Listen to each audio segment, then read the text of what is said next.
Hello everyone, welcome to What If Deku Was Cursed with the Hellfire of Hanzo Hasashi movie. Before we start, please go support Jampy2003 for writing that awesome fanfic. This is the translated version I made. There will be some mistake in character's gender, but of course Deku is a male. After being labeled a monster, due to his uncontrollable quirk, Izuku Midoriya would be isolated and locked up in a reformatory where his new story would begin. Cap 1. Quick story. This place is a prison and you and I are the prisoners approaching it. Izuku could see a tall boy who seemed to be older than him, but what stood out most was that everyone present had an anti-quirk necklace. Dabi, let me introduce myself. I'm Dabi. That girl over there pointing is Toga, the giant lizard is Saizuth, and the mad scientist is Renjiro, and you're looking at him. Izuku, noticing that those people did not pose a danger, decided to continue with the presentation. Izuku, I'm Izuku Mido, remembering his father Izuku. Just Izuku standing up. Dabi, very well, just Izuku, welcome to hell, where the only thing that matters is surviving. When Dabi said that, he stretched out his hands to show that they were in a glass cage and that they were the only ones. There were more cages containing both adults and children, each in a deplorable state. Izuku, what is this place, looking at the other cages? Renjiro, we are guinea pigs waiting for our turn to become that by pointing at a place. In the direction Renjiro pointed, you could see capsules with various colored liquids and some embryos inside. Renjiro, I don't know what they are, but the old man who comes calls them Nomus, and that they are his greatest creation, smiling and then saying that one is crazy, shaking his head. Dabi, and that is the fate that awaits us, of course, if we escape before smiling. Saizuth, again with your idea of escaping, sighing. Dabi, I'm not going to wait for my death like an annoying rat, or do you have a better idea? Saizuth, you know you don't, sighing, but even if you manage to get out, what will you do out there? You know that no one here has a place there, he says melancholically. Izuku, what do you mean by asking? Saizuth, I guess you don't know by looking at him. All of us here have something in common. We were all abandoned or rejected in some way. Dabi, the lizard is right. If there is no one looking, there is nothing to find. And without knowing you, pointing at Izuku, I can know that you are the same. A disappointment, remembering a man of fire. Toga, a phenomenon reminiscent of a little bird. Renjiro, an outcast, remembering his classroom. Saizuth, and a monster, remembering what they called him. Izuku, I smiled. I spent many years thinking the same thing about myself, but it turns out that I only needed a person who trusted me. Remembering Aizawa to realize that my past cannot define my future. That's why I will be that person who trusted you, trying to cheer you up. Dabi, yes, of course, that's what you say now, but when you get tired or it suits you, you'll abandon us like all the rest of us, distrustful. Renjiro, I'm sorry, but I'm better off just walking away. Saizuth, believe me, this past, pointing at his body, cannot be forgotten. Toga, thanks for that, Izuku-kun, but that's how we are walking away. Izuku, it was obvious that they wouldn't trust me talking to myself, but if I want to have a future away from this cage, I'll need all the help I can get. Chapter 2. A week had passed since Izuku was kidnapped and locked up. In that week he had seen how people took prisoners from other cages. He did not know what they did to them, but he noticed that if they choose you, then you do not return. But he had another problem. Toga, today you will let me taste your excited blood in front of Izuku. Renjiro, no, he will give me his blood by taking out some tubes. I needed to study it. Izuku, calm down now, calm down. I can't heal like Saizuth, so I can't give you anything by explaining. But this explanation was not enough to calm them down, and they continued to insist, which did not bother Izuku. He felt that he was closer to his companions. Dabi, why do you look so happy when they tried to drain you alive by entering the conversation? Izuku, it's been a while since I had such a lively conversation, where people didn't scare me when I looked at him. Saizuth, why do you always say that? I've only known you for a week, but I can't imagine someone scared of you approaching, and believe me, I know it's scary. Izuku, I guess I didn't tell you this thinking it through, but if I do, promise not to walk away like the rest, getting serious. Toga, of course, I like Izuku-kun, smiling. Renjiro, I am a scientist, I only care about my research and taking a hair out of Izuku's. Saizuth nodded and Dabi said nothing, but stayed close to listen. Izuku, smiling, I knew you were different. To begin with, you have killed before, seriously. The question surprised everyone present, but everyone had their answer. All, yes, they answered in unison. Izuku, I expected it. Scratching his head, I won't ask how many or why, but I'm sure they're less than me. When I was 5 years old, my hellfire power got out of control, or rather I lost control of it, causing the hospital to burn down, killing 34 people and counting 167 seriously injured. Those present just listened without saying anything. They had also killed, but for different reasons and never on that scale. Izuku, since then I have been wearing this thing showing the necklace. The news was not supposed to be disclosed, but in the end everyone knew who was the cause, making the survivors and families of the deceased hate me, fear me, and call me a murderer, monster, and much more, ending their story. Those present did not know what to say. It seemed like an eternal silence until someone applauded. That was a very good story. Clapping. Izuku, who is looking at a small old man. Renjiro, he is the scientist in charge of the Nomus. They call him Shigaraki, responding. Dr. Ijiko, thank you for the introduction, Renjiro, but I prefer to be called Dr. Ijiko, clarifying. Dabi, what do you want now, you annoying crazy old man? Dr. Ijiko, nothing out of the ordinary. I just came for more regenerative medicine by taking out a saw. Saizoth, upon hearing this, approached the crystal, then bit his arm and tore it off entirely, splashing green blood everywhere, surprising Izuku. Saizoth, take it and throw your arm into the crystal. Dr. Ijiko, I'm glad you're so understanding. Entering the cage, I have big plans with him, taking his arm. I have big plans for everyone. Looking at the rest, and then leaving. Izuku the Ether Vigilante. Izuku, a descendant of the Midoriya clan, is a Musitifu with a single mission, to maintain the balance between real villains and true heroes. When the doctor left the cage, Izuku quickly went to Saizoth. Izuku, Saizoth, are you okay? How do I stop the bleeding? I'm worried. Saizoth, Jijaj laughing lightly. This is the first time someone cares so much about me telling me I'm fine. Look, the bleeding has stopped, showing where his arm is missing. Izuku, but why did you give them your distressed arm? Saizoth, my quirk is reptile. I have any ability that reptiles have, including limb regeneration. Izuku, this can't continue like this, muttering. Izuku, after muttering that, got up and set his gaze on Dabi. Izuku, you said you wanted to escape by asking. Dabi, of course I want to, but it's easier said than done, crossing your arms. I don't know this place. I don't know the guards. All the doors must be reinforced. Sighing, it seems impossible. Izuku, what are you saying? But we know his weakness. Smiling. Dabi, and what is genius? Mocking. Izuku, have you ever wondered why we are separated and we are the only ones with collars pointing at the other cages? They know what we can do, that's why they limit us.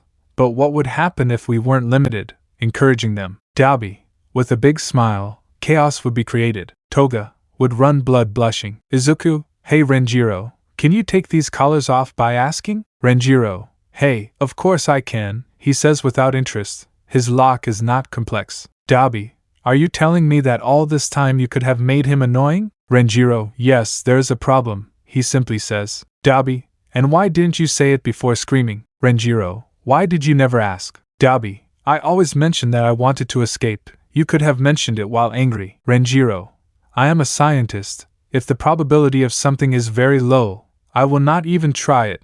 That's why he didn't say anything, he says as an excuse. But things changed with his arrival. Aiming at Izuku, he is the only one capable of achieving it. Renjiro, if the boss goes, I'll go behind Izuku. Izuku, boss. When I became the boss, looking at Renjiro. Renjiro, it's natural that the strongest is the boss. Also pointing at Toga. She's crazy. Pointing at Dabi. He only thinks about himself. Pointing at Saizoth, and he doesn't have the confidence to lead. And I'm more brains than brawn. That's why you're the best candidate to lead. Finishing his explanation. Toga, I'll follow Izuku-kun. Jumping. Dabi, scratching his head, as long as we get out of here I don't care who the leader is. Saizoth, you seem the most sensible of all. I don't see anything wrong with that. Izuku, well, if everyone agrees I will accept it. Izuku, first, can you tell me how your quirk works? I already know what Saizoth's is about by asking the rest. Note, I'm going to explain Renjiro's. You already know Dabi and Toga's. I want to assume you know it. Name: Renjiro. Quick fusion. Description: the bearer has the ability to combine and separate objects and people temporarily or permanently. The combined objects share their properties or abilities or create new ones.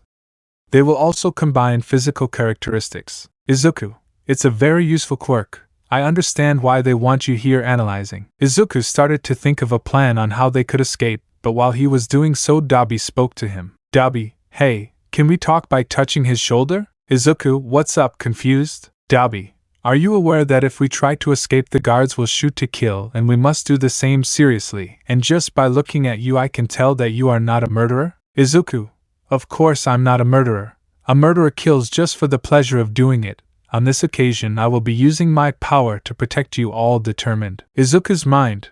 I'm sorry Aizawa-sensei, but this world has too many heroes and nothing changes, but now they will have the monster they need. Dabi, I like that look. Sorry for bothering you, boss, by leaving. That night while everyone was sleeping, Liu Kang, the world I created is slowly becoming corrupted, flying through the sky, but I can't interfere. I need my champions creating small fireballs.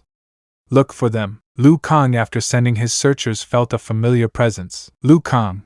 Its energy could be flying to find her. After a few minutes, he managed to infiltrate the facility without any problems, and now he found himself in front of a sleeping boy with green hair. Liu Kang.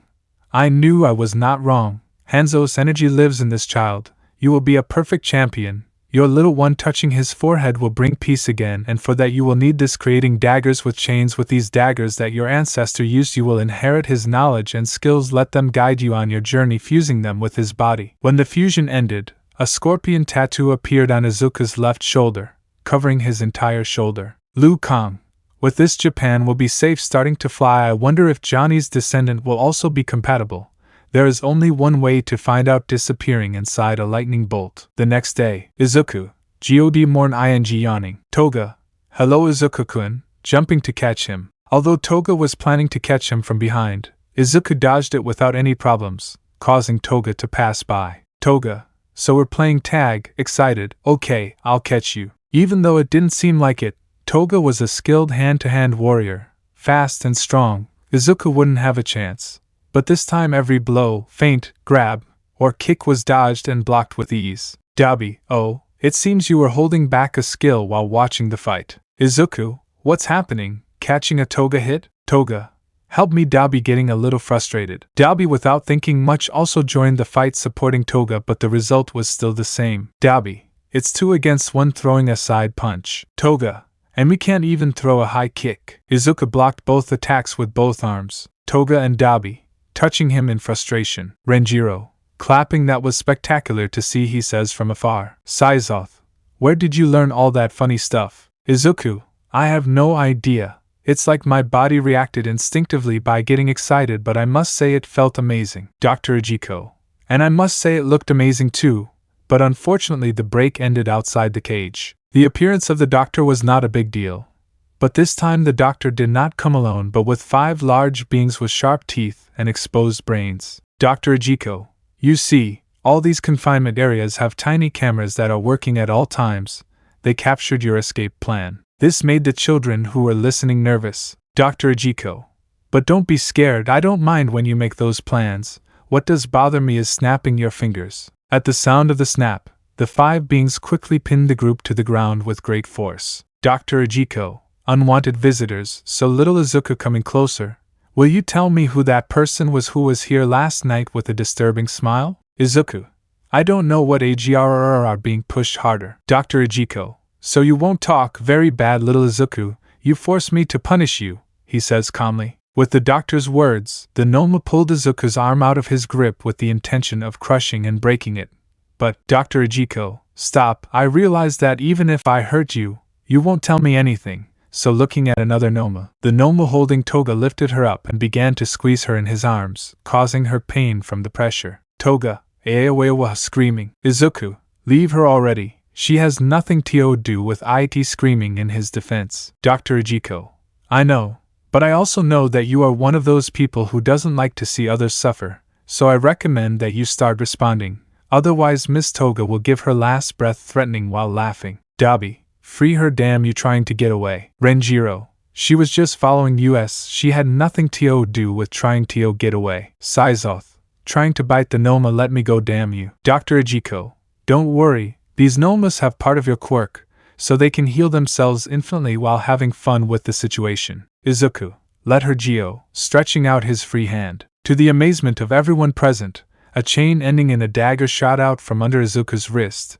easily piercing the Noma's head, causing him to fall on his back, releasing Toga. When Toga fell to the ground, his chest rose rapidly, and his breathing was labored and shallow. Dr. Ijiko, Noma Madalo giving the order to kill Izuku. At this, Izuku quickly retracted the chain, leaving the dagger in his hand which he used to cut his necklace.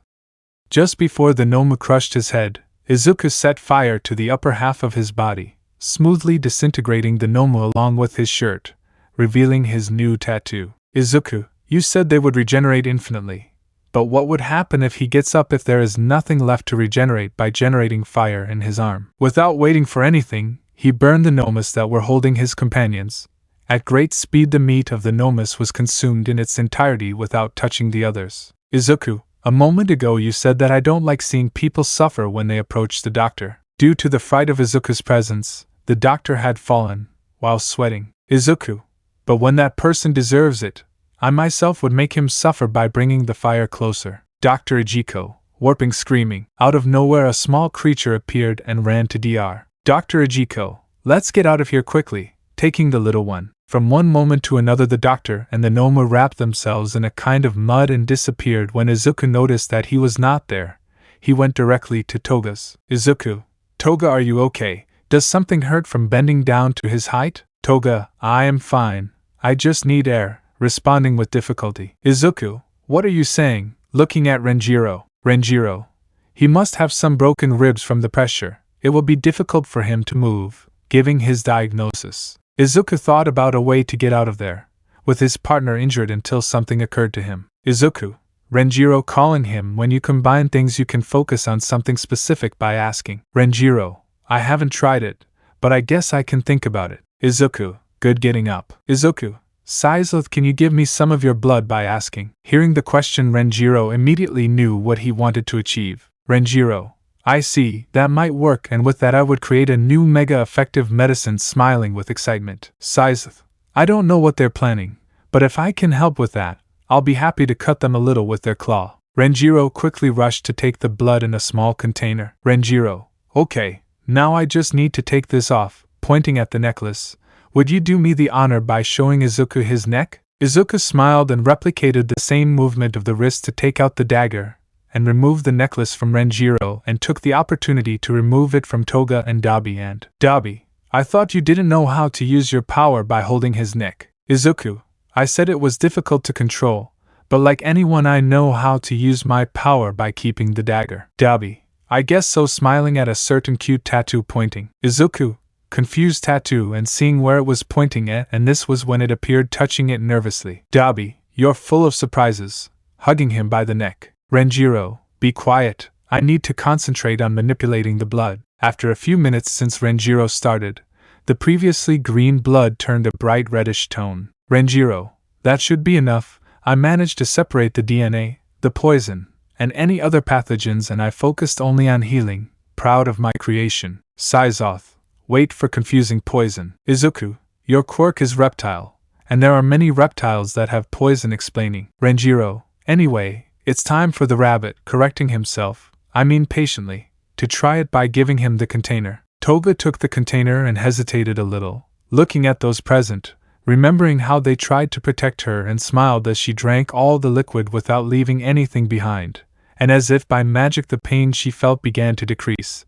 Her breathing no longer hurt, so she stood up suddenly. Toga, I feel much better, happy, thanks guys, looking at everyone. Dabi, I didn't do anything by looking at her. Toga, but you were the one who shouted the loudest for me, making fun of you too. Seiya, there's no need to be happy to see her well. Renjiro, thanks to you, I can create a new medicine, and I didn't have to kidnap anyone to test it by writing everything down in a notebook. Toga, and you too. Izuku-kun, hugging him. Izuku, I'm glad you're okay, stroking his head. Dabi, okay, now where to, boss? Looking at Izuku. Izuku, as far away from here as possible, but first, let's see the capsules and hit them so they hurt.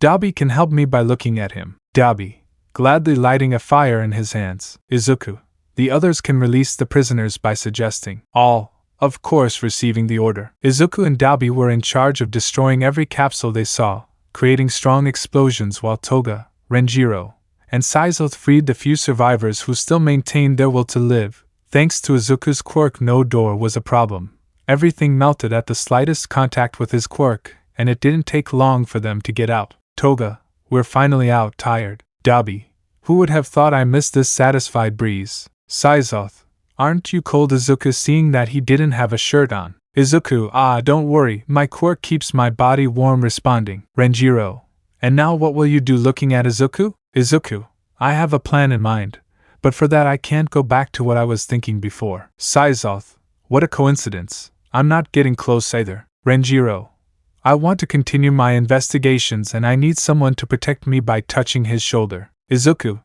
they're really confused. Toga, take responsibility for me by smiling. Dabi, come on boss, don't beat him on the back so much. Izuku, go on smiling, then I'm counting on you all. 3 days later at the UA. Aizawa, this report is true. Reading some papers. Nizu, they were verified by Tsukachi himself. Seriously. Aizawa, 57 missing people were found, who claim to have been freed by some children led by a green-haired one with a fire quirk.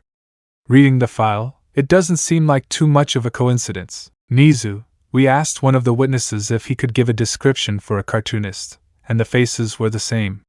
Young Midoriya managed to escape from his kidnappers and save the others, well, most of them by seeing photos of burned bodies. Aizawa, they know where he is now. Asking. Nizu, witnesses mention that he left the scene along with 4 others. Aizawa, he was kidnapped again and was somehow convinced by suggesting. Nizu, shaking his head, he was leading. Nizu, I know you think young Midoriya has potential, but you have to see the evidence showing the photos. He is dangerous.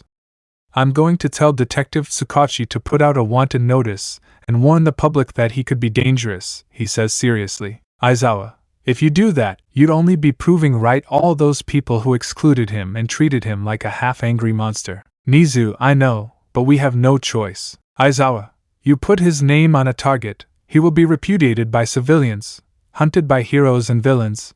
He will not have any moment of peace leaving the office. With Izuku. Izuku, for an abandoned house. There's nothing wrong with that, considering the surroundings. Dabi, I'm sorry it's not tidy. Blowing the dust. I've been out for a few weeks. Laughing. Renjiro, we will die, from illness or because this place will fall on us, he says with a helmet and a mask. Seiya, it's a bit small to crouch down to get in properly. Toga, it's a garbage man running around the place. Izuku, guys, don't you think you exaggerated with the drop of sweat? Dabi, no, you're right, I'm thinking about something. In fact, there's a place I have in mind. Keep calling me everyone. After a long walk through the city, making sure that no one saw them, they arrived at a forest on the outskirts of the city. Renjiro, how much is left being carried by Seiya? Dabi, you're the least likely to say that, but if you make a sign for them to duck. Approaching a big house that was in the middle of the deep forest surrounded by people with guns and strong smoke coming out of it. Izuku, that this place. Whispering. Dabi, it's a small drug factory. Whispering. Izuku, hey, and why did you bring us here? Nervous. Dabi, by the house, it's big enough for Seiya, it has chemical equipment for Renjiro. As they are people without quirk, there will be several weapons for Toga. And the best thing is that as it's in the middle of the forest, you'll be able to hide better. What do you think? We just have to evict these tenants by convincing them. Izuku knew that taking over that house had several advantages. A home, and it would take a large number of drugs off the streets. But he knew what Dabi meant by evict them. Although since that night that no longer seemed to be a problem. Izuku, well, I'll put it to a vote. Who turns to his group? Renjiro, finally a proper team. What should I do first while daydreaming? Toga, I can make many people bleed, with those weapons. Excited by the possibilities. Seiya, a nice, secluded forest and a big house sounds good all things considered. Izuku, I guess that solves it. Smiling. Well, Seiya, you and I will go ahead. We will try not to attract attention. We will get rid of the patrols. The others will wait until this one clears, he says seriously. Seiya, it seems like a good plan to me, but confusing. I'm not much of a stealth watcher. Izuku, I'm confused. You can't make yourself invisible.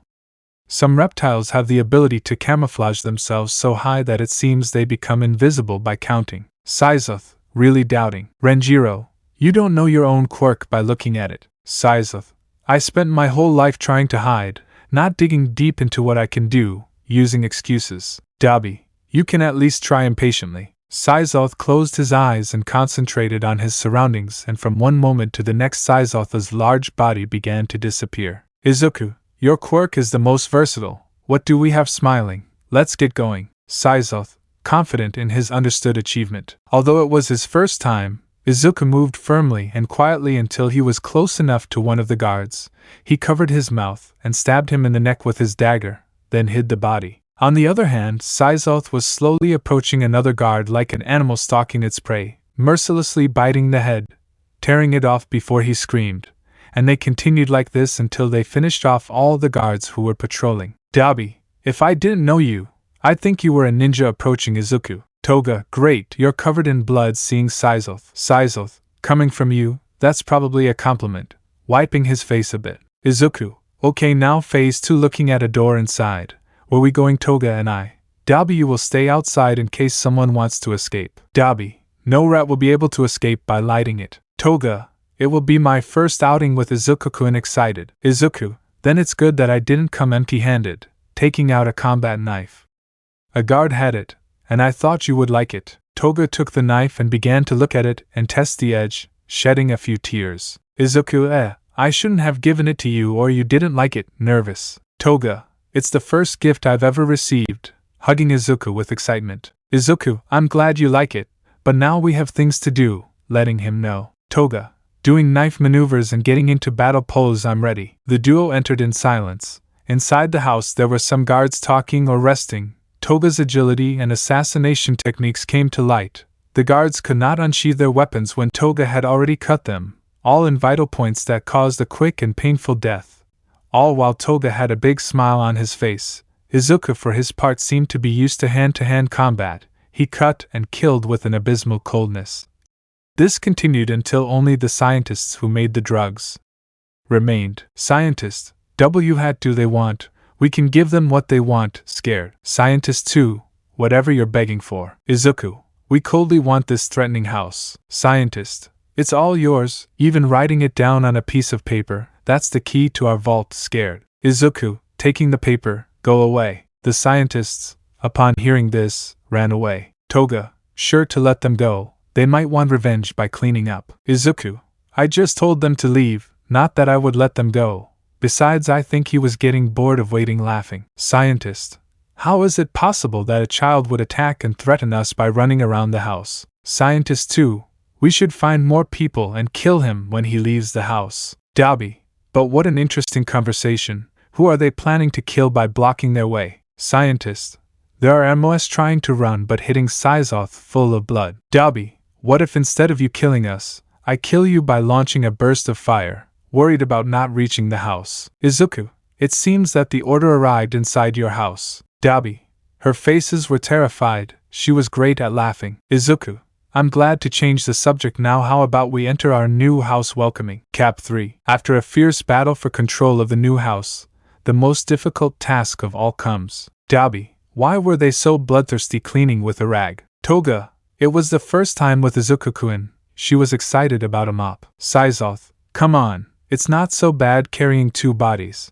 Izuku, bring them here by talking to Syzoth. All the corpses were piled up outside the house. Syzoth, those are the last ones, throwing away the corpses. Izuku, then setting fire to the corpses. The fire quickly consumed the corpses, consuming everything in them without even leaving ashes. Syzoth, I never cease to be amazed at Izuku's power. Izuku, it's not that bad, turning around. My power is only good for battle and killing, but as I told you, yours is more versatile. So stop denying it by wielding his hand and touching his chest. Syzoth saw this gesture and held Izuku's hand and then raised his head. Izuku, now let's go back inside, before Dabi burns something.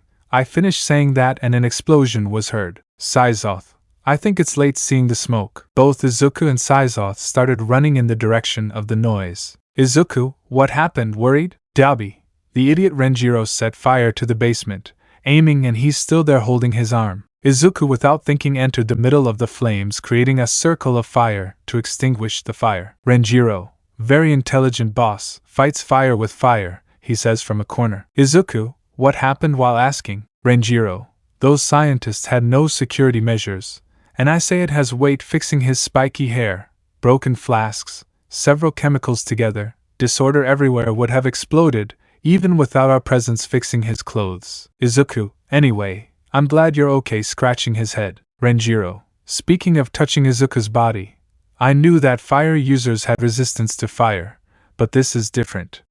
You don't have any marks. I wish I could say the same about your clothes. Taking out a completely burned shirt, according to these tests, I can deduce that you have complete immunity to fire.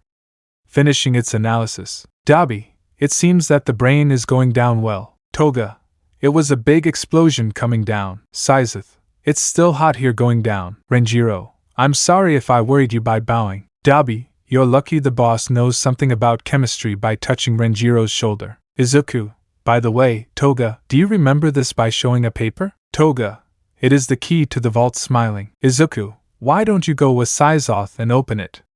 I would like to have a decent dinner today by giving him the role. Toga and Saizoth understood the hint. Toga, of course, it seems that it was on the second floor. Let's look at Saizoth. Izuku the Ether Vigilante. Izuku, a descendant of the Midoriya clan, is a Musutifu with a single mission: to maintain the balance between real villains and true heroes. Saizoth, I'm coming up behind you. The others stayed downstairs without saying anything until Dabi broke the ice. Dabi, Sai, what happens looking at Izuku? Izuku, you can take off your shirt, suggesting. Dabi, so that it looks like you, no thanks, trying to joke. Joke to which Izuku did not react and stood firm. Dabi, how is it possible that a 10-year-old boy dominates me by taking off his upper clothes? Izuku, it's as I supposed, seeing his body, you have no resistance to fire. On Dabi's body, multiple burn scars could be seen, some more recent than others, extending to his neck. Izuku, since you always wear long clothes, I never noticed it when I looked at him. Dabi, ironic, right?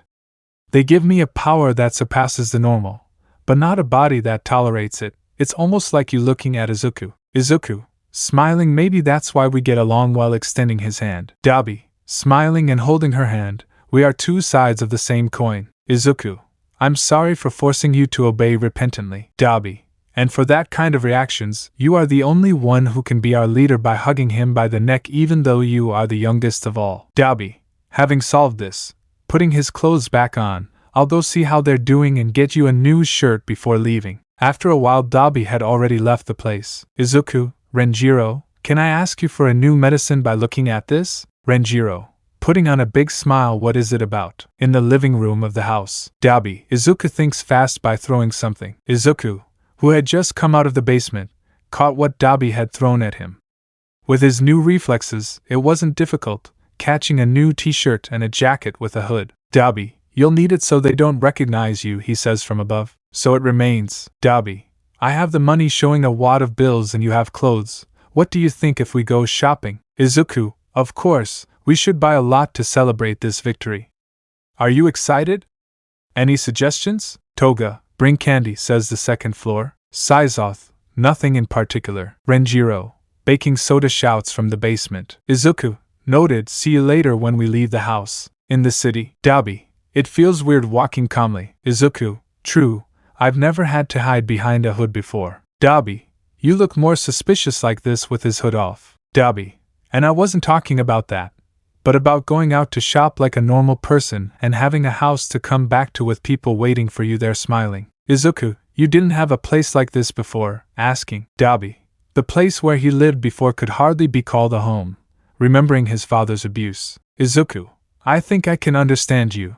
At home, they treated me like a stranger with great care for everything. I couldn't call it a home, remembering. Dabi, anyway, let's focus on the present by livening up the conversation. You said it right? Don't let your past define your future. Izuku, right. Right now we just have to focus on that dinner, returning to his self. After a few hours of shopping. Izuku, I think we have everything, looking at the bags. Dabi, Izuku looks, drawing his attention to some screens. Newscast. All viewers are advised to be careful on the streets. Recently there was an escape from a juvenile reformatory, where several dangerous youths escaped. Among them, a small child stands out who is in extreme danger, showing a photo on the screen. If you see him, notify the authorities or a nearby hero. That has been all. Dabi, now he wears the hood. In the forest. Izuku, if before I wasn't enough of a monster, now I'm a villain and extremely dangerous, complaining. Dabi, well, He's not entirely wrong to make fun of it. Izuku, thanks for comforting me, you're a great friend, he says sarcastically. Dabi, let them think what they want. 3 days ago you saved many people. That doesn't make you a villain trying to cheer him up. Izuku, and I killed several more with total coldness complimenting what I'm going to do. Dabi, no matter what you decide, you must remember that you have people supporting you and comforting you. Izuku, and that sudden change of attitude looking at him. Dabi, there must be times when I act like the older one, don't you think? Izuku, whatever you say laughing. Dabi, hey, what do you think of a middle ground? Someone who saves people and defeats villains but without the hypocrisy of the heroes suggesting. Izuku, like a vigilante responding. Dabi, I think it would suit you well looking at it. Izuku, it wouldn't be bad, I guess I should think about it. Look, pointing at the house, we're already there. When the others arrived they were welcomed in a good way, especially Toga who missed Izuku. For the first time, they all had a pleasant and lively dinner without prejudice or uncomfortable looks. After dinner, Dabi, I haven't eaten this well in a long time sitting on a couch. Izuku, I hope you have room for dessert by showing off a bottle. Dabi, what is that? Looking at the bottle, it looks like the medicine they gave to Toga, but this one has a different color. Izuku, just drink it, trust me by giving you the bottle. Dabi received the bottle and then smiled. Dabi, if I die from this you'll feel so guilty drinking the liquid. When Dabi drank the liquid, he began to feel his body begin to heat up, but it didn't burn him. It was a pleasant and comforting heat. Dabi, what was I supposed to do looking at Izuku? Izuku without saying anything raised his hand in front of him and threw fire at him, taking care not to damage any furniture. The heat was enough to burn an adult body but Izuku, well it seems to have worked seeing Dabi intact. Dabi, what the FCK was that scared? Izuku, nothing important, I just tried to burn you alive, it's unimportant. Dabi, guy you know I can't tolerate fire grabbing it by the clothes. Izuku, and how are you still alive staring at him? At that moment Dabi realized and let go. As the fire burned his upper part he could clearly see that he had no wounds, even the scars he had for years were gone, and to prove it he set his hand on fire and passed it over his arm. An action that before would bring him pain, now he didn't feel it. Izuku, and how about your dessert, joking? Dabi, quite sweet, almost crying. Izuku, I'm glad you liked it. It was a special request from Dr. Renjiro showing it. Renjiro, it was very exciting to do it. I must write down its success by writing it in a notebook. Dabi, how did they do it? Izuku, when Renjiro told me about his quirk there was something that caught my attention, and it was the part that combines abilities. That's why I asked him to combine my immunity to fire with Saizotha's healing factor, and so that your body doesn't reject it we combine it with your blood explaining. Izuku, thank you Saizoth, thanking you for your help. Saizoth, whenever you want boss, say calm. Izuku, and don't worry I'll be able to help you somehow, he says confidently. Saizoth, of course, I will wait anxiously, trusting. Dabi, it means I can regenerate excitedly now. Renjiro, not at the same level as Saizoth, but yes, any wound that is not fatal or dismemberment will heal without problems. Let's explain. Toga, let's try cutting Dabi's cheek. Dabi, you'll be trying to attack her. Izuku, wait, aiming for the cut. The cut Toga had made on Dabi was closing rapidly and healing without leaving a scar. Toga, maybe I did it for scientific purposes. Hiding behind Izuku. Dabi, leaving aside Toga, thank you all for this gift, bowing. Izuku, you've really changed since the first time I saw him. Dabi, I guess you're a bad influence, laughing. The scene was touching. The children who didn't trust anyone now had companions they could trust, and all because of one nosy little boy. Dabi, now that I think about it, Toga also received the healing ability. How about we put it into practice threateningly? Toga, I say we finish the test for today by escaping. Dabi, come back here chasing her. It's the same night. Wake up, it sounds slow. Izuku wakes up, it is heard slowly. Wake up screaming. Izuku, waking up suddenly, what happened? Where am I and who are you?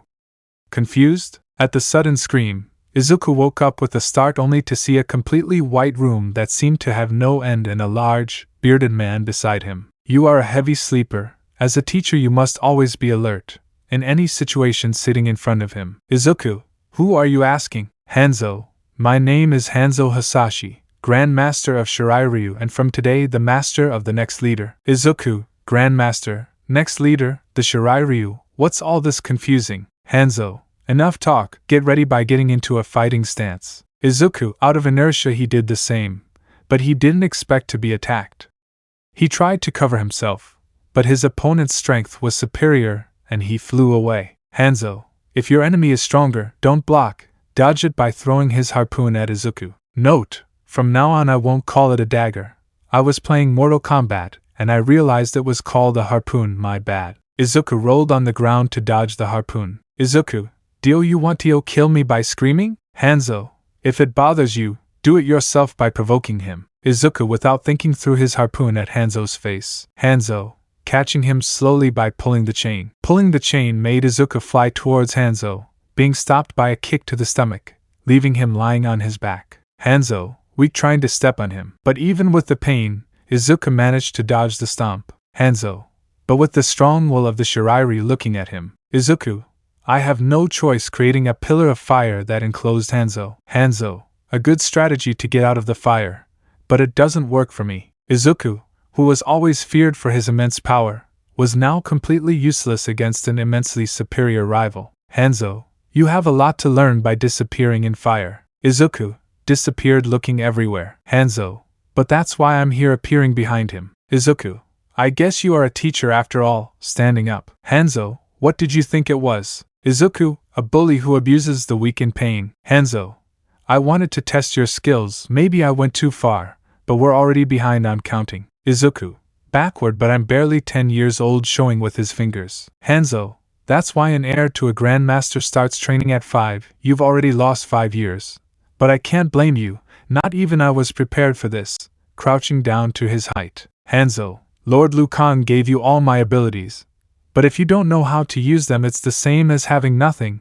That's why the first thing is to train your body, and to do that you start early by touching his forehead. When Hanzo touched Izuku's forehead, a bright light turned on, and he later woke up in his bed. Izuku, sitting up in bed, was a dream trying to get up, but when he tried, he felt a pain in his stomach that prevented him from doing it properly. Izuku, touching his stomach wasn't it, but what do you want me to do with a migraine? From one moment to another, a training routine appeared in his mind. Izuku, I know what I have to do, but what time is it, seeing that it was still dark outside? Izuku, I'd better complete it. If that was a simple test, I don't want to imagine a punishment being lifted. 3 hours later. Toga, good morning, coming down the stairs. Dabi, you woke up early drinking coffee. Toga, not as much as you. Where is Izuku-kun, pouring himself coffee? Dabi, outside, I think unconscious, says calm. Toga, what a joker you are, drinking coffee. Dabi didn't say anything, he just pointed to an open window, in which a green-haired man could be seen lying on the grass. Seeing him, Toga threw his printed cup and it fell on top of Dabi. Toga, and why didn't you help him by going out to look for him? Dabi, who would have thought fire resistance also works with hot coffee, drying his face. In the yard. Toga, Izuku-kun, are you okay lifting it? Izuku, oh Tujie, thank you for waking me up. I still haven't finished getting up with difficulty. Although it was noticeable that he was weak, Izuku continued with the routine. He had already finished the 100 push-ups, the 100 sit-ups, and the 100 squats. He only had to complete the 10 kilometers. Izuku's mind, my teacher wants me to go bald from so much training and running. Dabi, the same thing happened when I came appearing behind Toga. Toga, you know why he's training watching running? Dabi, I don't know, maybe he wants to be stronger by seeing it. Toga, he is already the strongest of us, questioning it. Dabi, don't worry, he'll probably get tired after a few days of being convinced. A week later. Toga, she's been doing the same thing for a week now, watching it through the window. Saizoth, and he has fainted more than 20 times a week from exhaustion watching him through the window. Renjiro, his fatigue must be at its limit, in fact I'm surprised he can still move seeing him through the window. Toga, Dabi, you should tell him to stop. He listens to you more when he sees Dabi, who was on the couch. Dabi, I won't do it. Izuku has a clear goal, and as one of his friends I can't stop him by explaining. Saizoth, but if he continues like this he could get hurt when he falls down. Dabi, I said we can't stop him, but nothing stops us from supporting him by suggesting. Renjio, I forgot something in the basement, leaving quickly. Saizoth, I need to investigate something by going to his room. Dabi, and you'll do well seeing Toga. Toga didn't respond, but it was clear that she was thinking about something. The next day. Izuku, I've been here for a week but I still have trouble waking up in pain. Toga, you're late waiting for her. Izuku, what are you doing here so early watching her? Toga, nothing important, I just felt like exercising. Do you mind if I join you smiling at you? Izuku, smiling, your company will be a pleasure. And so Izuku's training continued, only this time with a little company. Although Toga couldn't keep up, his support was welcome, along with some homemade energy drinks designed by Renjiro and several homemade medicine techniques provided by Saizoth. Everyone supported Izuku in their own way, even Dabi participated in some of the training, and so they spent their time strengthening ties while they grew stronger. 3 years later, Izuku's dream. Hanzo, you've grown well, you already have the body of a warrior. Analyzing it. Izuku, now that he continues wiping his sweat. Master, Hanzo, you have mastered several of my fighting techniques, and you have the strength to use them. What follows is that you put them into practice. You need real experience to improve. Explaining. Izuku, real experience? Who should I face? Confusing. Hanzo, no matter the era there is always evil. Your duty is to seek it out and eliminate it. You will be the strength. Sorry. Correcting yourselves, you will be the strength of the weak. Now go. Oh, and a suggestion, use a mask. It was the last thing he said before Izuku woke up. Izuku, real combat by getting up without thinking much. In the room, Izuku continued thinking about his teacher's words as he walked down the stairs, until he noticed something strange. Izuku, it's too quiet. Walking slowly. Izuku advanced slowly but surely through the room until he had to take a step back to dodge a knife that was going for his neck, then duck to dodge a claw slash.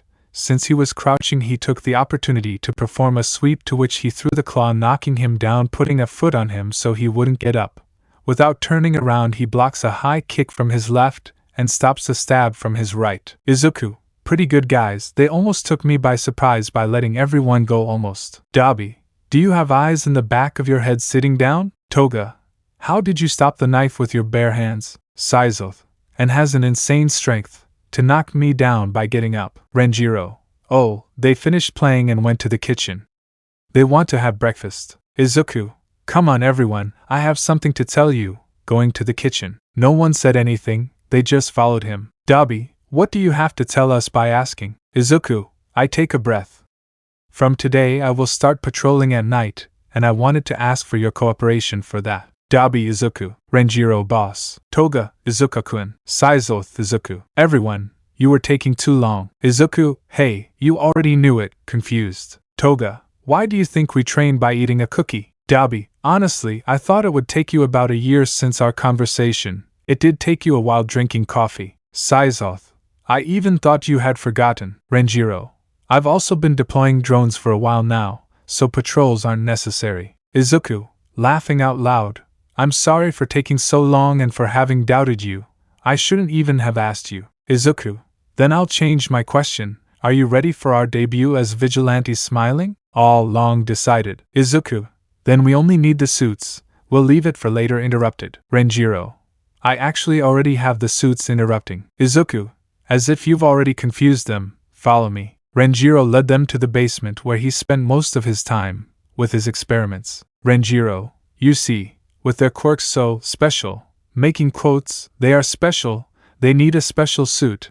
I present to you the symbiotes. Showing some capsules. Izuku, this Renjiro, what are these things and why do they move nervously? Renjiro, they are his suits. You see, when he was making them they were normal suits, but after he combined them with his DNA they were born. Aren't they beautiful? Proud of his creation. Izuku, and why did you combine them with our DNA?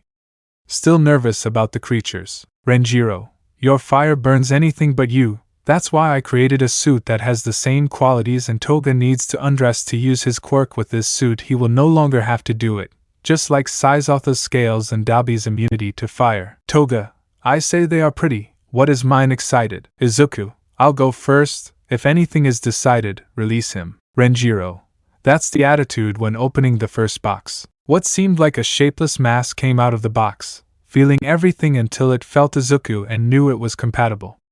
The mass began to quickly surround Izuku, and when it completely enveloped him, he was wearing a full suit. The same but without the sword and with both arms. Izuku, incredible, he adjusts perfectly by moving his arms. Toga, it looks amazing watching Izuku. Toga, he touches me by raising his hand. Renjiro, As you wish. Opening box number 2. In the same way, the mass left its box looking for its new partner. Toga, great, he has several syringes to draw blood, playing with the management. Renjiro, the suits adapt to your preferences and tastes.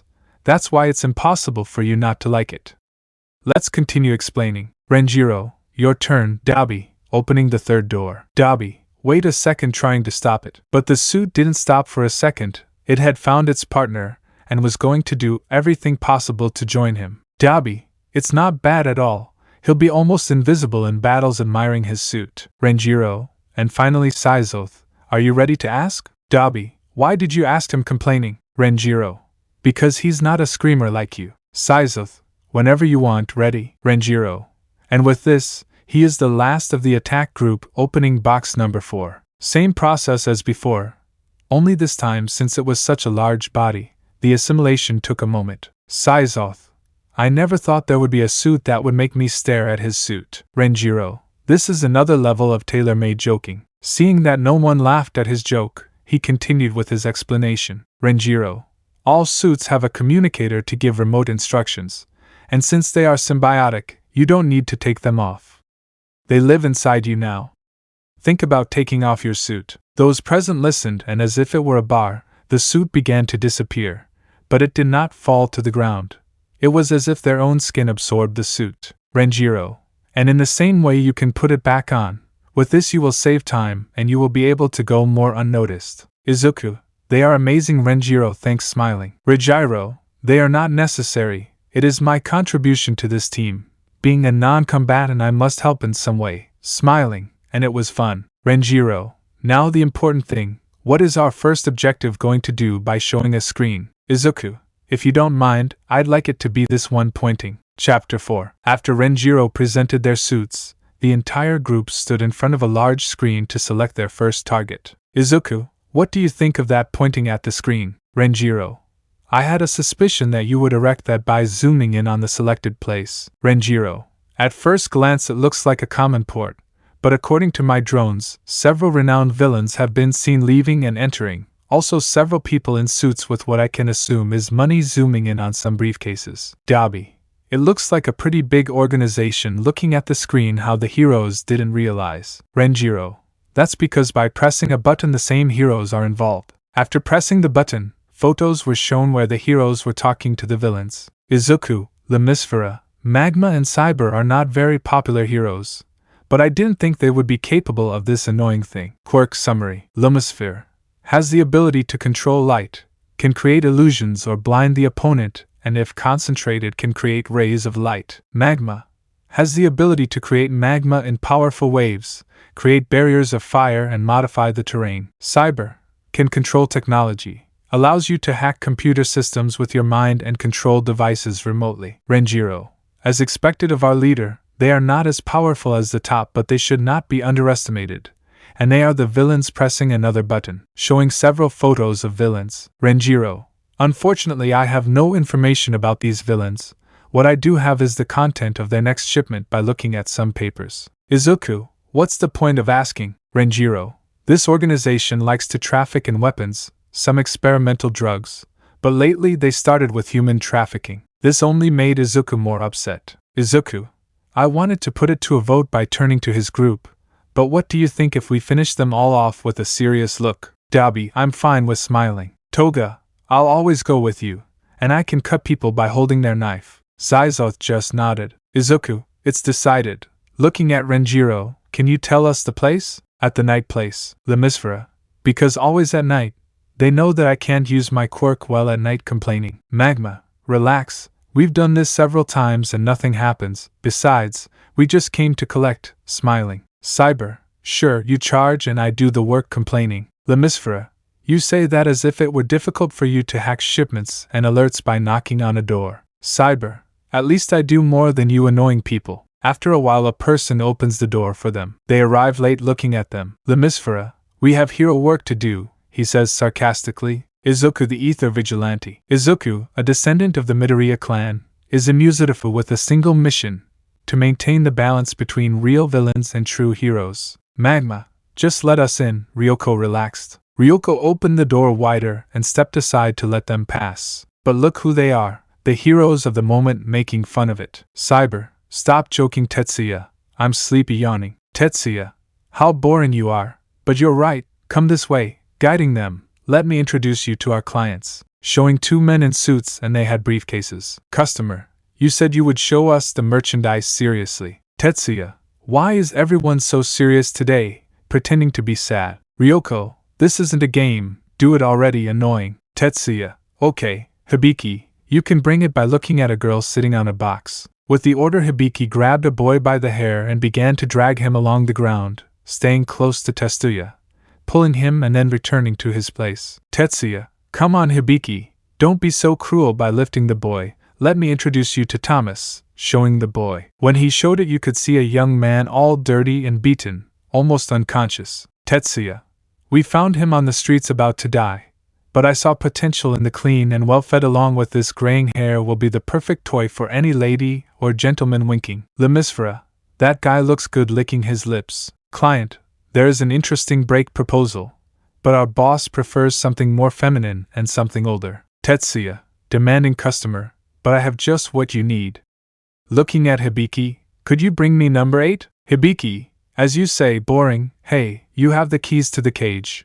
Looking at a person, but the person did not respond or even move. Hibiki, hey, I'm talking to you, touching his shoulder. With the touch of Hibiki, the body loses its balance and falls to the ground, showing that it is covered in blood. Hibiki, curse running to Tetsuya's hey we have a problem worried. Tetsuya, what problems interrupted. Izuku, but look what we have here, it says from the second floor, it seems I found a rat's nest. Tetsuya, who are you? How did you get in and the guards looking everywhere? Izuku, don't worry, he says without interest, your guards just went on a one-way trip, making fun of you. Magma, judging by your attire and your actions, you are no hero, seeing it. Izuku, well, anyone is a bigger hero than you, looking at the heroes. Lemisfera, whoever you are aiming at him, you made the biggest mistake trying to stop us, relying only on his numbers. Izuku, just confused. The two customers tried to slip away in the middle of the conversation, but when they were reaching the exit, they were brutally crushed by Seizoth. Izuku, who said he was alone? When Izuku said that, Toga and Dabi came out from the shadows surrounding the villains. Ryoko, what do you want? Preparing for battle. Izuku, we are just good people who came to help by counting. Ryoko, so they are heroes then by setting fire in their hand they die like one. Quirk, pyrokinesis allows him to create and control fire at will. Ryoko launched a strong flame in Izuku's direction, which he didn't bother to dodge. Ryoko, I knew I couldn't stop halfway. The flame stopped suddenly, leaving a bit of smoke that slowly dissipated, revealing how Ryoko's body had been pierced by Izuku's harpoon right in the middle of her chest, leaving all the villains surprised. Izuku, I think you're wrong about something by pulling the chain to attract the body and taking it by the neck. We are not heroes. Warming up his hand. Izuku's hand became so hot that it overcame Ryoko's heat resistance, causing her to scream in pain until it completely consumed Ryoko's throat, killing him. Izuku, well now that they know our intentions by throwing the body someone wants to give up asking. Magma, surrendering while preparing his quirk, I guess you don't know what they do to a hero in prison. Izuku, no, but it would be interesting to find out, don't you think so? Looking at Dabi? Dabi, I'm sure they would be kinder than us provoking them. Tetsuya, you three can beat them, right? Targeting Toga and Dabi. Heroes, no problem responding safely. Tetsuya, sorry Hibiki, but you get the biggest one. Seeing Seizoth. Hibiki, always generating electricity. I'll leave him completely fried, smiling. Quirk, electrokinesis has the ability to create and control electricity, can throw electric beams and manipulate an electromagnetic field. Tetsuya, as for me, looking at Izuku, I will be your opponent. I hope you will be kind to me by making fun of him. Note, I'm going to break the fight down into sections to make it easier to write, but keep in mind that everything happens at the same time. On Toga and Dabi's side, Lemisfera, you called the others Cyber without losing sight of the duo. Cyber, it was the first thing I did alone. We only have to hold on for half an hour. Stepping back, I'll leave the hard work to you. Lemisfera, calm down. From their height I can tell they're just kids, which is the worst thing. Backing away with force. Toga, oh, you dodged that appearing out of nowhere. It shows you have experience. Smiling at him. Lemisfera, when he felt his cheek hot. Toga, Next time I won't fail licking his knife that had a little blood on it. Lumisphere's mind. How did she do it? I'm sure she'll never take her eyes off him. It must be his quirk. I wouldn't have seen him. It's like he disappeared, getting nervous. Magma. Damn brat trying to attack Toga from behind. Dabi. Stopping the magma attack is not very nice to attack a girl from behind. Magma. Smiling your dead brat creating lava covering Dabi's body. Magma. What do you think about burning to death laughing euphorically? But between the laughter of Magma, he was pushed back by a kick to the chest. Dabi. So you wanted to burn me coming out like nothing compared to his fire remembering Izuku this isn't even warm. Magma mind. He didn't do anything to her. Even her clothes are intact. What kind of monsters are we facing? Nervous. Dabi. Well, it's our turn. If you don't mind, I'll use your move to touch Toga. Dabi walked slowly like Magma while the latter did not take his eyes off him. But in one of those calm steps Dabi disappeared. Magma tried to look for him with a nervous look, but only saw him when he connected a strong blow wrapped in fire in Magma's face. Lumisphera. That movement again, that will be jumping backwards. Toga, don't get distracted. I want you to see me directly when I start bleeding and blushing under the mask. Lumisphere. Damn brat creating a strong light. With the light Toga was a little blinded but she quickly recovered and could see that her opponent had multiplied. Lumispheras, what will you do now? And no one would know which one is real, they all said. Toga didn't say anything, she just looked around until she smiled. Toga, I found you throwing a knife at his leg. In the pain of being stabbed, the royal Lumisphere fell to the ground, making the others disappear. Lumisphera, so scared, seeing Toga approaching with little jumps. Toga, only one had a pulse, only one sweated, only one was afraid of being face to face with Lumisphera. Lumisphera was terrified, she could see death in those small golden eyes. In her desperation she launched a ray of light, which was easily dodged by Toga but managing to remove his mask. Toga, blushing when your gaze changes from confidence to desperation.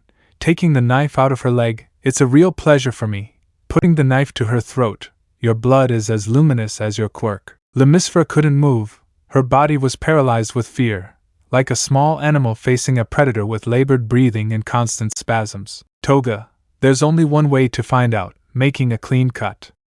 Her blood is precious, she says, covered in it. Toga, it was amazing, how you look at Dabi. Dabi, I'm almost done holding a beaten Magma. Magma, monstro barely insulting him. Dabi, now I remember that you tried to burn me alive holding his head with both hands. You wouldn't mind if I burned you, right?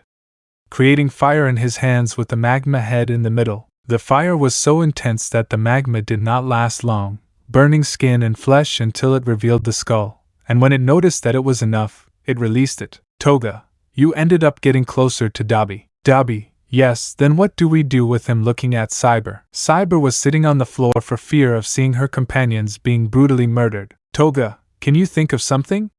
If not, I can take care of him playing with the knife. Dabi, not stopping her, I have a better idea. The fight of Seizoth. Hibiki, I feel sorry for you making electricity for having me as an enemy. Seizoth, we'll see him getting on all fours. Hibiki began to throw rays towards Seizoth, to which he moved to dodge them, to which Seizoth decided to become invisible so that he would lose sight of him. Hibiki, do you think a trick like that would work on me? Concentrating on his electromagnetic field, here you are turning his body. With the Hibiki field, she knew from which direction Seizoth was coming without even seeing him, touching Seizoth's body and then electrocuting him. Hibiki, I told you I was your worst opponent. Laughing. Seizoth's body was strong but could not resist so much electricity, and began to receive several burns until he lowered his head. Hibiki, stopping his electricity, I told you I was going to leave you well roasted. Being caught by the arms. Seizoth, who had faked a faint, had Hibiki's arms trapped while he raised his head. Seizoth, I thought nothing could dare these scales, but I guess that only applies to physical weapons. I must admit that I did feel your rays looking into her eyes. Hibiki desperately tried to free her arms, but Seizoth's strength was superior to her. But what amazed her most was that the burns he had caused her before were healing at a great speed. Hibiki, damn monster, activating his quirk in his arms again. Seizoth, this time not bending his arms. When Seizoth bent Hibiki's arms, he did it with such force that he broke them, causing the broken bone to protrude from her arms, causing her to scream loudly in pain. Hibiki,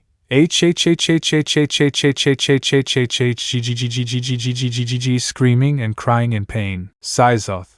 I don't like to make others suffer, so I'll end this quickly by bringing his hand closer to his head. Hibiki. No please leave me see was the last thing she said. Sizoth effortlessly crushed his head, causing instant death. Sizoth. Well, how will it go for the others turning around in Izuku's fight? Tetsuya. That little toy of yours is quite dangerous, right? Speaking of the harpoon, but it's a weapon, so it can't be your quirk.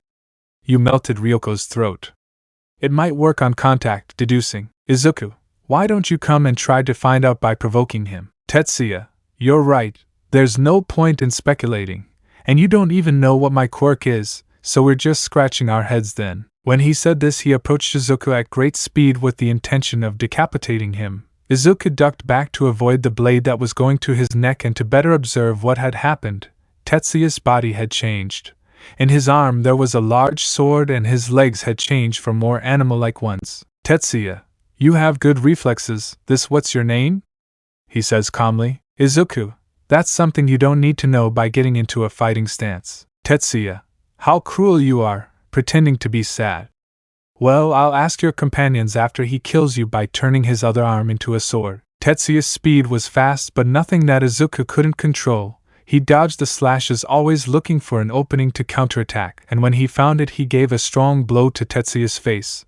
What he didn't expect was that the blow was blocked by some scales that appeared on Tetsuya's face. Izuku, so that's what it's about. Going back, your quirk is metamorphosis, deducing. Tetsuya, you are not only strong, you are also very intelligent. You are right, my quirk is metamorphosis. Nice to meet you, bowing. Quirk, metamorphosis. The user has the ability to alter his physical form at will. He can transform into different shapes and figures of animals and objects. He can even replicate a person. Tetsuya, I've never faced an opponent who could keep up with me. I'm sincerely grateful to you. Izuku, no, thanks to you, you have just the ability I was looking for. But as a gesture of good faith, I will also tell you my quirk lighting fire in his hands is Hellfire. After saying that, Izuku launched an attack. Tetsuya didn't stay behind and also attacked, but now it was different. Tetsuya's blades were melted at the slightest contact with Izuku's hands. His scale armor was completely diminished by the force of the fire. Seeing that he was at a disadvantage, he decided to retreat. Tetsuya, how is this POS Cybele seeing his whole body with severe burn wounds? Why am I not as healing worried? Izuku, incredible, so your quirk can also heal you. Well, it makes sense getting closer, but unfortunately for you, I am your worst rival. Tetsuya couldn't win, at least not alone. He looked around trying to ask for help, but what he saw only made him more desperate. His entire group was dead. Not even 5 minutes had passed and they were already dead. All his instinct told him one thing: run, don't look back, just run. Tetsuya, taking out some wings from his back, I must get out of here, flying to escape. Izuku, throwing the harpoon and sticking it in his stomach, now come here, pulling hard, bringing it down. The force was so great that it created a crater in the ground, and so that it wouldn't escape again, Izuku put his foot on it. Izuku, you have something I need. Until then you can't leave looking at your companions. Toga, you can come call her. Although he only called Toga Sizoth, and Dabi also approached since they had finished their fights. Also Dabi dragged a scared Cyber. Toga, here I am. What do you need? Happy. Izuku, I need you to extract his blood, as much as you can. I don't care if he dies. Ordering. Toga, of course, taking out their syringes. This will be fun seeing Tatsuya's damaged body. Izuku, well, while she does that, we will free the hostages and destroy any weapons or dredges we find. Seeing that Dabi brought a hero, why did you bring him? Asking. Dabi, according to Renjiro's reports, this guy can control technology. He could be useful. Izuku, we won't capture him. We would be doing the same thing they did to us.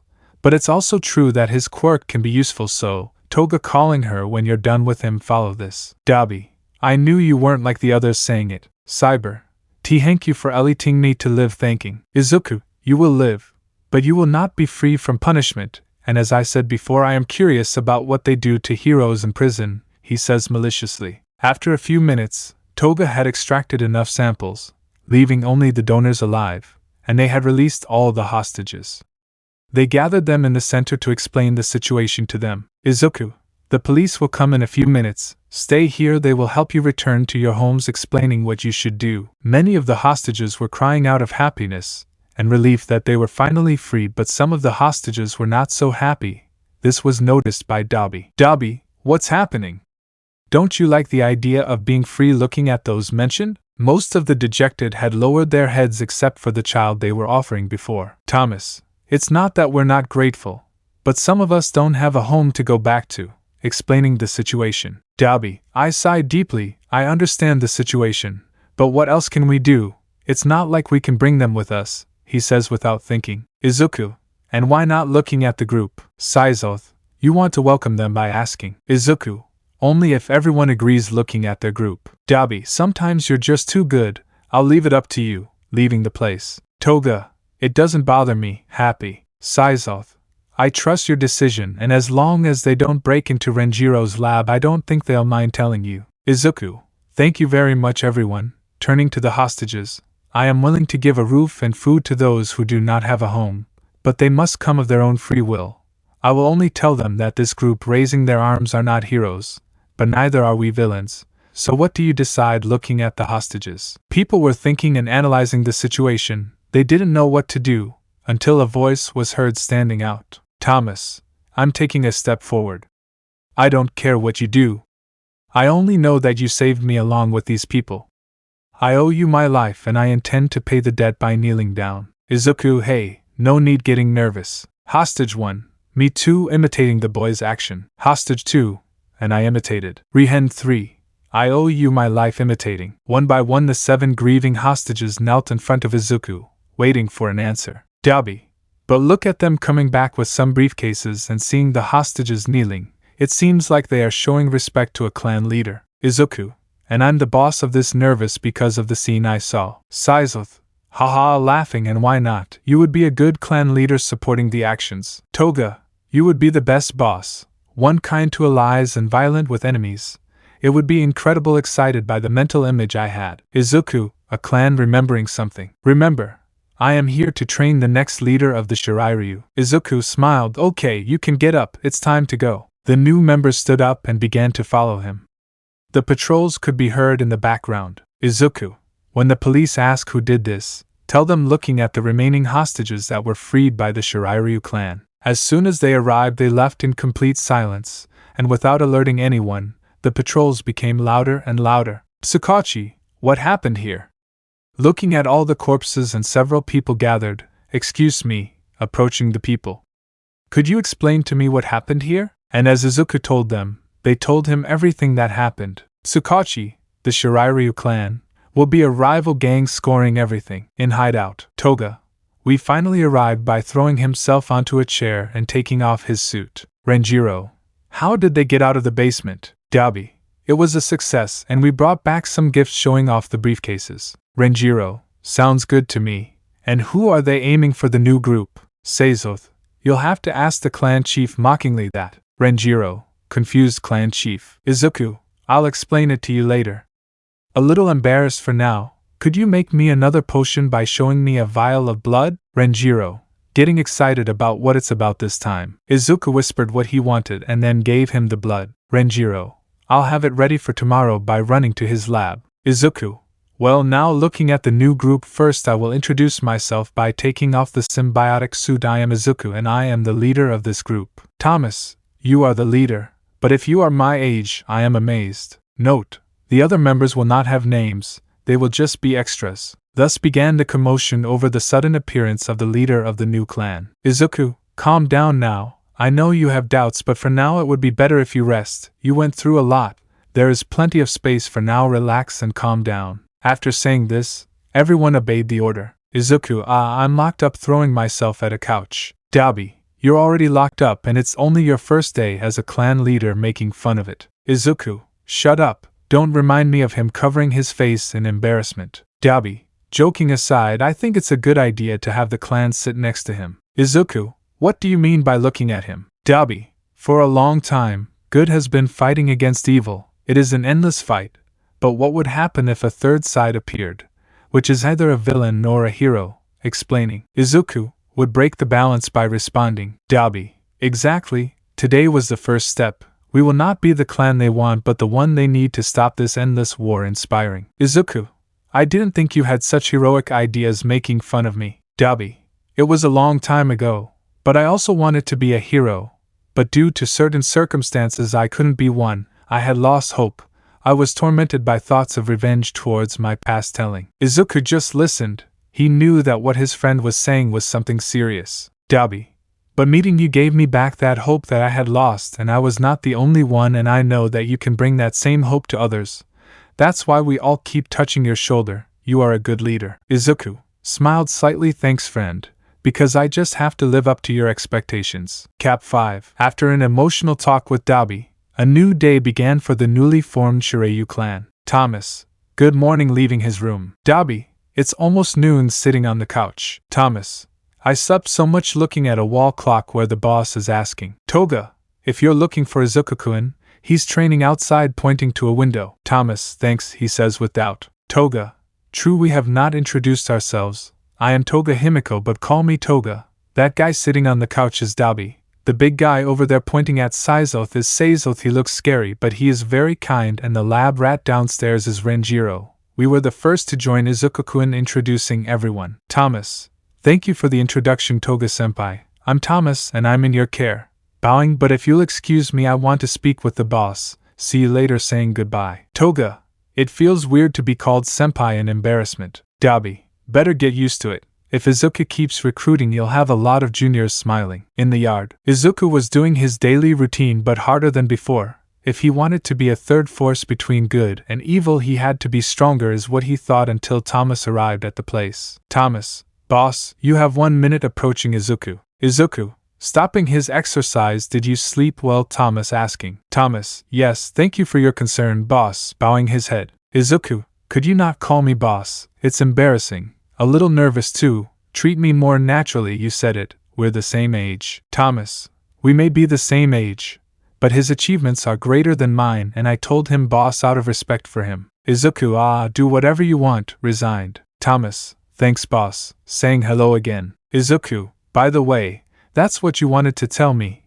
Getting back to the topic. Thomas, very yesterday talking with the others, we wondered how we could help him, and we came up with the idea. Mentioning. Izuku, and what idea was that? Curious. Thomas, bowing, could train us to be able to help him in battle. Nervously. Izuku, sure, no problem, he says as if nothing happened. Thomas, hey, raising his head, are you serious? Looking at him. Izuku, if what they want is to become stronger by their own will, it is my duty as a leader to support them in their decision. Don't you think so? Touching Thomas's shoulder. Just tell me who wants to train after lunch. Do you think so? Let's go home. Thomas, this way I'll be happy. At lunch, Izuku tried to start a relaxed conversation, but the new recruits treated him with a lot of respect, and this made Dabi laugh, and he made fun of Izuku until everything was interrupted by a familiar voice. Renjiro, it's ready, coming out quickly from the basement. The new personalized medicine is ready, showing a red bottle. Izuku, he was faster than I thought. Approaching Renjiro. Izuku, the Ether Vigilante. Izuku, a descendant of the Midoriya clan, is immutable with a single mission: to maintain the balance between real villains and true heroes. Renjiro, don't underestimate a scientist by handing him the bottle. This medicine meets all the requirements you told me. Izuku, it's perfect. Seeing the Saizoth jar, can you come for a second and call him? Saizoth, who was still at the table, advanced at Izuku's call, standing in front of him. Izuku, I'm sorry it took me so long to keep my promise by bringing the jar closer to him. Saizoth knew immediately what promise he was referring to. 3 years ago he would have taken it immediately. But in that time Izuku helped him accept himself. He was useful and accepted in that way. Izuku, calm down, Renjiro. He did what I asked him to, and I'm sure that if you do, you'll be able to change at will by calming him down. Saizoth, you know me so well that you even know what I think. Joking and then taking the bottle. I trust you, taking the liquid in one gulp. Izuku, now he thinks you're a human, motivating him. Saizoth closed his eyes and began to imagine himself as a human, part by part. When he was ready, he opened his eyes, and the first thing he noticed was that he had shrunk and that everyone was looking at him with smiles. Saizoth, how do you see me? Or say nervous. Toga, see it yourself by giving it a mirror. Saizoth took the mirror, and what he saw surprised him greatly. Sizoth, this is me trembling at what I saw. Izuku, now you just have to think about what form you want to use and you will transform. That's Tetsuya's metamorphosis ability explaining, and your suit S interrupted. Sizoth, thank you both hugging Izuku and Renjiro. Izuku, friend, your appearance just changed, your strength is still the same, with problems breathing and speaking. Renjiro, I think I'm going to die without breathing. Sizoth, or I'm sorry, by releasing them I just got too excited. Izuku, no problem friend, I'm glad you like it. What do you think if later we try out your new appearance in a fight by asking? Sizoth, that would be great, but I have to get used to it first. See you later. Running out of the house. Izuku, well now that that's settled. Looking at Renjiro, I know you're good at creating medicines, but can you create objects by asking? Renjiro, what kind of curious objects? Izuku, like swords and daggers, that kind of thing. Explaining. Renjiro, boss, I'm a scientist, not a blacksmith. Clarifying. Izuku, I assumed it would be like that, but I wanted to ask anyway. Maybe I need to find a blacksmith. Thinking of a solution. While Izuku was thinking, one of his new recruits approached him. Excuse me boss, I'm calling your attention. Izuku turned in the direction of the voice and could see a rather old person, some would say even old. Izuku, this Mr. Kazuki, it feels weird that an older person calls me boss. Embarrassed but needs. Kazuki, then young Izuku, I couldn't help but listen to the conversation he had before him, about finding a blacksmith. It turns out that I am a kind of blacksmith. Explaining his profession. Izuku, really, he can forge swords. Excitedly. Kazuki, Jojo laughing, I can make any metal object. My quirk is called metallurgy. It consists of manipulating and controlling at a molecular level. With this I could create several weapons quickly as long as I have the materials. I can even give them maintenance. Explaining. Izuku, it's just what we need. I could ask you to create some for us. Asking. Kazuki, it will be a pleasure to help the young man who saved my life. By smiling. Renjiro, this, I don't want to be pessimistic, but we don't have any blacksmithing. Remembering. Dabi, and if you want to continue recruiting, we won't have enough space to accommodate you. By joining the conversation. Thomas, it would also be good to have a place to train. Adding. Izuku, we need more facilities to progress. Thinking none of you are architects by chance. Looking at the others. Receiving a refusal from everyone. Izuku, well, there's no other choice. Renjiro, you can look for a small construction company that can come here without attracting attention by asking for help. Renjiro, I don't think something like that exists. Sighing, but I'll look for it by going back to his basement. Izuku, we see each other. Saying goodbye now. Looking at the others who wants to train with a serious face. Dabi and Toga, good luck escaping. Thomas, hey boss, what do you mean by nervous? Izuku, calm down, it only hurts at first when you get close to them. 3 days later. Izuku, come on, we're just starting to supervise the training. Thomas, I can't lie on the floor any longer because of tiredness. Izuku, they said they wanted to be stronger. Was all that motivation temporary? All those present, although tired, stood up. Clan, no sir, saying at the same time. Izuku put on a proud smile. Renjiro, stop torturing them by showing me some papers. I have what you asked for. Izuku, great, you can take a break. Watching the group. Most of them happily accepted the break, except for the youngest. Thomas, sorry master, but I'll continue for a while longer and start jogging. Renjiro, I'd trade the boss for a teacher. Watching him trot. Izuku, since training started he calls me that.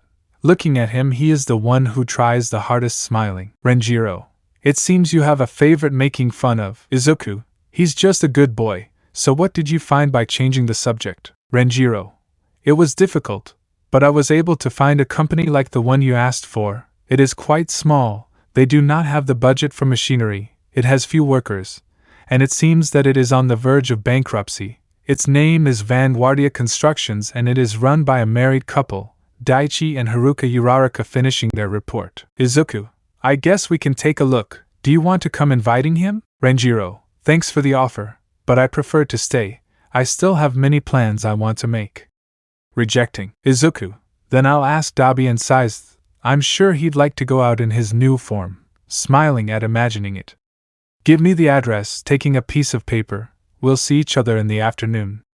Keep order while we're not saying goodbye. On the spot. Dabi, it's here. Looking around. Izuku, well, that's what the paper says, and the sign has the same name compared to it. Sizeth, Renjiro wasn't lying when he said he was small. When they arrived, they could see a one-story building with worn paint, some company vehicles along with some leftover materials. Izuku, we want discretion, so this is fine entering the building. When they entered, it was noticeable that they didn't have many things, some paintings and armchairs to wait on. What did stand out was a brown-haired lady behind a counter, who seemed to be a receptionist. Haruka, welcome. Stopping to see them better. Haruka smiled. Who are these? The boy seems good, but the two behind him look like nervous bullies. Izuku, excuse me, is Mr. Daichi or Mrs. Haruka here? He says politely. Haruka. I am Haruka and my husband is nervously checking some accounts right now. What matters do you need to ask? Dabi, we want to talk business with you, trying to put on a friendly smile. But since Dabi didn't interact with many people, the smile had the opposite effect to what he wanted to convey. Haruka was shaking a little, but still maintained her composure. Haruka, I see, do you mind if I check how nervous she is? Izuku, no problem, take your time, he says kindly. Haruka's mind, maybe they're not bad looking at Izuku, but I can't be sure looking at the ones behind. Inside the office, Daichi, sighing, we barely managed to cover the expenses looking at some papers. If we continue like this, we'll soon be in the red. All his thoughts were interrupted when he saw his wife enter the office a little scared. Daichi, what's wrong, dear? Did you see a ghost joking? Haruka, there are some strange people outside who want to see us, and they seem to be nervous bullies. Daichi, what do you mean, thugs?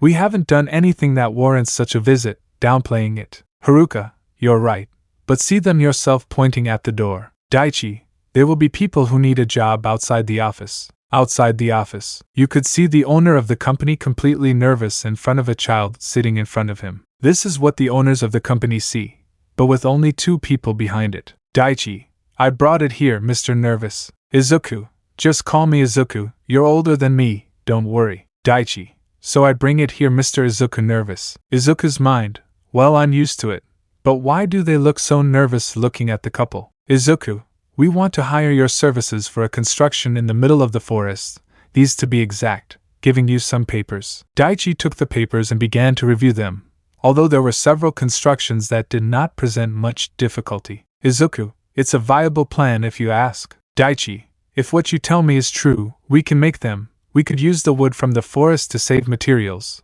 but since there are many constructions, the labor and machinery could be a little expensive, professionally speaking. Izuku, that's a problem. We want it to be as discreet as possible without machinery, just workers counting. Daichi, we can do that, but it would take longer and be more expensive considering the costs. Izuku, how much would it cost to ask? Daichi, with everything he asked me, I estimate that it was around 20 million yen, he says, forgetting his fear. Note, this is a random number. It has nothing to do with reality. Haruka touched her husband's shoulder, thinking he had overdone it. Daichi, realizing it, but we can lower it if it seems to you that your nervousness is returning. Izuku, no, it's fine, money is not a problem. When can you start? He says kindly. Daichi, tomorrow I can go see the terrain to know exactly. Izuku, perfect.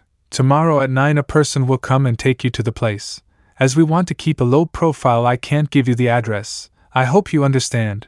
We have a deal by raising your hand. Daichi, yes, holding hands. Izuku, then we'll see each other tomorrow, saying goodbye and then leaving the premises. Haruka, that was hard sitting next to her husband. Daichi, they seemed like gangsters, with the building in the forest and the discretion laughing. Haruka, yes, you're right, following the joke. The married couple laughed for a while until they reacted again. Haruka, and if they really are mobsters, scared. Daichi, the tallest one was covered in tattoos, scared. Haruka, where did we get into nervously? Daichi, I don't want to go shivering tomorrow. And so the couple completely misinterpreted what had happened with Izuku. Izuku, with this there should be no problem with space walking anymore. Dabi, you're right.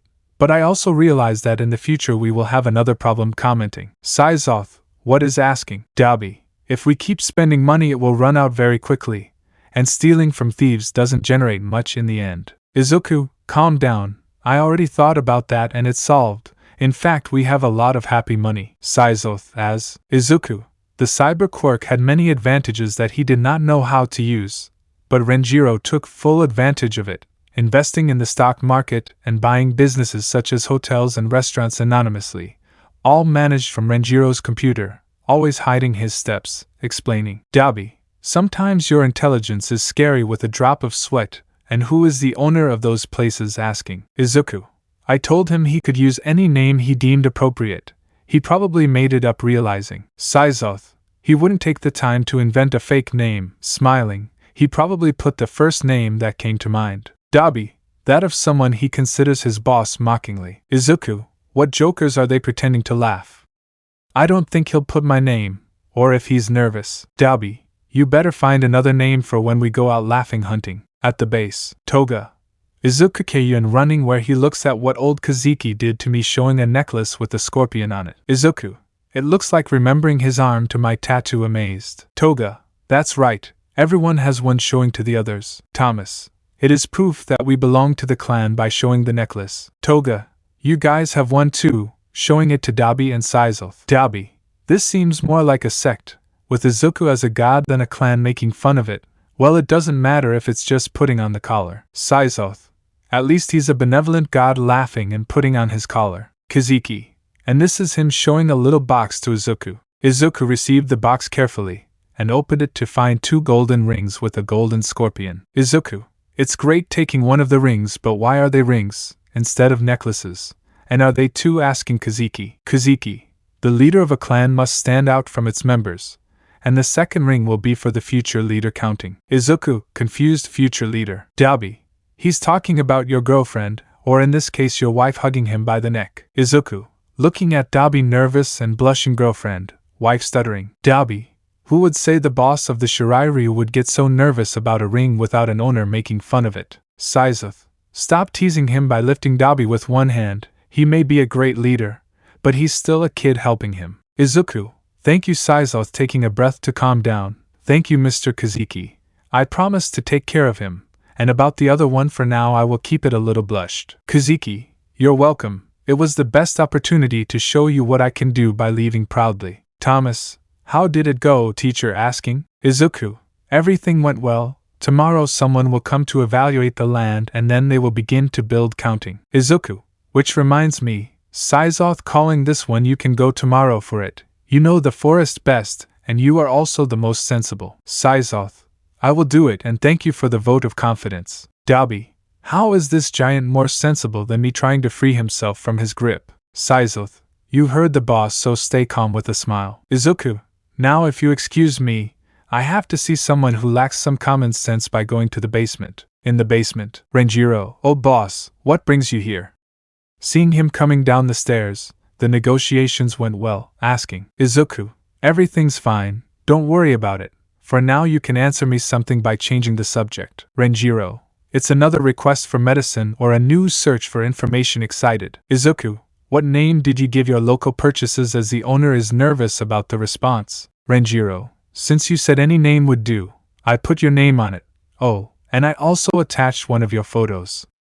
It says, relax. Izuku, why did you do that? We were supposed to remain anonymous. If you remember, they put up a bulletin with my nervous name. Renjiro. Don't worry about that. I was able to combine the power of cyber with this computer showing it, and erase the history of all members, so unless they remember you, no one will have information about you. I can also invent new information if necessary. Explaining. Izuku. And don't you think that inventing a fake name would have been easier if you were stressed? Renjiro. Yes, but it wouldn't be as fun. Izuku. Whatever, as long as people don't find out who I am, I guess it's okay to calm down. Renjiro. And you haven't thought about using a secret name? All the heroes use it, suggesting. Izuku. I thought about it, but don't you think it's very pretentious? Renjiro. You are someone who goes out at night, with a suit to fight crime alongside your allies, which your parents do not want.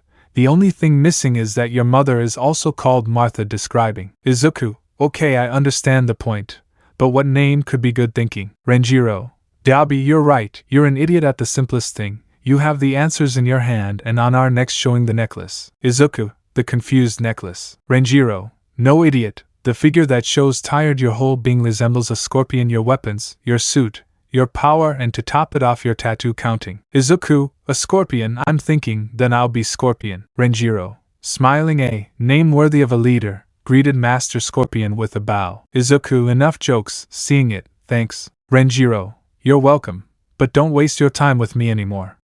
You have people to train by throwing him out. Izuku, okay, I'll leave you with your thing going. Renjiro waited for Izuku to leave. Renjiro, joke huh? Still think it's a joke. Unfortunately for you, everyone in this place will follow you blindly, talking to you only while I saw his necklace if everyone. The next day, Daichi, I'm sure this is the place. Walking through the forest. Saizoth, hey, I've been walking this path for years, so I can't get lost while guiding. Daichi, but this is the kind of place where a nervous corpse is hidden. Saizoth, no, that's another serious one. This made Daichi break out in a cold sweat and start shaking in fear. Saizoth, it was a joke. I don't get it, he says calmly. Daichi, it's a joke. How funny pretending to laugh. Saizoth, we arrived by moving some branches aside. When they arrived at the place, Daichi was amazed and could see two young people facing each other in a battle, at such a high speed that it was almost impossible to follow with the eyes, and Izuku supervising a training session with the students about to faint. Saizoth,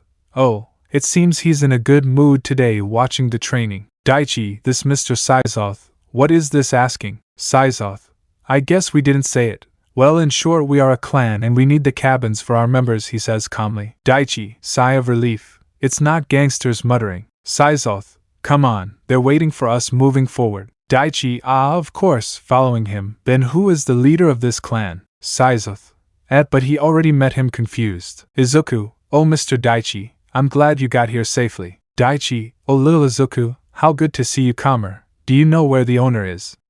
I would like to talk to him while he looks around. Daichi's words left everyone who heard him confused. Daichi, you should be the leader. Approaching Kazuki. Nice to meet him, greeting him. Kazuki, ho ho ho, laughing, I'm not the leader. Daichi, and then who is asking those present? Most of them, especially Dabi, were holding back their laughter, but they all pointed in Izuku's direction. Izuku, this, I am the leader of this clan, confirming. Daichi, hey, you were amazed. I thought you were a representative or the leader's son, but you never realized. I'm so sorry for my lack of respect. He nervously apologizes. Izuku, don't worry, he always spends his time laughing, changing the subject as he pleases. It's possible to show the surroundings. Daichi, excuse me for asking, but how old are you? Curious. Izuku, I'm 13, but in a month I'll be 14, just kidding. Daichi, 13, the same age as my daughter, muttering. Izuku said something, asking. Daichi, oh, nothing, and thank you for your understanding. And about the other topic, I couldn't find anything better than this, a flat area, with several trees that we could use. It's perfect, to tell the truth, commenting. Izuku, then we have a deal by raising our hands. Daichi, taking Monday early, I will come with my men to work excitedly. Izuku, perfect. Dabi calling him, you can bring it by ordering. Dabi, I'm already entering the house. After a while Dabi came out of the house with a briefcase and gave it to Izuku. Izuku, this covers what we said and there's a little more for any inconvenience, handing over the briefcase. Daichi, excuse me, but what is this? Opening the briefcase. The briefcase was full of money, which surprised Daichi and he closed it immediately. Izuku, payment for your work, I hope we can get along. Daichi, equally nervous. At Daichi's house. Daichi, I'm home, coming in. Haruka, welcome. How nervous were you about the answer? Daichi, good and bad, answering. Daichi, good because we won't have to worry about money for a while and we can send Ochako to the academy she wanted happily. Haruka, that's good news, but what about asking? Putting the briefcase on the table, then opening it. Daichi, looks like I sold my soul to the devil by showing the contents. Haruka, seeing the amount of money, fainted from the shock while a voice was heard in the background. Ochako, Mom, Dad is coming in. On top of a building at night. Dabi, it seems that there are not many people looking through binoculars. Toga, we must cut them all, playing with his knife. Dabi, what do you say? Reptile with a smile. Reptile, transforming into a lizard, I say we wait for the boss's order, not changing Scorpion's order. A shadow appearing behind them. Scorpion, save the hostages, destroy the cargo, and don't let any serious villain escape. All at your command. Jumping off the building. Scorpion, I'm dying to see the reaction of the heroes and villains when they find out that someone is hunting them, smiling. Chapter 6. Daichi's POV. It's been 3 months since we started building and I've noticed several things. The first is that there are more and more members. Before there weren't even a dozen, now there are more than 30. Each cabin we finish is quickly occupied. which means that we have more and more work. The second is that their young leader is a beast. He makes them train until they faint, and when he has practice fights, they can barely touch him. It's clear to me why he's the leader, but I must also admit that he's the kindest of all. That's why I must ask him. Training camp. Syzoth and Izuku could be seen in a practice fight. The height difference was noticeable. Syzoth attacked incessantly and at high speed with devastating attacks, but Izuku remained calm, dodging the attacks and deflecting some with a wooden sword. In one of Syzoth's attacks there was an opening that Izuku took advantage of to attack his legs and knock him down. Izuku. End of the fight by putting the sword on his neck. Syzoth. Smiling, I'm lost. Izuku. It was a good fight, offering his hand. Syzoth. By accepting I can take down great enemies, but I can't with you commenting. Izuku. Haven't you heard that size doesn't matter? Smiling. Daichi. Finished his training, approaching the duo. Syzoth. Of course. Looking at Izuku. I'll leave the work to you as he leaves. Izuku. What do you need, Mr. Daichi? There is a problem with the construction. Wiping his sweat. Daichi. No, everything is going well. Thanks to your members we are moving forward faster. What I wanted was to ask you a favor. A little nervous. Izuku. Of course. What is it about? Daichi. By bowing you could train my daughter. Izuku. Hey, what do you mean? Confused. Daichi. Getting up. Well, you see, our daughter wants to be a heroine since she was little. At first we refused because of how dangerous it is, but after a long time she didn't change her mind, so we decided to support her instead of restricting her. That's why I ask you to train her so that her mother and I are more calm. Telling Izuku. If I remember correctly, there are 5 years left until your daughter can enter a hero academy, or more if she repeats a previous course. Why do you want me to train her now? Questioning. Daichi. We heard that the younger you start, the better your result will be in the future, and also as a father I would like it to be you and not a stranger. In these months I have gotten to know you a little. Clarifying. Izuku. I appreciate the vote of confidence, but seeing Daichi's pleading face, it's okay to give in. Daichi. Thank you very much. Waving his hand. Izuku. But I will set conditions. Clarifying. Daichi. Of course, whatever you want. Happy. Izuku. First, I can't bring her here. She's a rookie and won't be able to keep up, so I'll go to her house. Second, as her son and I have obligations, I'll only go 3 times a week. You choose which ones. And third, do you really want me to teach her this type of combat, showing that it's a little violent and with weapons? Daichi. The first 2 seem fine to me, and about the third, I've seen how he trains. It may seem violent, but no one gets hurt.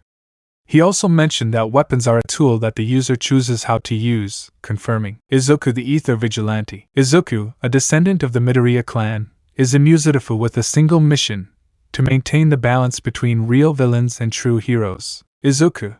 He paid attention to my classes. Smiling. Daichi. If I hadn't done it, I wouldn't have asked him, don't you think? He turns around smiling. Izuku. You tell me the days and the time, and there you have it. I have to admit that I also have some appreciation for you. Uraraka house. Daichi. I'm home. Coming in. Haruka. Welcome. Receiving it. And what did he say? Asking. Daichi. I accept. Train her. Smiling. Haruka. I'm sure she's very nervous. I wouldn't want her to get hurt. Daichi. There will be no problem. I have seen how he treats his students. He is a good teacher. Remembering. Haruka. It's okay. I'll trust you. Ochako. Can you come down for a moment and call her? Ochako. I'm going, Mom. I can hear it from above. After a few seconds, Ochako was in front of her parents. Ochako. What's happening? She says, confused. Daichi. Remember you told us you wanted to be a heroine. That wish is still valid. Asking. Ochako. I haven't changed my mind for a single moment. Decided. Daichi. Smiling. Then we will support you and also help by mentioning. Ochako. Yes, like confusing. Haruka. Dad has a friend who will come to teach you martial arts. By commenting. Ochako. Really? When excited. Daichi. He will come 3 days a week. You decide which ones. By explaining. Ochako. 3 days. Then thinking, how about Tuesday, Thursday and Saturday? Choosing. Daichi. Fine, I'll tell him, but I hope you take it seriously. Ochako. Of course I will try hard. Excited. At the base. Daobi. You really accepted? Don't you think it was a bad idea to comment? Izuku. He has fulfilled his promise of discretion without problems and kept it. Take it as a bonus. Explaining. Syzoth. But keep it a secret from others by joining the conversation. Izuku. Why confusing? Toga. Some of your students are very fanatic. They might feel jealous if you have favorites making fun of them. Izuku, I don't have favorites, it's just a favor. Besides, if I teach him maybe he'll survive the world of heroes by explaining. Dabi, I can't deny that. If you're weak you won't survive remembering. Renjiro, you will include her in the clan by asking. Izuku, I won't do it. Her father trusts me. I won't put her in danger because if I count. Dabi, there is a way for him to be part of the clan and not be in danger by being. Izuku, yes, intrigued. Dabi, give her the ring and she'll have the whole clan protecting her, mocking her. Izuku, how funny. Dabi, I don't even know her, making light of it. Saizoth, oh, you have become strong to their attacks. Recognizing. Izuku, he's been doing it since I got it. It was time I got used to it, thinking about all the times he did it. Dabi, too bad, it's not fun getting upset anymore. Izuku, changing the subject, we have work today watching Renjiro. Renjiro, like every night, robberies, extortion, trafficking, kidnappings, you have to choose from watching a tablet. Izuku, okay guys, we have a long night ahead of us. I hope you're not tired putting on your suits. Dabi, this is the fun part, putting on his suit. Toga, I never get tired of being excited. Saizoth, it's time to get to work preparing. Tuesday. It was the first day of private lessons and Izuku was already at the Uraraka's house knocking on the door. Haruka, I'm opening the door now. Haruka, oh Izuku, you arrived early, come and invite him in. Izuku, thank you very much Mrs. Haruka, politely passing. Haruka's mind. He is very polite because she was so scared at first remembering Dabi and Saizoth, that was why. Haruka, Ochako is about to arrive. Do you want something to drink while you wait? Offering. Izuku, thank you very much Mrs. Haruka. I will accept it gratefully, smiling. Haruka's mind. This kid, turning around, is very cute, putting his hands on his cheeks. He is very polite. He is quite tall for only being 13. And he is also a leader at his age. He is a perfect match. Haruka, here you go, giving me some tea? Izuku, thank you Mrs. Haruka, taking a sip. If it is delicious, smiling at her. This is how she sees it. Haruka, I'm glad you liked it. A little blushed. Hakuka's mind. Ochako, come quickly. I don't know what else to talk about anymore. Getting nervous. Ochako, I'm already home. Entering the house. Haruka, oh, it's her. I'll go look for her after leaving the kitchen. At the entrance. Haruka, welcome by greeting her. Ochako, it's strange that you come looking for me. Something happened. Intrigued. Haruka, your coach arrived. She's in the kitchen now and was a little overwhelmed counting. Ochako, I arrive excited. I must greet him. I'm sure he's an incredible hero. Entering the kitchen. Haruka, Ochako waits, trying to stop her. In the kitchen. Ochako, nice to meet you. My name is. Stopping suddenly. Izuku, Ochako right, standing up and approaching her. Mine is Izuku, and I will be your personal teacher. I hope we get along. Stretching. Ochako, so me too, nervously taking her hand. If you excuse me, I must change my uniform. Mom helped me by taking it and quickly getting up. Izuku, take your time, I'll wait here quietly. In the room. Haruka, what's wrong? You pulled me while adjusting her wrist. Ochako, when you said he was a friend of Dad's, I didn't imagine he was so young and I panicked, blushing, asking how old he is, 18 or 20. Haruka, actually, he's a few months older than you. He's 14, confessing. When he said that, he only confused Ochako more. Ochako, it's impossible that she's 14, nervous. The boys in my classroom don't look anything like her when compared. Haruka, I know, it's nice, isn't it? Smiling. Ochako, Lindu, remembering her face, that's more than being cute, turning red. Haruka, anyway, you better change quickly, don't keep him waiting when you leave the room. After a few minutes, Ochako came down wearing simple sportswear. Ochako, I'm already here, looking at the kitchen where she's looking at her mother. Haruka, she's in the yard. She said she wanted to warm up before starting. Looking outside, half dazed. Ochako, warm, confusing. Haruka, see for yourself by pointing at a glass door. Ochako obeyed her mother's signals and looked in that direction, being amazed by what she saw. The stocking covers her entire arm to hide her tattoo. Haruka, come on, he came to teach you, by encouraging her. Ochako, I take a deep breath and go out to the patio. Ochako, I'm sorry for the delay. I didn't know what to say when apologizing. Izuku, don't worry. Seeing her, your father told me that you wanted to be a heroine. Ochako, I'll tell you, it's a little embarrassing that others know it by scratching their necks. Izuku, he told me, but he didn't tell me why you want to be. Asking. Ochako, to reason, it's not very heroic to say the least. playing with her fingers. Izuku, nowadays the definition of hero is very broad. For a baby his parents are heroes. For a blind man his dog can be a hero. For a patient the doctor is a hero. What I want to get to, no matter the reason, as long as you help someone you will be a hero. Explaining. Ochako, you're really 14. That sounded very mature. Surprised. Izuku, I've been through a lot. So what's your reason for asking again? Ochako, I would like to be a heroine to get money and for my parents to stop working. Izuku, smiling, that seems like a very heroic decision if you asked me. Ochako smiled happily upon hearing that. Izuku, but to achieve this you must be stronger. First let's start light.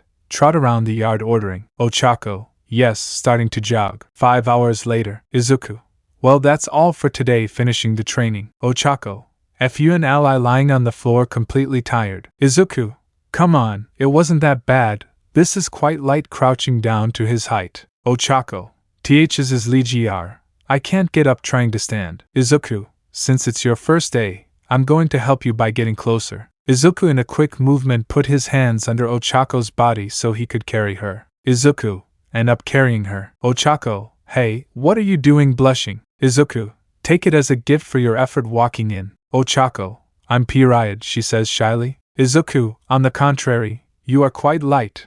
I could even throw you, simulating a throw. Simulation that scared Ochako, causing her to hold tightly to Izuku's neck. Izuku, calm down. As long as I have you I won't let you go, he says confidently. Ochako, letting go, yes, for some reason she trusted you. It's not strange. Laughing. Between laughter and jokes they entered the house. Izuku left Ochako on a nearby sofa. Haruka, you're staying for dinner. Offering Daichi is coming soon. Izuku, thanks, but I'll pass this time. I have to go back quickly because they're waiting for me, so we'll see each other later, saying goodbye. Haruka and Ochako, see you, saying goodbye. When Izuku was about to leave, the door opened in front of him. It was Daichi who was just arriving. Daichi, oh Izuku, you're already wondering. Izuku, I can't leave the boys alone joking around for too long. Daichi, laughing, you're right, see you, saying goodbye. Izuku, yes, I'll see you when we leave the house. Daichi, looks like the training went well coming in. But as Daichi entered his house he could hear the voices of his daughter and wife in the distance. Ochako, Mom, Izuku was so hard on me. I can barely walk, complaining. Conversation that upset Daichi and he stayed listening more. Haruka, it's normal, they did it for a long time, calmly. Ochako, she knew it was my first time, and yet she didn't hold back her complaining. Haruka, but you seem to have fun asking. Ochako, well it was fun, her attitude is contagious. But that doesn't mean that complaining won't hurt a lot tomorrow. Every word he heard disturbed Daichi more and more, and he slowly approached his wife. Haruka, oh dear, when you came seeing it. But he didn't say anything until he grabbed his wife by the shoulders and asked very worriedly. Daichi, Haruka, what did Izuku do to our little girl who was about to cry? Haruka, thinking I guessed too many things to say, evading the question. Daichi, I'm going to kill Izuku by screaming. Haruka and Ochako, why confused? At the base. Izuku sneezing. Dabi, it seems like someone is talking about you, laughing. Izuku, it's just a little dust, wiping his nose. Toga, today we will go out asking again. Izuku, we'll do it every day, until the villains get scared, even of our serious name. Saizoth, sometimes I wonder if you're really a kid watching. Izuku. Dabi, well I like that attitude, supporting him. Izuku, let's show him what the Shirairyu clan is capable of. And so Izuku heads out again to clean the streets with his group. This was repeated several times and became a daily routine. Also on the days he wasn't training Ochako, he dedicated all his time to training the recruits who were growing in number. And the days he trained Ochako were more relaxed. He had a lot of fun with her, and was excited by the progress she had. And so quickly 5 years passed. The former rookies were now outstanding warriors in combat, who had enough experience to accomplish missions alone, fast as a breath and lethal as a beast, nicknamed ninjas for their clothes, methods and weapons that some witnesses managed to see, or some victim who was lucky enough to survive them. But this influence not only extended to combat. The clan grew so much that some of them had to camouflage themselves in broad daylight, infiltrated in hero agencies, police branches, or simply working as ordinary people, only distinguished by a small necklace, waiting for an order from their leader. With this new group, the citizens were divided. There were those who loved them, there were those who hated them, and there were those who admired them. With this new group, Small crimes were reduced and some small heroes were retiring. Everything was going according to the plan of a single individual. Smoke, we've finished cleaning Master Scorpion, seeing your leader. Scorpion, it seems he came back looking at a ceiling. Dobby again, he looks like a stalker, always watching without doing anything, cleaning his daggers. Toga, you want me to do knife juggling? Scorpion, no, I'll take care of it. You guys go to the other places and sort things out. Team, clear disappearing. Scorpion, Reptile calling him. Reptile, yes, Master, making himself visible. Scorpion, I'm sorry to always ask you this, but can you take the kids to daycare? Their classes are almost over, scratching his neck. Reptile, it's no problem, I like disappearing children too. Scorpion, very well, I must attend to my guest by disappearing. On a nearby roof. Scorpion, yes, if you stay up so late, you'll have more dark circles. Eraserhead talking to a kneeling figure. Aizawa, you're the least suitable person to tell me that. Scorpion approaching. Scorpion, another boring night, don't worry. Aizawa, you know what? Your group always takes care of it before any hero gets upset. Scorpion, come on, don't look down on yourselves, you always leave the place pretty clean, making fun of it. Aizawa, you came just to make fun of him by turning your back on him. Scorpion, I just came to say hello to our #1 fan, the one who has been on our heels for a long time, staying by our side. Aizawa, it's been 4 years and I haven't been able to discover anything peacefully. Aizawa, it even seems like I get along better with you guys than with the heroes, don't worry. Scorpion, that means you want to join, you know you're always welcome by raising your hand. Aizawa, as always I will reject the offer, this side is boring. But I prefer boring. Besides, this year I return as a teacher counting. Scorpion, it seems that once a teacher, always a teacher. Well, I'm the same, remembering all his students. Aizawa, will you tell me your secret, how they hide by looking at him? Scorpion, if I told you, I would have to kill you by touching his swords. Aizawa, coming from you, I believe it. Yawning, it's time to sleep, leaving. Scorpion, hey, Aizawa catches throwing something. Aizawa, catching him, what is this? Looking at him, a button. Scorpion, it's your #1 fan gift. If you ever need help, my clan will give it to you. When you don't trust anyone, trust us, saying goodbye. Aizawa, how generous, saving the button. At the base. Saizoth, well, they all have their thing, asking. Children, yes, answering at the same time. Saizoth, and his necklaces, showing the Zullo. Children, yes, showing the necklaces. Saizoth, remember if you are in danger, pause. Children, we press the button, responding at the same time. Saizoth, I'm so proud, with a tear. Izuku, wow, he's crying, looking at him. Children, Dad excited to hug him. Izuku, good morning. Sora, Yuna, Haruto, and Himari slept well, caressing. Children, IBS responding at the same time. Izuku, well, I won't hold you up any longer. Uncle Saizoth will take you to the nursery, saying goodbye. Saizoth, of course, I'll take you. Everyone in a line and hold hands in order. Izuku, well, now it's off to the blacksmith's shop, running to a distant hut. After a few minutes. Izuku, Kazuki, you're knocking on the door. Kazuki, oh master, here I am, come in, he says from the other side. Izuku, how did you do? Kazuki asking questions. Kazuki, I feel great, in fact I feel quite young. Izuku, yes, I can see it with a drop of sweat. Izuku, changing the subject, it's done. Kazuki, of course, bending down to look for a box. I put all my blacksmith soul into them, since it was special for you, giving you the box. Izuku, opening the box, they looked great, closing the box. Kazuki, and I took the trouble to take it to Renjiro, for the last treatment, smiling at him. Izuku, thank you, I'm sure he will like it. With a face of illusion, it will be a good graduation gift. Kazuki, I would like you to give him the ring instead of a weapon, suggesting. Izuku, we already talked about it, she wants to be a heroine and I, remembering what she does, am not the best option. Kazuki just stared at him in silence. Izuku, don't get me wrong, I don't regret what I've done, I would even do it again, but being constantly searched, having a double life, and with the constant risk of death, is something I don't want for her. Squeezing the box. Kazuki, he's still too young to understand, but I'll tell him that people do crazy things for the people they love, smiling. Izuku, I'll keep that in mind when I leave the cabin. Izuku stopped before leaving completely. Izuku, thanks again for everything, if there's anything you want don't hesitate to ask me. That said, see you, saying goodbye to Kazuki. Kazuki, Dabi, you're right, he's too kind, Well, at least with his allies returning to work. After Izuku's visit to Kazeki, he went to the beach where he would meet Ochako, which was his new training place. They changed it after the constant harassment by Ochako's parents. Haruka was very excited to see them together, and Daichi was the opposite. It was uncomfortable for both of them. Izuku, arriving, you waited a long time approaching Ochako. Ochako, for a long time, turning around before Izuku's voice. You said the time and you arrived late, pretending to be annoyed. Izuku, sorry, I ran into an acquaintance, and we talked for a bit, remembering Aizawa. Ochako, being the boss keeps you busy, smiling at her. Izuku, you have no idea, standing next to him, but it has its advantages, showing the box he was carrying. Ochako, what is that, looking at the box? Izuku, well, you see, 5 years ago I decided to train a little girl who wanted to become a heroine.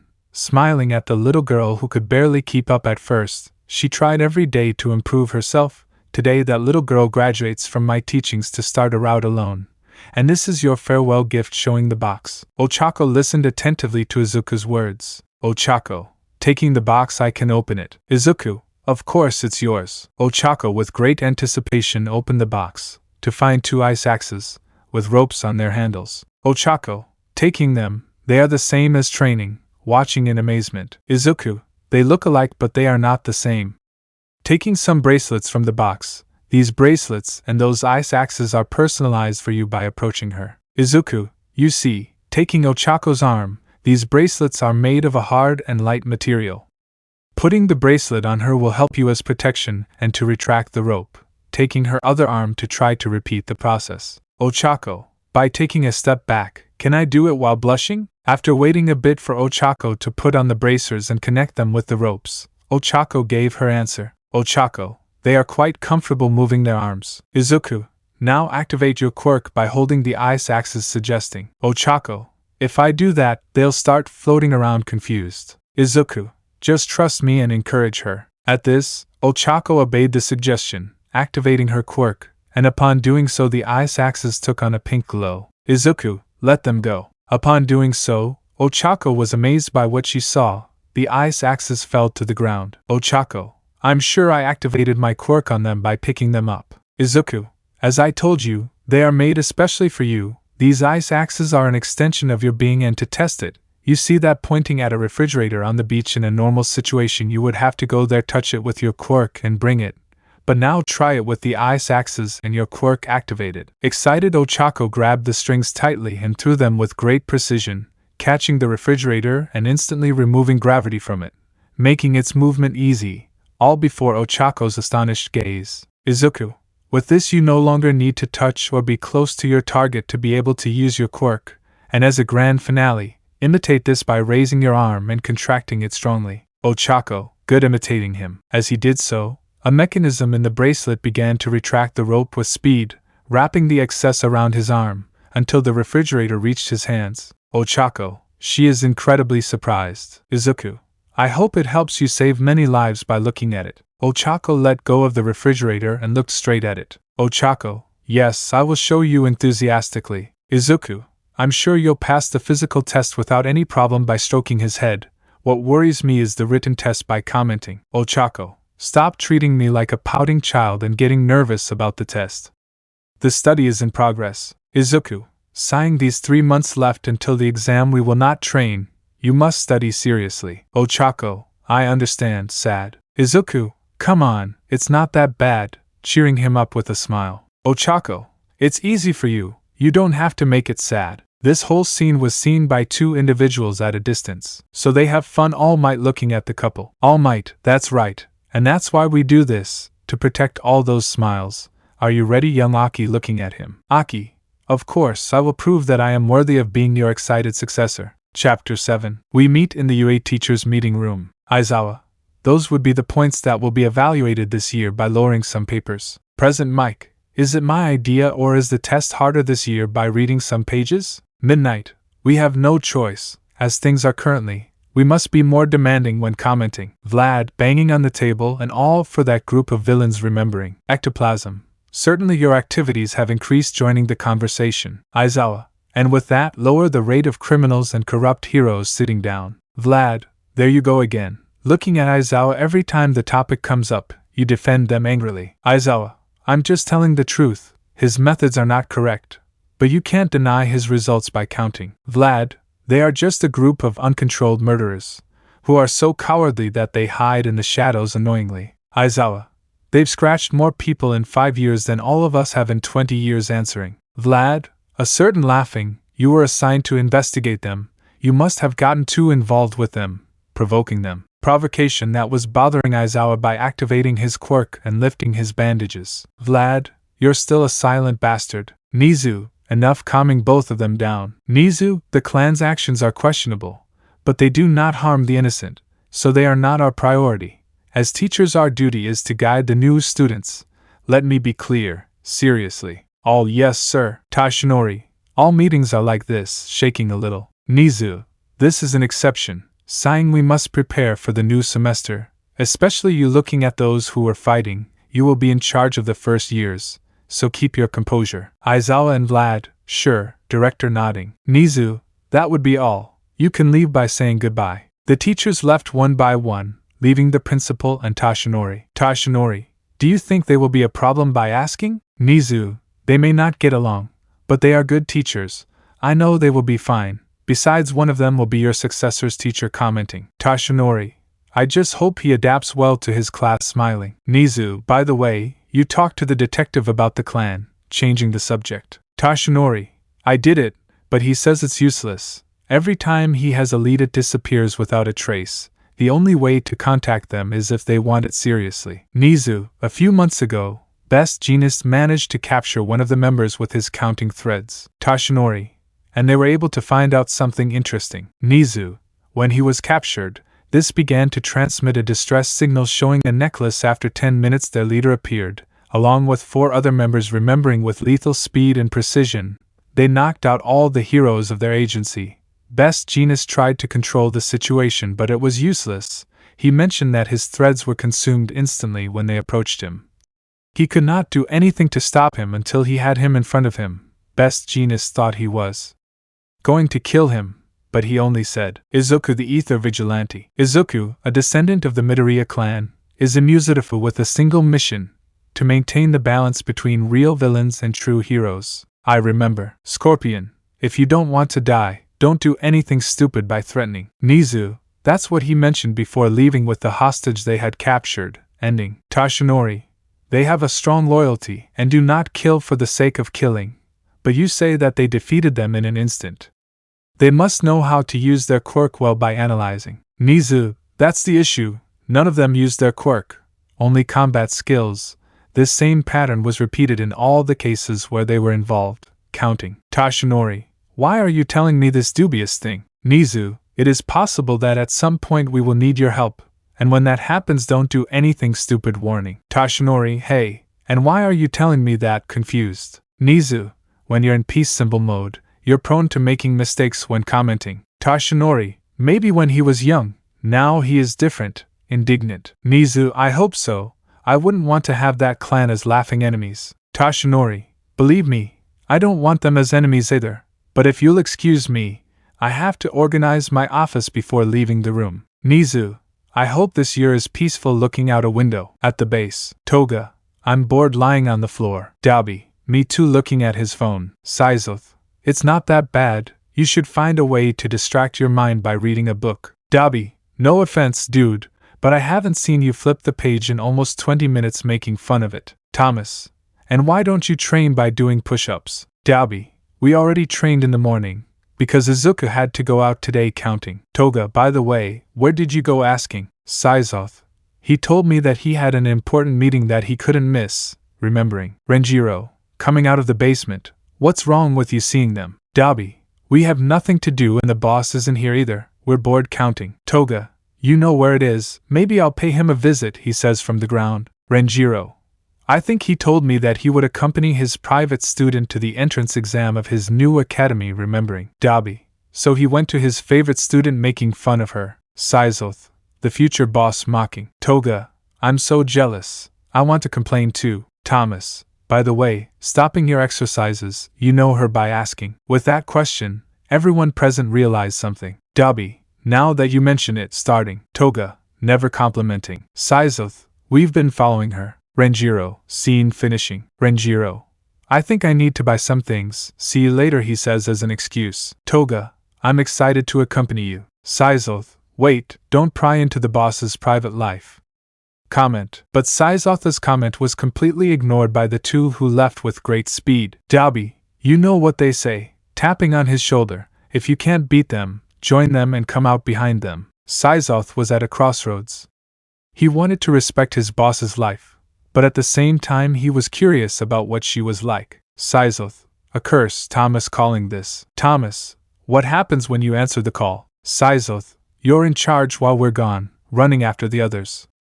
Wait for me, guys. Yue entrance. Izuku, you're nervous looking at Ochako. Ochako, a little, looking at the big building. Izuku, you'll be fine. You studied and trained for this moment, and I'm not bragging, but I was your teacher, just joking. Ochako, that's why I'm so nervous, laughing. Izuku, see, that looks better on you, looking at her with a smile instead of a worried face, fixing her hair. Ochako, instead of taking Izuku's hand away, held it close to her face. Ochako, thank you for everything. If it weren't for you being with me, I think I would have given up thanking you. Izuku, what are you saying? You would have achieved it one way or another. I know that when you decide something, you accomplish it by encouraging her. The atmosphere was perfect even though there were more people next to them. At that moment there were only the two of them. Nothing could interrupt. That moment belonged to them unless… Toga, Izuku, tackling a distracted Izuku. Toga, why didn't you invite me? I wanted to see the academy, complaining about Izuku. Ochako, is this Izuku who is the nervous one? Dabi, oh, so this is your favorite student, appearing behind Ochako. Renjiro, oh, they look perfect, taking his arm. That old man really knows how to make artifacts, looking at the bracelet. Ochako quickly walked away from Renjiro and Dabi. Ochako, who are they? Toga, oh, you're pretty cute. Do you want to be friends by holding hands? Saizoth, it's enough, lifting Toga from her clothes. Excuse her, gets very excited, trying to calm Ochako down. Ochako, a giant, watching Saizoth, who is all this nervous. Izuku, getting up, what are you doing here? Seriously, Ochako, you know them by looking at Izuku. Izuku, sighing, I guess you were going to find out sooner or later. Ochako approaching her, let me introduce you to my elite students and my team, introducing the group. Toga, nice to meet you. I'm Toga, introducing myself. Dabi smiling. Renjiro, I am scientist Renjiro, introducing myself. Saizoth, I'm Saizoth, nice to meet you, introducing myself. Ochako, it's your students asking. Izuku, I would say they are more friends than students, but yes, confirming. Ochako took a deep breath to calm herself. Ochako, nice to meet you. I'm Ochako Uraraka, introducing herself calmly. Izuku, you're taking it better than I expected, approaching her. Ochako, you called them friends, smiling. That means they are not bad people. Dabi, why, he has the same attitude as the boss. Smiling, well, I guess it's okay. Toga, I like it. Ochako excited. Saizoth, you're right, she gives off a calm aura, worthy of a smiling boss. Renjiro, I don't want to be a spoilsport, but you shouldn't take an exam remembering. Ochako, it's true, I must go, start running. I'm glad to have met you, saying goodbye. Izuku said goodbye to her with a smile that was seen by his entire group. Dabi, why do you keep putting it off, sighing? 4 years don't seem enough to you. Saizoth, Dabi, you're right, you've had feelings for her for a long time. Everyone in the clan can tell by contributing. Izuku, like I said, we're from uninterrupted. Toga, and what's so bad about neutral? Renjiro, in my opinion it is better to love as a villain than as a hero, analyzing. Izuku, what do you mean by asking? Renjiro, think, a hero sacrifices what he loves most to save the world, and a villain sacrifices the world for the person he loves. Izuku, but I am also the leader of many people thinking about their clan. Dabi, you already gave them all a purpose, a home, friends and family, including us. But you forgot one person, pointing out it's time you start thinking about yourself, friend. Saizoth, and believe us when I say you have the whole clan behind you, cheering you on. Toga, little ones will love it when you smile. Izuku listened to every word carefully. He understood that his friends supported him. Izuku, thanks guys, you're right, I can't keep denying this. Dabi, that's the boss we met, hugging him by the neck. Izuku, there's only one problem mentioning. Saizoth, what is it? We will help you, in whatever way we can. Izuku, I have no idea how and when to confess, not to mention that I don't have the courage or serious previous experience. Everyone present froze, forgetting something so obvious. We didn't say together either. Seiya thought that with his appearance he would never get a partner and forgot about the subject. Toga's sense of love is bloody. Dabi never cared about romance and Renjiro focused only on his research. Dabi, we did what we could, goodbye, leaving with a smile. Toga, good luck. Izuku-kun walking away with Dabi. Renjiro, I must return with my investigation following them. Seiya, I have to see how Thomas is doing, leaving nervous. Izuku, you bastards can't cheer me up and then just leave me chasing you around angrily. With Ochako. Ochako had arrived on time for the exam, which she was able to answer with great confidence. Ochako, well, now I practice addressing an audience to put into practice all of Izuku's teachings, remembering this. But while he remembered the classes, the scene of Toga tackling Izuku and being on top of him crossed his mind. Ochako, it's just her student getting nervous, right? Ochako walked while she was lost in her thoughts. She didn't notice the people in front of her until they collided. Ochako, rubbing her head, sorry, she was distracted looking at the person she hit. He was taller than her, blonde, and had murderous red eyes. Bakugo, TSK, be more careful, he says seriously. Ochako, looking surprised, sorry, I was distracted and didn't see you, a little embarrassed. Bakugo, sighs to relax his expression, are you okay, asking. Ochako, oh yeah, it was nothing, answering. Bakugo, okay, then I'm going into the auditorium. Ochako, we're hitting each other in the face, concentrate on entering the auditorium. President Mike enthusiastically began his presentation, explaining in detail how the physical exam would be conducted and how the points would be counted. His energy was too much for the students to keep up with. As he spoke, an argument broke out between a tall boy with glasses and another black-haired student, capturing the attention of everyone around them. The boy with glasses scolded the other for his inattention, causing a minor commotion. President Mike, noticing this, quickly intervened, calming the situation with a mix of authority and charisma. His intervention restored order to the presentation. President Mike continued with final instructions. Then, he turned his attention to all the students and informed them it was time to head to the designated areas on their tickets. Each student, with a mixture of nervousness and determination, prepared for the start of the test. Ochako, wow, it's huge, considering a metal door. Well, it must be huge since we'll be facing robots. Ochako, I must be ready by taking out their weapons and connecting the strings to the bracelets. Hey, Yuri, approaching Ochako. Ochako, this is you talking to me, asking. Who else but serious? Ochako, I don't know, there are like 70 people besides me, responding sarcastically. This caused some of those present to laugh a little. So this seems like an annoying joke to you because of the answer. Ochako, of course not, by suddenly lifting the ice axes. I take this very seriously. If that were the case, you wouldn't be carrying those weapons pointed at the ice axes. Ochako, this whole scandal is because of this. Looking at the ice axes, I have the school's permission as support tools. Even so, the weapons are not worthy of a hero trying to take them out of his hands. Ochako, thanks to her training, reacted quickly, pulling him, hitting the part where his legs bend, making him kneel and putting the edge of the ice axe on his neck, immobilizing him in seconds. Ochako, tell me what you want, but don't touch them again, by putting the edge against their neck. Seriously, since the previous photo was blocked, I'm posting this again. An ice axe without the weight and with a rope instead of chains, so that it's longer. Snipe. Contestant N84 can release the 36 by arriving to calm them down. Ochako, of course, separating the leaf from her neck. Snipe, what are your names, asking. Ochako, Uraraka, responding. The other student had a hard time answering, because he had to calm his tremors of fear. Tentenia Lida answered with difficulty. Snipe, can someone tell me what seriously happened here? Ochako answered without hesitation. Ochako, student Lida approached me unannounced when I was preparing for the test, with the intention of reproaching me for my support tools.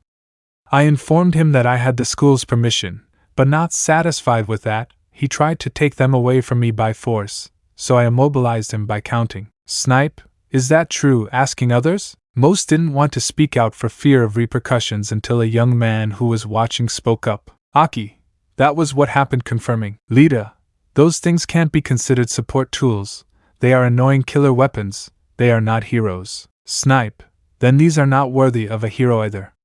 showing his revolver in your eyes is not a real serious hero. Lita, no, I didn't mean that, sorry. Snipe, tools or weapons are just that, tools. The user decides what to do with them. They do not define a person. It was made clear to everyone. Snipe, the test lasts 20 minutes. You two will enter 5 minutes after the start as punishment. Ochako, it's okay to accept it. Lita, I understand and I'm sorry. Bowing to the professor. Snipe, I'm not the one you owe an apology to by leaving the place. Lita stood up and looked at Ochako. Lita, this stopped me. Ochako, stop. If you're going to apologize, do it when we've passed the test, so you'll know I was serious about moving away from him. After this incident, the last physical test began with the doors opening, but as it was so sudden, none of the contestants got engaged. Present Mike, what are you waiting for? Outside, you won't have a start signal, telling them. All the students left quickly, to try to get as many points as they could, except for 2 who were waiting at the entrance. Ochako, there's not much left. Looking at a stopwatch, the 2 students stared at the timer without blinking until it reached 0. Lita activated her speed quirk to get quick points. Ochako was not far behind, sticking the ice axes into the ground and stepping back with force, then removing gravity from her body and launching herself like a slingshot. Ochako nimbly glided above the other students, using her ice axes to anchor herself to the walls and deftly change direction. With alert eyes, she looked for strategic targets among the moving robots. Once located, she deactivated her quirk, allowing herself to land precisely on the robots. She aimed her ice axes at the robots' limbs or necks, leveraging the strength and sharpness of her weapons to slice through the metal with ease. Ochako, this is the best gift of all, holding her weapon. He kept repeating this process to make up for lost time, unaware that all his actions were being watched. Midnight. Although we increased the difficulty, there are several who progress while looking at the cameras. Present Mike, even that troubled boy is doing well talking about Lita. Vlad, that explosive boy has a lot of points watching Bakugo. Midnight, someone you're interested in, Aizawa asking. Aizawa didn't respond, but he didn't take his eyes off a camera that showed Ochako moving nimbly through the corridors. Snipe, oh, that girl has skill, she must have a combat quirk, to move like that while looking at the screen. Her name is Ochako Uraraka. Midnight, let's see, looking at the list here is Ochako. Her quirk is 0 gravity counting. Snipe, 0 gravity. I'm sure you can immobilize a student accurately, remembering. Aizawa, their movements are similar. It's almost as if he were reminiscent of Scorpion. Tashinori skillfully uses his support tools to counteract his weaknesses. You can see that he has prepared for everything by looking at the screen. Present Mike, let's see if everything stops with the push of a button. It's time for number 0. In practice, Ochako had just finished defeating some 3-point robots. Ochako, with these I should have enough, wiping her sweat, but I'm not going. Interrupted by a tremor. Ochako, what is this? An earthquake. Maintaining balance. In the distance. Student, run scared. Student, it's 0 points running. Student, he would crush us by running. Ochako followed the sound of the screams, reaching a main street, where she could see a giant robot advancing towards them. Ochako, that's 0 points. Amazed by the size is gigantic. Ochako, according to the suggestion, it was better to avoid it by turning around. Ochako was determined to keep earning points, but several voices behind her caught her attention. They were students, too tired to flee or, out of fear, unable to move. Some were trapped in the rubble of collapsed buildings. Ochako looked ahead and then back at the trapped students. She knew every second counted in this test, but she couldn't ignore those who needed help. She quickly approached the rubble and activated her quirk, making the heavy stones float and freeing the trapped students. Ochako, quickly get out of here by moving the rubble with your quirk. With each step the 0 points took, more debris fell. Ochako uses her ice axes with her quirk activated to stop them in the air and create a barrier with them.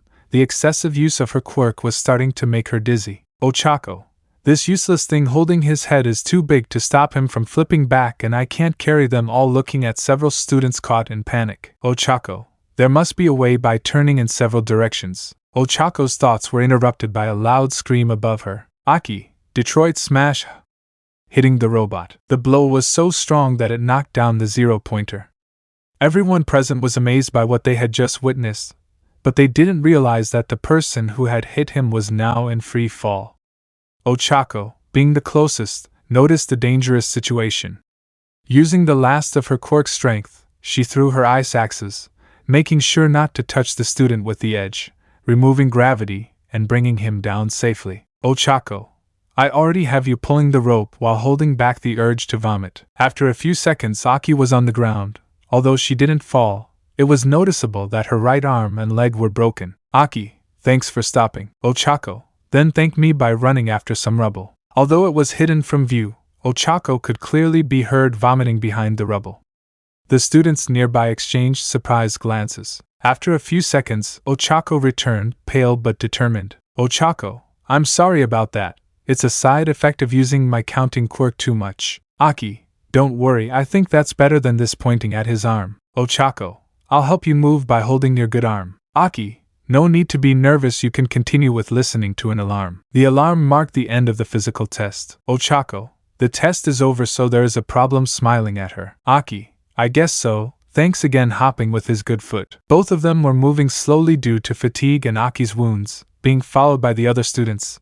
This was interrupted by a voice. Young lady, can you leave it here and call them? The journey came from a little old lady. Student, she is the academy's nurse, recovery girl. Recovery, thanks for the introduction. As I said, I'm the nurse, so if you have a wound, you can come with me and I'll heal you by commenting. Ochako took Aki to the nurse, who kissed him on the cheek.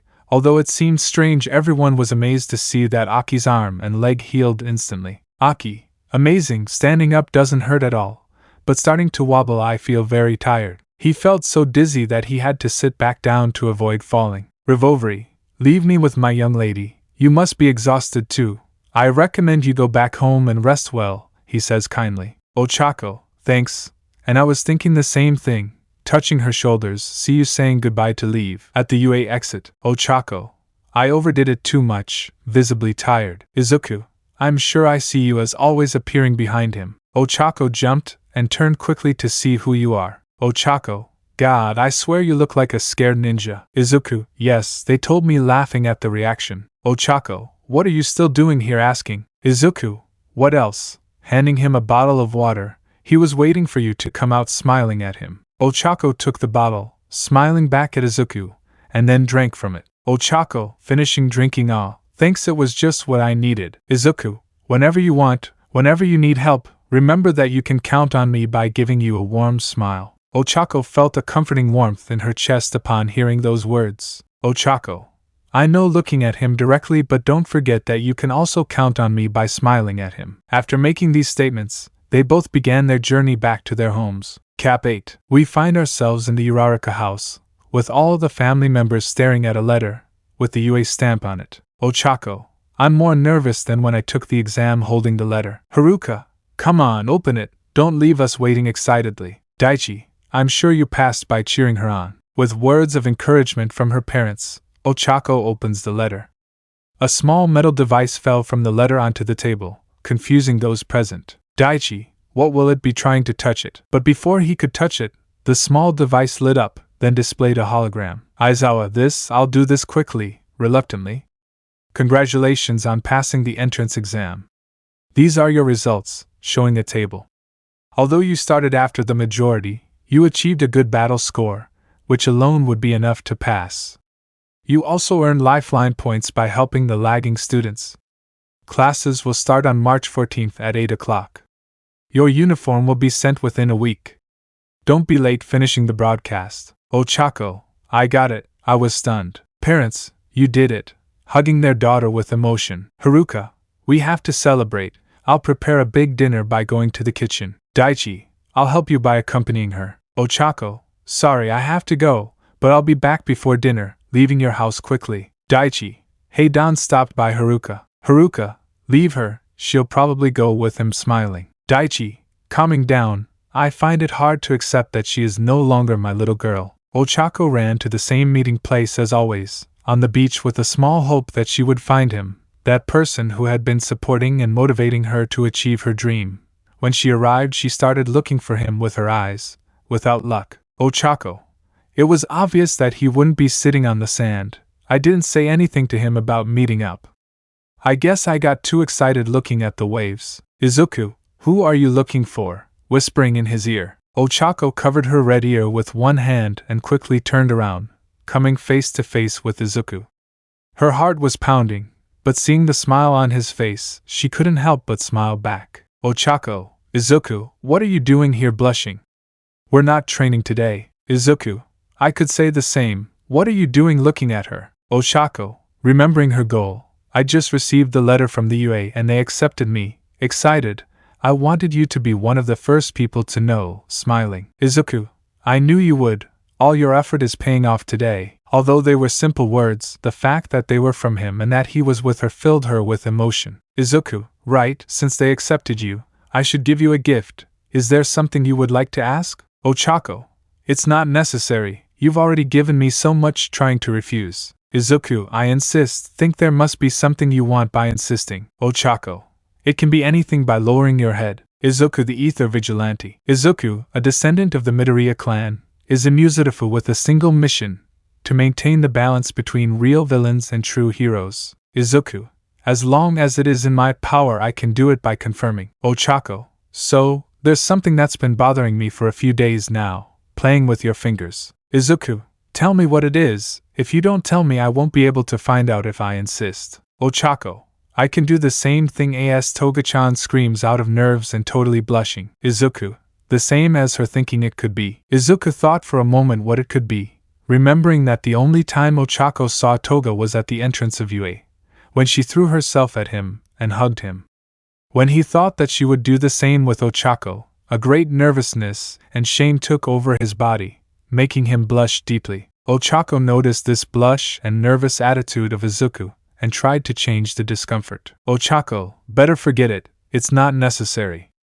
Being hugged by Izuku. Izuku, hugging her. I told you that I would give you anything that is within my reach, he says nervously. Ochako felt surprised by Izuku's sudden gesture, her eyes reflecting her astonishment, while her lips could barely form words.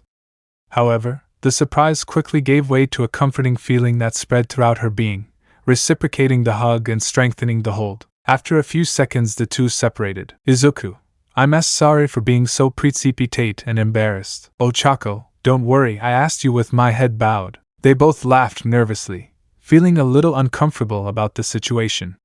However, there was a glimmer of complicity in their eyes, as if they shared a secret that only they understood. Ochako, I should be back. My parents are waiting for me nervously. Izuku, yes, I should also return nervously. Both, see you saying goodbye. They both set off in opposite directions, at first with a light walk, then a jog until they both started running as fast as they could, passing through what they had recently passed. Izuku/Ochako, why did I do ask for that blushing? On Ochako's side, she had arrived home, entering without problems, with a look lost in her thoughts, an attitude that was seen by her parents. Daichi, daughter, something happened to you, are you worried? Ochako looked in her father's direction. Ochako, Dad, give me a hug, she asked calmly. Daichi with great emotion for his daughter's sudden request. Daichi, of course, little one hugging her. It's been a while since I did this, commenting. The father and daughter's hug lasted a moment until the latter let go of her. Daichi, you feel better, daughter, looking at her. Ochako,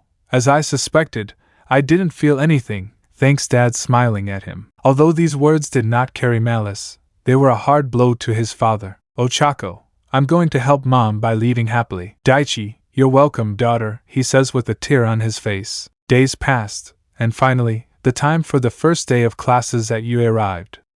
Ochako stood at the entrance, but this time as a student, along with several others.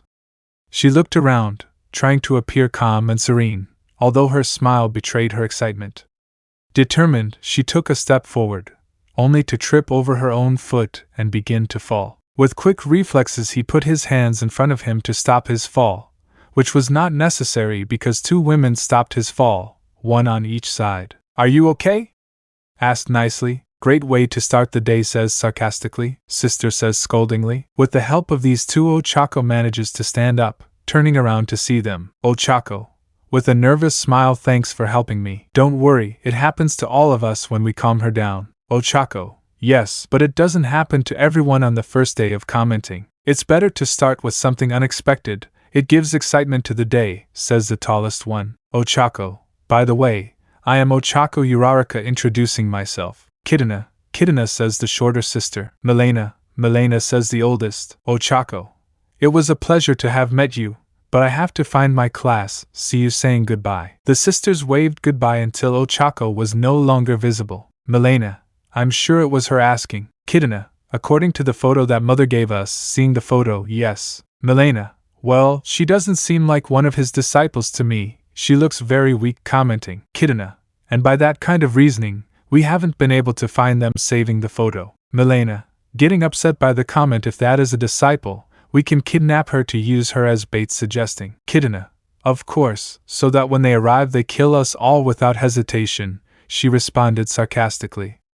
We want them as allies, not as enemies. Meanwhile, Ochako, oblivious to the conversation between these two, was finally in front of her classroom. Ochako, take a deep breath, it's time to enter. But the image she saw was not what she expected. Lita, take your feet off the desk, you're disrespecting all the heroes who used it before you by scolding a blonde. Bakugo, well, they are where they should be, below me, he says arrogantly. Aki, come on, Bakugo, it's too early to fight. We should get along, right? Looking at Ida, I'm Aki Nakamura and Katsuki. Bakugo introducing himself. Note, I realize that when you introduce yourself, the last name comes first, then the first name.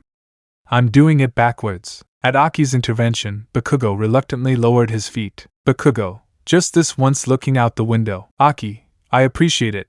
And well, what is yours? Looking at Lita. Lita, true, thank you for your help here and also for being a mediator that day, remembering the entrance test. I am Lita Tenya. A pleasure. Nakamura bowing. Ochako, when he wants to, he can be quite understanding, even when looking from afar. Ochako, I must, turning quickly. Aizawa, oh, you felt my presence. How interesting, he says, lying on the floor wrapped in a yellow sack. Ochako's mind, a giant caterpillar that talks in amazement. Aizawa, for now, go inside and find a rolling seat to enter the classroom. Although Aizawa's suggestion seemed a bit unusual, Ochako complied and settled into a seat that was still empty. She watched as the other students stood in surprise, staring at a strange giant caterpillar in the corner of the room. Aizawa, okay. Coming out of his jacket, I'll be your homeroom teacher first. Welcome to Class 1A of Heroism, yay! Throwing some confetti he had in his pocket. Class A's mind, it's our confusing teacher. Aizawa, now that you know who I am, taking a suit out of his jacket, you have one in those lockers, pointing to a wall with numbers. Your uniforms are custom made with the sizes you gave us. Look for your numbers and change. The changing rooms are at the end of the hall. The first one is for men and the second for women. I'll wait for you in the courtyard in 20 minutes, and don't make me wait. Leaving the classroom, everyone was taken aback by Aizawa's strange welcome. Ochako, being the quickest to adapt, moved first. With her student ID in hand, she identified her number and headed to her locker.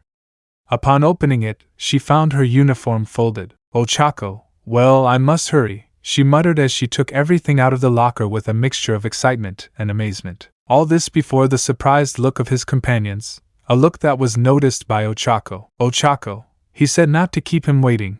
I suggest you hurry, she says as she walks out of the classroom. At these words, the others in the class began to imitate her by searching in their own lockers. In the yard, after half an hour, all the students had arrived at the courtyard, most of them tired from having run in an attempt to arrive on time. Aizawa, they are late. If this were a real situation on the streets, their delay would have cost them lives by scolding them. At this, a tall girl with black hair raised her hand to speak. Momo, with all due respect, Professor, but I don't think we could have made it in time to discuss with that little time. Aizawa, she could point with her head. The class turned in the direction he pointed and could see Ochako doing some warm-up exercises. Aizawa, hey brat, calling Ochako, meet the others, I'll give the instructions. Although she didn't like being called a brat, she just sighed and joined her classmates. Aizawa, before we start, do you know the difference between useless and unnecessary?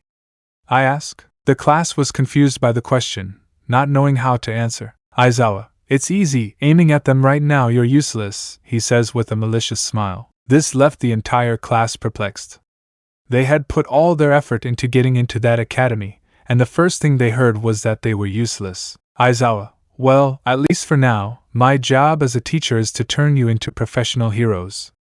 To achieve this, I must eliminate those who are not necessary. I will give you a series of physical tests where you will use your quirks. If I see someone who is not talented, you will be categorized as unnecessary and permanently expelled from the academy. Is that clear? He says maliciously. Bakugo. Oh, this got interesting, smiling. Todoroki. What a way to motivate us, he says calmly. Kaminari. I'm sure he's joking. There's no way he'll expel us, nervously. Momo. Now I remember. Professor Aizawa is famous for expelling an entire class, with the excuse that they had no talent in commenting. Hagyur. I'm not good at exercises when I'm down. Mineta. I can't go yet. I still don't have a GRIN dance. More nervous and scared than the rest. These were some of the comments heard after giving them the news. Aizawa. Ah, how I love the desperation of a student on a Monday morning. If you're done complaining, it's time to start, he says mockingly. The tests were a total of 7, 50-meter race. In this test 3 students stood out. Lita with her speed quirk, Todoroki sliding on ice, and Bakugo who flew with his explosions, these last 2 being reproached for not running normally. But there were also several who managed to pass the test without problems, among them Ochako. Then it was long jump. This was a test where Ochako stood out by removing her gravity and floating several meters. Also did a green-haired girl with frog attributes, followed by lateral jumps, and to everyone's surprise the shortest student with the most ridiculous comment excelled at this, bouncing from side to side on a kind of purple spheres. There was also a resistance test. The students had to run around a track until their resistance ran out. One by one the students were leaving. Only the most athletic students remained. Thanks to training, Ochako managed to finish third, behind Bakugo who refused to lose, and in first place was Lita. Then there were push-ups. In this test, a red-haired boy stood out, who seemed very excited about the exercise, but what stood out the most was that Ochako kept up with that boy. Ochako. I can still do push-ups with difficulty. Kirishima. That's the spirit, excited by push-ups. Bakugo. This is ridiculous, tired, trying not to lose. Mina.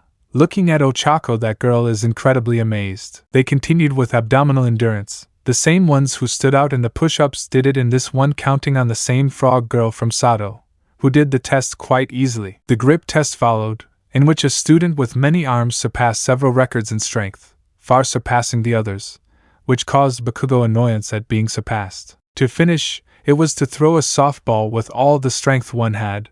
Most used their quirk with creativity, a cannon, ice pressure, pure force, or an explosion, but Ochako, by just removing gravity, achieved a record impossible to beat. Aizawa, showing his mark. Class, infinite amazed. Finally it was the last student's turn. It was Aki who was determined to throw it with all his strength, but to everyone's surprise the ball only went a few meters. Aki, what happened? I'm sure I activated my quirk by looking at his hand. From 1 second to the next, Aki was wrapped in bandages by Aizawa, immobilizing him and pulling him towards the Aizawa. You were thinking of using that power again and becoming incapacitated, hoping that someone would save you like last time.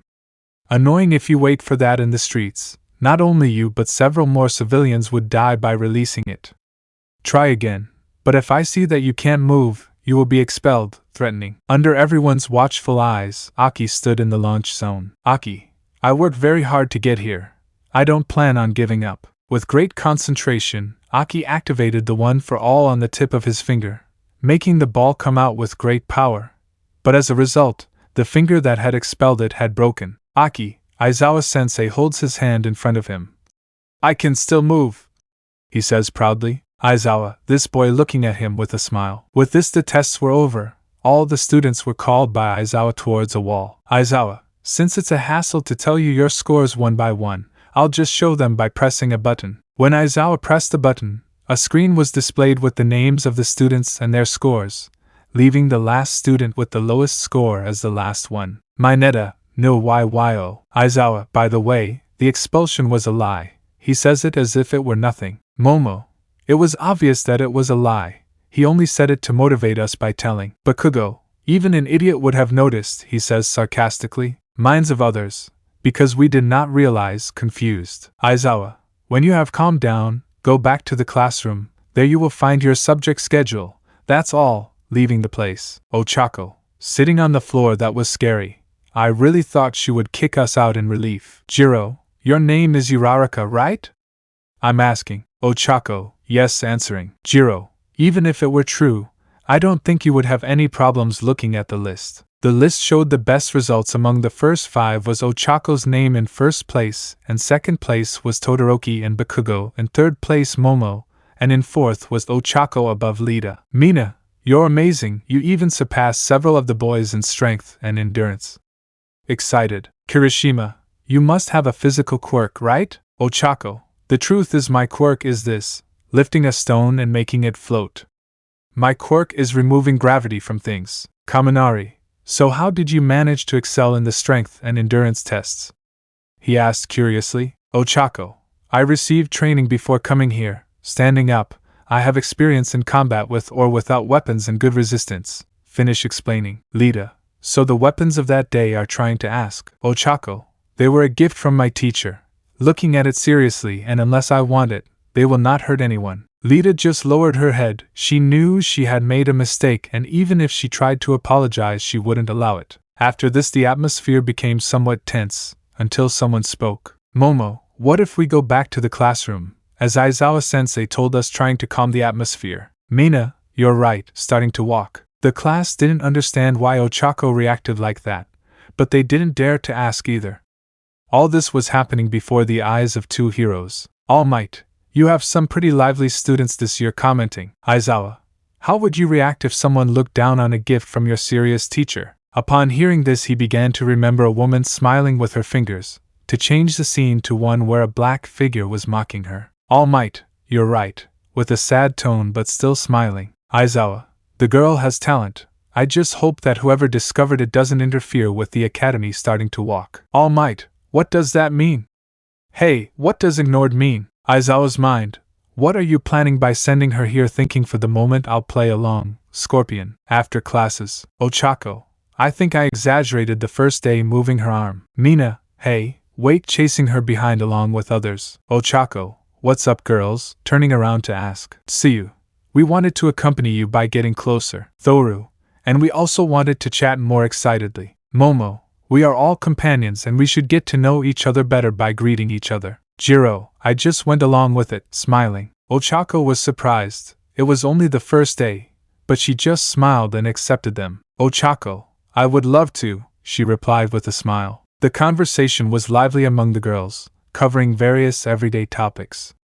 As they progressed, some had to detour, leaving only 3, Ochako, Mina, and Momo. Mina, if I'm honest, I was a little scared to talk to you about Ochako. Ochako, hey, why are you surprised? Momo, in practice, you gave off a strange aura complimenting. Ochako, I'm really a little nervous, sorry, it wasn't my intention. Mina, but now that we're talking, I realize that you're very kind praising her. Ochako, I'm glad to hear it, by the way, stopping a ball that was going to hit Momo. Child, I'm sorry. I pulled really hard and ran to apologize. Kid 2, I told you not to use your quirk running after. Ochako, I didn't make any mistakes returning the ball, but be more careful. Children, we'll have him going with the ball. Ochako, that was close, right? Seeing Momo? Momo, yes, she was half stunned. Who would have thought you have good reflexes? Appearing. Well, she's not the favorite student for nothing, making fun of me. Ochako, what a surprise you are looking at what you are doing here. Dabi, we're just doing a small errand for the boss by answering. Saizoth, by the way, who are they? Curious? Ochako, they are my new friends. They are turning around. When Ochako turned around, she could see that both Momo and Mina had a somewhat nervous face.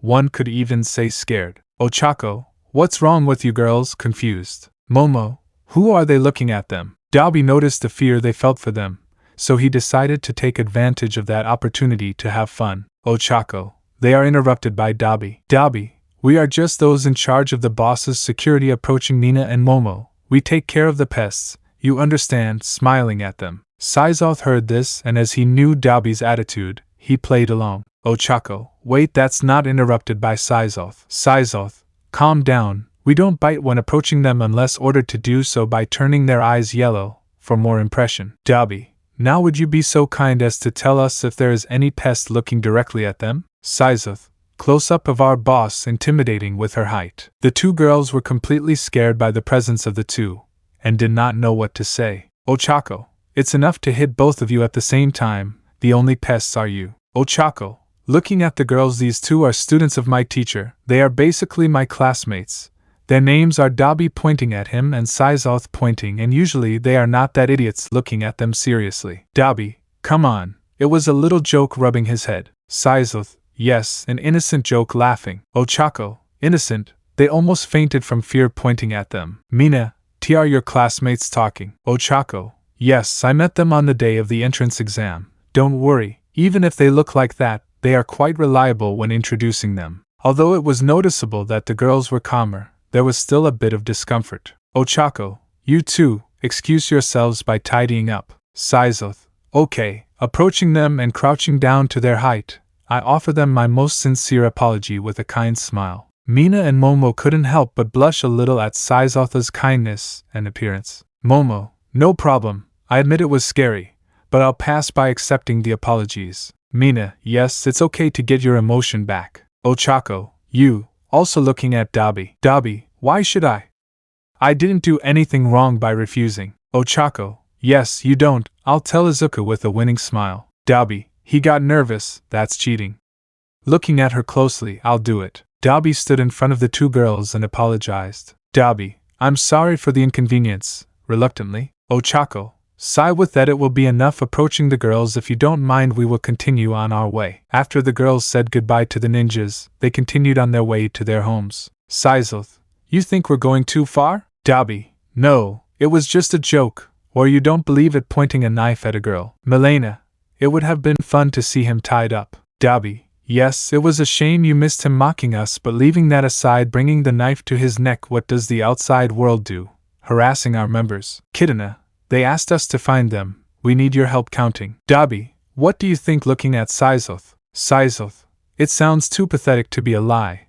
I say let the boss decide. Dabi, I think it's fine. Removing the knife. Okay ladies, it's time to take a walk, he mentions with a smile. Chapter 9. After the sudden encounter between the two sides, Dabi and Saizoth brought the prisoners before their leader. Way to the base. Milena, for a killer clan, they're pretty friendly and walk around quietly. Dabi, what did you expect? That we would knock them out and bring them back? Laughing. Just thinking about it tires me out. Saizoth, if we had done that I would have charged them. Directing. Kidana, they don't feel any danger with us asking. Dabi, we have their weapons, showing some fans and some sai, and in combat we are superior. Milena, you saying it so calmly, it bothers me when you complain. Dabi, I hope you continue to maintain that attitude in front of the boss mocking you. Saizoth, silence. Moving some branches aside, we have arrived. The former cabin, which could support only a handful of people, was now a large complex that stretched for meters with small cabins, where some members were housed. Training camps could be set up with several people using them and several children playing on the plains. Kidana, it seems like a big town, amazed how they managed to keep it hidden by asking. Dabi, why should I tell them? Moving forward. Saizoth, I recommend that you remain calm. All these people are completely loyal to the boss. If they try something they will not hesitate to attack. Warning. Kidana and Milena could feel the gazes of all the members. They had to get that alliance, otherwise they wouldn't leave the place alive. Finally, after a stressful walk, they were in front of Izuku. But what they saw was something no one expected. Izuku, you were wrong about that. Haruto correcting. Haruto, it's quite difficult seeing his book. Himari, look, I ended up showing a notebook excitedly. Izuku, well done, congratulating her. Yuna, how do you do this part? By showing your notebook. Izuku, that's it, you have to do. Interrupted. Sora, I also have a question arising. Where Izuku? Izuku, calm down. I'll help you. All smiling. The scene was watched with perplexed faces by Kidana and Milena. They had been told that he was a cruel and ruthless killer, but what they saw did not fit that description at all. Izuku, raising his head, it seems we have visitors. Looking at the girls. Izuku, children, I have to attend to the visitors. Go with Uncle Renjiro, he will help you with your homework. Children, of course, they answered in unison. The little ones gathered their study things and went down to the basement, where Renjiro was. Izuku, now that the little ones are gone, why are they after our clan members? Getting serious. Kidana and Milena felt a great pressure coming from Izuku. Kidana, our leader asked us to look for the Shirairyu clan, but due to certain circumstances we couldn't find it, so we decided to follow the members thinking they would take us to the base.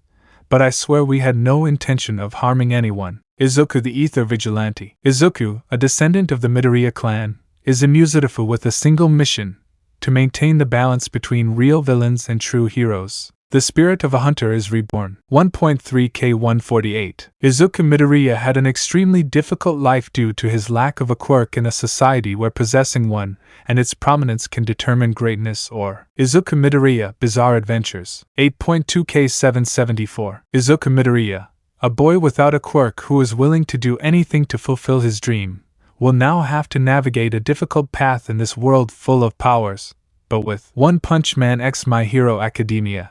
Season 144K7.4K. In this fanfic, we meet Izuku Midoriya, a quirkless boy who undergoes rigorous training to become the strongest hero in the world. Please enjoy. Who am I? 44.1K 4.7K. Izuku was attacked with a quirk that made him forget his friends and ideals at the most inopportune moment on his way to becoming the #1 hero. Without a clear past. I will protect you!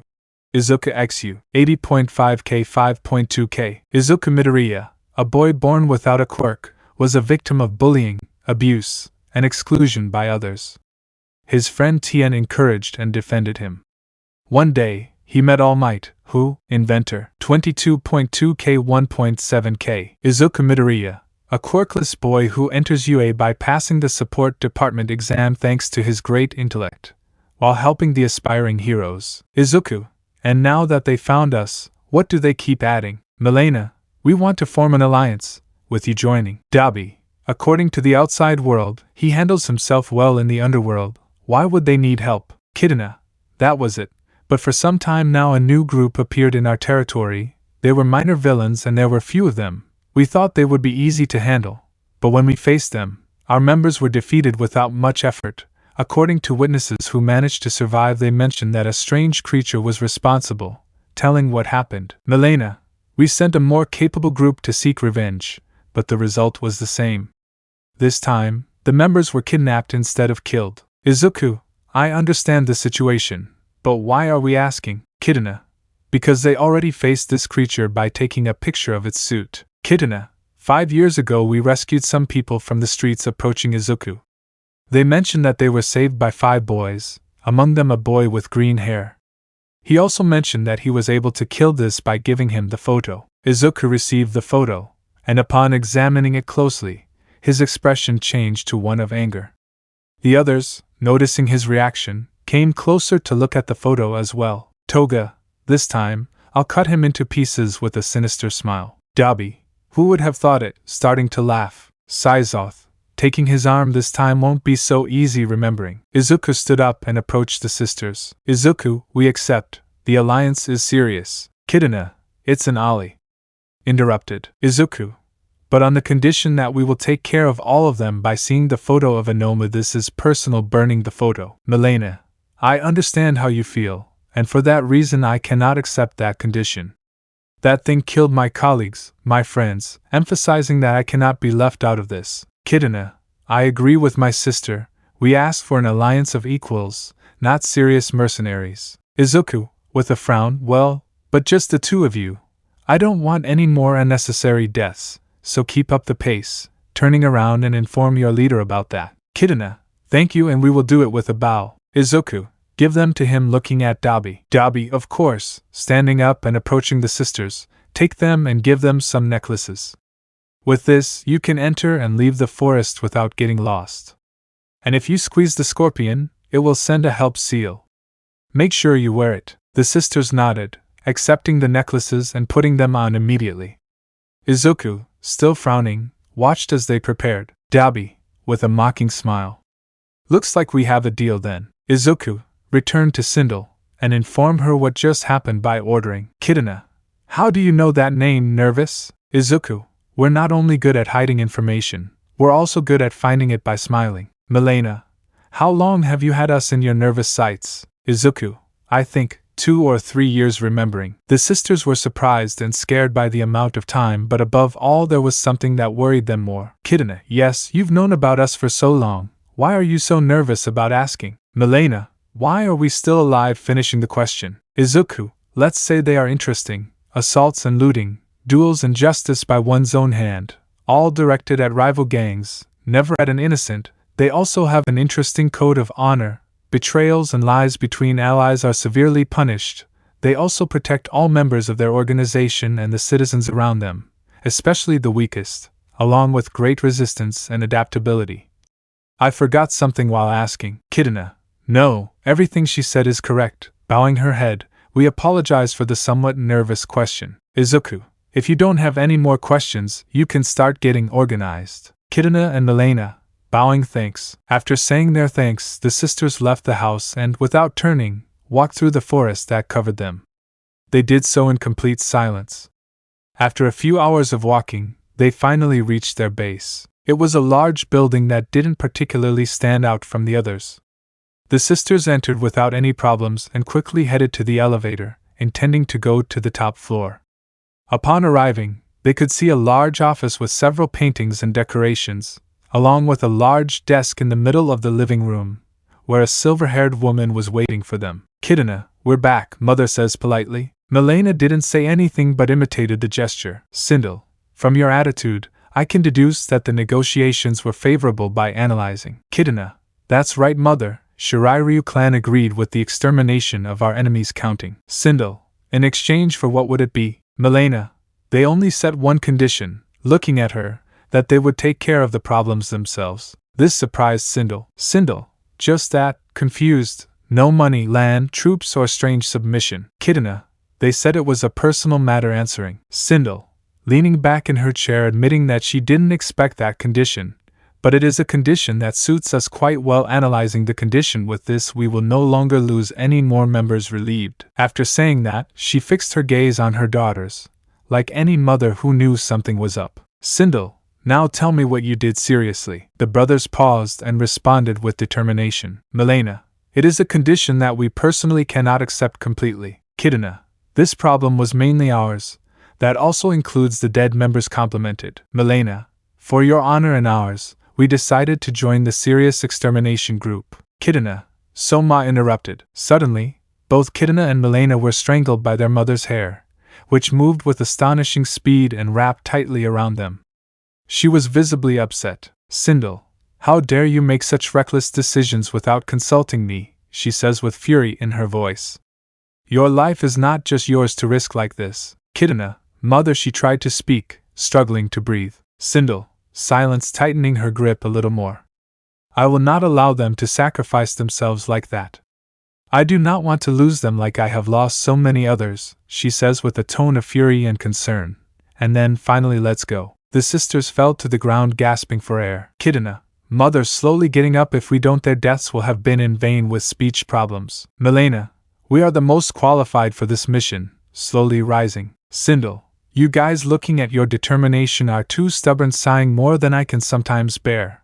Promise that you will come back. Looking at them, the sisters sighed with relief at what they heard. Kidna and Milena, we will do it with determination. Sindel saw her daughter's attitude, and as she knew she couldn't say anything to persuade her, she decided to smile at them. Sindel, changing the subject, they were able to verify how strong the Shiraiyu clan is by asking. Kidna, if at this moment the outside world and the Shiraiyu clan were to confront each other, responding. Milena, we would suffer a serious total defeat. Sindel, then Plan B will be looking out the window. Kidna, I think the same. If we want to last, it will be better if we keep this alliance on good terms. At Izuku's base at the same time. Izuku, you found something by looking at a screen. Renjiro, no trace of them typing. Seems like they learned to hide better. Dabi, as expected from mocking rats. Izuku, what are our options? Seeing Renjiro. Renjiro, right now, just turning around, waiting for them to appear. This news upset those present, more specifically the top four. Annoyance that was noticed by Renjiro. Renjiro, I understand your annoyance. I feel it too, but it's all I can do. Izuku, sigh. I know it's not your fault. We're just a little upset. Keep investigating. If something comes up, let us know. The rest of us turning around, we should return to our activities. While some were preparing for an inevitable battle, others had other plans. UA School. Author's note. The class delegates will be the same as in the anime, Lida as president and Momo as vice president. It would be too much filler if I explained it in more detail, so I'll jump right into the 2 versus 2 battles. Aizawa. Today they will have their first battle simulation counting. At this statement the class entered a mental dilemma. Some of them were excited. It would be their first activity to become heroes. Others who did not trust their physical abilities were nervous, along with some who kept their emotions under control, showing tranquility. Aizawa, since this will be their first practical activity, they will have to use these by pressing a button revealing the boxes from before. These boxes that previously contained their gym suits, today have their hero suits. Aizawa, these suits were created from your instructions that you sent us, and so that there are no problems taking some ice axes from your desk, the school authorized the use of support tools by throwing them to Ochako. I'll see you at the beta training camp, leaving the room. Mina, amazing. Ochako approaching quickly. Do you really know how to use them? She asked excitedly. Ochako, of course, I practiced a lot to be able to use them by spinning them in my hand. Momo, approaching them. I saw the videos of the tests. They shouldn't have a rope. Asking. Ochako, they have it, right here, showing a strange bracelet. I just have to connect these two by tying the rope to the ice axe, and that's it.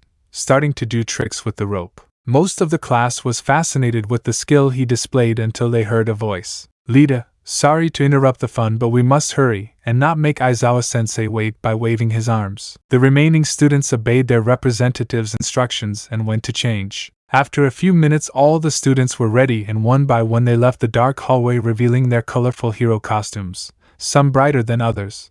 But there was one that stood out from the crowd. Mina, seriously, you'll use that? Ochako, with a drop of sweat. Momo, looks a little dull with a drop of sweat. Ochako, yes, it's exactly what I ordered. It's just a little tight, moving and highlighting her figure. Tsuyu, I understand you. Mine is also adjusted, joining the conversation. Mina, you don't understand a heroine showing a little of her attractiveness by posing. Look at Momo and Hagyur, they really reveal skin.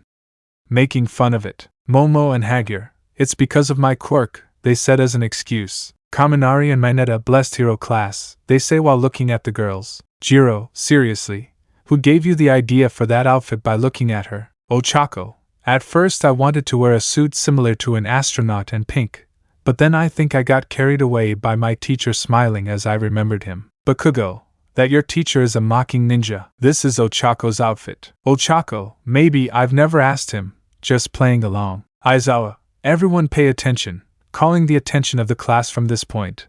The person in charge of giving the heroism class will be another teacher. Lita, another teacher, and who is asking? Out of nowhere a familiar voice is heard saying, everything is fine because… After that a large figure fell from the sky. Almight, because I'm here, finishing his sentence with a big smile. Kirishima, is All Might excited? Kaminari, it was true the rumor that he was a teacher here. Excited. Mina, she'll give me her autograph. Excitedly. These and many other comments were said by Class 1A due to the excitement of seeing the number one hero in person. All Might, Jajaj, I'm glad you're excited, but we have to start this class before we get late counting. At these words the class fell silent to listen to the explanation. All Might, taking out a notebook, he excitedly announced. Okay class, today we're doing a heroes versus villains simulation. The villains will have to protect a bomb hidden inside a building, while the heroes will have the mission to stop them. You'll be paired off at random, and your roles will also be randomly assigned. You can use support tools, but remember this, even though your wounds can be healed by recovery girl, don't overdo it. Looking at the class with a smile, he continued.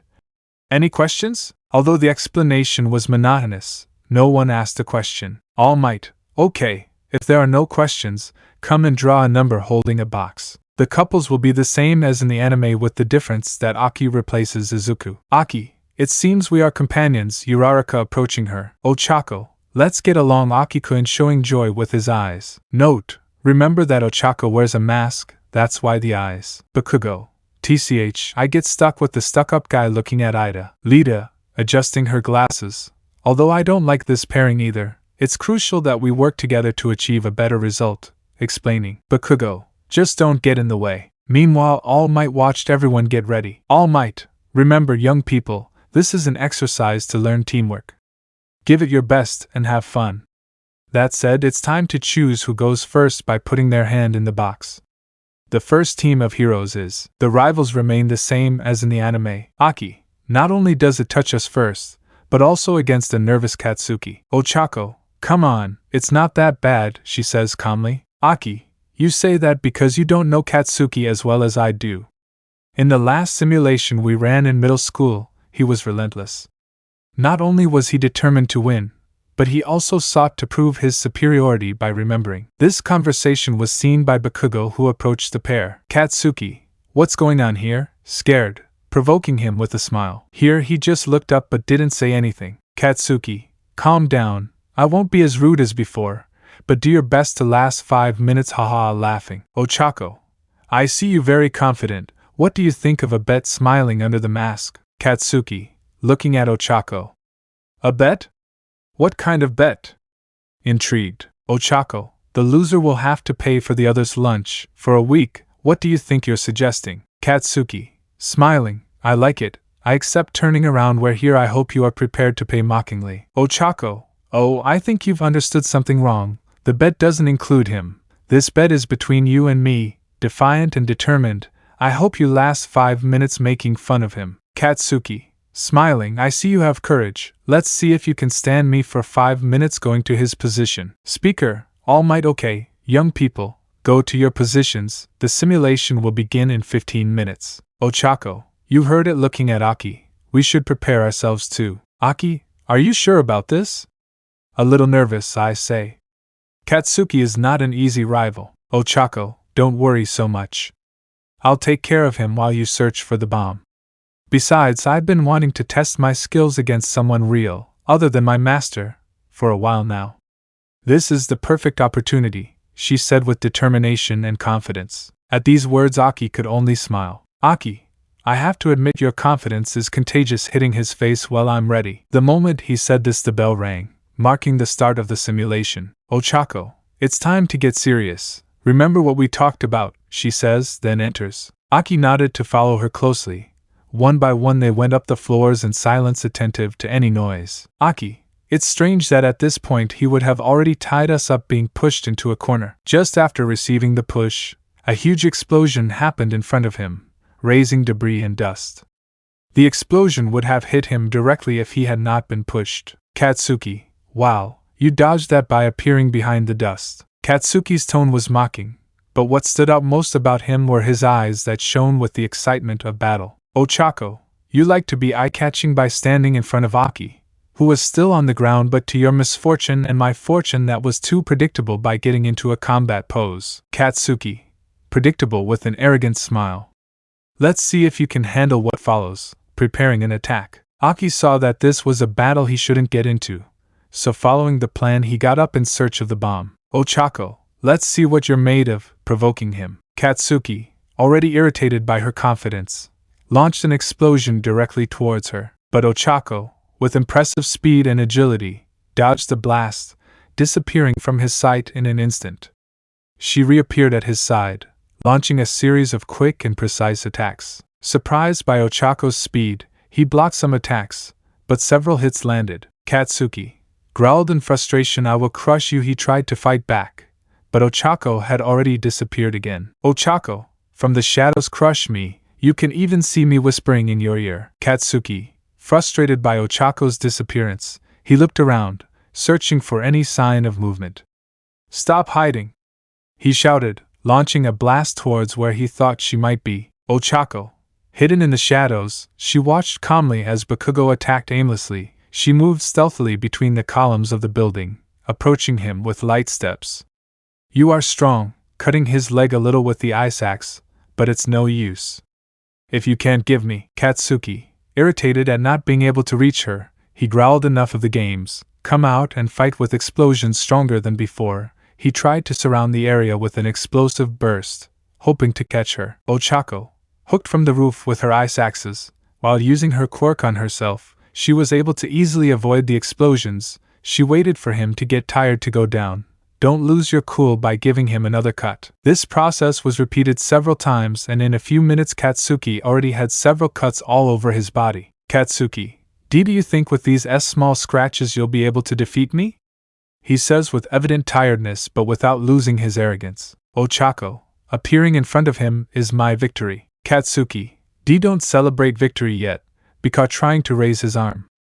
Why don't you answer me? Ochako, like I said, this is my victory, And all thanks to those small scratches showing her ice axes that had a little blood while looking at her watch. 410. You are tougher than I thought, she says while turning around. Katsuki, wait, trying to take a step forward, he fell at the slightest effort, clearly showing his exhaustion and weakness from the cuts. Ochako, I hope you don't forget the bet, was the last thing she said before leaving. With Aki, it didn't take me long to find the bomb, but hiding while watching Ida act like a villain. What is he doing? He says with a drop of sweat. For the moment I must call Uraraka. Aki, activating his communicator. Uraraka, where are you? Ochako, whispering in your ear behind you. The sudden shock caused Aki to jump unexpectedly, accompanied by a scream.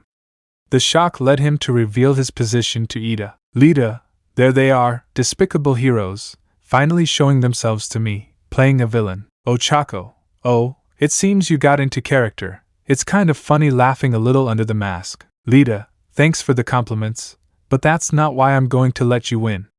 Look, pointing around the room, I anticipated your arrival and removed anything you could use against me, trying to laugh like a villain. Ochako, even this, showing the ice axe hanging from a rope. Lita, try whatever you want, hero, but you'll never catch me faking the villain laugh again. Ochako, maybe not me, but what about pointing at Aki, who was approaching slowly and silently? Lita, I quickly grabbed the bomb and sped away from here. Good try, hero, but with that speed you'll never be able to reach, falling face down, dropping the bomb. Ochako quickly took the bomb he dropped, ensuring her victory.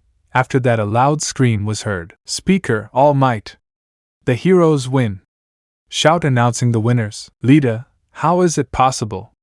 I made sure to remove everything, because I tripped over it when I turned around to see one of the ice axes buried in the ground with the rope taut. Ochako, I'll give you some advice. Shake hands like a sprinter, never take your eyes off your path, and when someone shows you something, showing the ice axe in their left hand is because they want to hide another one by picking up the right ice axe that was on the ground. Lita, taking off her helmet, I completely lost accepting the hand to get up. After a few moments the students had returned with the others, except for Bakugo, who had to go to the infirmary to have his wounds treated. Mina, that was amazing, Ochako says, excited. Even for the cameras you were invincible. How did you do it? Jiro, looks like you really are a ninja, joining the conversation. Momo, you're also pretty smart with your strategies. Exciting. Ochako, it was very exciting. I really wanted to put my counting skills into practice. While the girls enjoyed praising Ochako's skills, the boys were. Aki, I did nothing in the entire simulation. I was even used as bait, he says with a gloomy face. Lita, my carelessness led me to defeat, for not watching where I was going. It seems like something that would happen to a child, he says dejectedly. Kirishima, yeah, don't worry anymore. You did a good job comforting them too. Kaminari, true, they could have ended worse, right? Nervous. Mineta, true, they could have ended up like that. Interrupted. Katsuki, like someone bothered by the comment. Aki, Katsuki, are you okay? I heard they took you to the infirmary. Intrigued. Katsuki, yes, I'm fine. His cuts were so perfect that I won't have any scars. For some reason that bothers me remembering their fight. Author, with that, the first fight ends, and the only one I will describe. The rest remain the same. Chapter 10. The next day in the classroom. Aizawa, I have the results of the combat test in my hands. Many of you were overconfident, and others abused your quirks. But the biggest mistake you made, and where you all failed, was teamwork. A strong team is essential for any hero. No matter how powerful you are on your own, a good team can defeat stronger villains. But the essential thing is to aim for the board. On the blackboard it said in big letters, Rescue. Aizawa, the essence of a hero is to protect citizens, and rescue them if necessary. That's why in his next activity we will go to the USJ, mentioning the whole class. Finally a hero activity, screaming with excitement. Aizawa, silence, activating his quirk, leaving everyone silent. Well, this practice will be supervised by 3 teachers, Almight, Yo, and a third that you will meet at USJ. Until then prepare for any possible situation. That's all getting into your sleeping bag. After that the bell rang, marking the end of class. Mina, I'm so excited for this activity. Walking down the aisle. Hagakure, me too. It will be my moment to shine. In the combat test I even saw myself laughing. Jiro, I don't think that's why you didn't break a sweat. Momo, I heard we'll be able to use our hero suits for star-eyed practice. Tsuyu, what do you think, Ochako-chan? Ochako-chan looked at her with a confused face. Ochako walked down the hallway, her eyes fixed on her phone and a smile that seemed sweeter than usual. Her cheeks had a slight blush, and every now and then, her eyes sparkled as if she were reading something special. Mina, approaching with a mischievous smile. What are you looking at, Ochako? Why are you smiling so much? Ochako, what? No, it's nothing like that. I was just watching something funny, quickly hiding her phone and blushing even more. Jiro, a love message? That explains the blush on her face, he says mockingly. Momo, with a kind, yet curious smile, if it's something personal, you don't have to tell us, but I admit you've got me intrigued now. With each provocation from her friends, Ochako felt the heat in her face increase. She didn't know how to react. The words just stuck in her throat. Tsuyu, calm down girls, calm them down. Maybe we should leave her alone for now, Karo's suggesting. Hagakure can barely speak, seeing Ochako. Mina, fine, but sooner or later I'll find out. He's resuming his walk, being followed by the others. Ochako, calming down a bit, thanks Tsuyu. Wait for now, remembering her words. All the thoughts of shame he had were interrupted by the sound of his phone. Chat, Izuku and Ochako. Ochako, I won my first real fight. Izuku, it was obvious who you think trained you. Izuku, you hurt yourself. Izuku, the ether vigilante. Izuku, a descendant of the Midoriya clan, is immutable with a single mission: to maintain the balance between real villains and true heroes. Ochako, I'm fine, not a scratch. Izuku, I'm glad, but be careful anyway. Ochako, I promise not to do anything reckless. Izuku, I'm glad to hear that. Rest if you need anything, don't hesitate to ask. Outside the chat, Ochako, reading the message and laughing unconsciously, quickly covering her face. I must be more careful from now on, putting away her phone. Wait for me girls, running to catch up with you. After collecting the bet with Bakugo and surviving an awkward lunch filled with curious questions from the girls, complaints and shouts for revenge from Bakugo, and several laughs that lightened the mood, the day finally came to an end. The following days passed quickly, and finally, the long-awaited day had arrived. All the students were on a bus on the way to the USJ facilities. Kirishima, I can't wait to practice real rescues. It'll be like the pro hero training. Excited. Tsuyu, I wonder how realistic the scenarios will be. I'm confident in floods, but in fires, Karo worried. Bakugo, in the background. What does it matter? If you do your job, you'll be useful. Ochako, still, it's going to be exciting. Rescuing people is one of the highlights of being a hero. Aki, this time I will be more useful and determined. Tokoemi, the darkness of the unknown awaits us at the USJ, he says in a serious and mysterious voice. Mina, is that good or bad? Confused. Aizawa, enough with the attention-seeking talks, we've arrived. Under Aizawa's orders, the entire class got off the bus in an orderly fashion, heading towards the entrance of the USJ. There, Pro Hero 13, a rescue expert, was waiting for them. 13, welcome to the USJ, I am interrupted. Aki, she is the 13th heroine, specialized in debris rescue, popular for how kind she is and excited. 13, thanks for the introduction. As he said, my specialty is disaster rescue, and I'm here to teach you how to handle the most difficult scenarios. That said, follow me. Turn around to enter. Bakugo, it seems you still haven't gotten over being a fanboy making fun of him. Aki, laughing, I'm not the one who has 1,000 hero cards in his collection, making fun of it. Bakugo, how dare you trying to contradict him. Kirishima, calm down now. Take both of them by the neck and push them inside.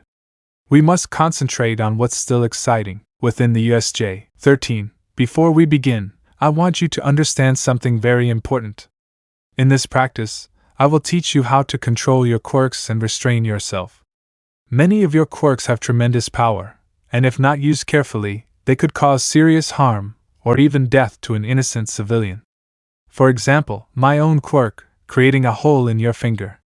If I use my ability to create a black hole without caution, even on something as small as a finger, I could suck in a person I'm trying to save, or even cause them serious injuries. It's easy to get carried away by the potency of our powers, but the true skill of a hero is knowing when and how to use them to protect, not destroy. The explanation left the students tense and somewhat scared. 13, well, let's start very lively. Everyone, what a tremendous change, amazed. 13, the establishment is implemented with several disaster zones, landslides, mountains, floods, etc. They will be tested in each of these scenarios to measure their performance. Explaining, Kirishima, this will be great. Excited. Kaminari, I know they even have fake villains targeting. 13. Fake villains turning around in confusion. At the sight of a black portal from which several villains emerged, the two heroes quickly position themselves, their expressions serious and determined. Aizawa, those aren't fake, seriously. Get them out of here and call for help. I'll buy them time by launching an attack. 13. You heard it, it's time to guide them to the exit. All the students followed the instructions immediately, although not without nervousness. Some showed faces of fear and anguish, with their eyes wide open and hands trembling as they ran. With the villains, seeing everyone run, their reactions were faster than I expected. Well, it's no wonder with two professional heroes present, seeing Aizawa quickly going down the stairs, but I can't allow all this public to go to waste. Kurogyri ordering. Kurogyri, on command, disappearing. In a blink of an eye, the shadow that was next to the villain appeared in front of the students. Kurogyri, I'm sorry to cause you inconvenience, but I can't allow you to escape by expanding your body and shortening your stride. Bakugo, and how do you plan to avoid it? By flying with your explosions and trying to attack him. Kurogyri nimbly dodged the explosion. Kurogyri, an excellent attack, but you lack precision, interrupted by a strong wind. 13. Guys, escape while I distract you using your quirk. Although scared and nervous, they followed the orders of 13. Kurogyri, professional hero. 13. Rescue specialist. That's why creating a club behind 13 is depressing in combat. 13 was a victim of his own attack, suffering a serious injury. Without wasting any more time, Kurogyri again stood in the way of the students. Kurogyri, I congratulate you, students of the UA. Although it is evident that you are afraid, you do not let yourself be influenced by it. That shows that you are excellent golden eggs, and you will be a good stepping stone for the League of Villains, rapidly expanding its body. Lida, separate by ordering. Kurogyri, a good choice. Absorbing several students into the darkness, only a few managed to escape, but it is too late. When Kurogyri returned to his original form, you could see that the students who had been absorbed were no longer there. Kurogyri, my homework is done, so I'll leave you for now. Oh, I forgot. Turning around. In a second, Kurogyri created a portal near the door from which large boulders emerged, blocking the exit. Note: in this story I will try to make the League a little smarter. Face with tears of joy, face with tears of joy, face with tears of joy. Kurogyri, with this, if it is complete, I say goodbye, little heroes, he says politely and then disappears. Lida, half of us are gone and the only way out is blocked. I'm panicking. What should I do as president? Shoji, calm down, president. The others are fine, they're just spread out everywhere using their quirk, but I can also feel that they're not alone. Ochako, we should help them by suggesting. 13. No, go stay, no, don't separate was the last thing he said before fainting. Mina, what do we do? Lida nervous. Lida, we must pay attention to 13 sensei and do what he said. We must trust Aizawa sensei in counting. Koda, I think that's not going to happen, he says, stuttering and with fear while pointing. The other students huddled near the shore, watching helplessly as their teacher fought alone against several villains at once. The disparity was overwhelming, a fight of 50-1. Victory seemed impossible. Mina, it's impossible for me to win by falling on my knees while shaking. The students present were increasingly losing hope, except one. Ochako, damn, I can't keep watching this. With determination, she raised her mask and took out her ice axes, burying them in the ground and starting to back away. Lida, what are you doing? Uraraka, seeing the actions of her partner. Ochako, what do you think? Seeing that the rope was already tight enough, helping by removing gravity from her body. The two taut ropes, combined with Ochako's weightlessness, formed a sort of improvised slingshot. In an instant, the accumulated energy propelled her at great speed towards the place where Aizawa was facing the villains. The sound of an impact echoed as Ochako landed precisely next to Aizawa, her arrival surprising the nearest villains without expecting it. She threw one of the ice axes towards a group of villains, causing the weapon to spin in the air and tangle around the legs of the nearest one. With a sharp jerk, she brought him down to the ground, moving forward with quick and precise movements, like a shadow. Without hesitation, Ochako launched herself at a group of villains trying to surround her. With a nimble leap, she dodged the first attack, countering with a direct blow from her ice axe to the attacker's shoulder, followed by a spin that brought down 2 more with a sweep of the ropes. "Ochako, that's all? I thought they'd be tougher," she says with a challenging tone, while using her ropes to pull a villain towards her and finish him off with a precise blow. Aizawa raised an eyebrow as he watched her fight. She's not supposed to be that aggressive. Sighing, but it's working. After neutralizing several villains, Ochako and Aizawa positioned themselves back to back, still surrounded by a sea of enemies.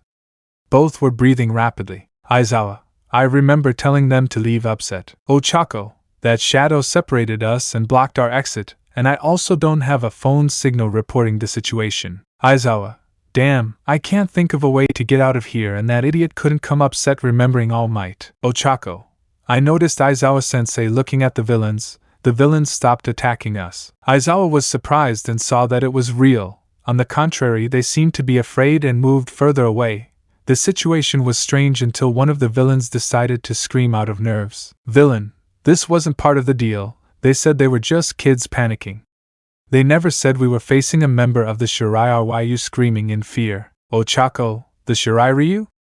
Confused. Aizawa, it's true, remembering what he told her. Memory. Scorpion, a gift for our #1 fan by throwing him an object. End of memory. Aizawa quickly searched his pocket for the button they gave him. Aizawa, I never thought I would use it, but in this situation I have no choice but to press the button. Ochako, what did Aizawa-sensei do? Aizawa, call for help, now we just have to buy time, he says more confidently. Ochako, so we finally have a plan, she says, smiling under her mask. At the base, Renjiro, Master running to him with a tablet. I'm receiving a distress signal.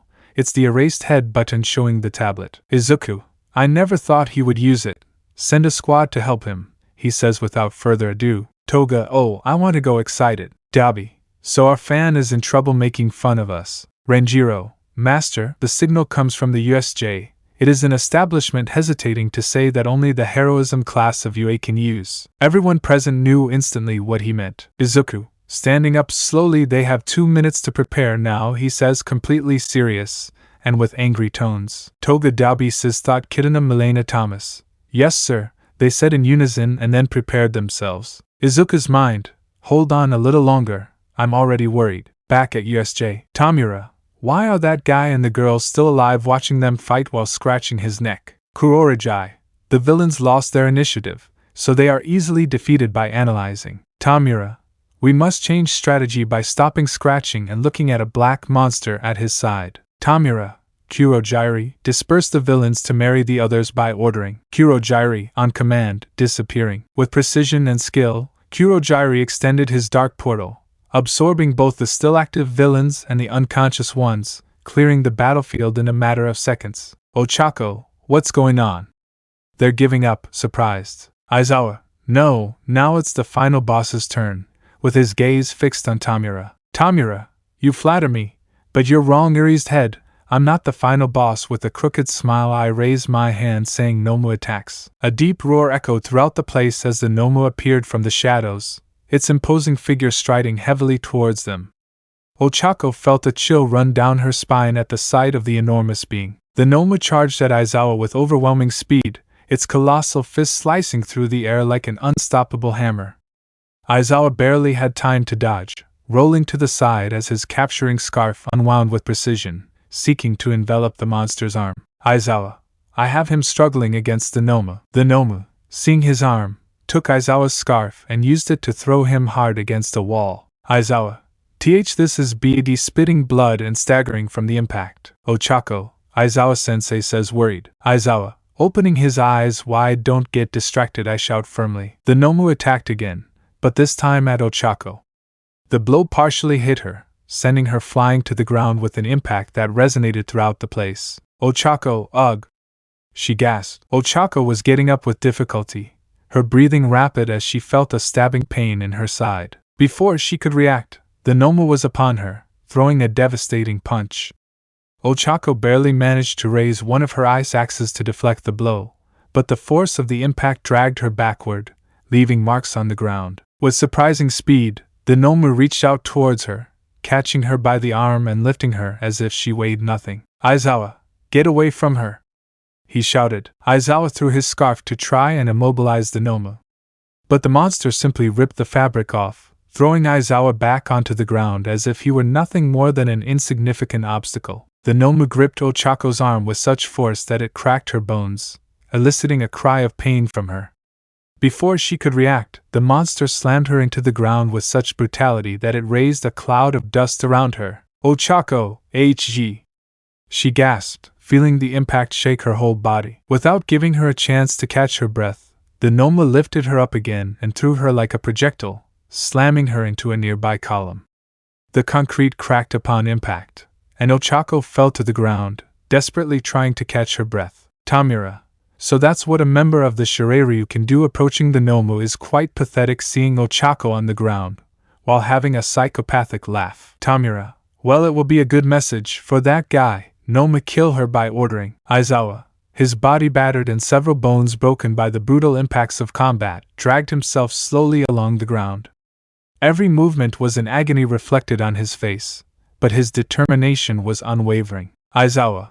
No, I can't stay here, he muttered through gritted teeth, ignoring the pain that ran through him like an electric shock. Scorpion, rest, he said with a firm voice while touching Aizawa's shoulder. Now it's our turn. His gaze burned with relentless fury. Aizawa, feeling momentary relief at not being alone, let his exhausted body fall, unable to continue struggling. Before he could hit the ground, Dalby caught him with a firm arm, gently lifting him up. Dalby, looks like our stalker needs help making fun of us. At that moment, the air around them began to change. From different points on the battlefield, the figures of Toga, Reptile, Kidana, Melina, and Smoke emerged. Each brought with them an intimidating presence, as if the battle had taken on a new, more dangerous chapter. Aizawa. The other students were separated by the entire USJ, he said with a weakened voice, trying to stay conscious while explaining the situation. Scorpion, understood with a firm and authoritative tone. Take the teacher and her, pointing at Ochako, still injured, take them to a safe place. Dalby nodded, while Kidana and Smoke already moved quickly to carry Aizawa and protect Ochako. Izuku, and you, he said, looking at the other members of his team. Split up and look for the students. Make sure you bring them back safely. With their orders clear, the team dispersed, leaving Scorpion alone facing Tamura and the Nomu, ready to confront them and buy time while the others fulfilled their mission. Tamura, you're quite impressive, leader of the Shirei. You managed to control the situation in the blink of an eye. But sadly, I can't allow you to ruin my... interrupted. Before he could finish his sentence, he was roughly pulled to the side by the Nomu, who reacted with instinctive speed. Izuku, I'm fed up with so much angry and outstretched talk. Izuku launched his hook straight at Tamura's head.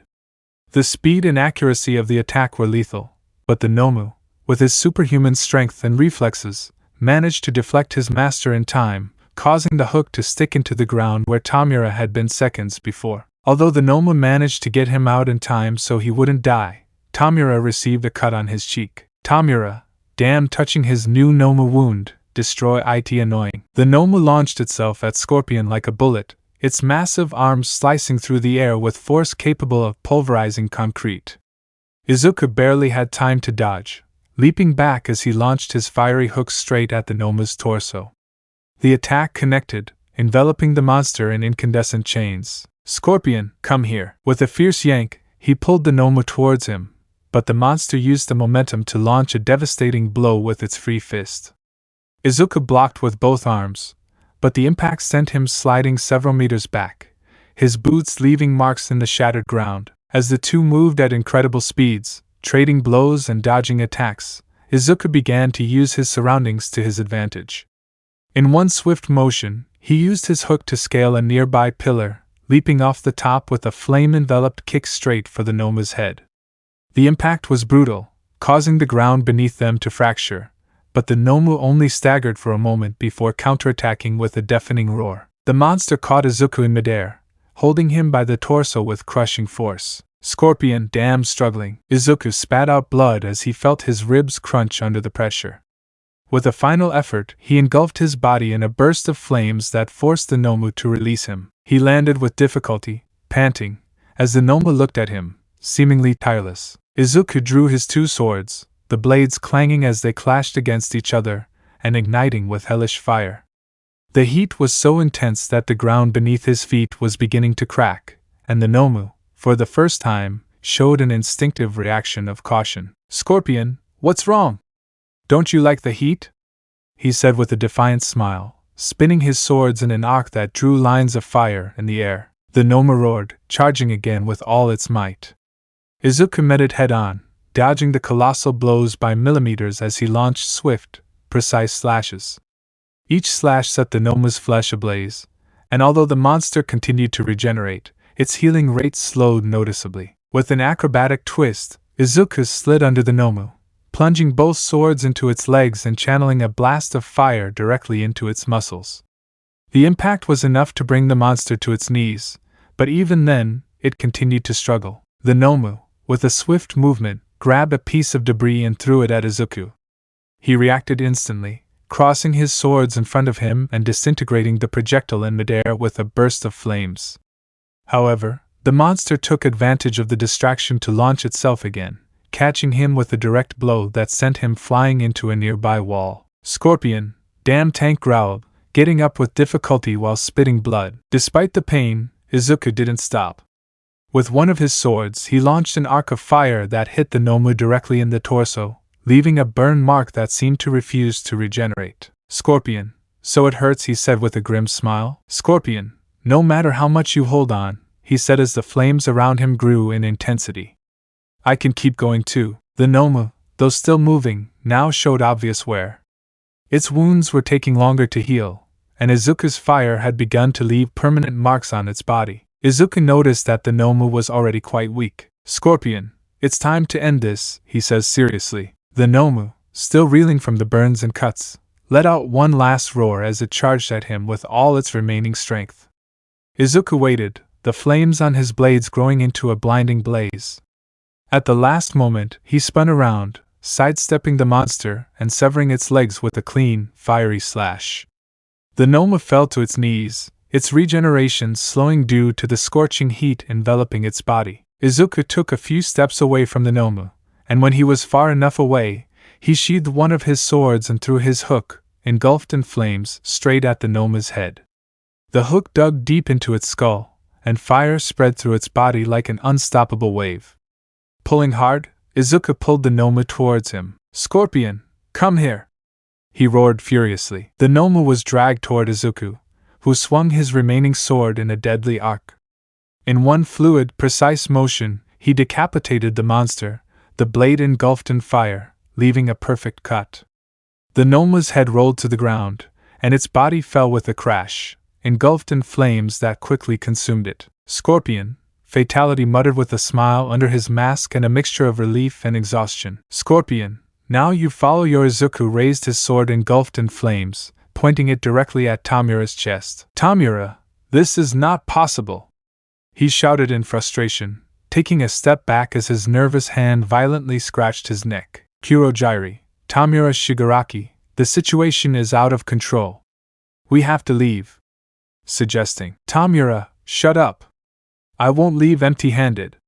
he exclaimed. Tamura extended his hand in a desperate movement, trying to disintegrate Izuku. However, Izuku didn't give him a chance. "Scorpion, this ends here!" he shouted, swinging both swords in a cross attack. The cross cut on Tamura's chest forced him to retreat. "Kurojairi, Tamura, there are no more options." Desperately taking Tamura's body to escape. "Tamura, this isn't over. Next time, Shirairyu, I'll make sure there's nothing left of you or yours," he shouted before disappearing through the portal. "Scorpion, coward!" Izuku growled, slamming his fire-enveloped fist into the ground, leaving a burnt mark. "Smoke, we're done, teacher. All the students are safe and are now being guarded by the others." Reporting. Scorpion, sighing and removing his fist from the ground. "Well, let's see how they are." Cap 11. Notice: I will use half of this chapter to write the battles of the other members. All these fights occur at the same time as Izuku and the Nomu. Aquatic Zone Silent Hunting. In the center of the USJ's artificial lake, a small boat floated silently. On board, Aki, Tsuyu, and Mineta were surrounded by the dark water. Villains with aquatic quirks emerged and slowly circled the boat, stalking like hungry sharks. "Mineta, we're trapped. We can't fight them in the water." trembling with fear of being surrounded. Tsuyu, we must calm down and make a plan. Kero trying to calm Mineta down. Aki, we are outnumbered and the terrain is not convenient for us. But for some reason they do not attack us. Analyzing the situation, the villains began to close the circle. One of them, with tentacles for arms, slithered toward the ship, leaving a trail of bubbles. Villain 1, well, looks like we have a fish out of water, threatening with a grim laugh. Suddenly, a loud splash interrupted his mockery. The villain was violently pulled underwater. Bubbles emerged for a few seconds, followed by a jet of dark liquid. Villain 2, what was that?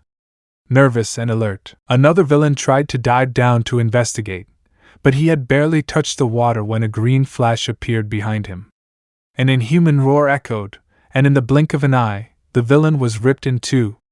His bloody torso surfaced while his lower half sank. Mineta, horrified what is happening, falling down, sitting down, he is dead. Tsuyu, something is hunting them, pausing, but I don't know if it's good for us. Aki, whoever it is, he's not here to help them. Watching them disappear, another villain, this time with dorsal fins, leaped onto the ship, seeking to attack directly.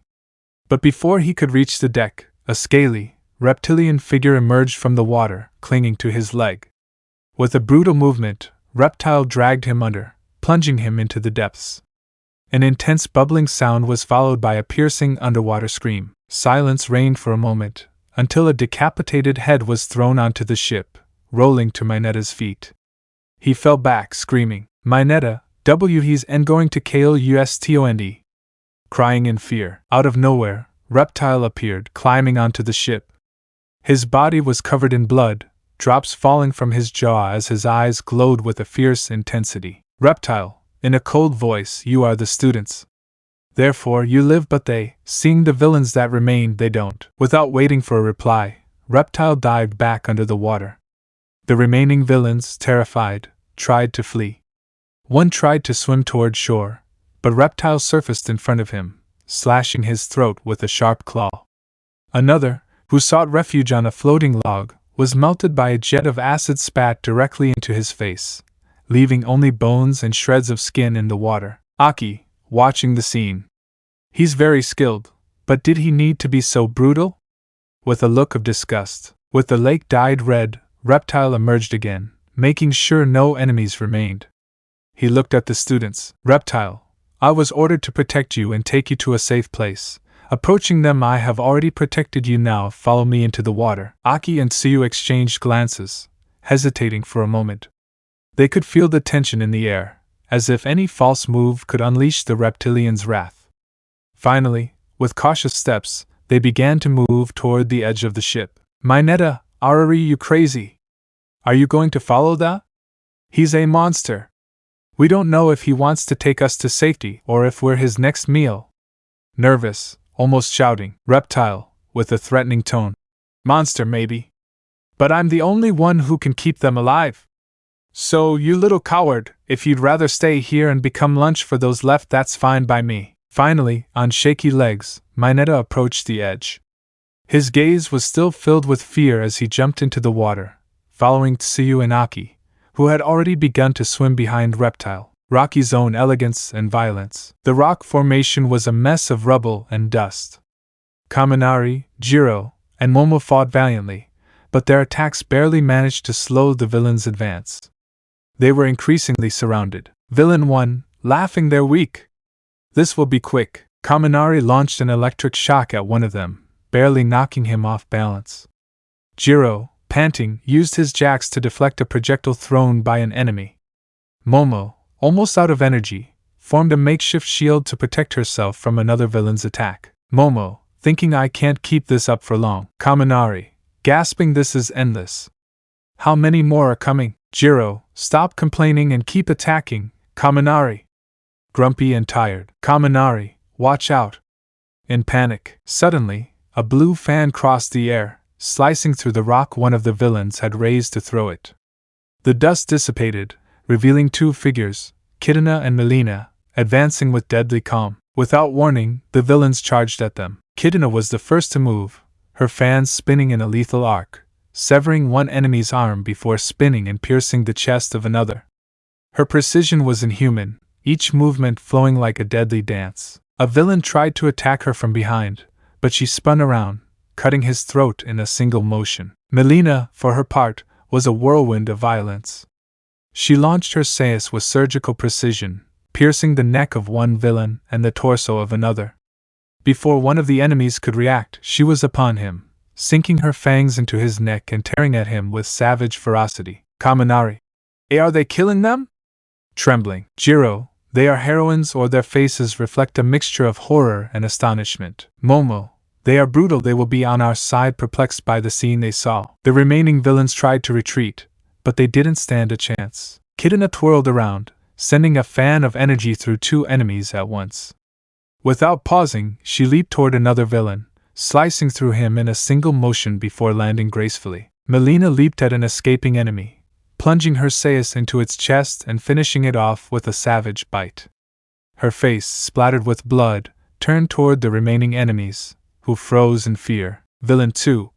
Back off! We can't beat them!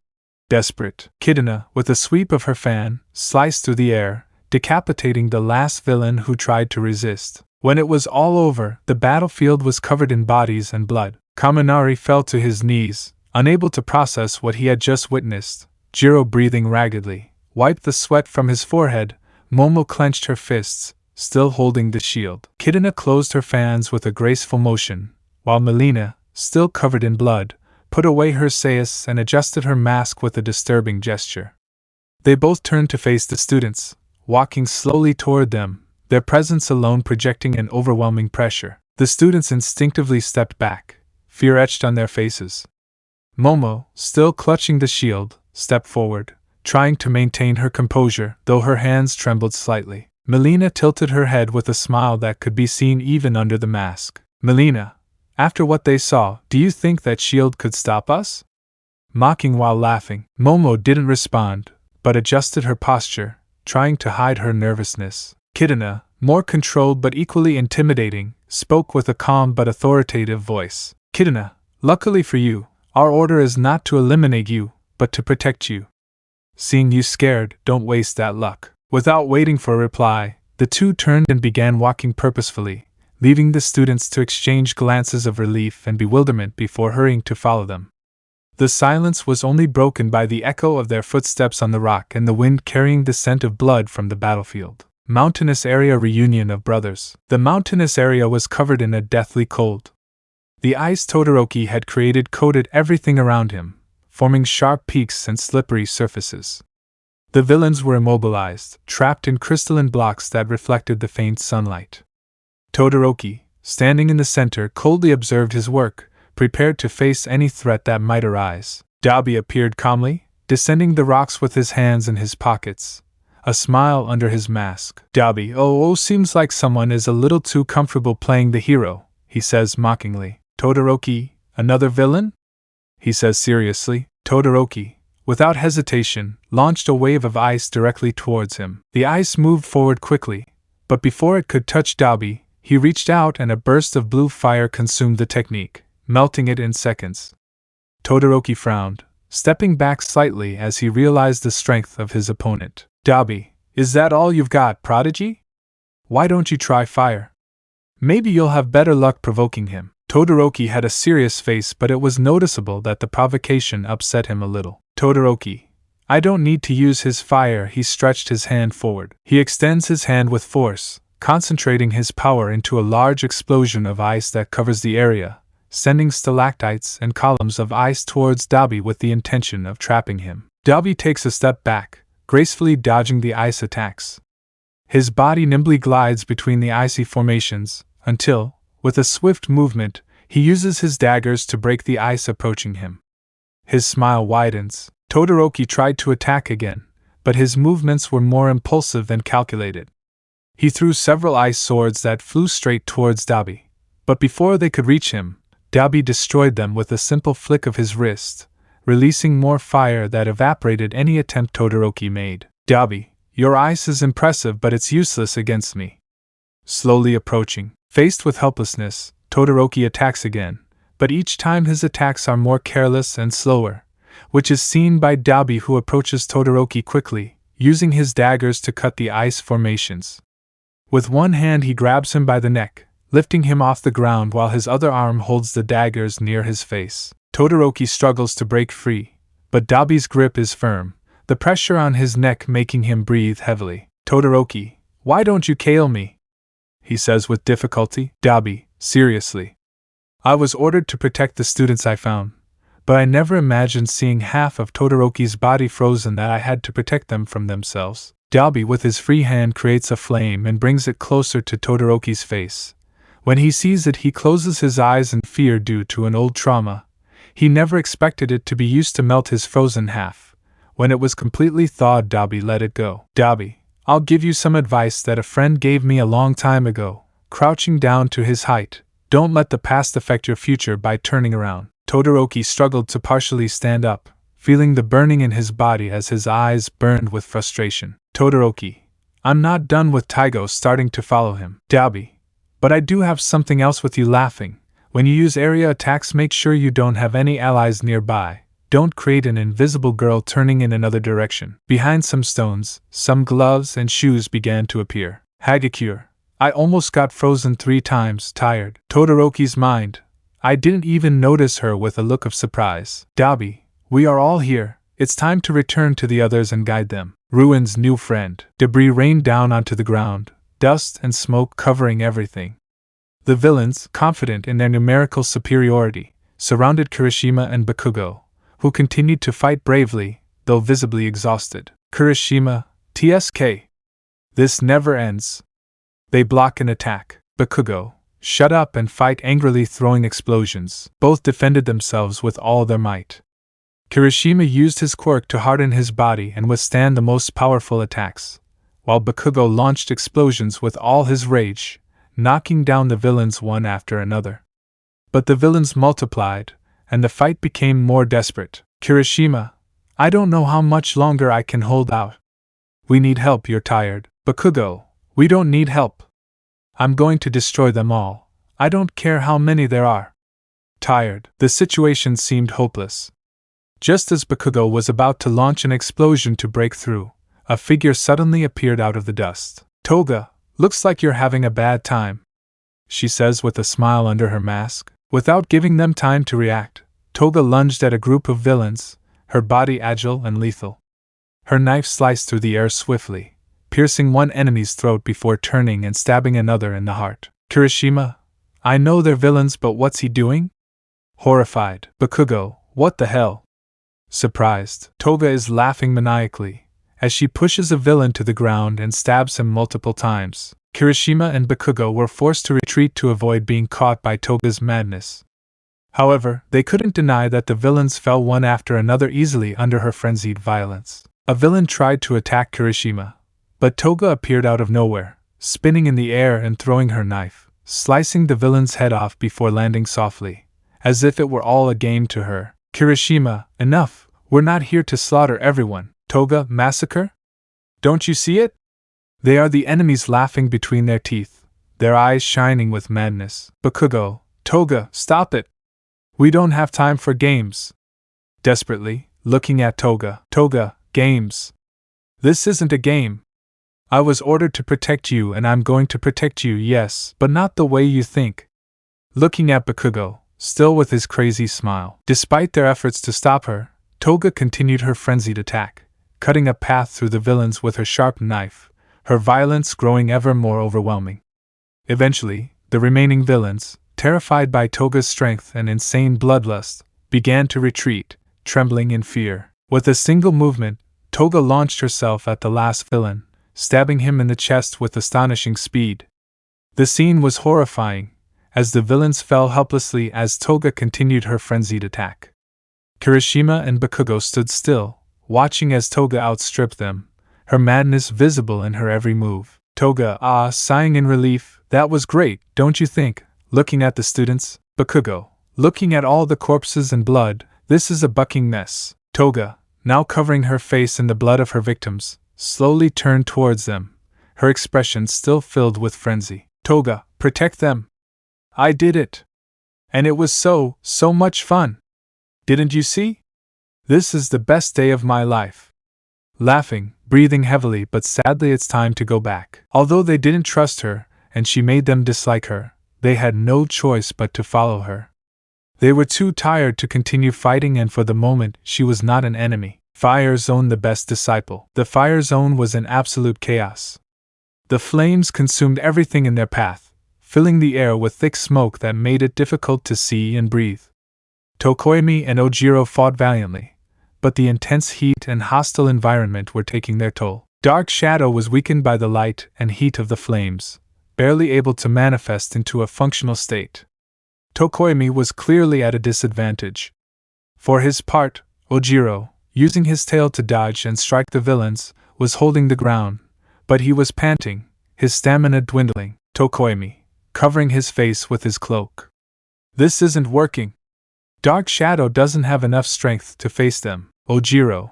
But if we don't do something, we'll be surrounded soon by throwing a villain into a wall. Meanwhile, the villains advanced mercilessly, taking advantage of the situation. Tokoemi, with no clear options, tried to use his surroundings, but even his calculated movements were affected by the stifling heat. Suddenly, a thick cloud of black smoke erupted from the flames, enveloping the nearest villains. The sound of coughing and gasping filled the air as Smoke's figure emerged from the fire, his silhouette dark and imposing. His eyes shone with a cold hue, and in one of his hands he held a claw-shaped knife that reflected the flames with a menacing gleam. Smoke, with you firmly on my teacher's orders, I must protect those students, therefore playing with your knife you will die. Before Tokoemi or Ojiro could respond, Smoke launched an attack. His body seemed to dissolve into smoke as he moved with inhuman speed and precision. A villain tried to attack him with a knife, but Smoke reappeared behind him, plunging his knife into his side and twisting it brutally, leaving the enemy to fall to the ground in a pool of blood. Tokoemi, who's that? Watching the battle, Ojiro, I don't know who he is, but he's clearly not on their side seeing how he killed them one by one. Smoke, without missing a beat, hurled a smoke projectile toward another group of enemies. The projectile exploded on contact, enveloping them in a black fog that left them coughing and blinded. He used this moment of confusion to tear through the group, taking out each villain with precise, brutal moves, plunging the knife into throats, severing tendons, and, in some cases, shattering joints before the bodies fell to the ground. One of the larger villains lunged at Smoke with a makeshift sledgehammer, but Smoke vanished just before the weapon reached him, reforming behind his foe. With a quick twist and the sharp edge of his knife, he sliced deeply into the back of the villain's knee, knocking him off his feet. Before he could react, Smoke plunged his knife into his neck, finishing him off ruthlessly. Tokoemi, we must help by taking out Dark Shadow. Ojiro, good, getting ready. Smoke, don't waste energy needlessly. You'll run out of strength to continue, he says without looking at them. With no other option, the two students were left feeling that unilateral massacre. Ojiro, I've been training for years, but seeing my fighting style seems like a joke compared to the frustration of being surpassed. When the last villain fell, Smoke turned to the two students, who looked at him with a mixture of relief and distrust. Smoke, with a cold tone, you are alive thanks to my intervention. Now follow me by turning around. Ojiro was breathing with difficulty to be able to speak. In the end it was Tokoemi who spoke for him. Tokoemi, who are you? Why are you helping us? He says seriously. Smoke, my orders are clear, protect them and get them out of here. If you want to live, follow me and don't waste time with questions, he says without turning around. Without waiting for an answer, Smoke turned and began walking toward the flames, the knife still dripping with blood. His figure seemed to vanish into the fire and smoke, leaving a dark trail in his wake. Tokoemi and Ojiro exchanged quick glances before following him, knowing they had no other choice. A few minutes later, they were finally reunited. Although alive, most were marked by fear and bewilderment. Some were breathing heavily, wiping traces of ash and blood from their torn uniforms, as they exchanged glances with each other and the unexpected allies, who watched them coldly. Dabi, leaning against a wall with his arms crossed, barely seemed to pay attention, but his watchful eyes followed every movement. His mocking smile was like a dagger in the air. Toga was closest to the group, fiddling with one of her knives, turning it over in her fingers like a toy. Her crooked smile didn't help calm anyone's nerves. Kidna and Milena stood together, their posture rigid and professional. Although motionless, the sisters radiated a latent threat. Milena, still masked, watched the more nervous students with particular interest, enjoying the fear their mere presence generated. Bakugo, looking with disdain. "What the hell are you guys? What do you want with us?" Toga, in a playful tone, so rude, is that what you say to someone who just saved your life, explosive boy? Smiling under his mask, Bakugo gritted his teeth and took a step forward, but Kirishima stopped him, placing a hand on his shoulder. "Kirishima, calm down, Bakugo. We're in no position to confront them," he says with his gaze lowered and noticeably afraid. Todoroki, for his part, watched Dabi with a mixture of confusion and frustration. His opponent's words during their confrontation continued to echo in his mind. "Momo, thanks for helping us. Although I don't understand why you did it, trying to lessen the atmosphere." Kidna, stepping forward. "We're following orders, nothing more. Now stay quiet and wait." The students looked at each other, some nodding slowly, while others, like Bakugo, remained tense and defiant. Without warning, footsteps echoed on the stairs. Slowly, a figure began to appear from the shadows. His posture was upright, but the battle scars on his body spoke of a recent engagement. The man carried with him an overwhelming aura, even more intimidating than that of his allies. "Dabi, wow, master. I thought you were going to miss the meeting," with a smile under your mask. "Milena, although I must say she looks worse than us, right, Kidna?" Seeing her appearance. "Scorpion, I want to see you do better than me next time by playing along." Although they felt comfortable among themselves, the students, on the other hand, did not share that trust. The already tense atmosphere became even more suffocating. Bakugo, despite his usual arrogance, could not help but frown with uncertainty. "Smoke, teacher, the villains have been eliminated. All the students are here." Although his gaze turned to the students, they don't seem very grateful. Scorpion, and the wounded asking. "Smoke, they've been stabilized and removed from combat. They're out of danger, but unconscious," reporting in a professional tone. Scorpion, "Take me with them and bring 3 vials," ordering while ignoring the students. The students exchanged nervous glances as Smoke disappeared in a puff of smoke to carry out the order. When they reached the wounded, Ochako, Aizawa, and 13 were lying on the ground, motionless but with visible wounds. Smoke appeared with the vials in hand, wordlessly handing them over. Scorpion knelt beside them and uncorked the first one, a thick, reddish liquid that seemed to glow with its own energy. He carefully poured the contents over Ochako's wounds first. Within seconds, the lacerations began to close and the bruises began to fade, though she remained unconscious. He repeated the process with Aizawa and 13, making sure every drop from the vial had its effect. Their wounds disappeared, leaving only a trace of fatigue on their faces. When he finished healing them, Scorpion turned to the students, commanding his presence. His deep, firm voice resonated like an unwavering sentence. "Scorpion, seriously. We were called by your teacher to protect you. He'll be fine, he'll wake up soon. Now that our mission is complete, we'll be leaving." The students, still stunned by everything that had happened, could barely process the words. The tension in the air was palpable as the Shirairyu members prepared to leave. Everything seemed to return to an eerie silence, until a deafening sound broke the calm. Loud bangs echoed from the USJ's main gate, shaking the structure and causing some students to instinctively back away. Dabi looked up curiously, while Reptile adopted a defensive stance, hissing under his mask. The next blow was more forceful, and the final crash made the door give way. As the dust began to clear, an imposing silhouette emerged, large and muscular, radiating a presence as overwhelming as it was luminous, and with a powerful voice he said, "Everything is fine, because I am here." The aura of hope surrounding the newcomer contrasted drastically with the tension. "You will pay for what you have done, villain," he said while forcefully tearing off his tie. Chapter 12. Almight stood motionless at the entrance of the USJ, his imposing figure casting a shadow over the Shirairyu group. "Almight, Shirairyu. I've heard your stories. Ruthless killers, destroyers, and now you're here, surrounded by my students walking slowly." Izuku stepped forward, calm and enveloped in an aura of authority that seemed to burn like invisible flames. "Scorpion, monsters, heroes, villains, useless labels to justify actions.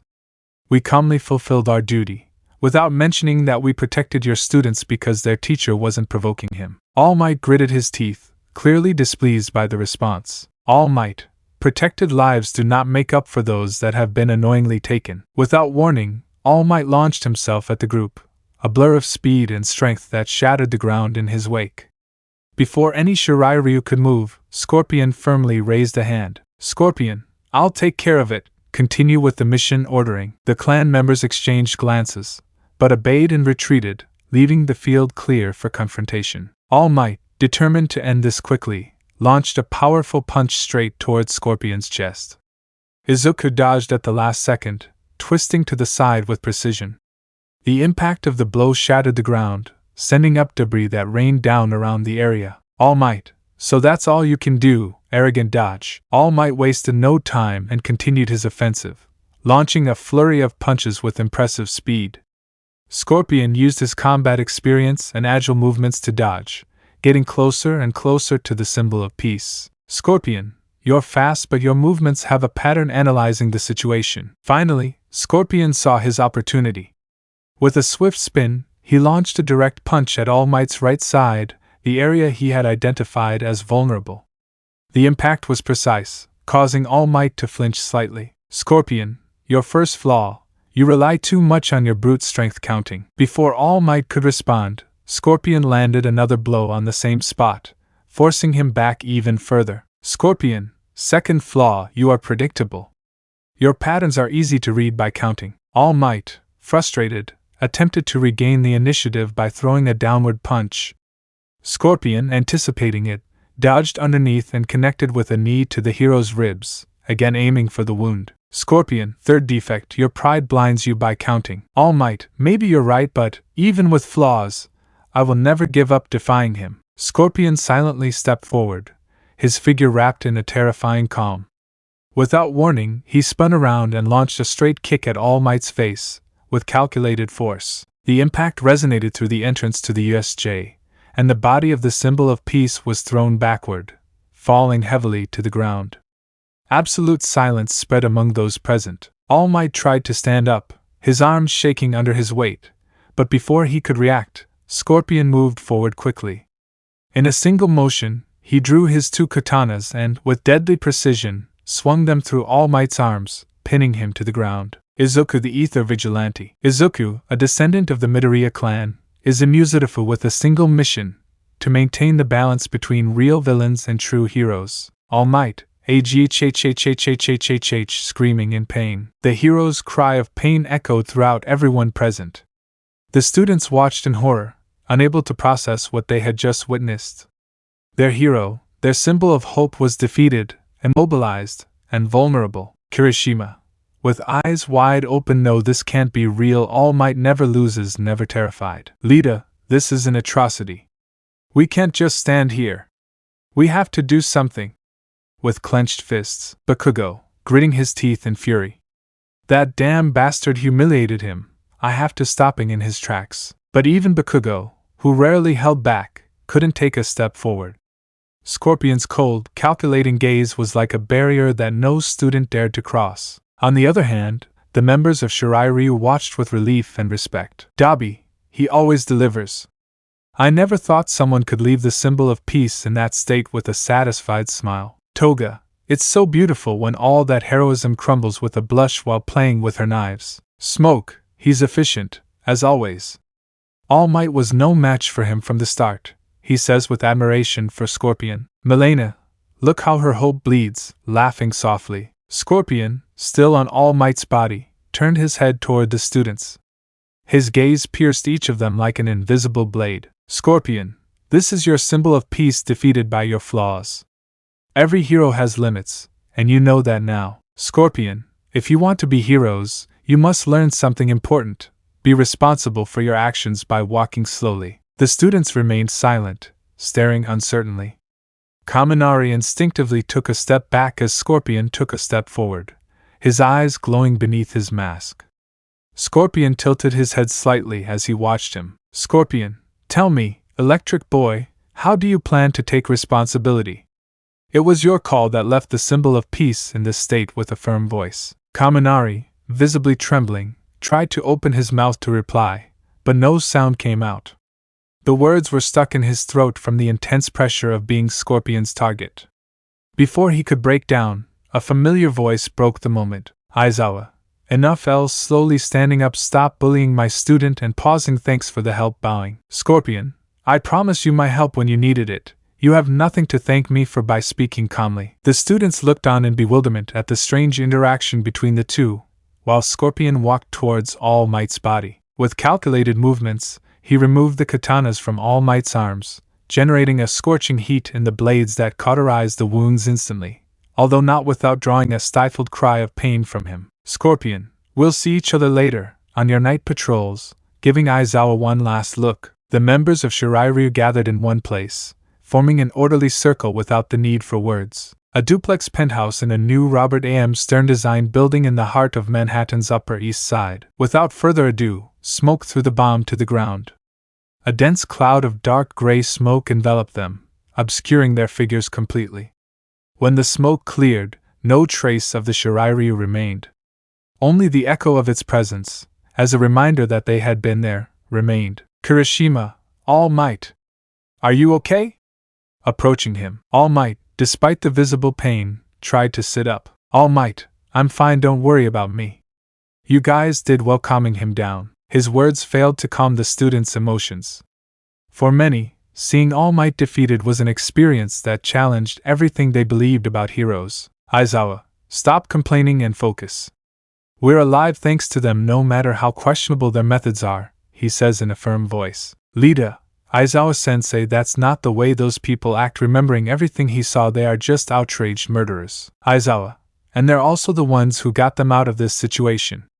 This isn't an ideal world, but I wish they'd learned it differently. All Might, still with the cauterized wounds on his arms, struggled to his feet. His normally confident eyes were darkened by fury and disappointment. He walked toward Aizawa. All Might, Aizawa, how could you let them go? In a deep voice. Aizawa, do you really think we could have stopped them? We barely managed to stay alive without taking our eyes off their student. All Might, that's no excuse. They were murderers, criminals. People who committed atrocities and are now free thanks to our inaction and our voices. Aizawa, turning slowly. And what did you want me to do? Put everyone left here at risk to fulfill an idea of justice we can't even achieve now? With a cold look, or was it because they trampled on your pride? All Might, taking a step back, it's not about pride. It's about responsibility. I accept my flaws, but you were the one who trusted them, the one who brought them here. Aizawa, annoyed. And what was the alternative? To let the students be slaughtered? Because, whether you like it or not, All Might, we were in no position to win that fight. Scorpion and his group did what you and I couldn't by glaring at him. While the teachers were discussing what would have been best in that situation, the tension in the students also intensified. Bakugo, we didn't need the help of a bunch of assassins. We could have defeated them without them, he says angrily. Kirishima, I'm not saying they're heroes, but we can't deny that they're strong. And, in the end, they saved our lives. That's what matters, smiling slightly. Lida, what they did may have saved lives, but that doesn't justify their past actions or their brutal methods. By adjusting their glasses. Momo, I don't approve of his methods, but it was his intervention that saved us. We can't just dismiss that with a sigh. Tsuyu, they're just as dangerous as the villains they fought. I can't trust them. Remembering Reptile. Tokoemi, darkness isn't always evil. There's strength in accepting the inevitable. With a deep voice. Shoji, and strength without control only creates more problems, he says. I'm going down. Contradicting Tokoemi. While all these discussions continued, Ochako slowly regained consciousness, Mina being the first to notice. Mina, Ochako. You're awake. Worried, Ochako opened her eyes slowly, blinking as her mind processed what had happened. She remembered the battle, the chaos, and how her strength had left her. However, as she tried to move, she noticed something strange. Ochako, my injuries, how is that possible? I was surprised while examining her body. She had many bruises and broken bones. Aizawa, slowly approaching. It was the Shirairyu. They saved you. Ochako, Aizawa-sensei, you're also cured. Who are they? The Shirairyu? confused. Kirishima, they're a group of fighters. Well, more than that, they're assassins. But they also saved our lives by joining in the conversation. Ochako, murderers? If they're murderers, why would they help us? Processing what I'm hearing, Tokoemi, Scorpion said that their duty was to protect us because Aizawa-sensei called them, explaining. Ochako at that moment remembered the fight, just the moment where Aizawa pressed the button. Ochako, they were the help I called, seeing their teacher. Aizawa, yes, they were answering. The surprise on Ochako's face was evident. Before she could ask further questions, Bakugo interrupted with a snort. Bakugo, and now we're grateful to a bunch of assassins? They're just as dangerous as the villains we fought. Angry, Aizawa, Bakugo, enough. With a stern tone, the explosive student was going to reply, but Aizawa's tired and authoritarian look silenced him. Aizawa, we're not here to debate them. What's important now is that we're alive and we need to get back to UA as soon as possible, adjusting his scarf. Lida, Professor. And what will happen to them? And the League of Villains asking questions? Aizawa, that's no longer our concern. Everyone's safety comes first. Then, I'll inform the police and call Detective Tsukachi to investigate firmly. Aki, and what will happen to All Might? Worried, Aizawa, looking at All Might, who remained silent as he watched the place where the Shirairyu had disappeared. Aizawa, All Might has his own opinion on this, and he'll probably talk to Tsukachi about it as well. But for now, our priority is to get out of here. The students nodded, still processing recent events. As they moved forward, Ochako stayed behind for a moment, her gaze fixed on her fully healed hands, sensing that something more than physical wounds had changed that day. Note, remember that the vials, apart from healing, also grant medium regeneration. Back at base, Smoke, you made sure to leave an impression by cleaning his knife. Izuku, taking off the mask. They need to understand that the world isn't black and white. To be heroes, they must learn to accept that sometimes saving lives means getting their hands dirty. Dabi, and the great All Might? He looked quite fragile, remembering his father's words while laughing. Kidana, Master, that black monster, what did you call it? Asking. Izuku, Nomu. But he wasn't the same as the ones we faced before. This one was stronger, faster, and much more resilient. It seems the professor is learning from his mistakes. As he spoke, he turned his gaze slightly towards Renjiro, who was silently watching from the gloom of the living room. Renjiro, something occurred to him, Master, appearing at the call. Izuku, today's attack involved an army of villains. It's impossible to gather so many without leaving any trace. This smells like something bigger. I want you to investigate. If we find out who gathered them, we'll also find out who's behind the creation of the Noma. Renjiro, there may be some kind of recruitment in the underworld. I will investigate it by returning to his basement. Izuku, the others can return to their daily activities. Dabi, leaning against the wall with his hands in his pockets, watched Izuku as he gave the last orders. When everyone began to disperse, the black-haired man approached with his typical calm, although his mocking smile betrayed his intentions. Dabi, aren't you going to see her? In a relaxed tone. Izuku, it's not the time, Dabi. She's with the others, and she's already healed.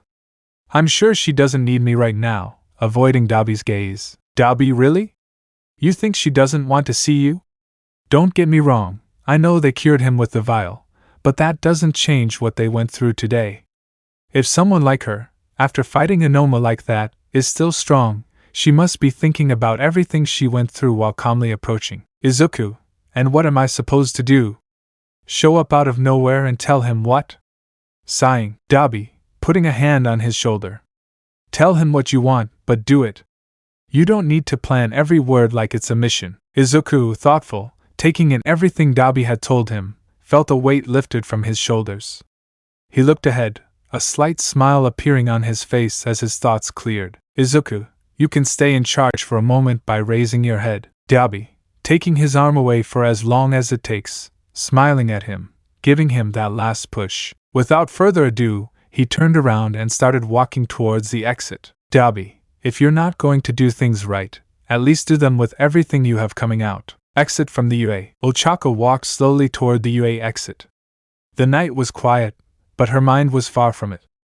With every step, memories of the confrontation with the Nomu returned with a vengeance. The blows, the pain, and that feeling of vulnerability she tried to hide. Although her wounds were healed, thanks to the unexpected help, she couldn't help but relive how close she'd come to falling. Ochako's mind, sighing. This all feels so heavy, I wish I could talk to Izuku. Just then, a familiar figure emerged from the shadows, leaning against a nearby post. His green hair was illuminated in the streetlight, and his ever-attentive eyes regarded her warmly. Ochako stopped in her tracks, surprised. Izuku, smiling softly, you have the same expression as when you can't do the training. Ochako was speechless for a moment, but soon let out a small nervous laugh. Ochako, Izuku, what are you doing here? I thought I wouldn't see you smiling so soon again. Izuku, I heard about what happened today. I couldn't stay calm without making sure you were okay. Ochako, I'm fine, really.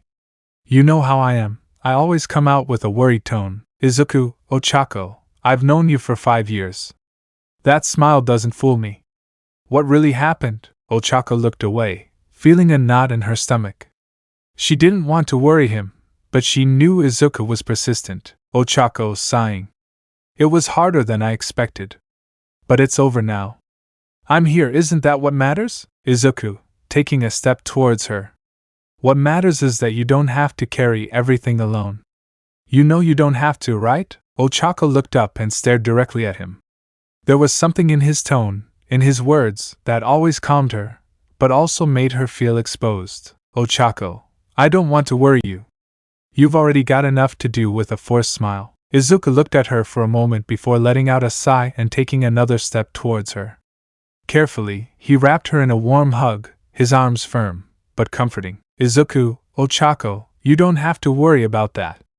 Worrying about you isn't a burden, it's something I do because I care about how you're speaking softly. Ochako tensed at first, surprised, but gradually allowed herself to relax in his arms. She felt the emotions she'd been suppressing begin to flow. Ochako, thank you. Izuku, I needed this more than I thought. Reciprocating the hug, Izuku smiled slightly, holding her close for a moment longer before pulling away just enough to look into her eyes. Izuku, you feel better? Looking at her directly. Her tone was soft, but direct, as if she really cared to know the answer. Ochako, more than you think. She looked at him directly, her heart beating strongly as the words came out of her lips almost without thinking. A slight silence formed between them, but it wasn't awkward. It was a moment charged with emotions that neither of them knew how to describe. The distance between them narrowed naturally, almost imperceptibly, until their foreheads touched. He swallowed, feeling his chest fill with something indescribable. The words seemed to get stuck in his throat, but he finally gathered the courage. Izuku, Ochako, I stuttered, while trying to speak. Before he could say anything else, Ochako closed her eyes and let her instincts speak. She leaned into him, and to her surprise, Izuku did too. The kiss was brief, shy, and awkward, as if they both didn't really know how to do it, but at the same time, it was perfect for them. When they separated, both were completely blushing, not knowing what to say, but with a smile they couldn't hide. Ochako, nervously playing with her hands, well, that was unexpected. With a blush. Izuku, why yeah. I mean, it's not bad, just well, his voice trembled as he tried to find the right words. They both started laughing nervously, breaking the tension. Izuku, extending his hand, shall I take you home? Ochako, accepting the hand. Holding hands, they began walking together. Despite the night and their fatigue, either of them wanted the moment to end. Although they didn't say much during the walk, the connection between them spoke louder than any words. As Izuku and Ochako walked away hand in hand, a winged shadow moved above them. A small, high-tech drone, equipped with advanced cameras and a discreet design, followed the couple, recording every moment in detail. At the Shirairyu base, a group of their closest members were gathered in front of a giant screen showing the live broadcast. Renjiro sat with his arms crossed, Dabi by his side, leaning with one foot on the table, while Smoke and Kidana watched from behind. Renjiro, well, this is new. Our great teacher, so cold and lethal, has a soft side. Who would have thought it? With a mocking smile. Dabi, laughing while putting a handful of popcorn in his mouth. I told you so. That guy was madly in love with her the moment he met her. Look at that face. It's like the great scorpion is melting live. Smoke, are we sure this isn't some kind of strategy? Maybe he's using emotional diversion tactics? Doubting what he saw. Kidna, diversionary tactics? Please, Thomas, he's just in love. Don't tell me you've never seen something like that. By correcting him, the screen showed Izuku and Ochako exchanging shy glances while still holding hands. When Izuku smiled and intertwined their fingers more firmly, Renjiro burst out laughing. Renjiro, look at that! Is this the same person who pierced an already Almight Nomu with his katanas a few hours ago? He looks like a lost puppy, he says laughing. Dabi, what do you think if we make this official? Starting today, all clan members have a new priority mission, to protect and take care of Ochako, jokingly saying. At that moment, a Shirairyu rookie, who was passing by in the corridor, stopped upon hearing the conversation. Rookie, at priority mission, for the whole confused clan. Kidna, exactly. No one is going to touch a hair on that girl's head. If they do, they'll have to face the entire clan. Keeping with the joke. Newbie, we must protect a girl trying to open the door where they were. Renjiro, exactly. And if you fail this mission, you'll have to explain it directly to Izuku. Continuing the joke. The rookie gulped and nodded quickly before running off. Newbie, I must inform the others, walking nervously. At the UA, due to the sudden attack by the League of Villains, all students involved were given a week off. Most took that time to calm down from the shock they had suffered and clear their heads. Some had it easier than others. Ochako, although one of the most affected by fighting directly with the Nomu, was also one of the quickest to recover, thanks to the unconditional support that Izuku gave her. So when the week ended, she returned to the academy with a bright smile. Mina, I'm glad to be back walking with her friends.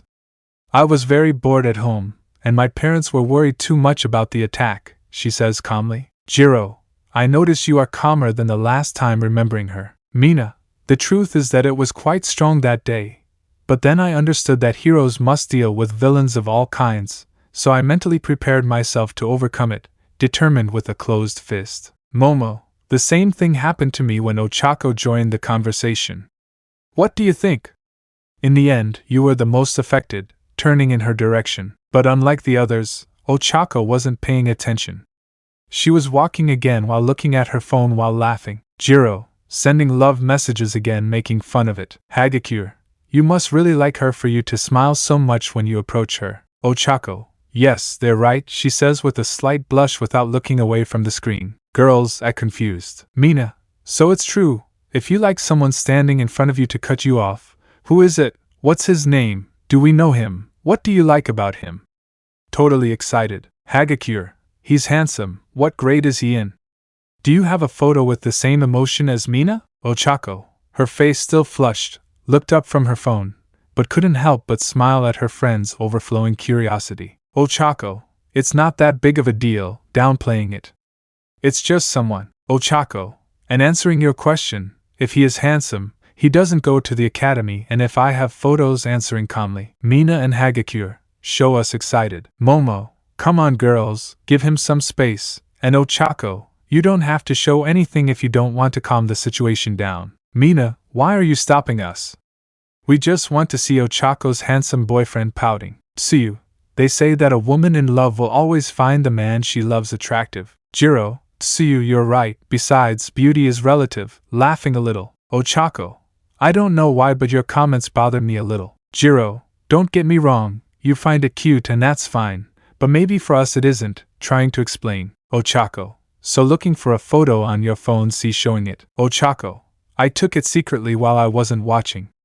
Proud to see that he's handsome. When he showed the photo, there was a silence that lasted for a few seconds. Ochako, why don't you say anything now, looking at them? All the girls had their faces blushed from the image, even Hagakure's was noticeable. Jiro, I guess he looks good trying to hide his blush with his hand. Momo, and he also has a good physique, trying unsuccessfully to cover his eyes. Mina, I didn't think you were so experienced in the subject, I should call you teacher now, looking away. Tsuyu. Ochako, pervert, says nothing more. Ochako, wait, what kind of ideas are you thinking?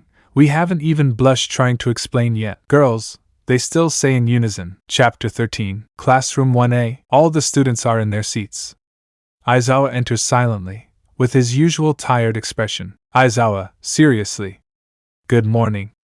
I hope everyone took advantage of the week off to recover. I know what happened was difficult for many of you. The League of Villains attack isn't something you can easily forget, and you shouldn't. Learning from it is part of your growth as heroes. Explaining, the students look at each other, some nodding silently while others avoid eye contact. Bakugo crosses his arms and leans back in his seat, while Ochako, more animated, listens attentively. Aizawa, continuing on in a more relaxed tone. But we can't stop. As heroes, the ability to keep going is essential.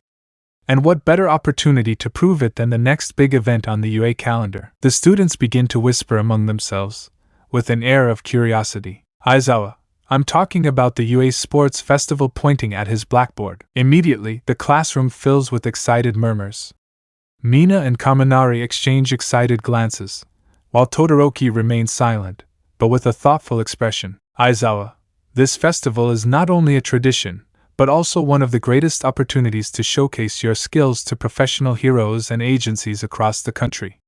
It's your moment to shine. Upon hearing this, all the students became excited, with the idea that they could meet and be recognized by professional heroes. Aizawa. Silence! Cutting through the noise. There's something else you should consider before you get too excited.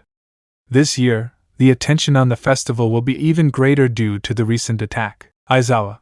The heroes and agencies will want to see what you're made of, but there will also be less friendly eyes watching your every move. Also, don't forget that if you survived the attack, it was in part thanks to the Shirairyu watching each of you. Kaminari. Yeah, those guys, they were intensely thoughtful. Mina. That is something we cannot deny reflectively. Aizawa. The festival is your chance to prove that you can protect yourselves and others. So, get ready, because from now on you will train to be ready. You have the freedom to choose your training, you can ask for advice from someone, or do it on your own. There is also the option of not preparing at all. In the end, it is the results that will reflect your efforts. You will have another week to do it. Getting into your sleeping bag, I wish you luck. After Aizawa finished his announcement, the students remained silent for a few moments, processing his words. When the bell rang, signaling the end of classes, a growing murmur began to fill the classroom as they discussed their plans. Kirishima, it's our chance to shine. I'm going to work on improving my toughness. I can't wait to test how strong I can become in the trials. Excited. Lida, it's crucial that we focus our time wisely. The sports festival isn't just a competition, but a direct window into the professional world. Adjusting its glasses. Mina, tapping his shoulder. Relax, Ida. We all know it's important, but we should also have some fun. I'm going to work on my maneuvers.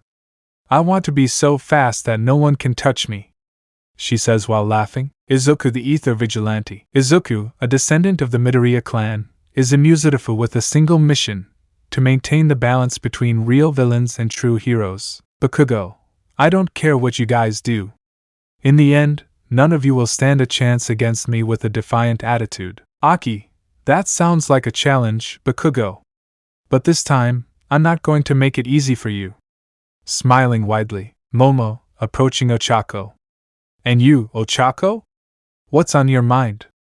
If you need help planning anything, don't hesitate to ask. Ochako, with a smile. Thanks, Momo. I think I want to focus on my speed and agility, but also on managing my quirk better.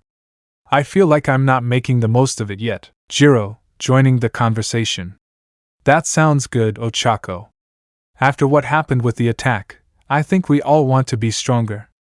If you want, we can train together. Ochako, I would like to, but I think I'll pass this time by rejecting the offer. The afternoon was calm on the beach, where the waves gently crashed against the sand. Izuku, dressed in simple clothes, waited in his usual spot, enjoying the calm.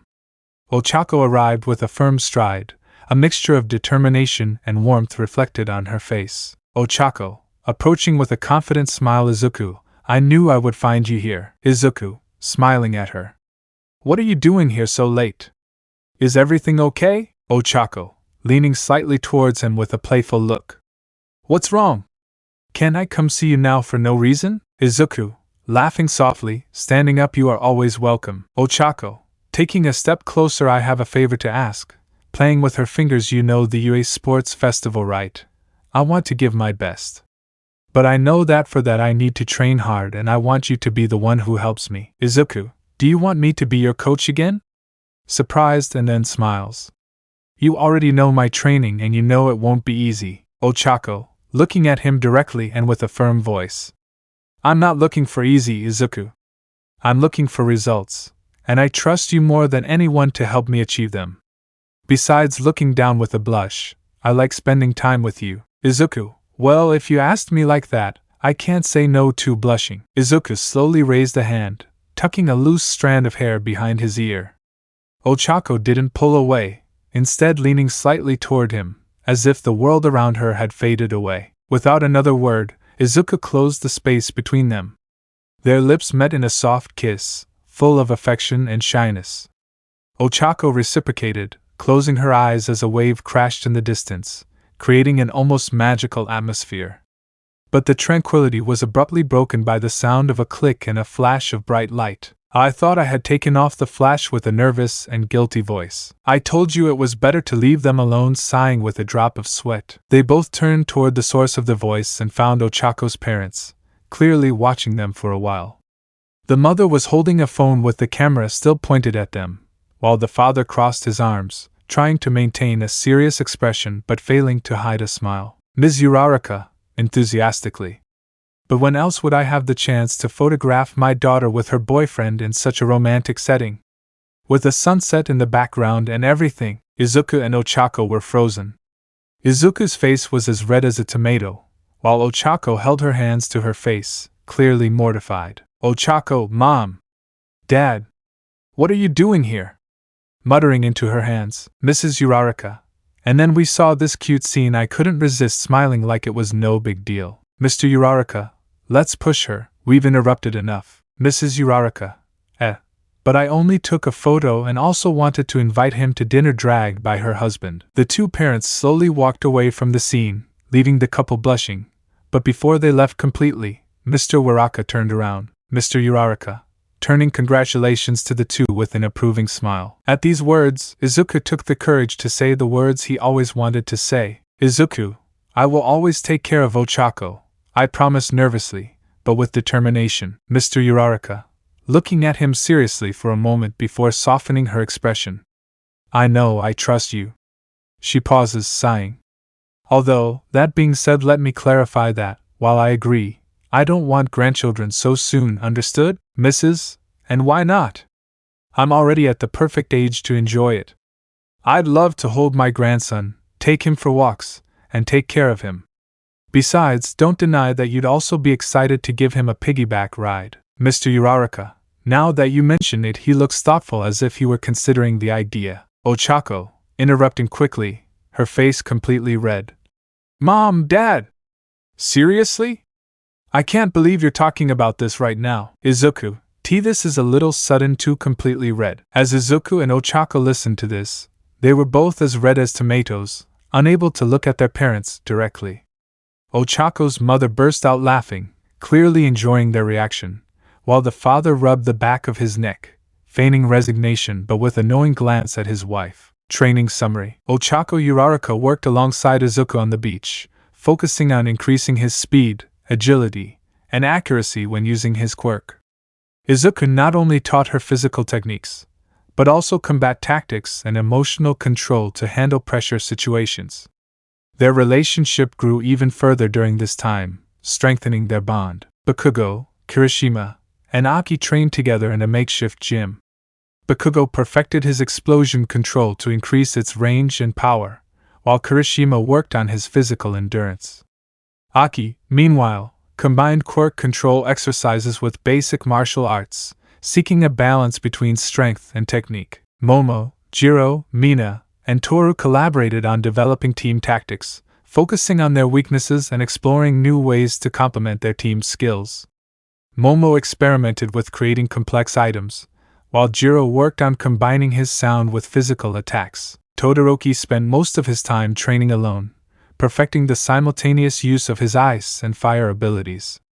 His determination was palpable, clearly wanting to excel at the festival. Ida and other teammates focused on exercises that maximized their speed, reflexes, and leadership abilities, recognizing the importance of standing out as future heroes. The morning of the sports festival arrived with great excitement. The students were ready to show their best in front of a massive audience, and the professional heroes who would be watching closely. The stadium was filled with excited spectators, including the parents of several students, including Ochako's, and Izuku infiltrated the audience to support her from afar. All the students, from different courses and classes, were lined up in front of a large stage. Present mic, welcome, ladies and gentlemen, to the UA Sports Festival. Get ready for action, drama, and the amazing skills of our future heroes. He shouts excitedly. The crowd roared in response, and cameras focused on each group of students, projecting them onto the stadium's giant screens. Note, I really don't remember what they said or how they were presented at the beginning, but I still find it filler, so I'll start with the race. Present mic, it's time for the first event of the UA Sports Festival. The obstacle course. Pointing at a screen. Our young heroes will face extreme challenges designed to test their wits, strength, and determination. Explaining the event. The students were lined up, a mix of nervousness and excitement in the air. Ochako, with a determined face, looked towards the path full of challenges. Aki, for her part, clenched her fists, feeling the power of one for all inside her. Bakugo, impatient, threw small explosions in his hands while looking at everyone. Todoroki, as always, seemed imperturbable. The starting gun rang out, and the students rushed toward the first challenge. What they didn't expect was that the first challenge was a narrow tunnel, where all the students wanted to pass at the same time, generating pushes, blows and delays. Only some students took another strategy. The first to act was Todoroki, who used his quirk to forcefully pass through the crowd. Todoroki, sorry, but this is a competition generating an ice wall. Mike Presync. Oh, it seems we already have our first runner, from the A-class heroism class, Todoroki Shoto, and it seems he blocked his rivals, a dishonest but not illegal strategy. Commenting on what happened. Bakugo, don't get ahead of me, half and half destroying the wall with his explosions, and starting to fly with his explosions. Todoroki, TCH, I knew I wouldn't stop them for long by turning around for a moment. Present mic, the other students are making up ground, but it's time for the first real obstacle. Smiling. Aki, they are the entrance test robots running. Student, we'll pass when the ice one defeats them. Smiling. Student 2, we'll take advantage of you by laughing at the wall. But unlike his beliefs, Todoroki began to slide, dodging the robots without attacking them. The same with Bakugo, who passed over them. Bakugo, have fun making fun of each other. Ochako, that wasn't heroic of you to walk past him, while he laughed. Ochako ran with great speed and agility, dodging several attacks from the robots while keeping pace. Bakugo, how can she be so fast? Surprised. I won't stay behind, intensifying her explosions. Bakugo was overexerting himself, but he gained more speed, surpassing Ochako and Todoroki. Bakugo, what do you think of this? Turning around arrogantly. Aki, look ahead, you idiot! Screaming from behind. Turning around, Bakugo saw a giant fist descending rapidly from a nearby robot. With a desperate blast to the side, he tried to dodge it, but it was too late. The blow knocked him hard to the ground, leaving a cloud of dust in its wake. Aki Kirishima. Bakugo rushed to his rescue. Kirishima, Bakugo, are you okay? Bakugo, shut up. I don't need help. I'm going to win this damn race, no matter what. As Bakugo tried to regain his rhythm, the terrain became even more complicated with the appearance of new giant robots. Their massive size and uncontrolled movements forced the race to stop momentarily. Momo, those are the 0-point robots, right? She asked nervously, watching them approach. Mina, how are we going to get past them? They're huge, she exclaimed, instinctively backing away. Todoroki, looking at them, I don't have time for this. He launched a massive wave of ice, freezing the robots in a position that blocked the path. The crowd watched in awe as he passed beneath the frozen robots, taking advantage of the opening created. Student, this is our chance. Let's go! He shouted, leading a group that started running toward the frozen robots. Student 2, quick, before they thaw. Todoroki, I don't recommend it. I froze them in an unstable position, he says without looking back. His words were quickly confirmed when the robots began to wobble and collapse, colliding with each other.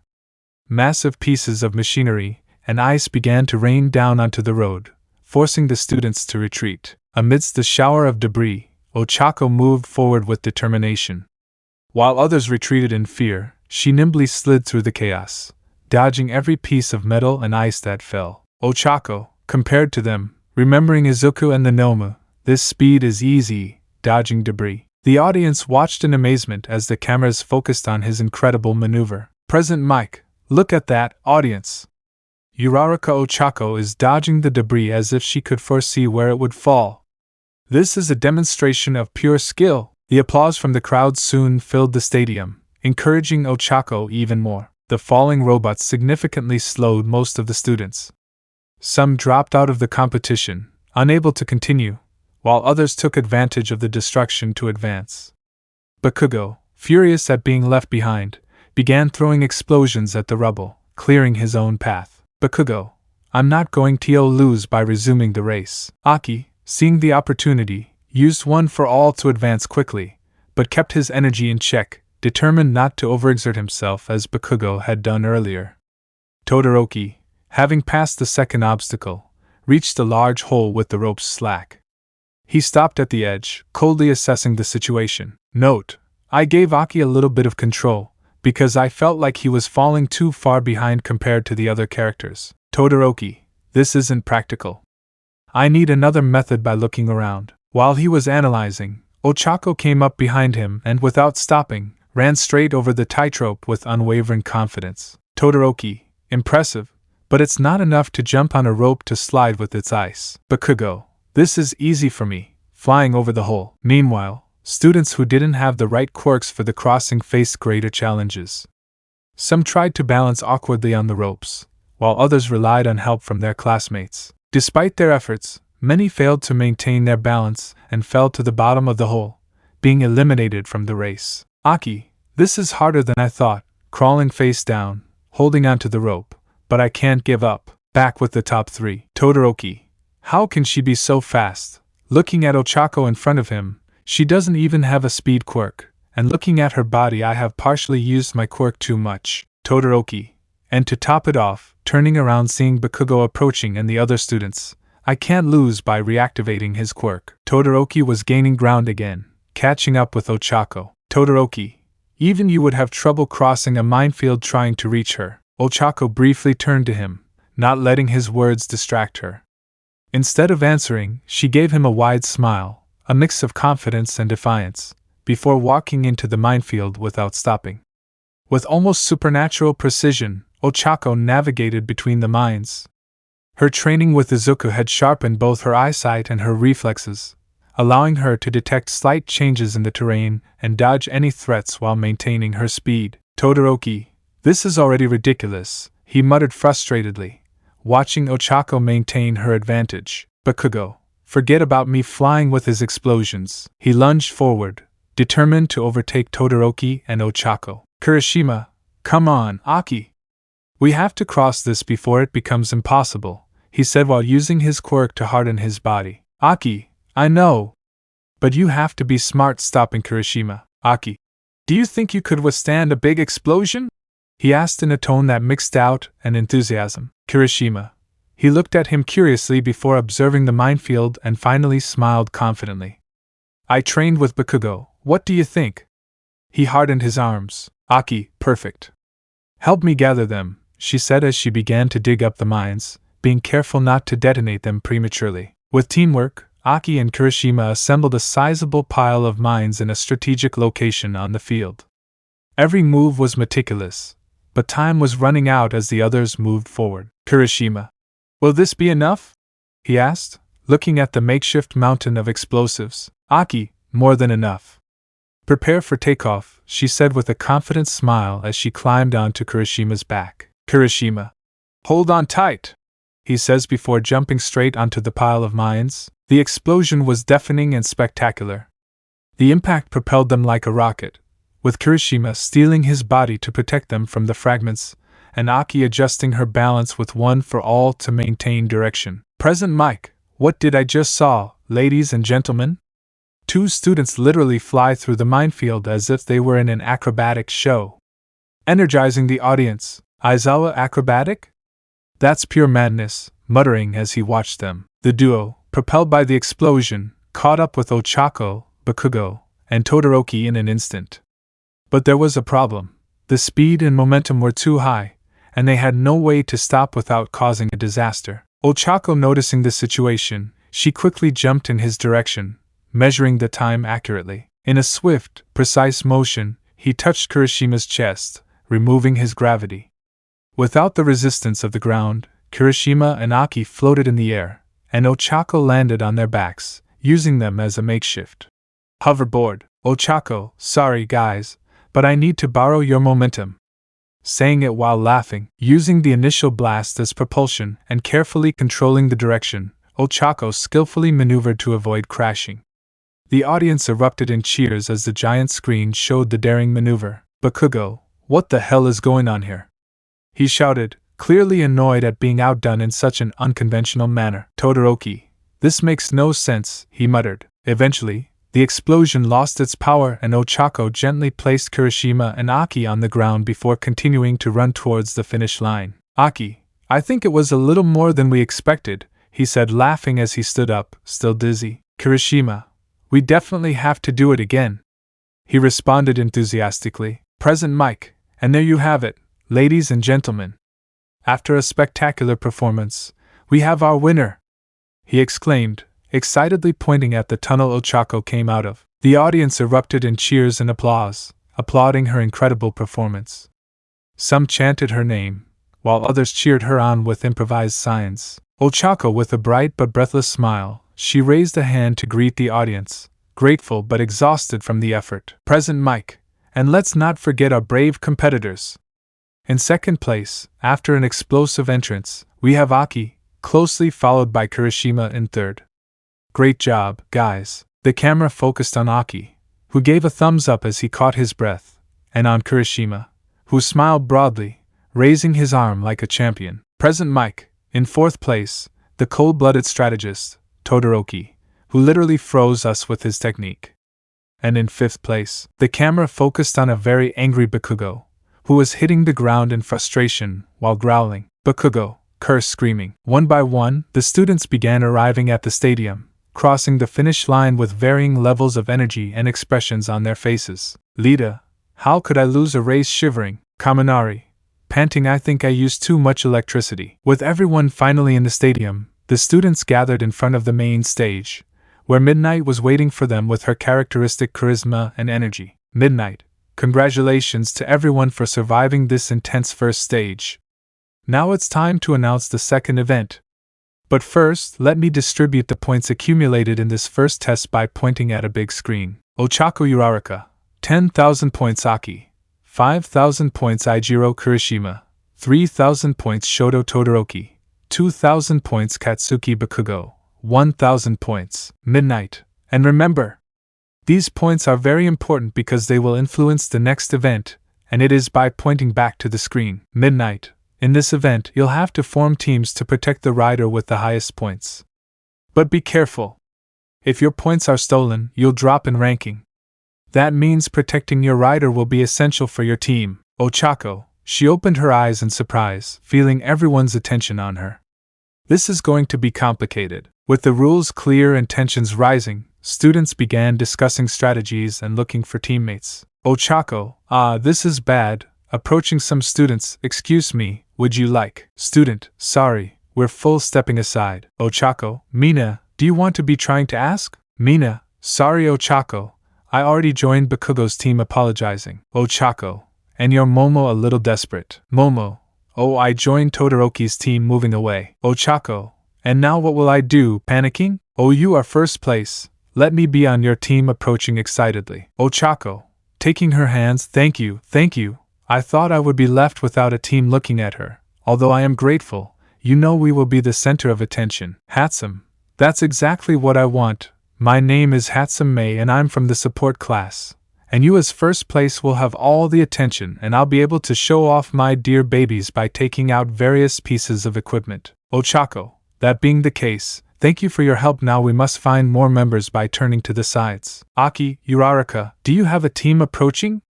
If you don't have one, I can team up with you. Ochako, I was really confused. I thought you were going to be asking with Bakugo and Kirishima. Aki, they invited me to their group, but I couldn't face them if we were on the same team, and we already made a team beforehand. Ochako, you will be a great help. I'm glad to have you on the team. Smiling at her. Hatsum, oh, first and second place on the same team. I'll get more attention than I thought. My babies will shine even more enthusiastically. Aki, very well, Captain. Touching her shoulder, we only need one member. Ochako, hey, I'll be the confused rider. Aki, you have more points than everyone, not to mention your skills are better. You are the perfect candidate to cheer her on. Excuse me, are you Uraraka? Ochako asking? Ochako, yes, it's me, and you're confused. Scarlet, I'm sorry for the late introduction. My name is Scarlet, and I want to be part of your team by introducing myself. Ochako, of course, you are a great help. You really saved me. Grateful. Then we must make a strategy. Scarlet, don't worry, Master. Looking at the stands, I'll take care of Our Lady. Although small, and seen only by bold eyes, Scarlet had a small scorpion brooch in her bright red hair. Chapter 14. All the teams were finally formed, some so peculiar they were laughable and others so serious they were intimidating. However, they all shared a single goal: to win the 10,000-point ribbon. Everyone's thought, that band will be mine. No matter what I have to do. Ochako, I never imagined being in the spotlight would be so scary. Adjusting her headband, feeling the pressure. Scarlet, relax, Uraraka, he said with icy calm from his rear position. We'll take care of protecting you. Hatsum, and don't forget my babies, she exclaimed excitedly as she adjusted the thrusters. Aki, just concentrate on not letting them take off your band by raising your finger. Midnight, all right, guys. It's time for the second test. Are you all ready to cheer on the crowd? The audience responded with a great shout of enthusiasm. My knight, then start hitting your whip on the ground. The stadium erupted in cheers as the teams began to move. Without wasting any time, almost every participant charged straight at Ochako's team, who held the 10,000-point sash. Ochako, they're all coming towards us, she said with obvious nervousness. The first team to attack them was led by Bakugo, with Kirishima clearing the way like a human tank. Bakugo shouted orders while setting off explosions to destabilize the group. Bakugo, give me the band, stretching his arm to launch an explosion. Before the blast could reach them, Scarlet raised her hand, sending small streams of blood from her palm. With pinpoint precision, she used them to deflect the blast toward the ground, creating a wall of smoke that blocked the enemy team's view. Bakugo, but how confused. Scarlet, that's all. Mocking. From another direction, Todoroki's team was advancing, freezing part of the ground to gain an advantage. The ice was quickly spreading toward Ochako's team, threatening to trap them. Ochako, be careful, warning. Hatsum reacted quickly, activating the thrusters on his legs to jump out of range of the ice. Hatsum, my babies are working perfectly. This is exciting. Excited. Present Mike, incredible resilience from Team Uraraka. They're taking on everyone and still holding the 10,000-point band. Can they keep it up?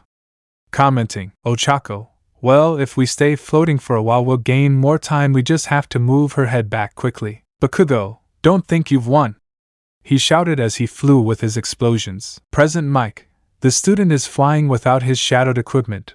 That's legal. Looking at Aizawa. Aizawa, as long as it doesn't touch the ground, it's allowed by approving it. Present Mike, you heard it, people. Student Bakugo just found a loophole. This is the first time it's happened. Ochako, with a mix of instinct and determination, Ochako grabbed both of Bakugo's hands in mid-flight, deflecting his blasts to the sides. Izuku, the Ether Vigilante. Izuku, a descendant of the Midoriya clan, is a Musutifu with a single mission: to maintain the balance between real villains and true heroes. Ochako, you're unbearably annoying, she yelled, taking advantage of the moment to launch herself at him and connect with a direct headbutt. The impact was strong enough to disorient Bakugo and also to be heard by the other groups. Aki, that sounded like something nervous broke. Scarlet, if her pride, seeing him fall with a mocking smile. Bakugo, damn it, he growled as he fell to the ground. It seemed that Bakugo's elimination was imminent, but to the surprise of the public and the students, he was saved by Siro's tapes that returned him to his team. Siro, gotcha, he said as he steadied him.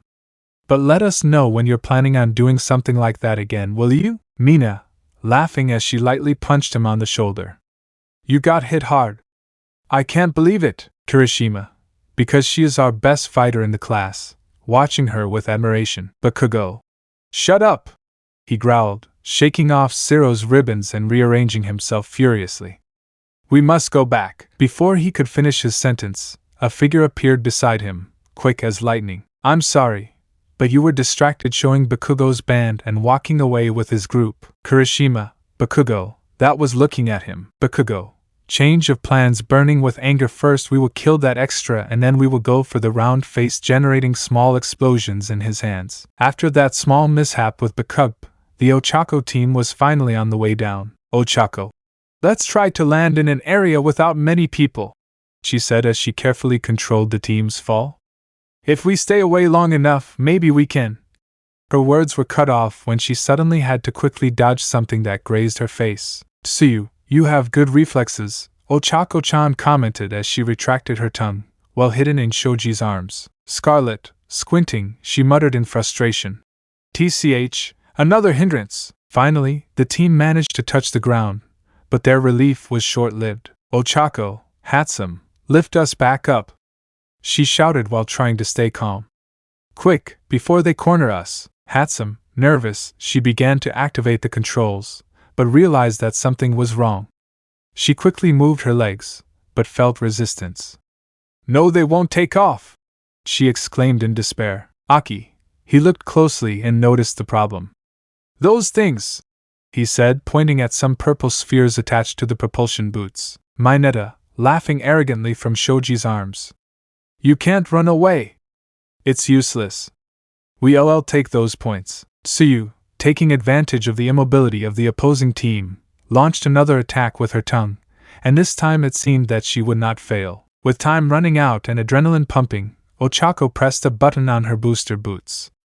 The sound of a powerful surge filled the air as the boots gained extra power, propelling them a few meters out of Tsuyu and Shoji's reach.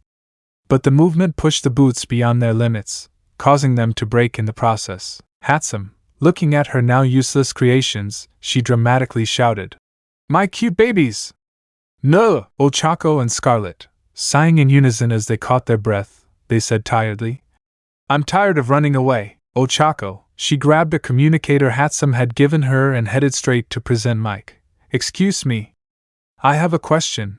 Would intentionally eliminating other teams disqualify us? The entire stadium fell silent for a moment. Both students and spectators turned to present mic, surprised by the audacity of the question. Even the teachers, including Aizawa, turned around in interest. Present mic. After a few seconds of awkward pause, he responded with his trademark enthusiasm. Yeah! Great question, Uraraka! But FYI, there's no rule against that. If you manage to eliminate other teams, it's totally fine. The murmur among the spectators soon broke out, mixing surprise and excitement. Aki looked at Ochako with a mixture of disbelief and concern. What's on your mind, Uraraka? He asked, visibly nervous about the answer. Ochako kept her gaze fixed ahead, her expression cold and calculating. I'm going to steal Bakugo's strategy. Handsome, do you have something resistant that can bring me back if I jump into the air? Asking? Handsome, she pulled a spool of rope reinforced with hooks from her makeshift bag. Of course I have some. What kind of inventor would I be if I wasn't prepared? Ochako, she took the equipment with a slight nod, then turned to Scarlet. You said your quirk is blood-bending. I need to know, can you control only your blood, or other people's as well? Scarlet stared at her for a moment, surprised by Ochako's direct tone. But when she looked closely into her eyes, she saw something that made her smile. It was that same look she had seen in her teacher, determined, full of confidence, and ready for any challenge. Scarlet, as long as they have a wound, even a small one, I can control their blood, yes, speaking with more respect. Ochako, with all the information ready, she looked ahead with determination. She let out a small sigh while clenching her fists. I'm already tired of running. If you want our points, you'll have to earn them. The nearest opposing team, led by Shoji, charged at them with Tsuyu at the forefront, ready to launch another attack with her tongue. Ochako, calculating the movement, waited until the last moment before dodging and jumping with agility towards Shoji. Taking advantage of her speed, she touched Shoji's chest with both hands, activating her quirk and leaving him suspended in the air, off balance. Shoji was surprised. He tried to react, but it was too late. The entire team was floating. While Ochako was in the air, Hatsum grabbed her by the rope and safely returned her to her team. Ochako, putting her fingers together to release. With just those words, Mineta's team was eliminated upon touching the ground. Mineta, curse, complaining about the fall. Well, at least he kept the ban. Touching his head, he's not nervous. Scarlet, sorry little one, but this belongs to us now, taking the band with a red thread. Hatsum, excited as she watched. Yes. My babies shine brighter when they're in action. More teams started charging towards them, seeing the change in strategy. But now Ochako's team was prepared. Ochako, with precision and coldness, knocked down another team with a swift movement, touching the back of its rider and letting them fall like weightless feathers. The audience erupted in cheers and amazement. Ochako, Scarlet, her legs throwing a scrap of the previous broken team to the leg of another team, generating a small cut. Scarlet, I'll take care of controlling the blood, making it fall and making the rider touch the ground. Ochako's team wasn't just holding their own, they were now the team everyone else wanted to avoid but no one could ignore. As Scarlet, laughing while watching the scene, this is the version of you I was hoping to see, she says to herself. Todoroki's team watched the matches closely from a distance, analyzing Ochako's team's every move. Todoroki, with a fixed gaze on Ochako, he muttered. It seems he changed his strategy. Now it will be more difficult to take her by surprise. Lita, adjusting her glasses decisively, she intervened. There's still a way. She paused, as if evaluating the right moment. I wanted to save it for last because the recoil is considerable, but if we use it now, I'll need you to do everything possible to protect us. Firmly, she explained her plan. Todoroki nodded, preparing himself. Understood. I'll take care of it. Lita turned to Momo. Momo, could you make some skates for you and Kaminari? We'll need them for this plan. Without hesitation, Momo obeyed, generating a pair of skates with precision, while they waited for the right moment. Suddenly, the thrusters on Ida's legs began to glow brightly, expelling a blazing blue fire. Lita, loudly and firmly, prepare yourselves. With those words, Ida launched himself at full speed toward Ochako. His acceleration was impressive, leaving a trail of heat and wind that made some in the audience cover their eyes. Meanwhile, Todoroki, standing firm in his position, waited for the right moment. In a swift and precise movement, Todoroki approached, taking advantage of the distraction created by Ida. With impeccable dexterity, he snatched one of Ochako's headbands, quickly moving away and gaining distance. Lita, stopping with difficulty, she gasped. Do you have it, Todoroki? He raised the sash in the air, showing his victory. Yes. Your plan worked. Kaminari, then why did he point to the scoreboard? Then why aren't we in first place yet? Ochako, clapping from behind was a good strategy. But I didn't show you by showing one of the bands on your neck. When you show something, it's because you hide others. From behind, a calm but bold voice interrupted. Ochako began to clap slowly, attracting their attention. Ochako, it was a good strategy, I must admit, but there is something you still haven't understood. With a confident smile, she revealed a hidden band around her neck. When someone shows something, they are always hiding something else. Todoroki's team was stunned, and the audience erupted in cheers and laughter, amazed by Ochako's cleverness. The tension grew. Bakugo, so there's no more running away, huh? He roared, appearing with an explosion. Todoroki, looking up, he sighed with a touch of frustration. Just what I needed. I'll finish them both off at the same time. Activating his quirk, a wave of ice began to form. Bakugo, those points are mine! He shouted, propelling himself towards them with his explosions. From one side, the gigantic wave of ice was approaching. From the other, Bakugo was flying like a projectile.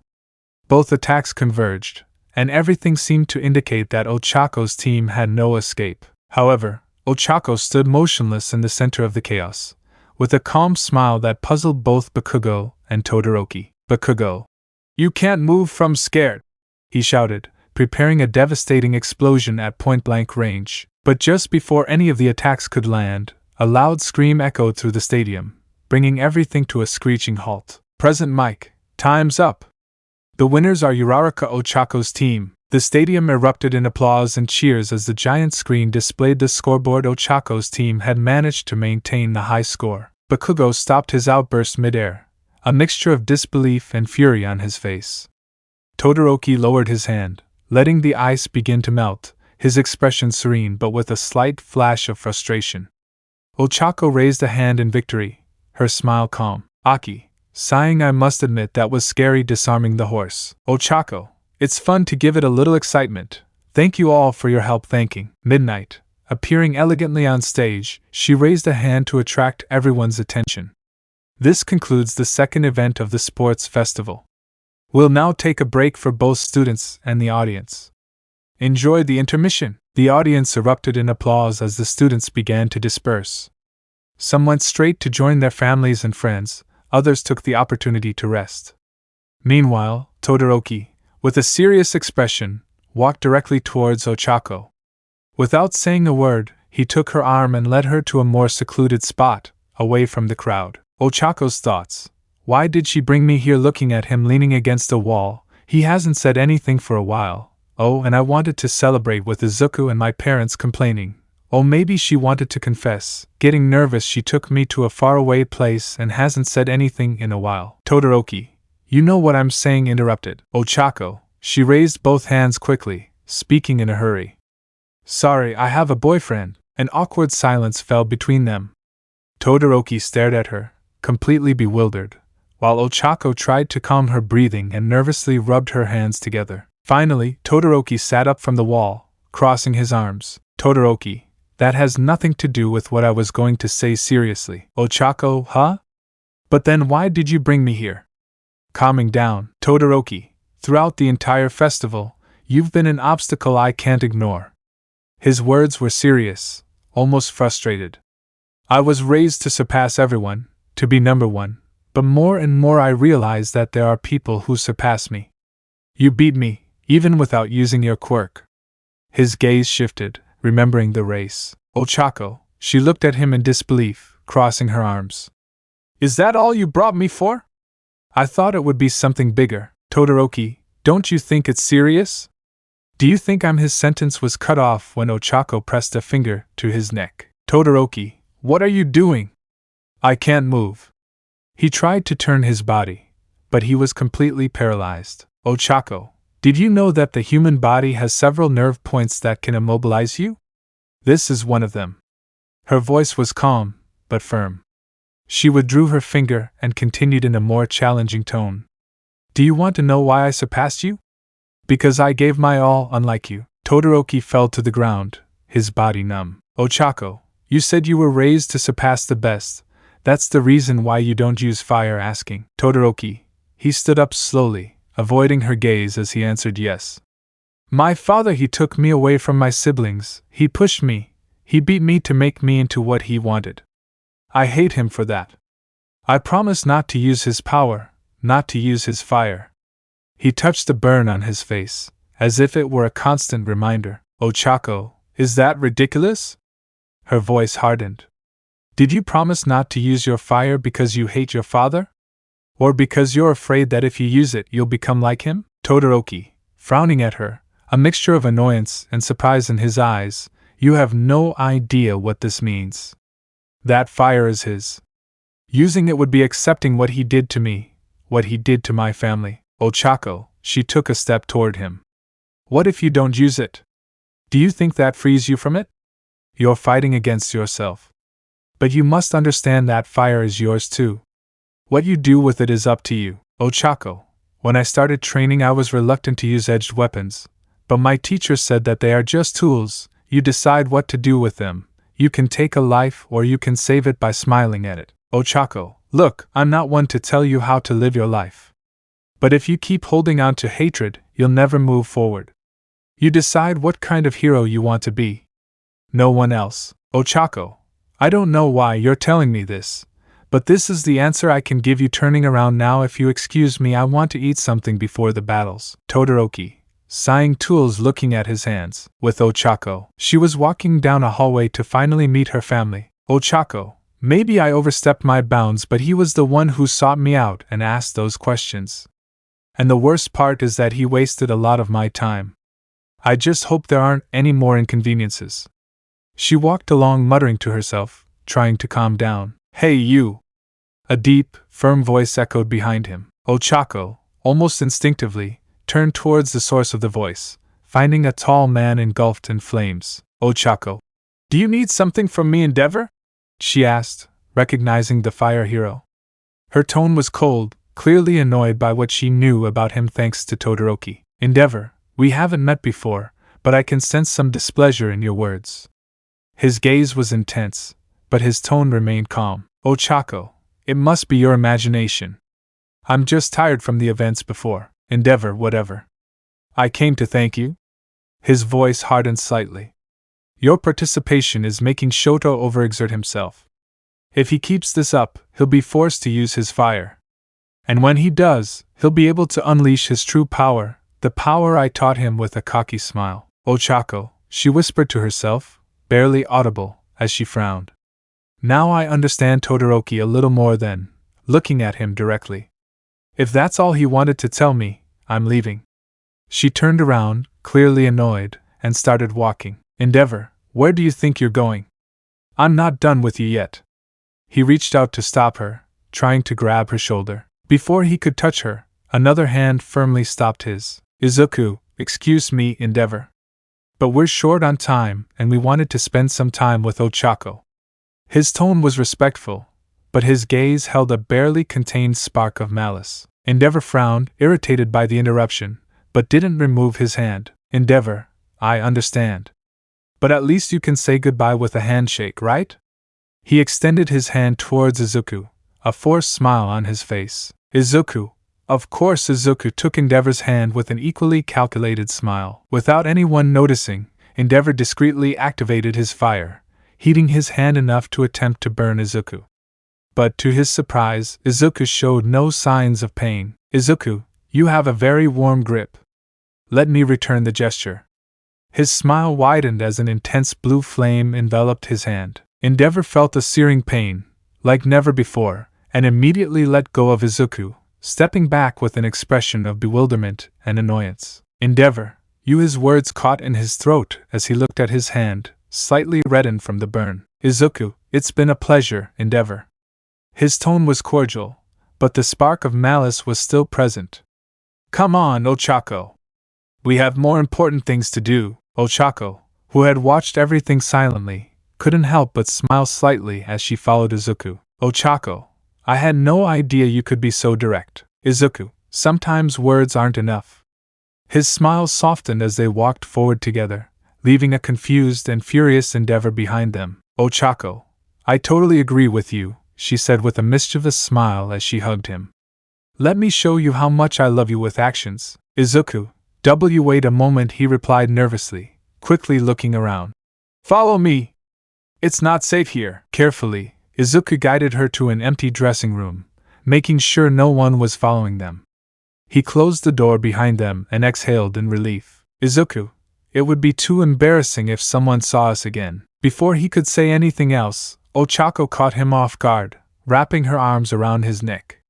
Izuku reacted quickly, placing his hands on her waist and pulling her closer. Without further ado, they both melted into a deep, passionate kiss, letting themselves be carried away by the moment. When they pulled away slightly, both were blushing, but a smile lit up their faces. Izuku, you were amazing in the test, he told her, the blush still evident on his cheeks as he looked at her in admiration. Ochako, I had to do it, she replied playfully, running a finger down her chest. I couldn't disappoint my coach. Izuku laughed at the aforementioned. Izuku, I would love to stay like this longer, but I wasn't the only one looking for you. Your parents also want to congratulate you by opening the door. Izuku approached the door and, upon opening it, an unexpected scene unfolded before him. 5 girls fell to the ground, clearly having been listening behind the door. Jiro, trying to hide his face with his hands.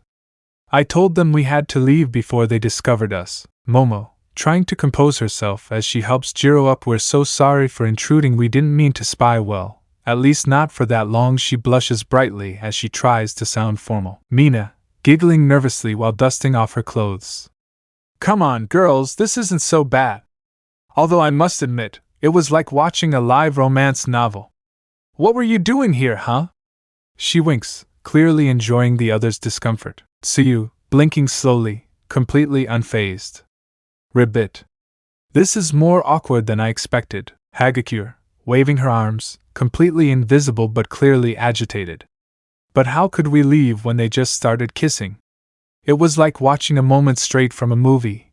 I couldn't tear my eyes away. Izuku, his face completely red, couldn't process what was happening. Izuku, sorry, I'll make a strategic retreat. Without thinking, he ran out the door, muttering something about finding Ochako's parents, leaving Ochako alone with the girls. Ochako, completely red and ducking to cover her face. Izuku, come back here. Don't leave me alone with them. When Izuku ran off, all the girls turned to look at Ochako with a mixture of curiosity, mischief, and amusement. Ochako, with shame, it's not what it seems. Well, maybe it is, but that doesn't mean they can spy. Mina, with a mischievous smile, leaning towards her. I didn't know you could be so direct, Ochako. How long have you been hiding that side of you, huh? Jiro, trying to look serious but clearly enjoying herself. You're a lot more experienced than I thought. Is there anything you want to tell us? Questions began to rain down on her from all sides as Ochako tried, unsuccessfully, to maintain her composure. The girls laughed and murmured among themselves, exchanging jokes and giggles. Ochako, raising her hands in surrender, frustrated. I know this topic is fascinating to you, but I have things to do too. Before they could stop her, Ochako took advantage of a moment of distraction, turned on her heels and ran out the door. Mina, watching Ochako running at full speed, she's running away. Hahakure, raising an invisible hand with excitement. We can't let her get away. Let's chase her. Momo, holding both of them by the arm. Calm down, girls. Let's leave her alone. I'm sure she's already embarrassed enough. Besides, some of us have to prepare for the next event, don't we, Mina? Mina, okay. But I'll save all the questions for later. Chapter 15. Presenter. After a well-deserved break, the moment everyone has been waiting for has arrived. The final stage of the sports festival. As you know, this phase consists of one-on-one combat where our students will test their skills in real battles. A true spectacle of strength, strategy, and heroic spirit. Don't worry about your injuries, because we have a top-notch medical team ready for any emergency. So, no excuses. Give it your all and show the world what you're made of. Now I ask you, are you ready? Screaming with excitement, the audience erupted in cheers, fueled by the energy of Present Mike. The stadium vibrated with excitement and anticipation as the finalists began to enter one by one, greeting the audience and mentally preparing for the battles that would define this stage of the festival. Note: I will give a summary of the battles.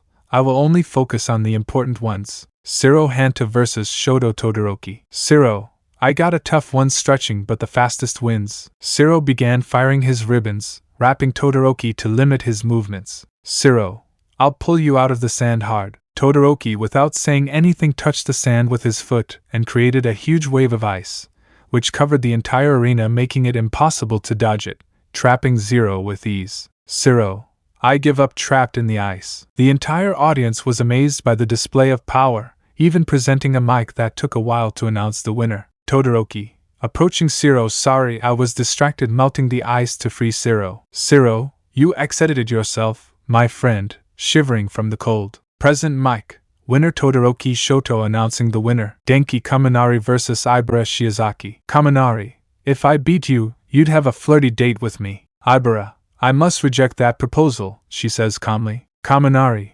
well, I tried, smiling. Without warning, Kaminari launched a medium-level electric shock to maintain the distance, which Ibara elegantly dodged, using her vines to catch Kaminari. Kaminari: good heavens.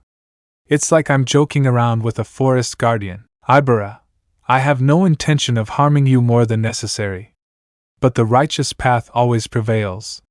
Throwing out its vines, Kaminari activated a stronger discharge, breaking the vines momentarily. Kaminari: ha! Look who's still standing.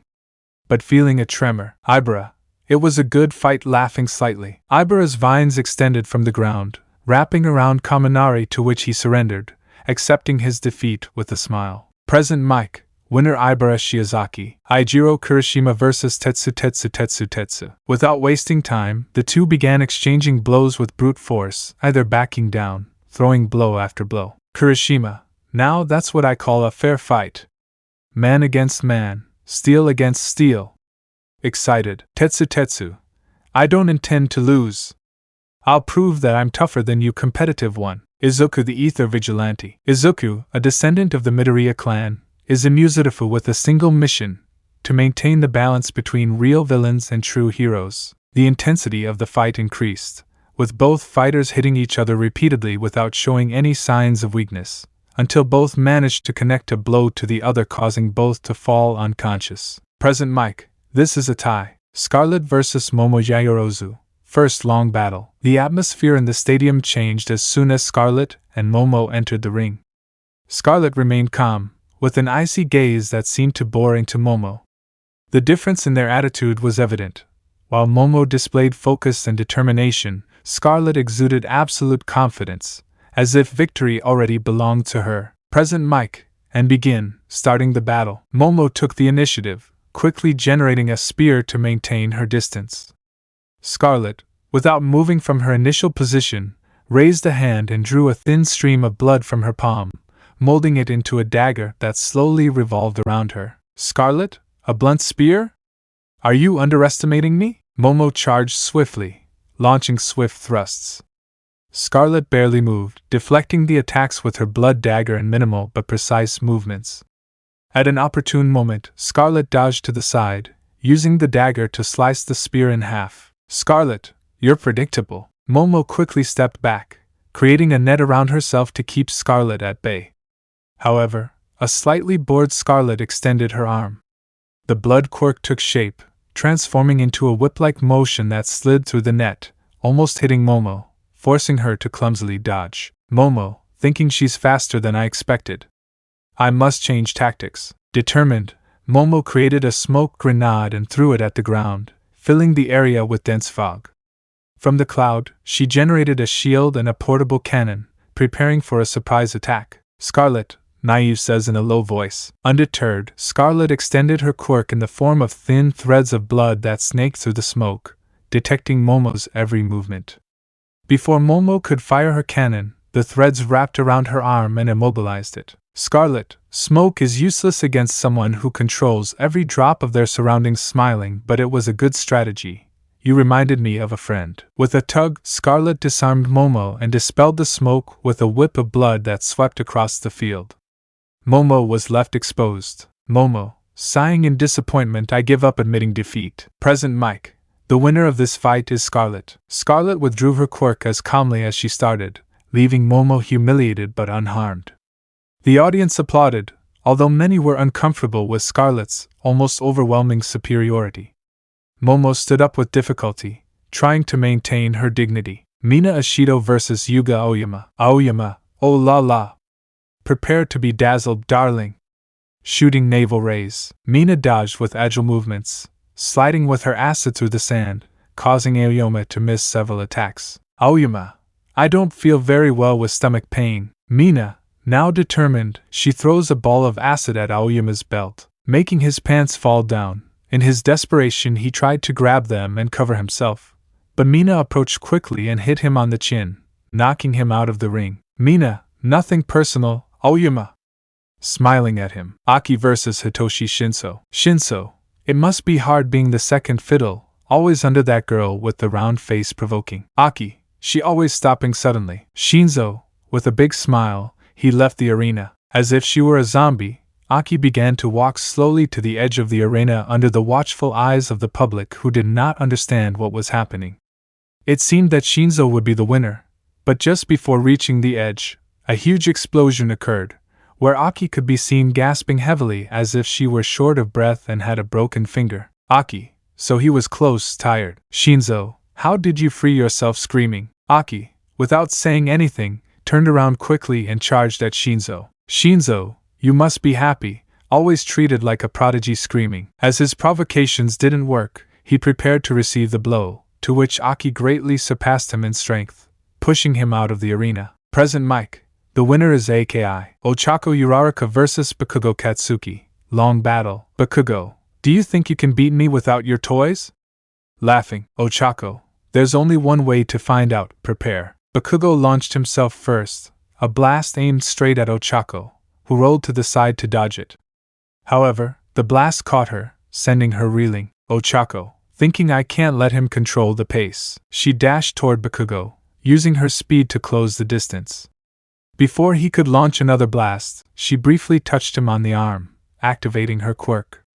The reduced weight destabilized Bakugo's attack, and Ochako elbowed him in the abdomen, causing him to take a few steps back. Bakugo, you think you can play with me? Annoying, Bakugo responded with a short burst at his feet to propel himself towards her, colliding with Ochako with a force that knocked her to the ground. Ochako, that hurt getting up. Bakugo gave her no respite, raising a hand to unleash a direct blast. But Ochako reacted quickly, activating her quirk on the ground to raise debris that blocked part of the blast, although the impact pushed her back. Ochako, thinking I can't keep dodging forever, Ochako pretended to back away, forcing Bakugo to chase her. At that moment, she touched the ground and kicked up a cloud of dust with her quirk, reducing visibility. Bakugo growled, throwing out random explosions to dispel it. Bakugo, stop hiding and fight for real. Looking everywhere, taking advantage of the confusion, Ochako appeared behind him, hitting him with a roundhouse kick to the ribs. Bakugo grunted in pain, but grabbed her leg before she could withdraw it, throwing her hard to the ground. Ochako arg! Complaining, as Bakugo moved in for the kill, Ochako used her quirk on herself, floating out of his reach. From midair, she launched small debris she had made float earlier, forcing him to dodge. Bakugo, let's go of the games, blocking the debris with his arms. With a roar, Bakugo aimed at the ground and launched a massive explosion, creating a shockwave that knocked Ochako back. She fell to the ground hard, breaking her arm on impact. Ochako, you are too enthusiastic, breathing heavily, but making fun of it. Bakugo, you're tougher than I thought, smiling, but with visible tiredness. Ochako, enough for this, taking one step. Ochako pretended to stumble, catching Bakugo off guard. When he moved in for a direct punch, she nimbly dodged and grabbed one of his arms in a swift motion, using his own momentum against him. With a precise maneuver, she knocked him to the ground and, before he could react, twisted her body to pin his arm behind his back in a firm headlock. Bakugo, do you really think this stupidity is going to stop me? TSK, arg. Growling, Ochako, I never thought it would come to this, but you've pushed me to the limit, Bakugo. Give up. You can't win like this, Bakugo. I won't give up. I never give up on anyone struggling to break free. Ochako, if you keep fighting, you'll only get hurt worse. This isn't a threat, Bakugo, it's a fact. Give up now. Tightening the grip, Bakugo, so what if you do? I'd rather have a broken arm than give in to you. With a defiant smile, despite the pain, Ochako sighing. Why do you have to be so stubborn? Okay, you asked for it. With controlled but determined pressure, Ochako bent Bakugo's arm, causing a dry sound that echoed in the silence of the stadium. Bakugo, h. Cry of pain. Bakugo's heart-rending scream made the audience gasp. Some looked away, unable to bear the tension of the moment. Bakugo, unable to bear the intense pain, finally lost consciousness. Present mic. The winner of this fight is Uraraka. Ochako, a little stunned by what she saw, cements, the winner is Ochako Uraraka. Announcing the winner. Present mic. Yeah. Uraraka Ochako is the victor in this awesome and brutal duel.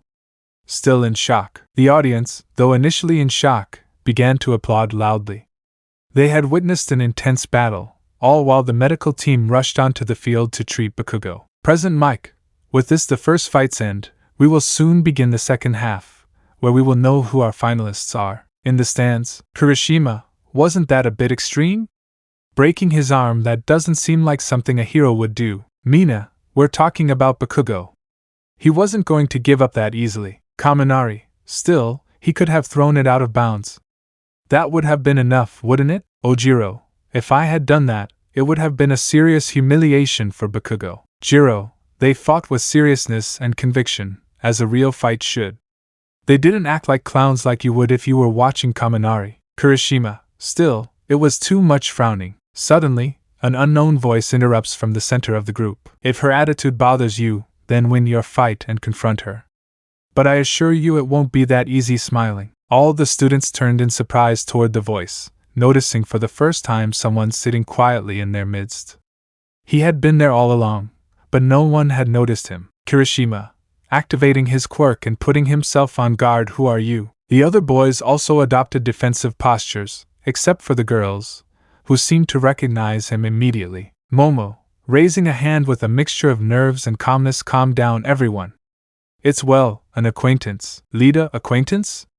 Why didn't you mention it before? Confused. Minathuru, oh, it's her boyfriend. What are you doing here? Excited. Mineta boyfriend? Who are you talking about? Whose boyfriend? Upset. Jiro, well, he didn't tell us it was a secret. Besides, he appeared with just a smile. He's Ochako's boyfriend. The tension increased further with this revelation, but the stranger slowly stood up, radiating confidence, and with a calm but intimidating presence, faced Kirishima directly. Izuku, I'll just tell you one thing, she didn't just fight like a hero, she fought like someone who understood that her opponent wouldn't accept anything less than giving it her all. If what she did bothers you, show me you can do better. With a cold but firm tone, the atmosphere became stifling. No one knew why, but Izuku's presence seemed overwhelming, almost palpable, as if they were prey facing a predator. Kirishima, in particular, felt a pressure that made him take a step back. Something about Izuku's gaze evoked a past trauma, a feeling that paralyzed him. Some students could barely maintain their composure, and someone seemed about to faint, until a soft voice broke the tension. Ochako, what are you doing here? Looking in surprise, the heavy atmosphere immediately vanished when Izuku turned to her, his face taking on a warm and relaxed expression. Izuku, smiling softly, I was looking for you and I took the opportunity to greet your friends. With calm steps, Izuku walked to stand in front of Ochako.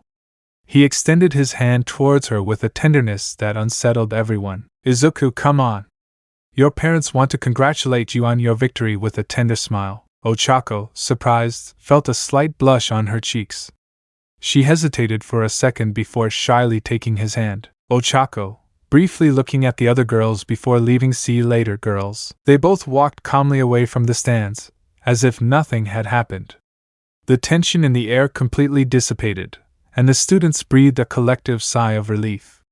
However, Kirishima still couldn't recover.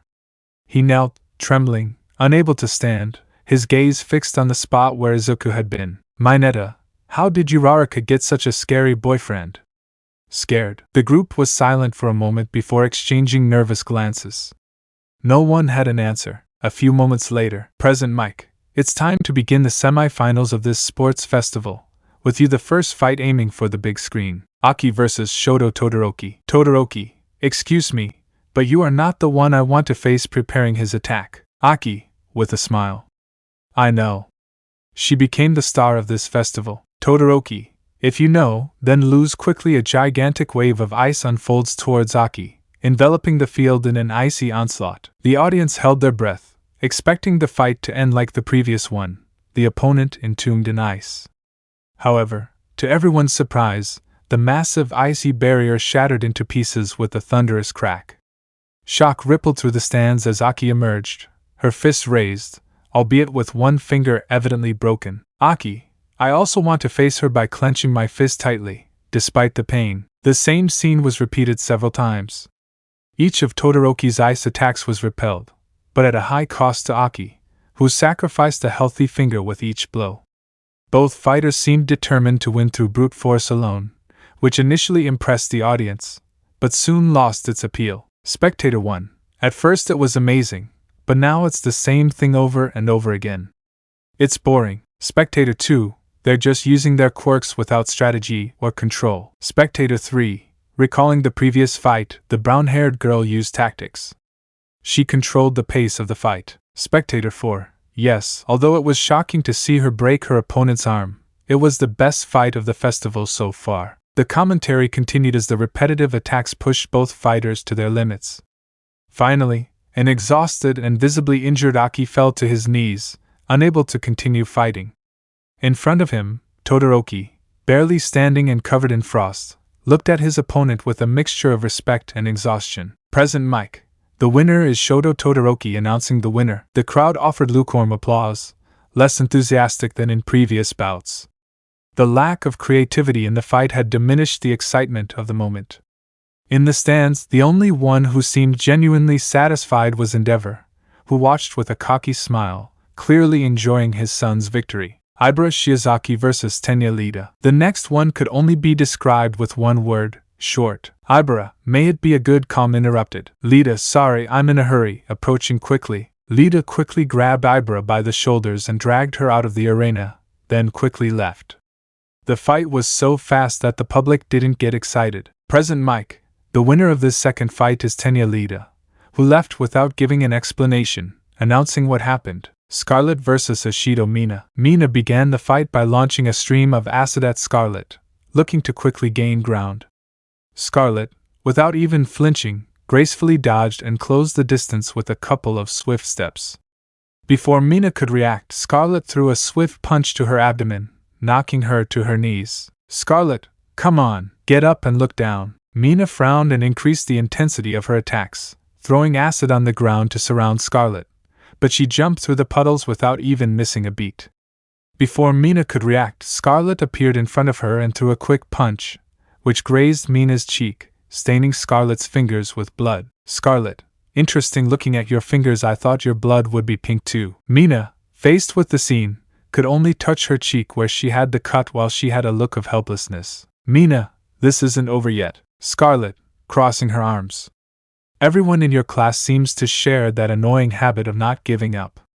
Are they idiots, or just stubborn to the point of absurdity? Although pausing to cast a fleeting glance toward the stands, there's one exception. The only one truly worth facing. But for that, looking at Mina with an icy smile, you're in the way. Mina, that stubbornness will make us good heroes by getting into fighting stance again. Scarlet, sigh. Big heroes? If that's what you think, go ahead. Prove it to me by wiggling your fingers, inviting her to attack. Mina, full of determination, charged towards Scarlet, seeking to close the distance. But Scarlet, with precise movements and an impassive gaze, closed the space between them in the blink of an eye. Before Mina could react, Scarlet executed a swift and precise blow to Mina's neck. The impact was enough to knock Mina to her knees, and after a second of hesitation, she collapsed completely unconscious. Present mic. The winner is Scarlet. Scarlet said nothing. She didn't raise her arms, she didn't celebrate. She simply took one last look at Mina, now lying on the floor, and turned back to the stands with a smile. Ochako Uraraka vs Ejiro Kirishima. The public was excited about the next fight. They were excited by the demonstration of both combatants. On the one hand, Ochako with her strategy in combat, and Kirishima with his strength and resistance. This would be an exciting fight. Ochako took to the stage with unwavering calm, in contrast to Kirishima, who, despite his usual confidence, seemed somewhat nervous. Kirishima, just to be sure, do you have any tricks that can get through my defense? With a nervous smile, scratching his head. Ochako, getting into a fighting stance, with a slight smile. What if I had it?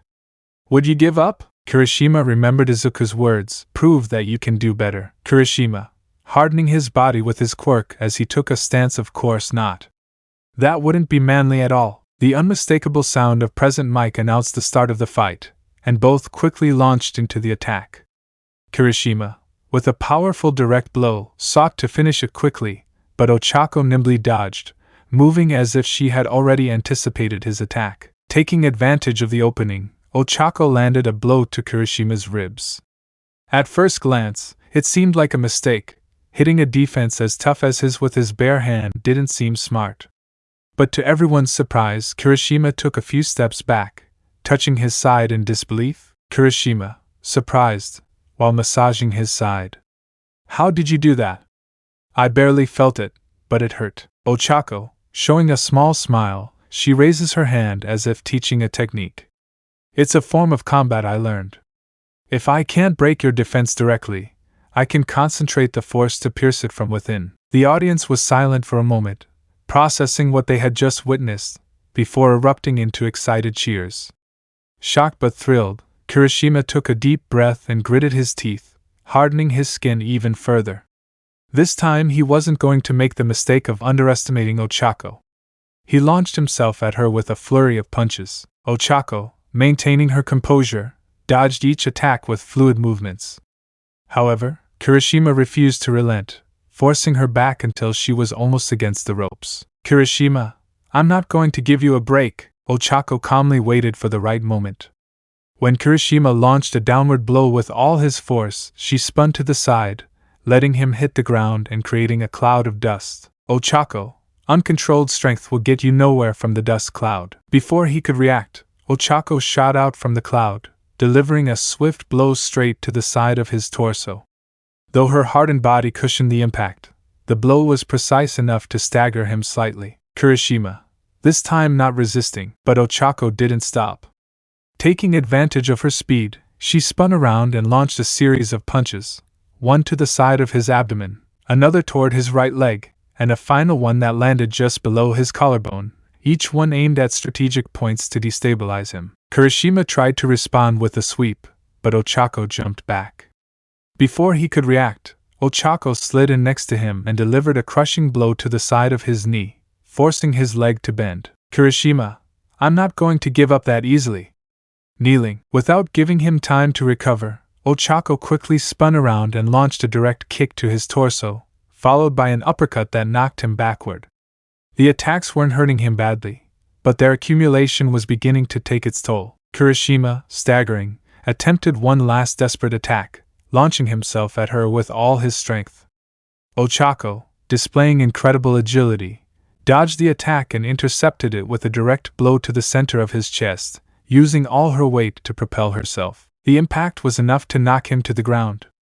Kirishima tried to get up, but his body was no longer responding. "Kirishima, with a light laugh, a fight where you have to give it your all, I was wrong." Present Mike, exclaiming with excitement, and the winner of the match is Ochako Uraraka. The audience erupted in applause and cheers at Ochako's impressive display of skill. As she took a deep breath, Kirishima, from the floor, raised a hand with a tired smile. Ochako helped him up and the two left the arena to applause. Present Mike, with this we have our finalists. It's time to decide who will take the top spots. In the hallways, Kirishima, parting with a smile. "I feel better now. You should prepare for the finals. Your opponent is Todoroki, and I'm excited to see your fight." Kirishima, walking away excitedly. "I wish you luck." Izuku, approaching from behind Ochako. "It seems you are quite popular with the boys." Ochako, turning to him with a playful smile. "Are you jealous?" Izuku, with a serious expression. "Should I be?" Ochako, with conviction. "Of course not. There's no one better than you." Izuku, smiling as he takes something out of his pocket. "You know how to flatter, Ochako. You deserve a reward." What Izuku threw was a small bottle with a bright orange liquid. Ochako, looking at her curiously. "What is this?" Izuku, with a smile. "A homemade energy drink. It will give you strength for your battle." Without hesitation, Ochako drank the contents. Instantly, the fatigue accumulated from the previous fights disappeared from her body. Ochako, surprised and excited. "This is amazing. I feel like a new person." Izuku, with satisfaction. "I'm glad to hear that. Now prove that you're the best." Izuku hugged her, and Ochako reciprocated the gesture. She was ready, both physically and mentally, to face her next challenge. Chapter 16. Present Mike. At the moment of the first final of this sports festival, the fighters are Ochako Uraraka and Shoto Todoroki. The spectators leaned forward in their seats, anticipating the final showdown.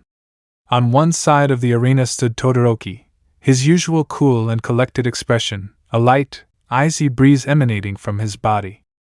On the other side, Ochako, serene but focused, bent her knees slightly, preparing for combat. Present Mike, without further ado, started screaming with excitement. At the signal to start, Todoroki acted without hesitation. He extended his hand and a blast of ice erupted with the speed of an avalanche, covering the arena floor and advancing towards Ochako like an unstoppable wave. Ochako reacted instantly. She jumped to the side, dodging the first wave, but ice quickly covered the ground, hampering her mobility. She took advantage of a nearby piece of debris, touched it, and launched it into the air using her quirk, preparing to use it later. Todoroki, In a neutral voice, I won't hold back. With another wave of his hand, he unleashed a series of ice spears aimed directly at Ochako. Though she dodged several with agile movements, one of the spears struck her right arm, ripping her suit and leaving a visible cut. Ochako, back off. That was close. Undeterred, Ochako grabbed another piece of debris and threw it straight at Todoroki. He created a wall of ice to block it, but Ochako's strategy didn't end there.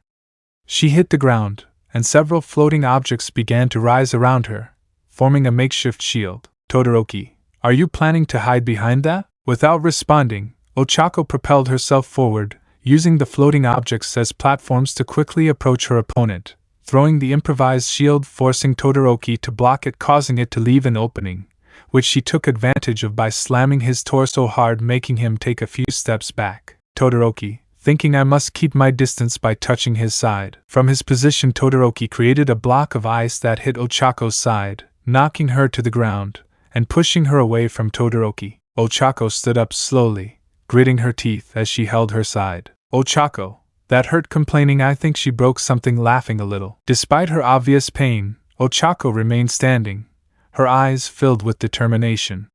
She wasn't the only one suffering. Todoroki was over 80% covered in his own ice, a strategy that, while effective, was quickly exhausting him. His mobility was severely impaired, and every movement seemed to burden him with more pain. From the stands, Endeavor couldn't contain itself. Endeavor, Shutua! What are you doing? Use fire!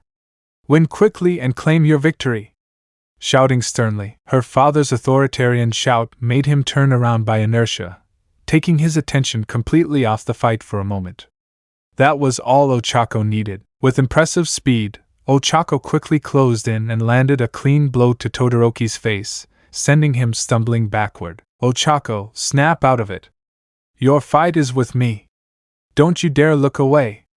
With a serious look, the blow, both physical and emotional, filled Todoroki with frustration. With a mixture of rage and confusion, he raised his arm and unleashed a powerful ice attack without considering the consequences. The ice advanced like a sharp and dangerous torrent, too fast for Ochako to dodge. Izuku, the Ether Vigilante. Izuku, a descendant of the Midoriya clan, is a Musitifu with a single mission: to maintain the balance between real villains and true heroes. Ochako, with no other option, crossed her arms in front of her body to try to block the impact. The ice hit her, leaving deep cuts on her arms and torso, her suit torn and stained with blood. The audience fell silent, horrified by what they were witnessing. Even Todoroki stood stock still, his breathing ragged and his eyes wide open, watching the ice still glitter on the red-tinged sand. Todoroki, babbling nervously and scared. This I didn't mean to. Ochako, however, slowly lowered her arms, revealing a calm, yet defiant smile. Ochako, with a firm voice, I finally have your full attention. Her eyes shone brightly as she ripped off one of her torn sleeves and tied it around her face. Like a ninja mask, this fight is between you and me. Don't think about your past, or your father, or where your power comes from. Face me with everything you've got. As she spoke, something extraordinary happened. Ochako's wounds began to heal rapidly, as if her body regenerated with every heartbeat.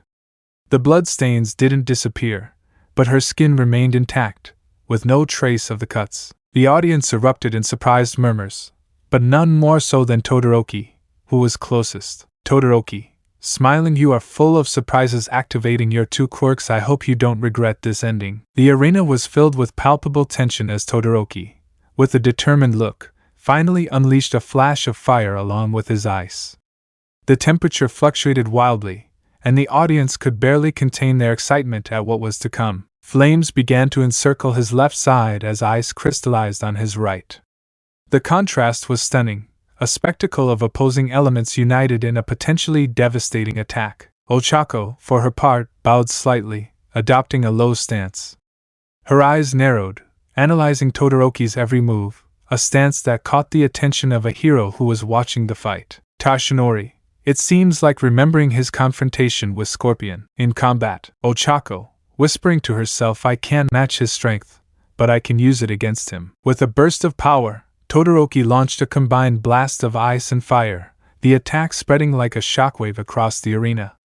Ochako, however, vanished from her spot in an incredibly swift movement, her steps light, almost imperceptible. Todoroki, turning his head quickly, where is it? Taking advantage of the vapor cloud formed by the combination of fire and ice, Ochako completely concealed herself, rendering her presence undetectable. The audience held their breath as Ochako's figure seemed to fade into the shadows. Suddenly, she appeared to his left, using a shard of ice from Todoroki's attack as a makeshift dagger. With a swift motion, she launched the projectile straight at him.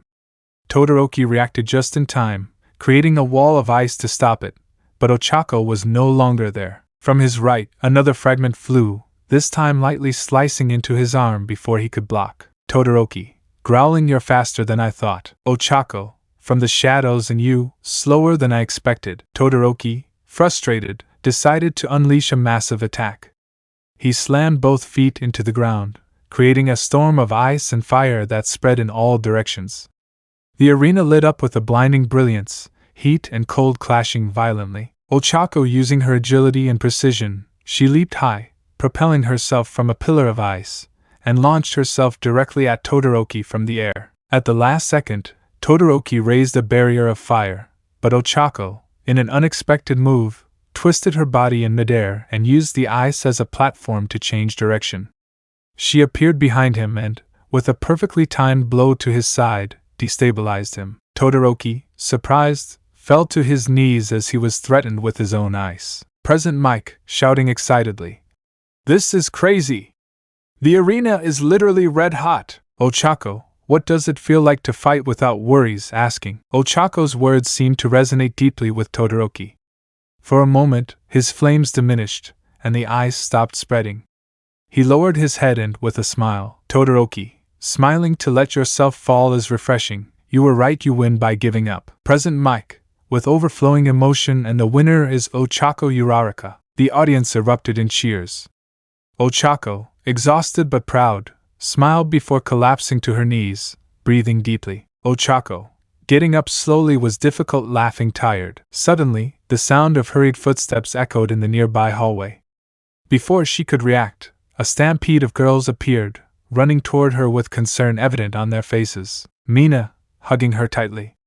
"Ochako, that was amazing, but I almost had a heart attack." "Are you okay?" "Seiya, Ochako-chan.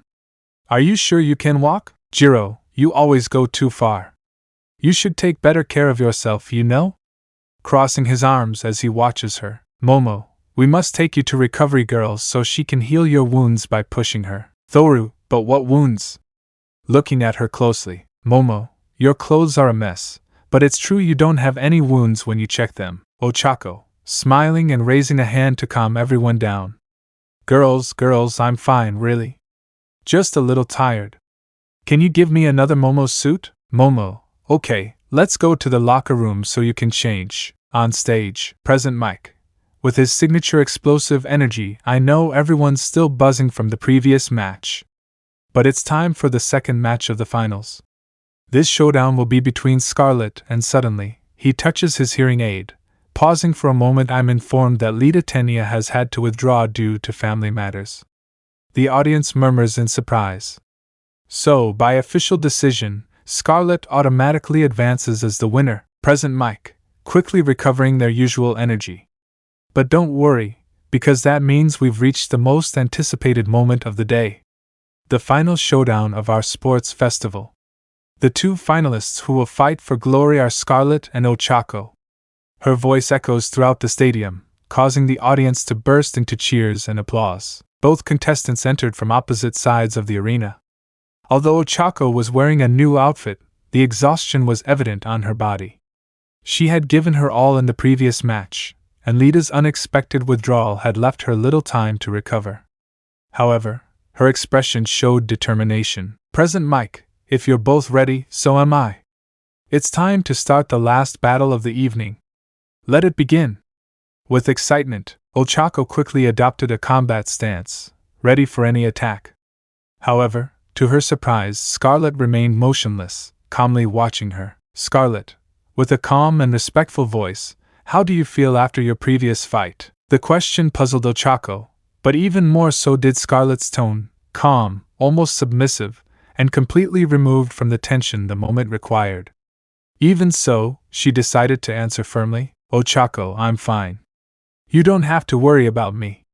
Determined, Scarlet, with a faint smile, "You may be able to fool others, even yourself, but not someone like me." Her gaze intensified. "I observed your last battle. You overexerted yourself.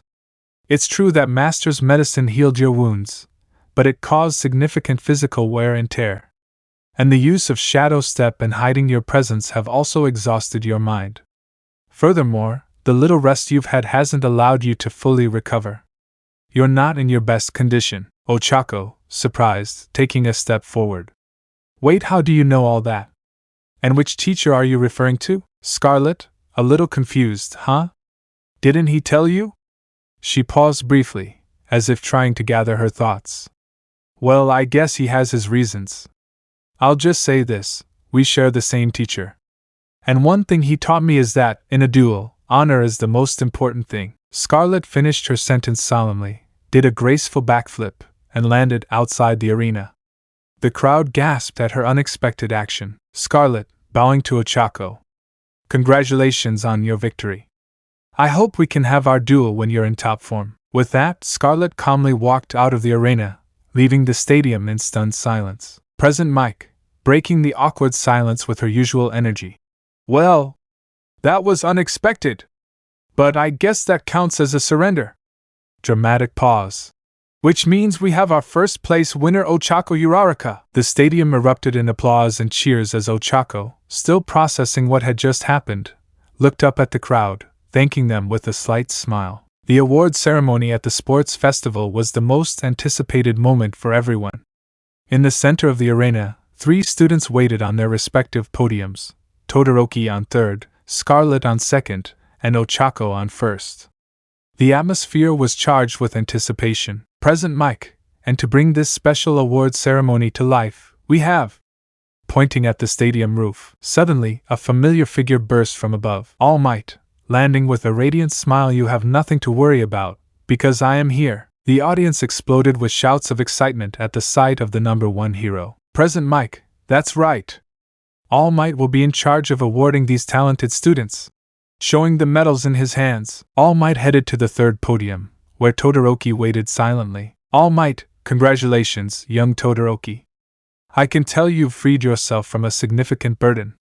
Use that freedom to continue growing by pinning the medal on him." Todoroki took the medal without saying anything, but his gaze reflected a mixture of emotions. Almight then walked towards Scarlet's podium. "Almight, young Scarlet, I saw your fights.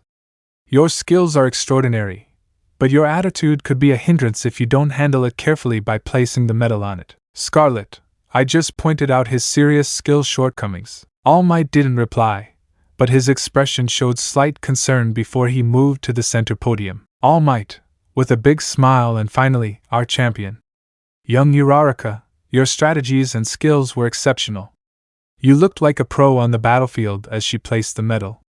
"If you don't mind, I'd like to speak with you privately when you have time." Ochako, confused, but grateful. "Thank you, but why?" "Almight, it's just a personal concern.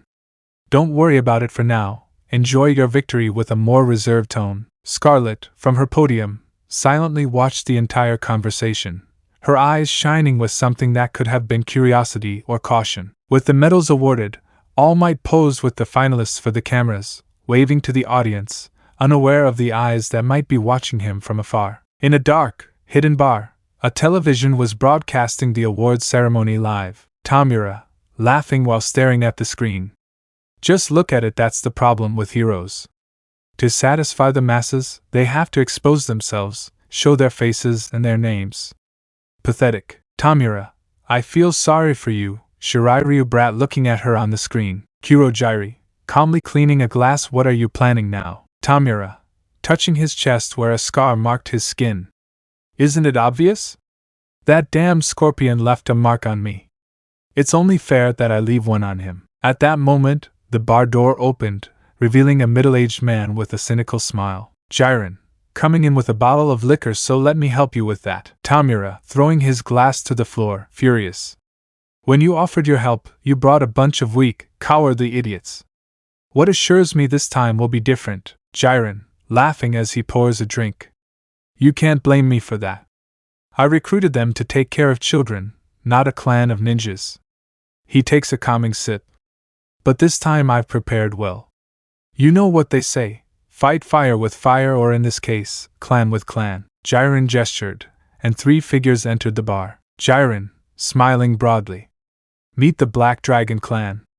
They won't fail you as long as you have the money to pay. Kano, with an arrogant smile while looking at Tamura, I thought you would be taller or at least older. Aaron Black, with his signature cowboy tone, a kid is the leader of the League of Villains? Now that's something new. Cable, crossing his arms and looking at Jiren. Is this a joke, Jiren? Tamura, who are these idiots you brought, Jiren? Irritated. Kano, laughing disdainfully as he pulls out a huge knife. Oh, looks like the brat has a dirty mouth. How about I help you clean it? Tamura, with a crooked smile, preparing his hands to attack. We'll see about that. Before the situation could explode, a television behind Tamura suddenly turned on, interrupting the confrontation, with a deep and authoritative voice. Enough. Tamura, that's not the way to treat our guests. Tamura stopped his attack abruptly, taking a step back with an expression of obvious annoyance. Aaron Black, crossing his arms and staring at the TV. You do have the vibe of a real villain boss, with calculating calm. I'm glad you think so, but I'm just an advisor, someone who guides Tamura through the experience gap. And speaking of experience, I've heard you guys have a lot: murder, trafficking, robbery, extortion. Kano, bursting out laughing, stop it, you're going to make us blush. With a serious, yet seductive tone, those skills and that history are just what Tamura needs to grow. Cable, pointing at Tamura with contempt. Do you want us to babysit this brat? Letting a smile show in the darkness, maybe. But nannies don't work for free. At that moment, Kano's phone rang. As he checked the message, a wide, sly smile spread across his face. Kano turned the device to show it to his partners. Kano, laughing mockingly, it will be a pleasure to take care of your little one. Nodding from the screen. I'm glad we reached an agreement. Now I'll leave you to get to know each other better. The television abruptly turned off, leaving the Black Dragon clan satisfied with the sum of money they had been given and still annoyed Tamura, who could do nothing to protest. The day after the sports festival, in the classroom of Class 1A, Aizawa stood in front of his students, as always, with his carefree attitude. Aizawa, with his usual tired tone, congratulations on your performance at the sports festival. Before we start class, I have an announcement to give you. You may come in. Looking towards the door, the class's attention was drawn to it. Calmly, a girl with long red hair and a UA uniform entered the classroom. Her expression was serious and her demeanor firm. Aizawa, because of her outstanding performance at the sports festival, Scarlet will be part of the Heroism Class 1A from today on. I hope they get along and all that. With her typical tired tone, the students began to murmur among themselves, intrigued by the newcomer. Aizawa, looking at Scarlet, this time with a more severe tone. Find an empty seat and behave yourself. Scarlet, serious, but obedient, understood. Moments before, Scarlet was trapped in Aizawa's bandages, who had activated his quirk to immobilize her. His gaze was relentless. Aizawa, hardly. What is Scorpion planning by sending you here? Although trapped, Scarlet showed no fear. Her tone was firm and calm. Scarlet, protection. That's my mission. I was sent to look after the rookie, making sure what happened at the USJ doesn't happen again. Aizawa watched her carefully, evaluating each word before deactivating his quirk and releasing her. Aizawa, with a light sigh, so my suspicions were right. Uraraka was trained by him, looking at her. Why are you telling me all this? Scarlet, respectfully, but without losing her serious tone. The teacher knows that you are perceptive, and cannot be easily fooled. He also knows that you are someone who can be trusted. Aizawa, letting out a short, dry laugh. It's ironic, isn't it? A villain training a heroine. Scarlet, correcting him firmly. We are not villains. We just make the tough decisions that others can't. Aizawa, thoughtful, after a brief pause. That depends on how you look at it. Pausing, he then added seriously. Continue with your mission, but I'll add one condition. If something like the USJ happens again, you must protect them all, not just her. Scarlet, nodding calmly it's within parameters. Aizawa, relaxing a little, with a slightly mocking tone, welcome to your hero academy. Scarlet, with a small smile, accepting the challenge. It will be a pleasure, Aizawa-sensei. Present. Aizawa, with his monotonous yet authoritative tone. Okay, let's continue with the class. One of the main goals of the sports festival was to showcase you to the public, other heroes, and agencies. As a result, you'll receive internship offers. The more offers you have, the more options you'll have to choose from. Mineta, nervously raising his hand. So those of us who don't excel won't get internships? His face reflected pure terror. Momo, glancing at Scarlet, who remained serious in her seat. Although I made it to the third test, I didn't do anything that really stood out. Mina, I understand you, I didn't impress you too much either. Aizawa, silence. His bandages activated slightly, causing everyone to flinch. Aizawa's, even those who haven't progressed that far will be given opportunities. They'll have internships with agencies or heroes affiliated with UA.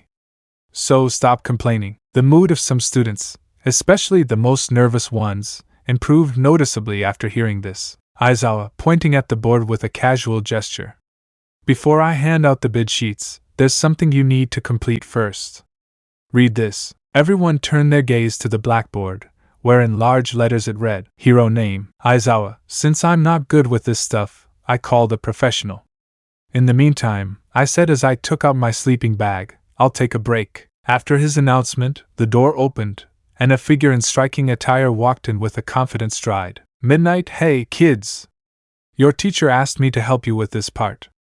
I hope you take it seriously, she added in a flirtatious tone while licking her lip. Most of the male students visibly blushed at the heroine's provocative attitude. Scarlet, I'm pretty sure this is illegal dressing and acting like that in front of minors, she commented dryly, crossing her arms. Midnight, oh dear, let's not get into legal matters.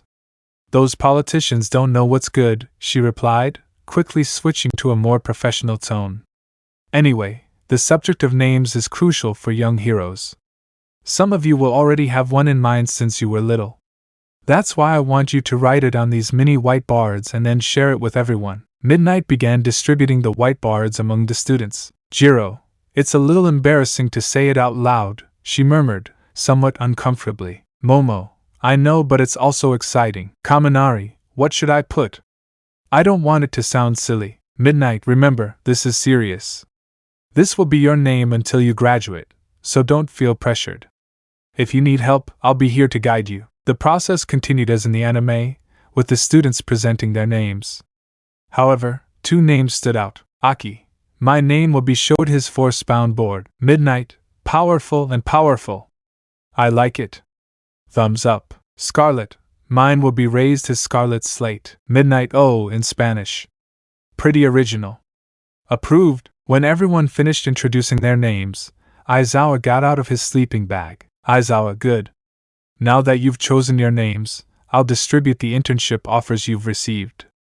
Remember, you must hand in your decision before the end of the day. If you have other options in mind, you can also make those on your own. But choose carefully. There are still students who regret their choices. The class reacted in different ways as they reviewed their sheets. Mina, wow! I have more offers than I thought. Excited. Thoru, I don't have that many. I thought I had stood out more. Depressed. Jiro, maybe they didn't see you. He laughed lightly. Momo, and you, Ochako? You won the finals. How many offers do you have?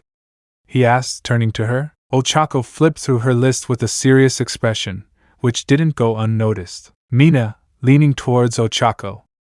Is something wrong? You look like you're about to explode. Ochako, oh mine, it's okay. Just looking at the huge list, I don't think I'll choose any of these offers. I'll ask Izuku to help me or through. Scarlet, intervening calmly. If you talk to the teacher, he'll be more than willing to help you. In fact, I'm thinking of going with him too. The comment left everyone completely shocked. Momo, looking at her nervously.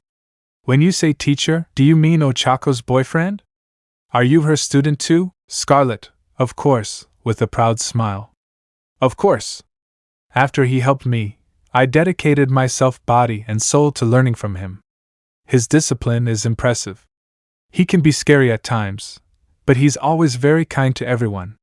He's the first one up, does his morning exercise, and then makes breakfast. His eyes shone like those of an excited fan. It's perfect. Jiro, wait. How do you know all that? Scarlet, shrugging naturally. It's normal when you live with someone. A deathly silence fell over the classroom. The information had just dropped like a bombshell. All eyes were fixed on Ochako, who seemed to have transformed into a statue, without even blinking. Chapter 17. After the sudden news that Scarlet said, the silence in the classroom stretched longer than necessary. Ochako felt a strange pressure in her chest, as if her own body didn't know how to react to what she had just heard. Scarlet's words echoed in his mind. They lived together. Over and over again. It wasn't just the unexpectedness of the situation, but the casualness with which she'd said it. As if it were the most normal thing in the world. As if it meant nothing. Momo, breaking the silence cautiously. Ochako, are you okay? Ochako, coming out of her trance, huh? Yeah, I'm fine. Standing up quickly, you know. I have things to do. See you later, leaving the classroom. Scarlet, did I say something wrong while watching her leave? Jiro, you really didn't notice me sighing. Mina, look what happened, was explaining the situation with Ochako. As she walked through the halls, Ochako's mind raced with doubts. It wasn't that she distrusted him. She had no reason to. And yet, a part of her couldn't help but wonder why he never mentioned this to her. Why did she have to find out like this? Ochako walked aimlessly, lost in thought. Her mind drifted between bewilderment, uncertainty, and a hint of something she didn't want to recognize as annoyance. No, it couldn't be that. She was so distracted that she didn't see the large figure turning the corner until it was too late. The impact sent her bouncing back slightly, but a pair of firm hands caught her before she could lose her balance. Almight, in her signature energetic voice. Oh. Sorry, young Uraraka. I didn't expect someone to come so distracted. Are you okay? Ochako, quickly. Why yes. It was my fault. I wasn't watching where I was going. Almight, laughing lightly. It's okay. Young people's minds are always full of worries, but in a way, this suits me. I was just about to look for her. Ochako, me, because confused. Almight, remember I asked you to meet me at the awards ceremony? I was quite impressed by your performance, and I'd like to talk a little about it. Ochako sighed softly before nodding. Ochako, with a slight smile. It's okay, I also need to clear my mind a bit. In the Almight office, the place was a reflection of its owner, simple, but full of memories. There were photos, trophies, and even a mug with his own face printed on it. Almight settled into an armchair and gestured for Ochako to sit across from him. Without hesitation, she obeyed. Almight, first of all, let me congratulate you again on your victory at the sports festival. Your skills and strategies were impressive. Taking a sip of tea, Ochako, with a slight smile. Thank you, it was harder than I imagined, but I'd say it was fun too. Almight, glad to hear that. By the way, your fighting style caught my attention. Do you have a particular name? Asking, Ochako, thinking for a moment. Honestly, I don't know. When they taught it to me, they never mentioned a specific name. Almight placed the cup on the table, his expression showing slight interest. Izuku, the Ether Vigilante. Izuku, a descendant of the Midoriya clan, is a Musutifu with a single mission: to maintain the balance between real villains and true heroes. Almight, in a casual tone. Oh, so you had a teacher. Out of curiosity, do you know his name? Or if he has a place where he trains? Ochako's instinct told her to be cautious. Something about the way he asked this didn't quite convince her. Ochako, actually, it was a friend who taught me. But I don't know who taught him. We lived close by, so he used to come over to my house and we'd practice together. With a calculated smile, Almight watched her for a moment before nodding. Almight, smiling. I see. I'm glad to know young people are helping each other. Did that friend get into the UA too? Ochako, shaking her head. I don't know, I haven't seen him in a while, and I haven't tried to contact him lately either. Almight sighed, his smile having a melancholic tinge. Almight, in a calm voice, it's a shame. There's nothing worse than growing apart from a friend.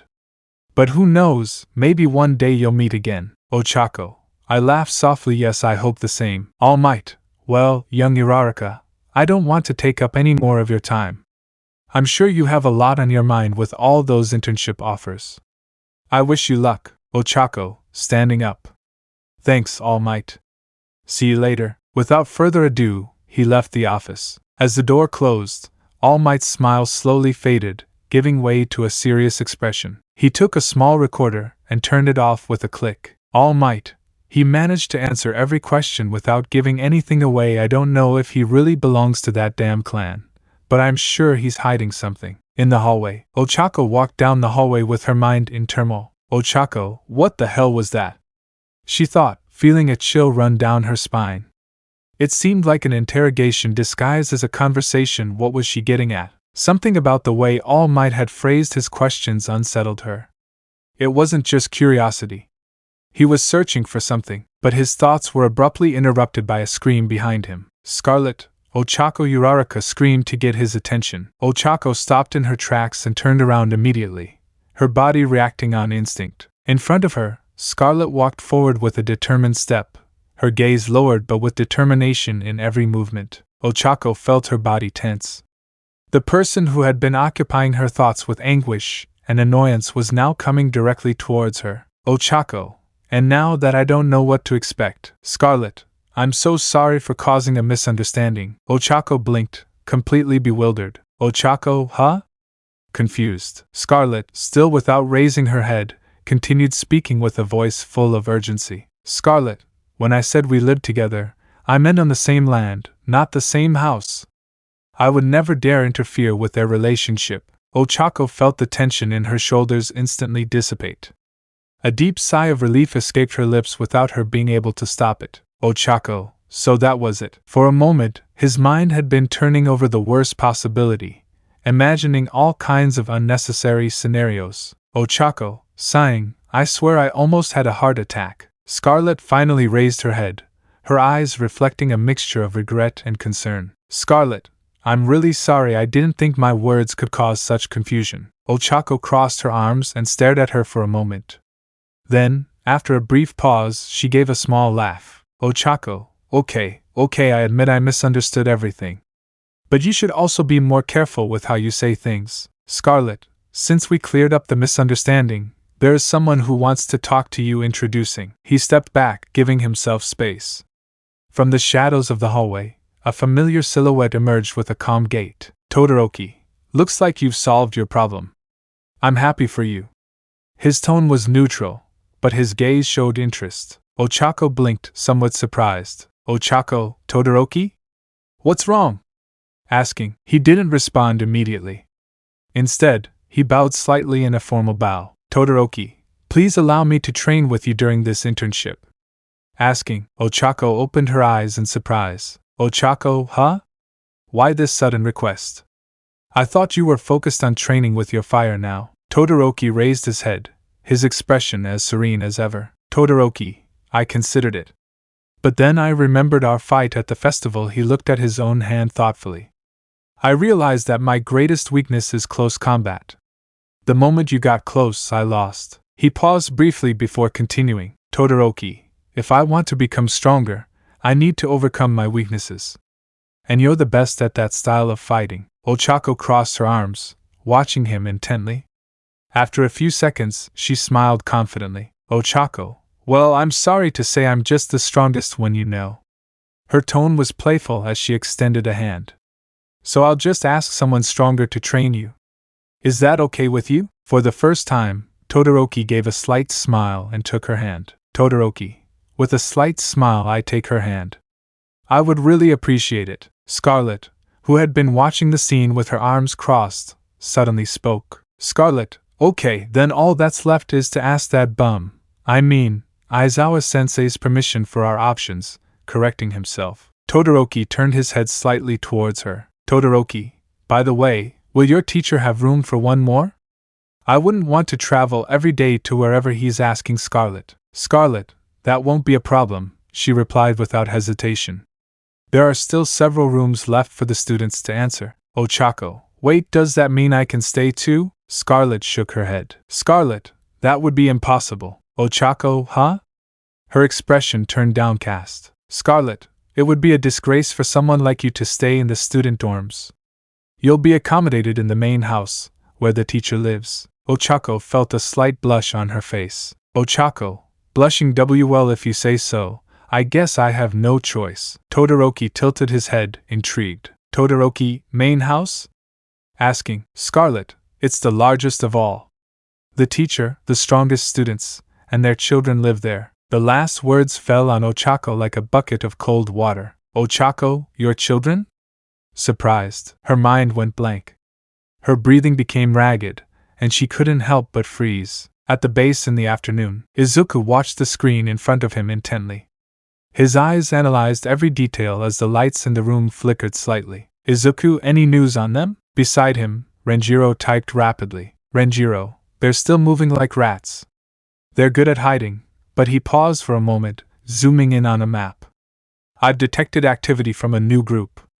I haven't seen them before, and I have no idea what their intentions are. Izuku frowned, resting a finger on his chin. Izuku, for now, focus on the League of Villains.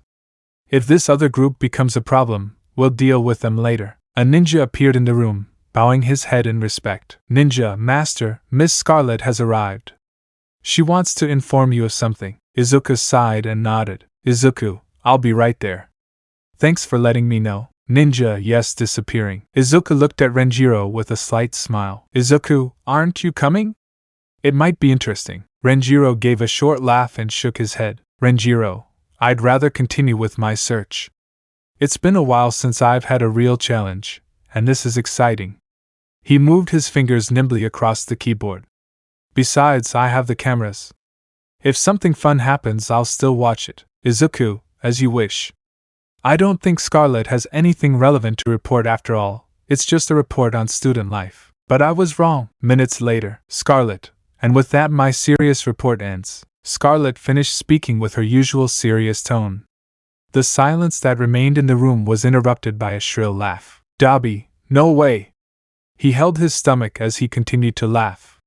This is pure gold. Toga, sitting on the table, clapped enthusiastically. Toga, Ochako-chan is coming to visit us. Excited. Saizoth, on the other hand, looked nervous.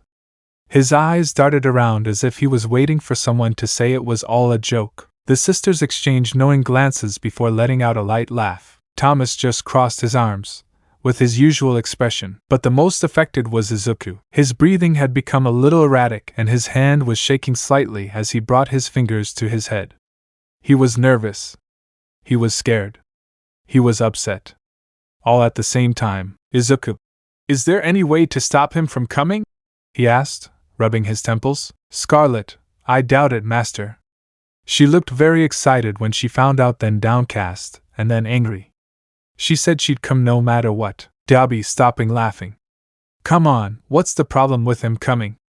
If we take off our suits, we look like a normal clan. Toga, yes.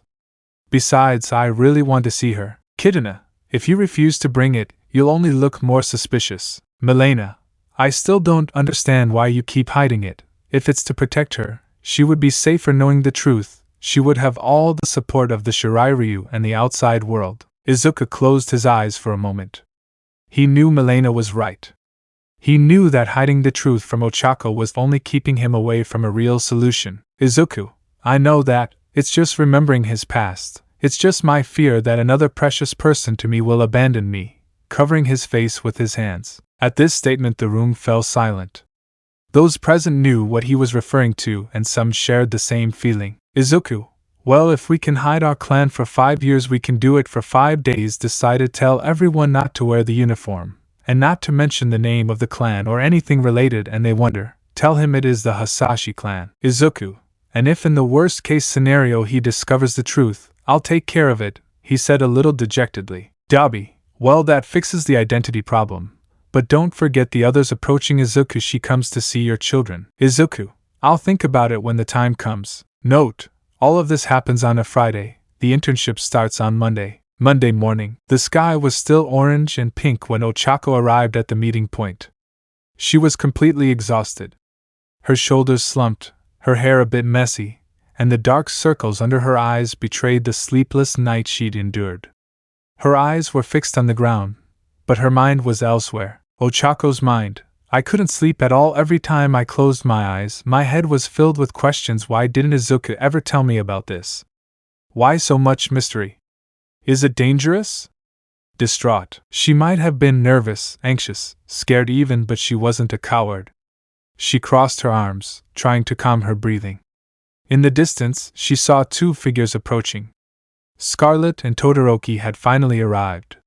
Scarlet wore her usual expression, but Todoroki looked at her with a slight hint of curiosity. Todoroki, you look tired. Ochako blinked, trying to hide her nervousness. Ochako, yes. I didn't sleep well. She tried to laugh, but it sounded forced. Scarlet, okay, we'd better get going. We don't want to keep the teacher waiting. Ochako nodded, adjusting her backpack on her back. As they started walking towards the forest, she inhaled deeply. The three of them walked in complete silence, moving deeper and deeper into the forest. The only sound that accompanied them was the crunching of dry leaves under their feet and the breaking of branches as they walked. The atmosphere was tense, as if the air were thick with unanswered questions. Scarlet was the first to break the silence. Scarlet, my lady, I beg you to keep an open mind.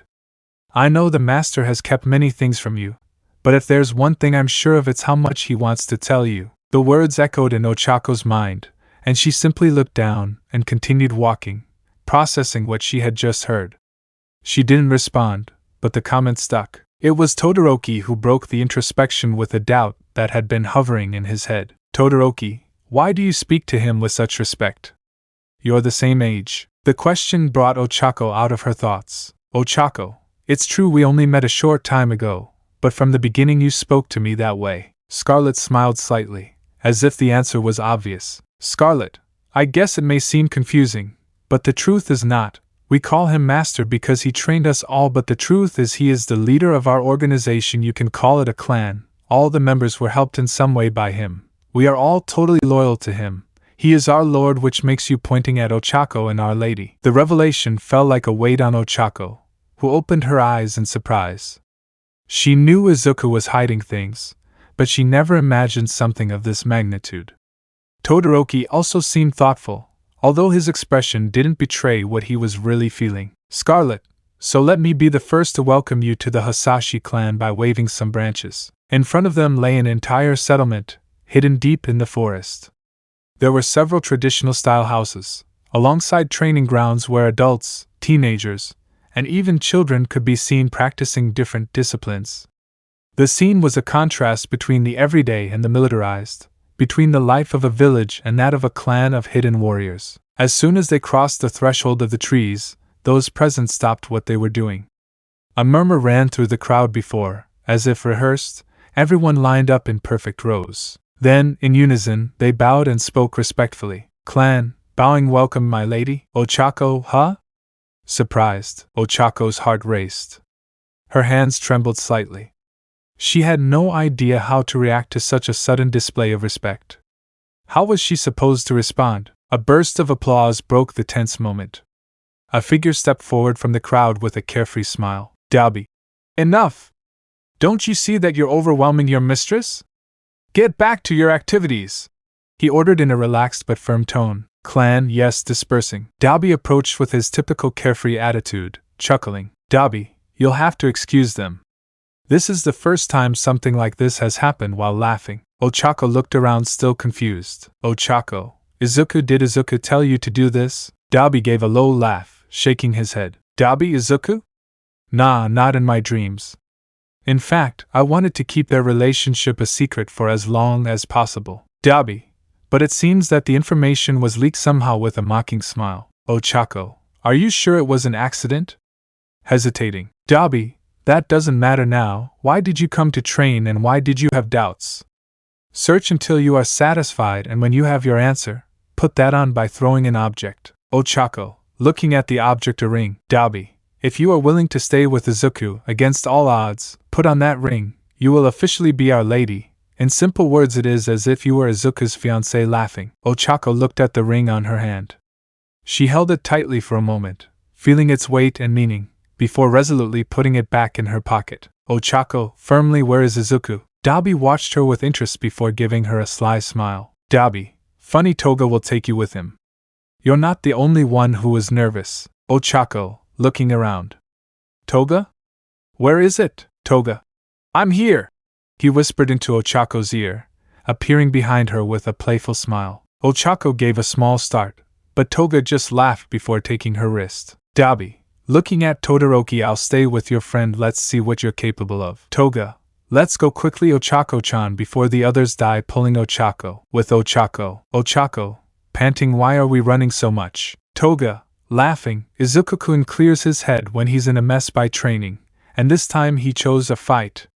Even if it's training, he doesn't hold back. She turned one last corner, and suddenly, the sound of thumps echoed in the air. Before them, on a vast training field surrounded by spectators, Izuku moved with lethal precision. 4 opponents surrounded him: Kidana, Melina, Thomas, and Saizat, each with exceptional skills, attacking from different angles. However, Izuku dominated the fight with almost superhuman precision. Kidana was the first to attack. She launched herself at Izuku with impressive speed, spinning around to deliver a spinning kick to his head. Izuku tilted his body slightly, dodging her by inches before responding with a full-throttle slap to his back. Kidana stumbled, but quickly regained her balance. Taking advantage of the distraction, Melina slid across the ground in an attempt to sweep his legs. Izuku jumped back, landing gracefully, but he didn't have time to react when Thomas was already upon him with a punch aimed at his face. Bang! The impact echoed through the air, but Thomas's fist never reached its destination. Izuku had caught it with his own hand. With a swift motion, he twisted Thomas's wrist and brought him to his knees.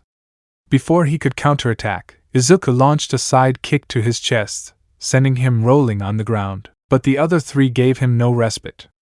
Syzt appeared on his left, launching a series of punches at incredible speed. Izuku blocked each one with precision, deflecting the attacks with his palms without taking a single step back. When he saw an opening, he stepped forward and slammed his elbow into Syzt's jaw, momentarily stunning him. Melina didn't miss the opportunity and jumped on Izuku from behind, trying to catch him in a neck lock. But just when it seemed she had him, Izuku bent his knees and, with an explosive twist, threw her over his shoulder, making her land on her back on the ground. Kidana and Thomas, recovered, launched themselves at him again. Kidana attempted a rapid-fire combo of punches and kicks, each with deadly precision, but Izuku dodged them with impressive fluidity. He ducked under a high kick, pivoted to avoid a blow, and caught Kidana's leg in midair. With a swift twist, he knocked her off balance and onto her side. Thomas took advantage of the distraction and managed to connect a punch to Izuku's shoulder, but he didn't even flinch. With a single movement, he blocked the next attack, caught Izuku by the wrist and spun him around in the air, slamming him into the ground with a thunderous crash. Bam! Syzt and Melina attempted one last coordinated attack, launching themselves from 2 opposite directions. Melina looked to hit him from the front with a flying kick, while Syzt tried to knock him down from behind. Izuku reacted instantly. He leaned to the side, allowing Melina's kick to graze his cheek.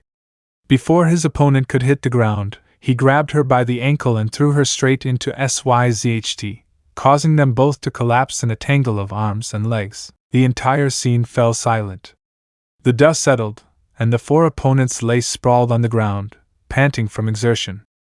Izuku, on the other hand, showed little sign of fatigue. He straightened, exhaled deeply, and relaxed his shoulders. The spectators watched in silence, impressed by his absolute control. Ochako couldn't help but stand still, watching him with a mixture of amazement and something else she couldn't describe. Izuku exhaled deeply, then turned his head and his green eyes met hers. For an instant, the world seemed to stop. Ochako, I need to talk to you. Her voice sounded serious, but after a brief pause, a playful smile appeared on her face. Oh, that's what I'd like to say, but honestly I think this will be more fun. Without taking her eyes off Izuku, she set her backpack aside and began removing her excess clothing, revealing a tight-fitting sports outfit underneath. Finally, she gathered her hair into a high ponytail with a nimble and determined movement. Toga, who watched the scene with eyes shining with excitement, could not contain herself. Toga, this is going to be exciting, she exclaimed with a mischievous laugh before turning to the others. Take the losers and leave the field. This is going to be a lover's quarrel, she added in her playful tone. Izuku. Hey, wait! He tried to protest, taking a step forward to stop them, but it was useless. In a matter of seconds, the field was completely empty. All the spectators had left, leaving only him and Ochako in the vastness of the field. Toga, this is all I can do. I'll ask Renjiro to help the others, so take your time. Ochako, if I win you'll tell me anything. She got into a fighting stance, with a defiant expression. Izuku, Ochako, you know you don't have to do this. But before he could finish his sentence, a high kick whistled through the air, forcing him to lean back to dodge it. Ochako, and if you win you can ask me for anything. Ochako moved forward with speed, throwing a series of quick, agile punches.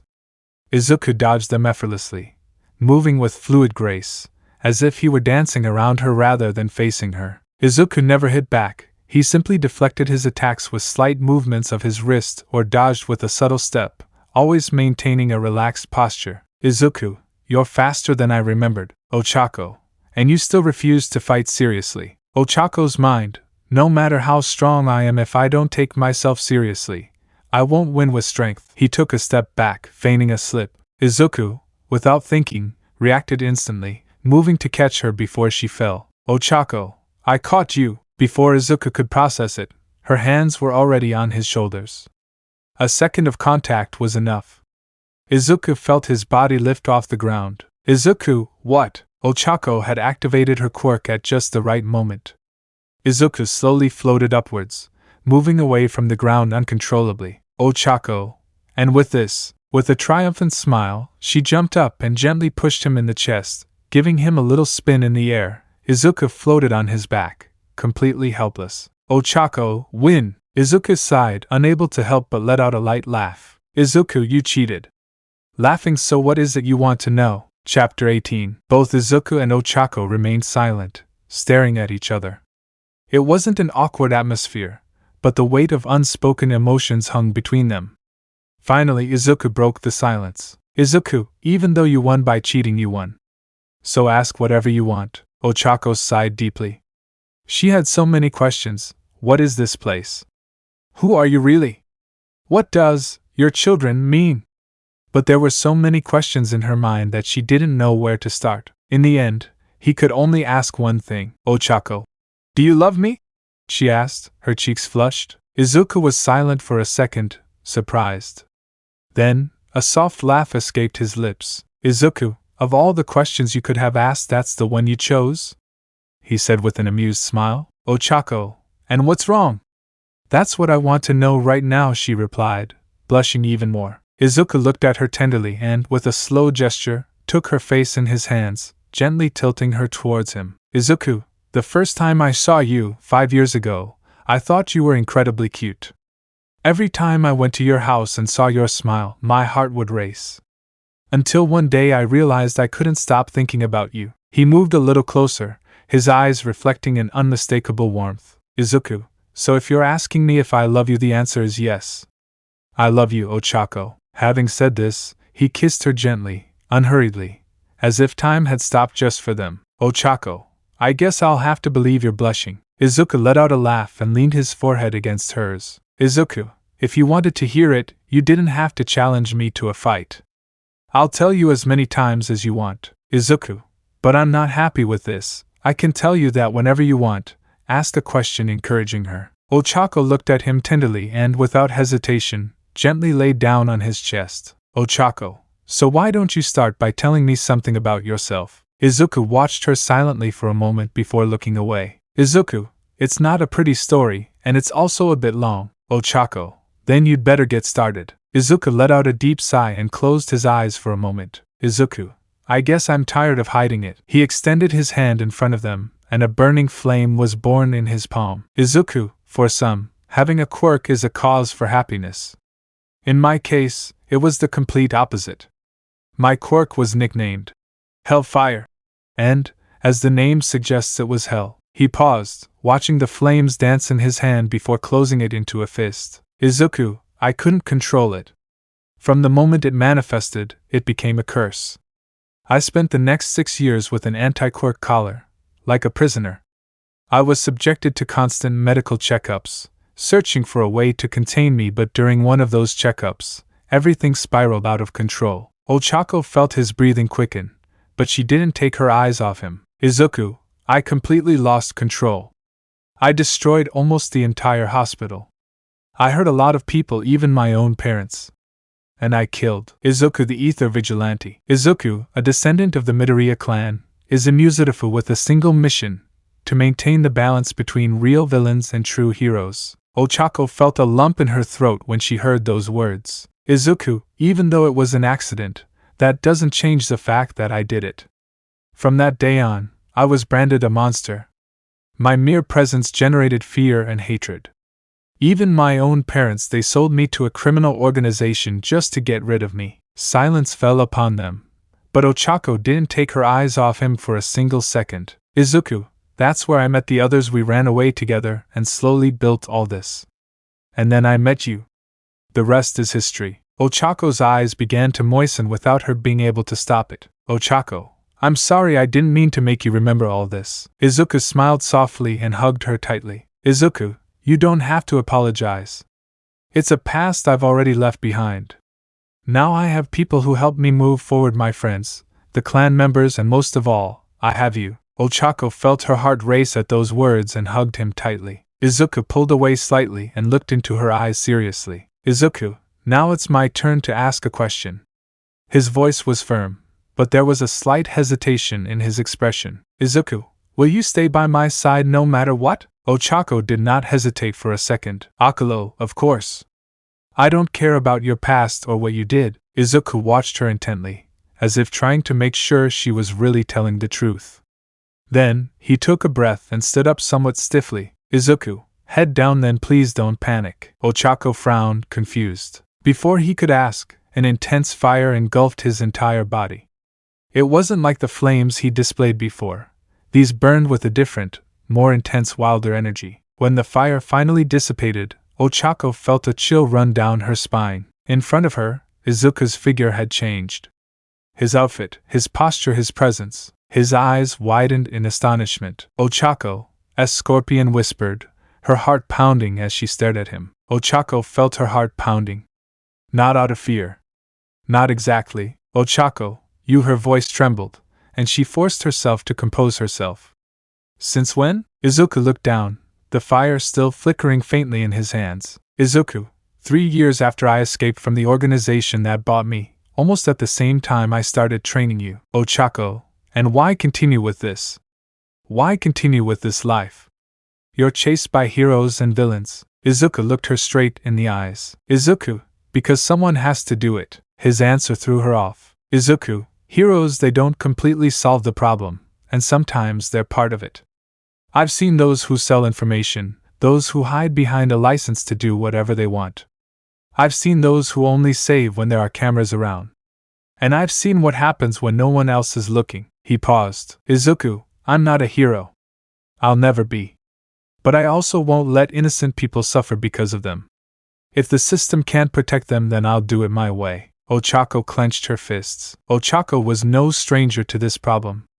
She knew the differences between heroes, who looked down on those who weren't as popular, how they ignored the poor neighborhoods where villain attacks were constant because there was no benefit in going there, and now she had Izuku in front of her.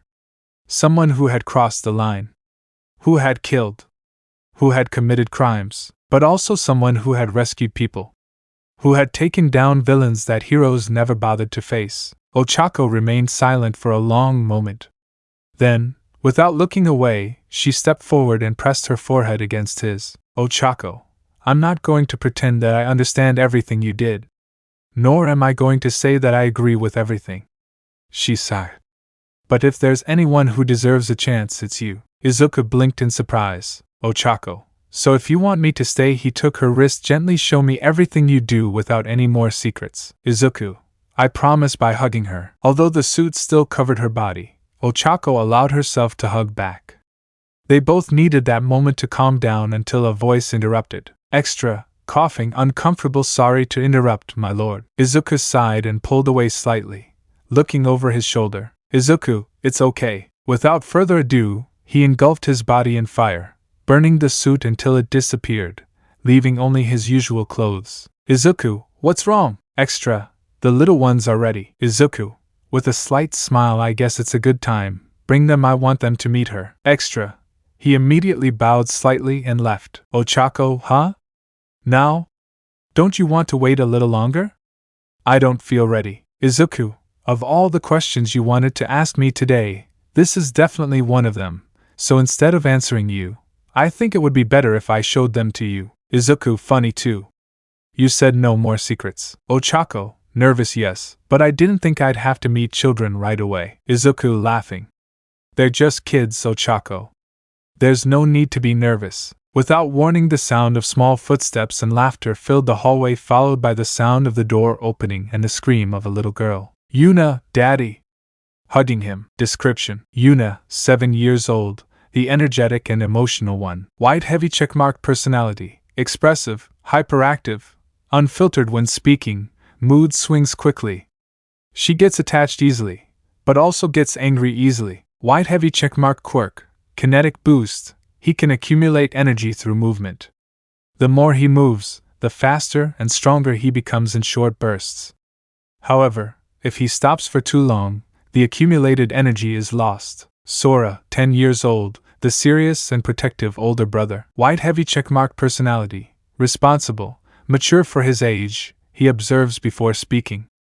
He feels he must take care of his siblings and be Izuku's shadow. White heavy checkmark quirk, mental reflection, he can mirror and replicate the movements and physical abilities of anyone he observes for a few seconds. However, he can only mimic actions that his body can withstand. He cannot copy super strength if he lacks the muscles for it. Haruto, 6 years old, the shy and analytical one. White heavy checkmark personality, quiet, observant, very intelligent for his age. He hides behind Izuku when he's nervous, but then gradually loosens up. White heavy checkmark quirk, living shadows, he can merge with shadows and move stealthily through them. He can also create small shadowy figures that mimic his gestures, although they are faint and ephemeral. Himari, 5 years old, small and sharp. White heavy checkmark personality. Himari is the youngest of the group and has a sweet and innocent appearance, but behind that cuteness she is surprisingly cunning and mischievous. She always pretends to be the most defenseless to get her way. White heavy checkmark quirk, ethereal puppet. Himari can create invisible threads of energy from her fingers that stick to objects and people within a close range, about 3 meters. With these threads, she can move objects from a distance, or cause a person to make slight involuntary movements if they don't have enough strength to resist. Let's continue with the story. Ochako, in shock. Dad? Haruto, Aunt Toga said you could be dead holding her leg. Himari, it's impossible for Dad to die, he's the strongest of all. Proud. Sora, almost. They came running when they heard that. It was difficult to calm them down calmly. Izuku stroked Sora's hair to congratulate him. Izuku, thanks for that, smiling at him. This whole family scene was observed by Ochako, who had a calm look, until a scream pulled her out of her tranquility. Yuna, oich. Who is she? She's so cute. Himari, with a suspicious expression. An enemy? Haruto, hiding behind Izuku doesn't seem dangerous. Sora, new recruit? Ochako felt small under their inquisitive gazes. Izuku, this is Ochako. She's special. Yuna, special? Pausing. I know, you will be our MOM, excited. Ochako, red as a tomato. What? No. Stopping slowly, I still don't know, blushing. Sora, still staring at her. Himari, looking at her, I imagined you taller, but you're quite small. Ochako, look who's talking, answering her. Yuna, how old are you? Where did you meet? Do you love him? Do you have friends? Are you getting married? Running around her while asking questions. Himari, it seems that if taking the ring from the pocket with its threads. Haruto, it's the ring that Grandpa Kaseki made by looking at it. Ochako, when was it that you were looking at his pocket? Himari, you weren't paying attention, with a mischievous laugh. Izuku, I calmly take the ring. Enough games, if we take any longer they will be late for school. Children, okay, leaving the room. Izuku, catch him by throwing the ring. I think I know who gave it to you. If you want it, it will be yours whenever you want. Ochako, that means blushing. Izuku, do you want to join us by changing the subject? Ochako, hey, where are you? Confused. Izuku, I'll take the little ones to school. I also want to tell you their story. The sound of children's laughter filled the street as the 4 children walked ahead, playing with each other without a care in the world. Izuku and Ochako followed close behind, keeping a leisurely pace. Ochako, looking at him nervously, you said you would tell me his story. Izuku, looking forward 2 years ago, in the slums, there was an orphanage that almost no one talked about. At first glance, it looked like a shelter for homeless children, a place run by people posing as saviors. In the public eye, they were seen as heroes. They received donations, government support, and presented themselves as a model of altruism. Izuku changed his tone of voice. Izuku, nothing could be further from the truth. From the inside, it was a different story. The children were kept locked in cold rooms, with locks on the doors and bars on the windows. Food was scarce, just enough to keep them alive. If they cried, they were beaten. If they got sick, they were left alone until their bodies decided whether they could go on or not. When they reached a certain age, the lucky ones were sold. Ochako, paralyzed.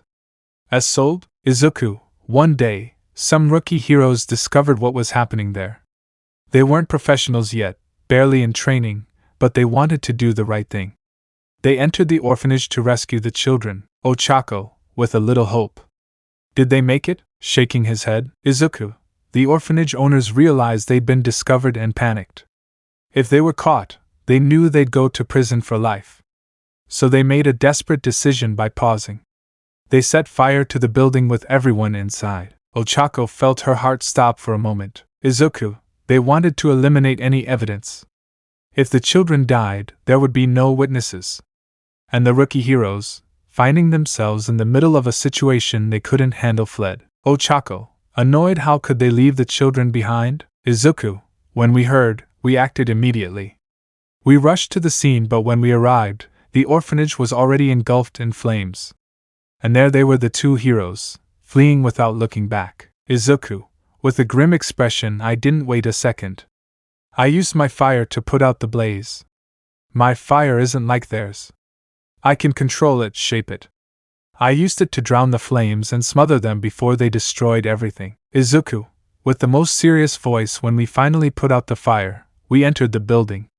Some children were scared but unharmed, others had injuries from the flames and smoke. And some, he paused, his expression hardened, did not survive. Ochako felt a lump in her throat. Izuku coldly, then we found those responsible. They begged us for their lives. They offered us money. All their words only made us angrier. Ochako felt a chill at the way he said it. And what did you do? Izuku, taking a while to answer, we put them in the same cages where they had locked the children, and I set fire to the building again. I controlled the intensity of the flames so that their suffering would be slow. Ochako looked away, not knowing what to say. Izuku, then we took the children with us. We took them with us, gave them food, medical care, clothes, and little by little, the clan members started adopting them. Except for 4 of them. Izuku, why are you crying, worried? Ochako looked at the children in front of them. Izuku, Sora protected them from the start. They weren't blood siblings, but they didn't want to be separated. And no one was willing to adopt 4 children together. Ochako, then. Izuku, smiling wistfully. I decided they'd stay with me. At first, they feared me, and I don't blame them. They'd been betrayed too many times. But over time, with patience, they grew to trust me again and us. Without warning, they started calling me Dad. Ochako felt her eyes water. She looked at the children, who were laughing and playing peacefully, as if everything Izuku had just told them had never happened. The tears fell before I could stop them. Izuku, noticing it, huh? Why are you crying? Ochako, with a trembling voice, it's just that I can't believe they went through something like that. Izuku, wiping away their tears. If you feel bad for them, show them a smile, and you'll realize they're stronger than they seem. Ochako looked at him silently as he stepped forward and joked with the little ones. At that moment, she understood something clearly. Ochako, you'll never be bad at muttering. Izuku, you're going to be left behind, calling her. Ochako, smiling, I'm already running to take Izuku's arm. Himari, what are you doing? Don't spend so much time looking at them. Ochako, What, are you jealous, little one, making fun of me? Himari, if you will be pulling the opposite arm. Yuna, oh, me too, helping Himari. These and many more jokes were made along the way. It seemed that everything was going well, if it weren't for a mysterious figure that watched them from the shadows. Henchman, I found her, boss, talking on the phone with a boy and 4 children. Kano, very well, keep me informed of anything by cutting the call. Tamura, if they already have her located, why don't they catch her? Annoying. Kano, that's why your plans fail, you're too reckless. I order a glass and put my feet up on the bar. Kano, if our enemy were just a girl, it would be faster. But if what you said is true, our enemy is the entire Shirai clan. Ryu explaining. Shigaraki frowned, but didn't respond immediately. A man with a dusty hat, with the air of an outlaw, adjusted his gun on his hip and spoke in a hoarse voice. Aaron Black, this is his territory. If we act recklessly in someone else's house, we would only be seeking death. Adjusting his hat. From a dark corner, another voice was heard. Cable, we must have more information and not attack blindly. That was your mistake last time, with a mocking tone. Kano, glancing over some papers with disdain, that said we also need someone from the area. He paused, wrinkling his nose in annoyance before throwing a document onto the table with a thud. Kano, with a sneer, all these guys are trash except this one. The others leaned forward to look at the blade. A black and white photograph showed a man with a torn mask, a wild look, and a blood-stained sword. Aaron Black, whistling in admiration. Hero killer, Stain, that name has class. Tamura, frowning, irritated. What the hell does that guy have to do with all this? Cable, leaning against the wall with his arms crossed. Think about it, kid. That lunatic has been killing heroes for years and he's still alive. Don't you think there's a reason for that? Tamura clenched his fists, sensing the mockery in her tone. Kano, ignoring him, turning to Kurogyri. Hey, Shadow, how fast could you find this guy? Kurogyri didn't even flinch. He continued to calmly clean a glass, as if the conversation didn't interest him in the slightest. However, after a brief glance at the photo, he responded with the same calmness as always. Kurogyri, without stopping cleaning the glass, give me 2 days. Kano smiled, satisfied. Kano, raising his glass in her direction, you are useful. He took a sip, leaning back in his chair confidently. Kano, with a confident smile, now all that remains is to wait. As the others continued the conversation, Tamura remained silent, his anger growing with every second. Back at the base of the Shiraiyu. Izuku, we're back. Dabi, raising an eyebrow. Looks like they had fun. He pauses and squints. But what the hell is that? As if it were the most normal thing in the world, Izuku carried an unconscious man on his shoulder. Beside him, Ochako had an uncomfortable expression. Izuku, he followed us all the way, so I captured him to find out why, as if nothing had happened. Ochako, sighing, it will take me a while to get used to this. Dabi, laughing, oh, so you told him. And since he's still here, I guess everything went well. Izuku, nodding, it's a work in progress. He dropped the body in front of one of his men. Take him to Renjiro. Have him interrogated. Member, nodding yes, sir, raising the body and withdrawing. Izuku turned his attention to Dabi. Izuku, curious. What about the new student? Dabi, nodding, taking a break. Ochako and Izuku followed the direction he was pointing and saw Todoroki lying on the ground, with visible bruise marks and part of his clothes burned. Ochako, looking at him surprised. But what the hell did you do to leave the strongest in our class like that? Izuku, smiling maliciously, the same as you will do. Ochako, tensing up, huh? Izuku, crossing his arms. I know you came with a lot of doubts, and I understand. But the real reason you're here is to train. And in your case, it's not that you lack skills. Izuku took a step forward, looking at her seriously. Izuku, you lack combat experience. Ochako, with a defiant smile, so, are you finally going to fight me seriously? Izuku, laughing. Not this time. You've fought me countless times, you already know my fighting style. But to gain real experience, you need to face different warriors. He gestured with his head to one side. Izuku, with a crooked smile, and here there are no warriors left over. From the shadows, a figure jumped excitedly. Toga, excited, Ochako-chan. See you again, Izuku. Toga specializes in close combat, just like you. She'll be a good training partner. Ochako, sighing, but with a small smile, it's okay anyway. I was already getting bored of always training with you. Izuku, smiling mockingly, I hope you can keep that attitude. Suddenly, Toga pulled 2 daggers from behind her belt, turning them between her fingers with a playful smile. Izuku, because in this fight they will use real weapons. Ochako, widening her eyes in surprise. Real weapons? Isn't that dangerous and deadly? Izuku calmed down. In a normal situation, yes. But this is the best way to gain experience, by experiencing a real battle firsthand. Ochako was still hesitant, but Izuku continued. Izuku, remember the energy drink I gave you at the festival? Ochako nodded. Izuku, showing his hand, well actually it's a super medicine that we make here. To demonstrate, he took a knife and cut his palm. Before Ochako's eyes, the wound closed in a matter of seconds. Izuku, with a slight smile, unless it's a fatal wound, any cut or blow will heal in no time. Ochako pressed her lips together. She looked at Toga, who was watching her with an anxious smile, and then at Izuku. Finally, she took a deep breath and nodded. Ochako, determined. Well, if I want to improve, I have to do this. He took a firm step towards the sand. But, Izuku, arching an eyebrow, what do you think you're doing? Ochako, confused.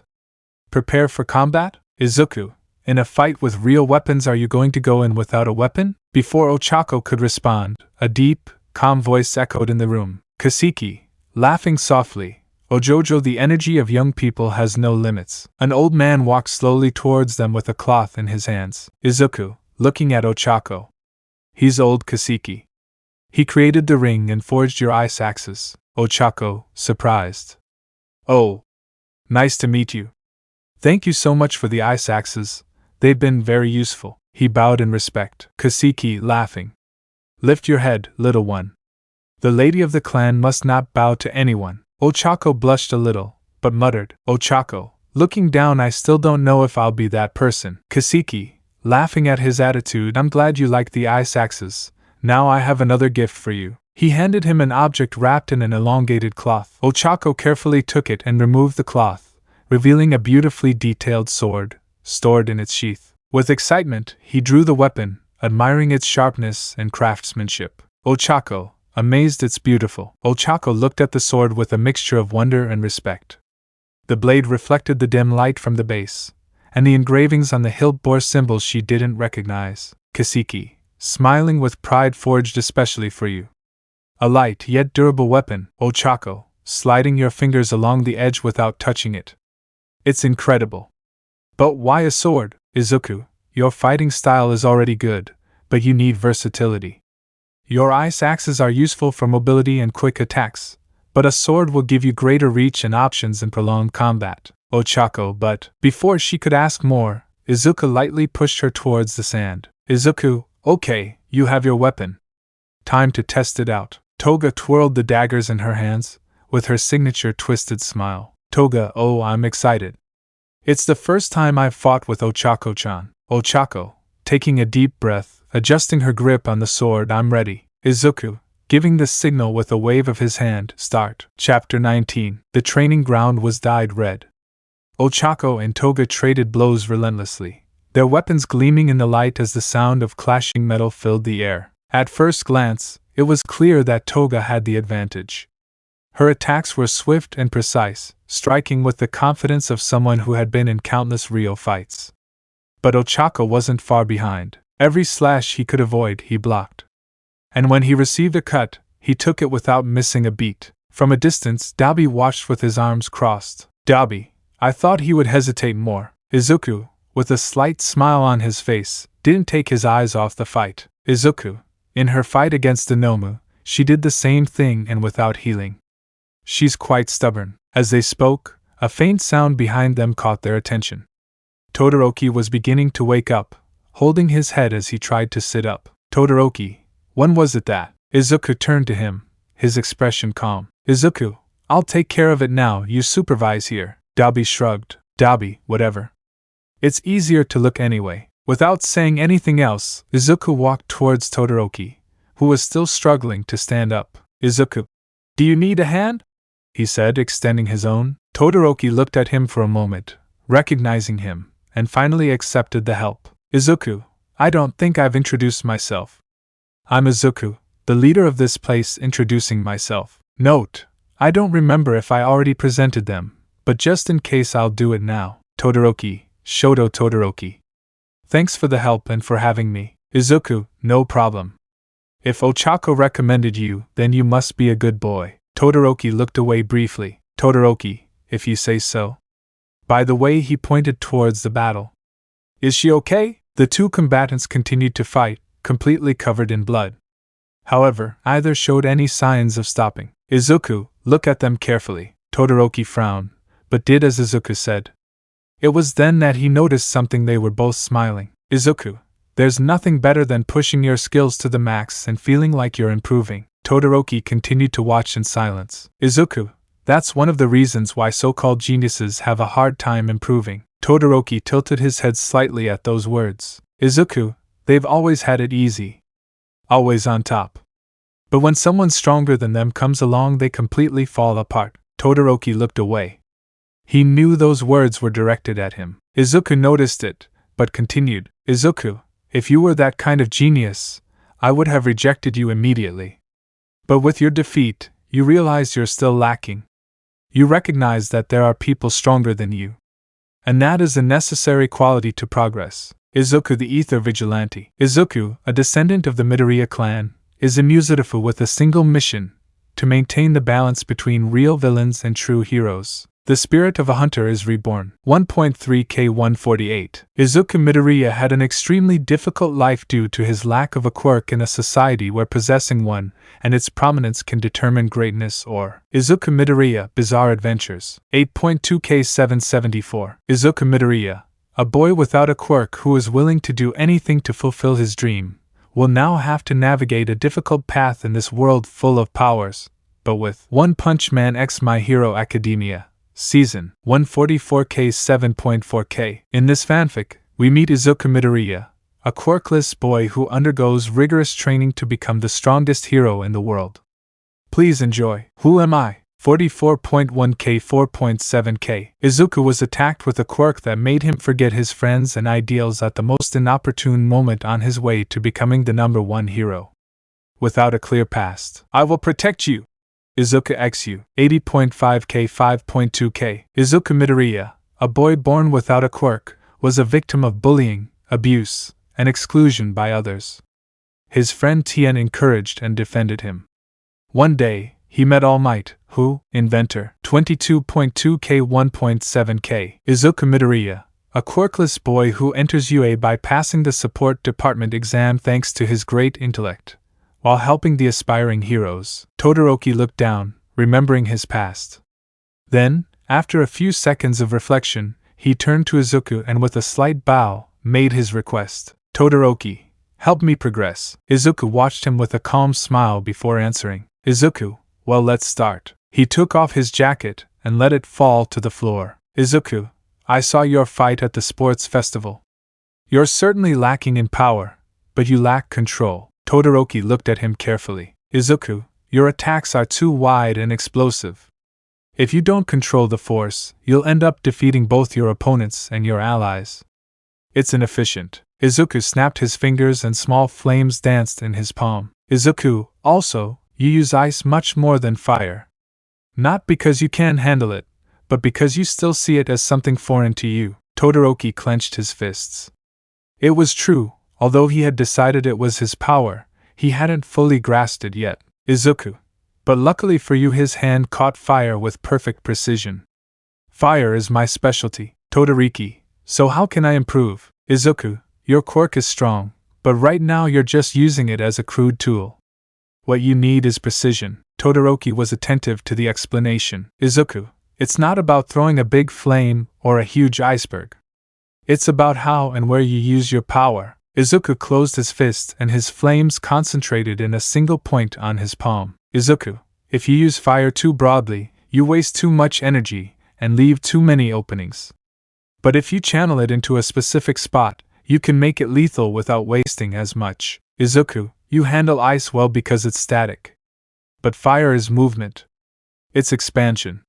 You have to learn to move it with your body instead of throwing it aimlessly. Izuku adopted a fighting stance. Izuku, if you combine that with martial arts, you could improve exponentially. Instead of just throwing fire from a distance, you could coat your blows in flames, increase speed with controlled explosions, or use heat to weaken the enemy before attacking. Todoroki, use it in conjunction with my body. Izuku, exactly. Instead of relying solely on range, learn to use it in close combat. Think of every part of your body as a tool.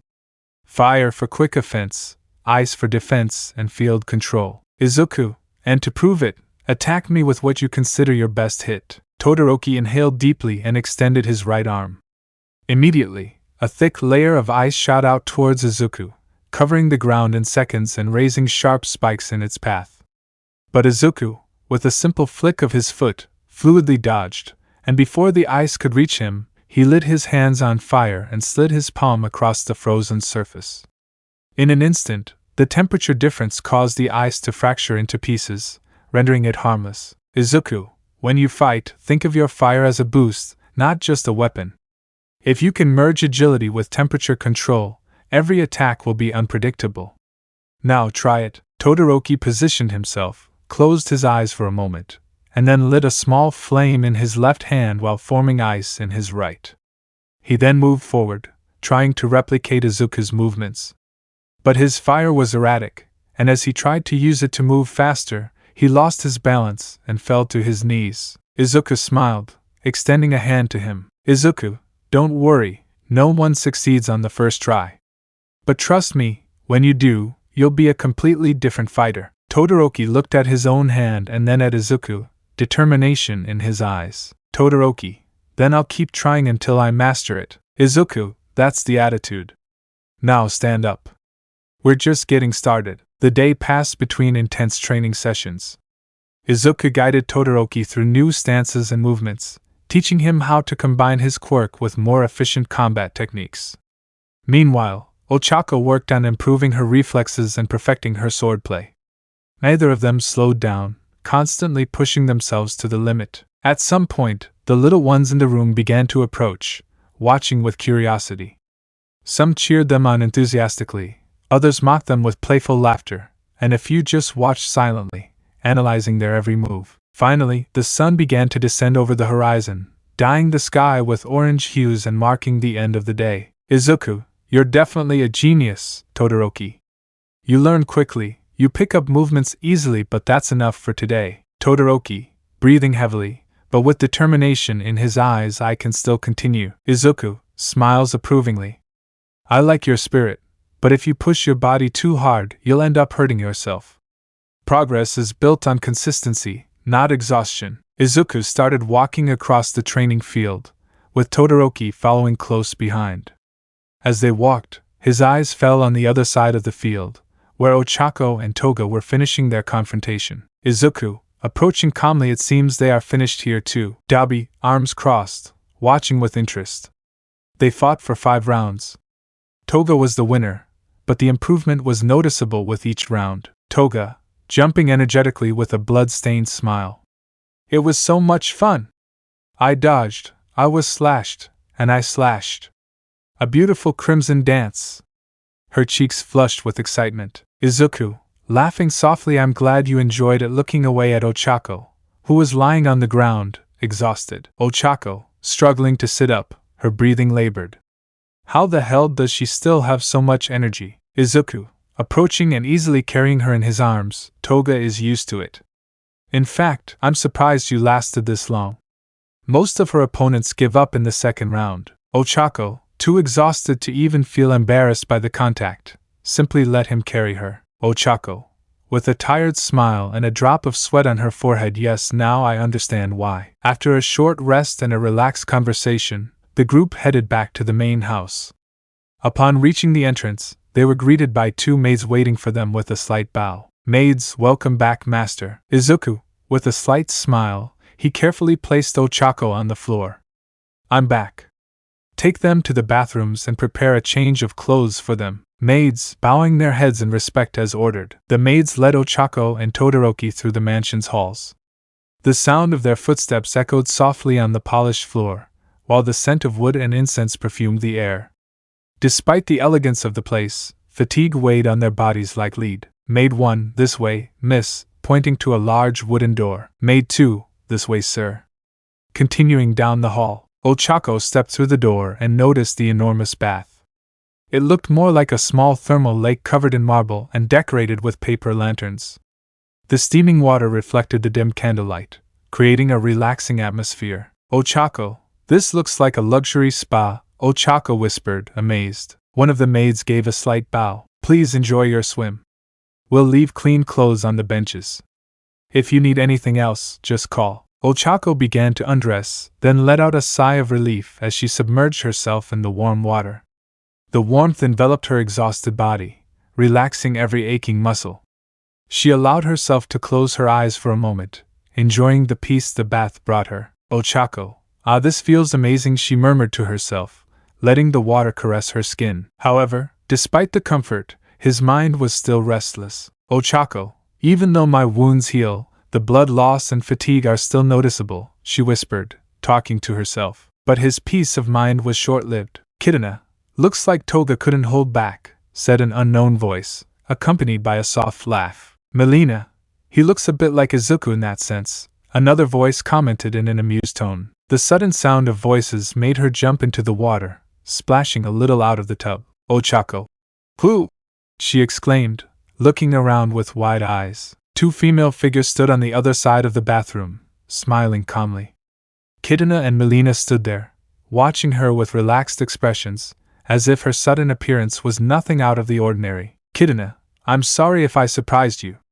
This bathroom is so big that I understand why you didn't notice us. Ochako blinked several times, processing the situation. Ochako, you are, he whispered, finally recognizing them. Melina smiled with amusement. Melina, long time no see, Uraraka.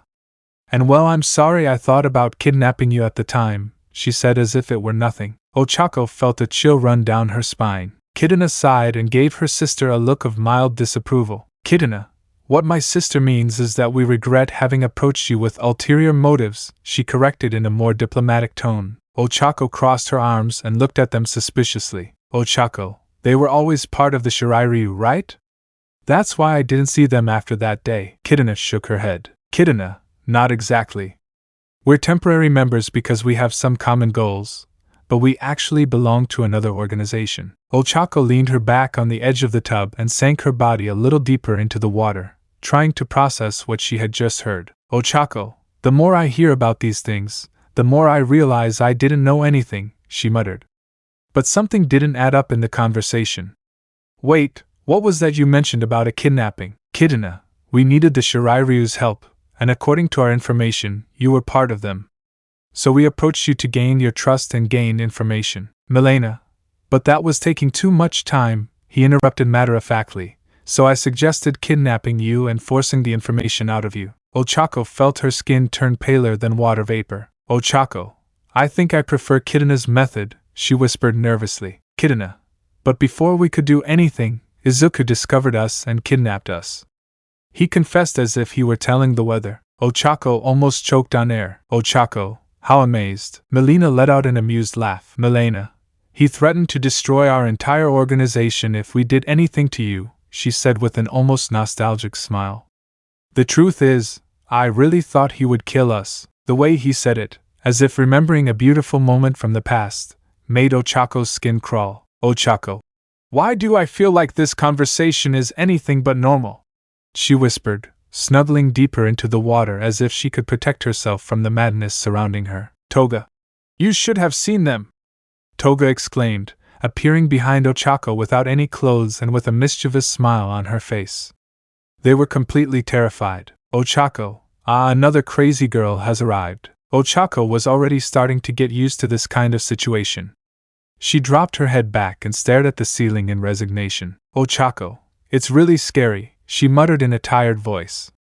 I can't imagine it, that cheerful smile, those beautiful green eyes, I can't imagine him with a terrifying expression. Melina, that's why they say love is blind, she commented with amusement, seeing Ochako's dreamy expression. The sound of running water filled the spacious bathroom, accompanied by Kidna and Melina's soft laughter.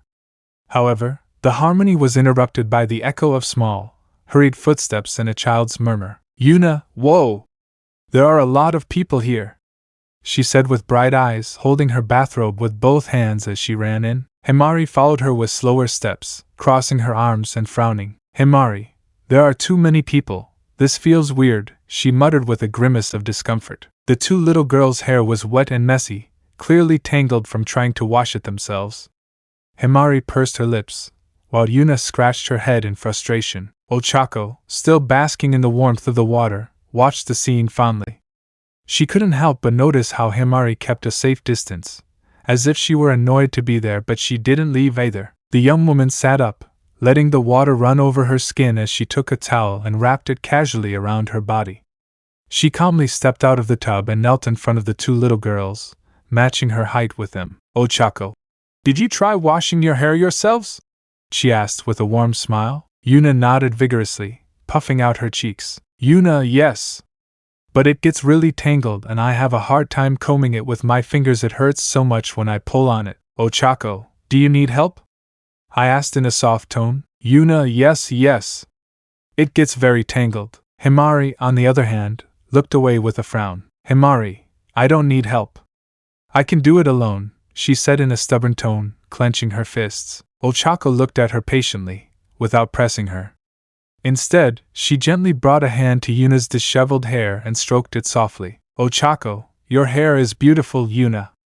It just needs a little love and patience. The little girl closed her eyes, enjoying the comforting touch. Yuna, it feels good, she said with a radiant smile. Ochako sat up and guided them to a nearby stool, seating them both opposite her. She then took a bowl of warm water and carefully began wetting Yuna's hair, massaging her scalp with gentle movements. Ochako, that's how my mom did it when I was a kid, she murmured with a nostalgic smile.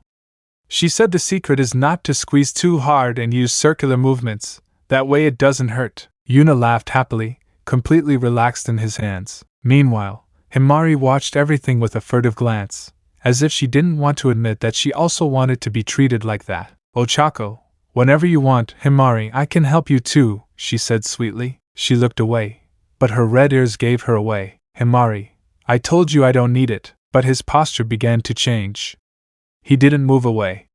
In fact, he slowly began to lean a little closer. When Ochako finished with Yuna and handed her a towel to dry her hair, she felt a small pressure on her arm. Himari was standing next to her, still frowning and arms crossed, but now her gaze was fixed on the ground. Himari, if you do it quickly, he murmured, in an almost inaudible tone. Ochako smiled, knowing that this was her way of asking for help without losing her pride. Without saying anything else, he made her sit on the stool and began rinsing her hair with the same tenderness with which he had treated Yuna. At first, Himari tensed, but little by little her body began to relax. She closed her eyes and let out an involuntary sigh. I wasn't going to admit it, but it felt good. When Ochako finished and handed her a towel, Himari took it quickly, as if she didn't want anyone to see her soft expression for too long. Himari, thank you, she whispered in a barely audible voice, before turning her back to hide her face. Ochako smiled tenderly, feeling a special warmth in her chest. He gently stroked both girls' heads and said in a loving tone, Ochako, that's it, now get in the bathtub before your body gets cold. The two little girls dived into the water without complaint, enjoying the warmth. But what was truly striking was how they both, without realizing it, settled on either side of Ochako. Even Yuna, who was usually more energetic, remained calm, resting her head gently on Ochako's arm. Himari, though she tried to hide it, also let herself be carried away by the comfort of the moment. The other girls in the bathroom watched the scene in silence, not daring to interrupt that moment of calm. It was such a natural image that it almost seemed like that of a mother with her daughters. After a while, the water started to get cold and everyone decided to go out and get dressed for dinner. Upon reaching the dining room, the first thing they saw was Izuku sitting on the floor, using the warmth of his palm to dry Sora and Haruto's hair. The steam rose gently into the air, giving it an almost professional look, as if it were a human hairdryer. Izuku, noticing her presence, looked up with a slight smile. Izuku, wow, they really took their time. Ochako laughed, shaking her head. Ochako, women need a lot more time than men. It's an art, you know? Before he could say anything else, Yuna ran straight towards Izuku, her eyes shining with excitement. Yuna, Dad, dry my hair too. Himari soon followed her, but with a little more dignity. Himari, mine too, she said, trying to sound serious. Izuku chuckled and gestured for them to come closer. Izuku, okay. One by one. Ochako looked at them tenderly before looking at Izuku. Ochako, that's a very clever way to use your quirk, he commented with a smile. But instead of answering, Izuku just stared at her silently. His gaze was intense, sustained, as if he had just noticed something for the first time. Ochako blinked, somewhat unsettled by his expression. Ochako, what's wrong? Is there something on my face? She asked, bringing her hand to her cheek, feeling the heat rise to her skin. Izuku took a moment to answer, as if he was choosing his words carefully. Finally, he let out a soft sigh and smiled. Izuku, it's the first time I've seen you like this, just out of the shower taking a break. You look beautiful. Ochako was silent for a second, surprised by the direct comment. But then she smiled sideways, feeling her heart beat a little faster. Ochako, thank you, he replied sincerely. Melina, coughing loudly. I'm sorry to interrupt the family atmosphere, but can you explain to me what happened to them? She asked, pointing at the table curiously. At a large table, all the men had their heads resting on the surface, their faces completely red and expressions of absolute exhaustion. Izuku, that's what he said nonchalantly, scratching the back of his neck. Well, since you were all in the bathroom, we decided to do the same. Everything was going well until Dabi had the brilliant idea of having a competition to see who could stand the heat the longest. The girls looked at him curiously. Izuku, he and I started evaporating Todoroki's ice to raise the temperature, and well, one by one they fell due to the excess heat. In the end, only I was left, laughing with amusement. Dabi, I'm supposed to be immune to fire. How could I have been defeated by a simple heat wave? Thomas, no more steam, just smoke, he whispered faintly. Sizoth, reptile soup, muttered in obvious delirium. Todoroki, his head still steaming, sighed exhaustedly as he cooled his face with his icy hand. Todoroki, what kind of training was that? Izuku, ignoring the scene of disaster he had left behind, finished drying Himari's hair and smiled in satisfaction. Izuku, done. Now, it's time for dinner. Barely uttering those words, several maids appeared as if by magic, quickly ushering the children away from the table to efficiently rearrange everything. Within seconds, they brought clean tablecloths and an impressive array of dishes, creating a banquet fit for royalty. Ochako, do you always have dinner like this? She asked, surprised to see the table piled high with food. Izuku, not at all. He laughed, pulling out a chair for her. We usually eat separately. Some are on missions, others are busy or just running late. But this time is special. Dinner was lively. Voices and laughter filled the dining room as everyone enjoyed the meal, sharing stories and jokes. From her spot at the head of the table next to Izuku, Ochako had a privileged view of the moment, and although she wouldn't admit it out loud, she liked that feeling of warmth. After dinner, one of the maids approached Ochako with a slight bow. Maid, miss, let me guide you to your room. Ochako nodded and followed her without thinking twice, until the maid stopped in front of a door, opened it elegantly and pointed inside. Maid, this is where you will sleep tonight. Ochako took a step inside, and as soon as she saw the room, the scent was strangely familiar. The walls were decorated with trophies and training equipment. Weights in one corner, a desk piled high with papers. Ochako, wait a moment. Her voice trembled slightly as she looked around with a growing sense of unease. Whose room is this? Maid, this room belongs to the master, he replied with a calm smile. Ochako, what? She exclaimed, turning around suddenly with her face completely red. Then I'd better go. She tried to move towards the door discreetly. Maid, I'm afraid I can't allow it, she said calmly, blocking the entrance effortlessly. The master asked me to assign you the best room, and after much thought, I came to the conclusion that this was the most suitable. Ochako, but there's only one bed? She pointed at the enormous bed in the middle of the room. How are we supposed to sleep in here? Maid, is it weird for a couple to share the same bed? She asked with a genuinely confused expression. Ochako, we are a couple, but we are not married. Her face burned with embarrassment. Maid, then there's no problem, she stated naturally. The master is busy now, but he won't be long. With that, he bowed elegantly. Maid, I wish you a pleasant evening, Miss Uraraka. The maid quickly left the room, leaving Ochako alone. Before Ochako could protest, the maid slipped out of the room and closed the door behind her. She starts pacing nervously around the room, muttering to herself. Ochako, calm down, Ochako think. It's not that bad, just a room that smells like Izuku. No, don't think about it, Ochako. But what if he wants to do something else? Completely blushed. Ochako, we'll just talk to her, and I'll tell her that I'm not thinking. Ochako, I can say no to her. Completely blushing. Chapter 20. The silence in the room felt too heavy. Ochako kept pacing, her mind a storm of chaotic thoughts. Ochako, no, calm down. We'll just talk. I'll tell him no. It doesn't have to be weird.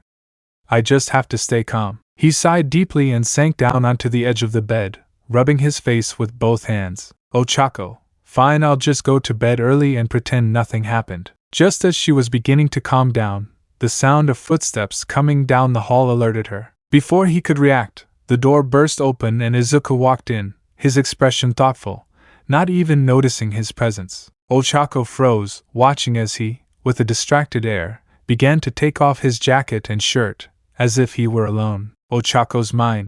Are you serious? Is she just going to strip naked? Without looking away, her face burst into red, but her muscles wouldn't respond. She wanted to say something, but the words stuck in her throat. Finally, when Izuku took off his top and looked up, their eyes met. He froze when he saw Ochako sitting on the bed, covering her face with both hands but leaving a small space to look. There was a deathly silence. Ochako, this is what they call a striptease, right?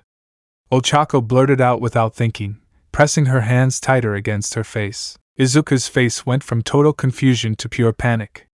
He instinctively covered his chest with his arms, like a girl caught in a compromising situation. Izuku, what are you saying, Ochako?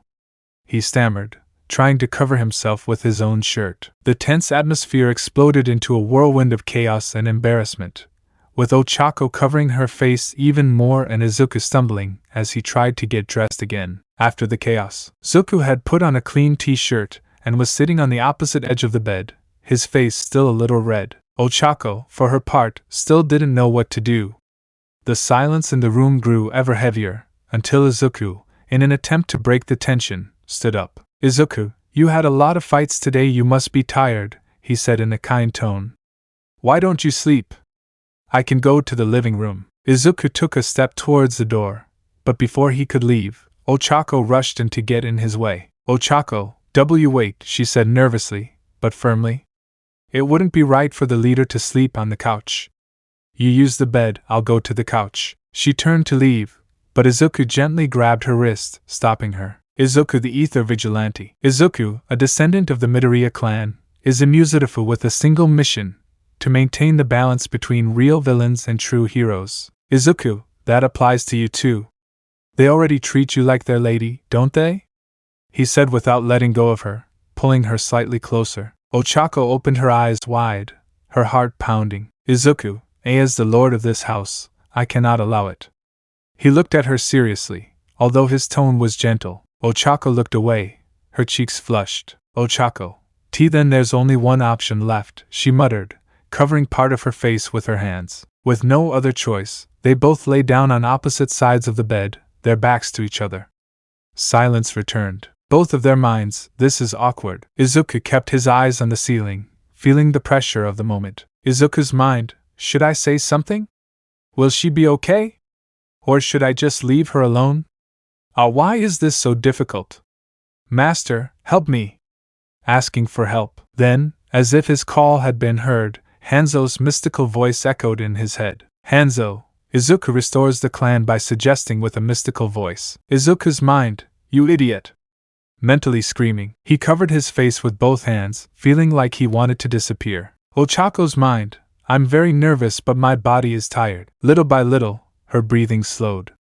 The bed was soft, comfortable and had his scent. Ochako, it smells like Izuku whispering. The warmth of his close body was comforting, as if he were holding her without touching her. Finally, she surrendered to sleep, listening to the whisper. Izuku, you said something, turning to look at her. But as soon as he looked at her, he noticed she was already asleep. Her expression was peaceful, her lips slightly parted, her chest rising and falling in a serene rhythm. He carefully brushed away a strand of her hair, looking at her with a tenderness he didn't even notice. Izuku, it's the first time I've seen you sleep, he whispered softly, pausing for a moment. Thank you for not abandoning me. He leaned down slightly and placed a soft kiss on her forehead. The next morning, sunlight filtered through the window, softly illuminating the room.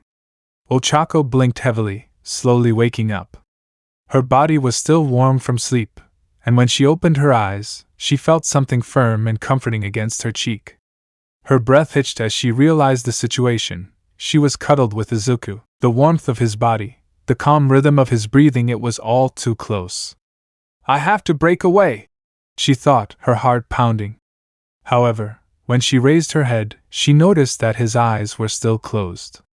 He seemed to be fast asleep, or so he wanted her to believe. Ochako bit her lower lip, debating whether to walk away or stay a little longer. Finally, she closed her eyes and murmured softly, Ochako, just a little while longer. She snuggled a little deeper into his chest, feeling Izuku's heartbeat steady and firm, enveloping her in a sense of calm. She wouldn't mind staying like this until he woke up on his own. But just as she was getting more comfortable, she felt a slight tremor in her chest. Ochako, frowning. You're awake, right? She asked with a slight tremor in her voice, feeling a cold sweat on her forehead. Izuku tried to hold back his laughter, but he couldn't stop a smile from forming on his face when he opened his eyes. Izuku, sorry, he murmured softly. You look so cute. I didn't want to interrupt you. Ochako went blank for a second.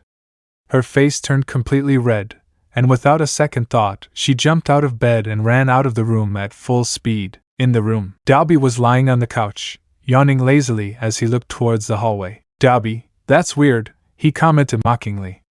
It's the first time Izuku isn't the first to wake up. His smile twisted maliciously. He must have had a good night. Before he could laugh at his own joke, a small blow to the head sent him staggering.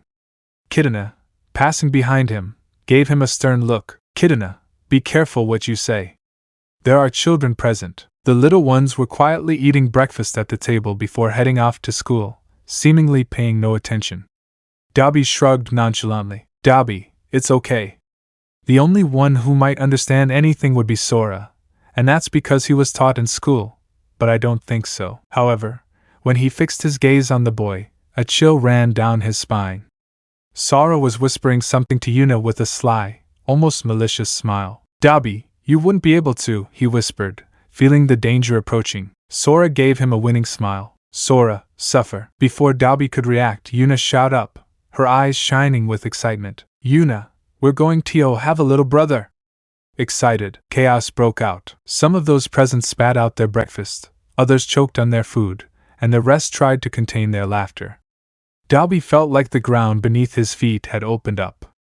But the worst was yet to come. Himari jumped in her seat, her excitement catching on. Himari, if we have a brother, that means I won't be the youngest anymore.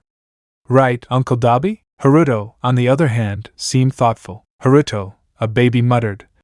How are babies made? 3 pairs of curious little eyes fixed on Dabi, who was desperately looking around for help. No one said a word.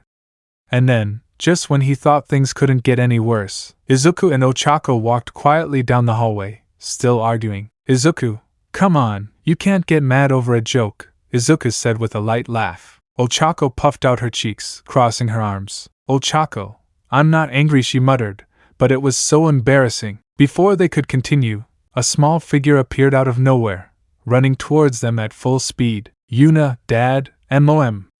Yuna shouted, throwing herself at them. Ochako felt a chill run down her spine. Ochako, I'm still not used to that, he whispered. Yuna hugged them tightly, looking at them with eyes shining with emotion. Yuna, it's true that we will have a little brother. Ochako froze. Izuku blinked several times, his brain taking a while to process what he had just heard, and from the table, Haruto continued with his innocent explanation. Haruto, Uncle Dabi said they had a good night. The atmosphere changed immediately. Surprise and nervousness turned into burning anger, and both of them directed a murderous glare at the person primarily responsible for this situation. Dabi felt death stalking him. Dabi, wait, can we talk about it? He raised his hands nervously as he slowly backed away. Sometimes children speak without thinking. Izuku cracked his knuckles, his expression completely serious. Izuku, yeah, let's talk about it. While I test your fire resistance. His flames ignited to the maximum. Ochako bumped her knuckles with a menacing smile. Ochako, or better yet, how about while falling from the stratosphere? After the minor incident, routine returned to normal. The children attended school, while Izuku and Dabi trained Todoroki in fire combat. Meanwhile, Ochako improved her reflexes and tried to perfect new fighting techniques. The days passed uneventfully, one after the other, and everything seemed to be going smoothly until an unexpected call changed the situation. Izuku, I understand. I'll get there as soon as possible, but stay out of it. Who knows what those people are capable of? He cuts the call with a frown. Izuku, what a problem, I'll have to travel quite far. He sighs, massaging his temples. Renjiro, can't you send someone else? He suggests with his arms crossed. Izuku, if it were just ordinary villains I would. But it's the League. His expression hardens. They might have more Nomus. I won't send anyone straight to their deaths. Renjiro, typical of you, chuckles. But if you want my advice, I'd say take her with you. Izuku, what? He looks at him in disbelief. I just told you it's dangerous, and your idea is to take her. Doesn't that seem illogical to you? Renjiro, think about it. She wants to learn, right? There's no better way to decide her path than by seeing you in action. Izuku, I'll tell him, but I just hope he says no. He exhales in resignation. Renjiro, when she says yes, bring her so we can prepare her suit. He smiles confidently. Izuku arrived at the practice area and watched the intense battle unfold. Ochako was fighting against Thomas, who was using his smoke-generating ability to hide. However, thanks to her reflex training, she was able to dodge, block, and counterattack with precision. Izuku, that's enough. He stops the fight firmly. Thomas, with calculated speed, stopped his attack and stood in front of Izuku, waiting for orders. Thomas, what do you need, master? Izuku, we were called away on a mission. They need reinforcements and the danger is high, so I'll go. Before he could add anything else, Ochako clenched her fists and looked at him determinedly. Ochako, you're going on a dangerous mission, take me with you. Izuku scratched the back of his neck, letting out a sigh. Izuku, I was just coming to ask you if you wanted to go, but I see you went ahead. Look at Thomas. And you, Thomas, I'll go wherever you order. Izuku, fine. Help her with her gear and take her to Renjiro. We'll leave when you're ready. Thomas, understood, bows slightly. This way, guide Ochako. Shortly after, Thomas and Ochako arrived at the meeting point where Izuku was already waiting for them. Thomas, we're ready, master. Sharp weapons, supplies prepared, and the lady's new suit reports accurately. Izuku nodded, but his gaze fell on Ochako with some expectation. Izuku, show me your tone is serious. Ochako, she looks at him suspiciously. Huh? Here? Pervert? She crosses her arms and covers her body with a blush on her cheeks. Izuku, I'm not talking about that. He blushes and looks away. I'm talking about the suit. Ochako sighs and concentrates well. At his will, the symbiote began to spread over his skin, enveloping it until it formed the combat suit. Ochako, Renjiro said this design would suit me. It leaves my fingers free to use my quirk, covers my hair so I won't be recognized, and allows me to carry the sword more comfortably. How do I look? She asked, waiting for a reaction. Izuku, how is it possible that a combat suit makes you look so good? He said seriously. Ochako felt a slight tingle of excitement upon hearing that, but Izuku quickly got back on topic. Izuku, there's no time for this. Get back into your normal clothes and let's move on. We have a long way to go to Hosu. He turned around and started walking. Ochako watched him walk away, noticing something different about him. Ochako, he looks different, she muttered. Thomas, he's always like this when we have a mission. Calm, analytical, ruthless right now, he's not Izuku. He's Scorpion, the leader of the Shirairyu. Ochako fell silent, surprised by the change in attitude. It was as if she was seeing a completely different person. There was no doubt Izuku was taking this seriously. Ochako, I must do the same, she thought, determined. Without further delay, they left the forest and arrived at the nearest train station. They bought their tickets and found their seats. Izuku, we'll arrive in Hosu by nightfall. We might be up all night, so get some sleep. With that, he settled into his seat. Ochako, I didn't think the leader of the most dangerous clan would travel by train, she said with a mocking smile. Thomas, I apologize for that. All the air vehicles are in use, and we don't have ground transportation because it would be impossible to get them into the forest. Ochako, does that mean they do have them? Thomas, of course. The clan isn't short of money. In fact, we're competing for first place as the richest family with the Yayorozu, he says calmly. Ochako, with the Yayorozu? She exclaimed in surprise. But they are one of the richest families in Japan. In disbelief, she looked at Izuku, waiting for an answer.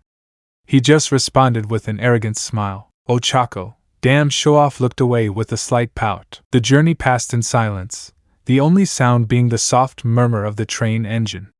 The three slept soundly, regaining their strength for what lay ahead. Everything seemed normal until, suddenly, their eyes opened in unison. In an instant they were on guard. Ochako, what was that? Tense. Thomas, looking around danger. Izuku, back off. Without hesitation, Izuku pushed them out of the way. Just then, an explosion rocked the carriage, destroying the seat they were sitting in. From the flames emerged a monstrous creature, a Nomu with arms that looked like wings. Ochako, getting up with difficulty. A Nomu. We must. Before she could stand up, Izuku grabbed her and forced her to crouch down again. Izuku, seriously. Stop. Look. The Nomu received a flurry of blows at impressive speed, forcing it to retreat. An instant later, a young man appeared in front of them. Aki, okay, Gran Torino is approaching. Gran Torino, that beast fled looking through the hole. Aki, that was a Nomu, but frowning. That Nomu doesn't look like the one that attacked the USJ. It didn't have wings. Gran Torino, stay here, brat. I'll go after him. Without waiting for an answer, he threw himself through the hole. Aki, activating her electricity, her quirk, I'm going with you. They both disappeared into the night. When Ochako saw them leaving, she came out of hiding. Ochako, we must follow them. She was preparing to jump, but Izuku grabbed her again. Izuku, annoyed. Did you forget everything I taught you? Stay calm and think. Look around you. Ochako did as she was told. The train was on fire, people were screaming in terror, some passengers were unconscious, others, worse. Izuku, firm. What's more urgent? Hunting a Nomu or saving the passengers? Ochako, looking down the train. Izuku, well said. Put on your suit and help the injured. Thomas, go to the cab and stop this train. I'll put out the fire. Thomas and Ochako, understood. Quickly, everyone completed their task. As she worked, Ochako remembered what Melina had told her. I remember. When he gets angry, he is very scary. Within minutes, the train had come to a complete stop. The fire was extinguished, and the passengers were safe. Scorpion, crossing his arms. Okay. Now we'll go after. Before he could finish, a couple of passengers approached. Passengers, bowing. Thank you very much. You saved our lives. Scorpion, seriously. You don't have to be thankful. Innocent people shouldn't get caught up in this. Ochako watched silently. Everything she'd heard about Izuku's clan said they were ruthless and deadly, but what she saw right now contradicted every single one of those rumors. Scorpion, now follow me by jumping through the hole. He jumped through the hole, and Thomas and Ochako followed him. They quickly began to move between the buildings until they reached a high point overlooking the city. Scorpion, analyzing the situation. We'll split up. Smoke, hunt down the winged Nomu. It's a creation, so don't hesitate to kill it. Thomas, nodding, understood. Thomas nodded without hesitation and disappeared in a puff of smoke. Then, Scorpion turned his head towards Ochako, his intense gaze making her tense up. Scorpion, tilting his head, tell me, what should I call you? Ochako blinked, not expecting that question. Ochako, what do you call me?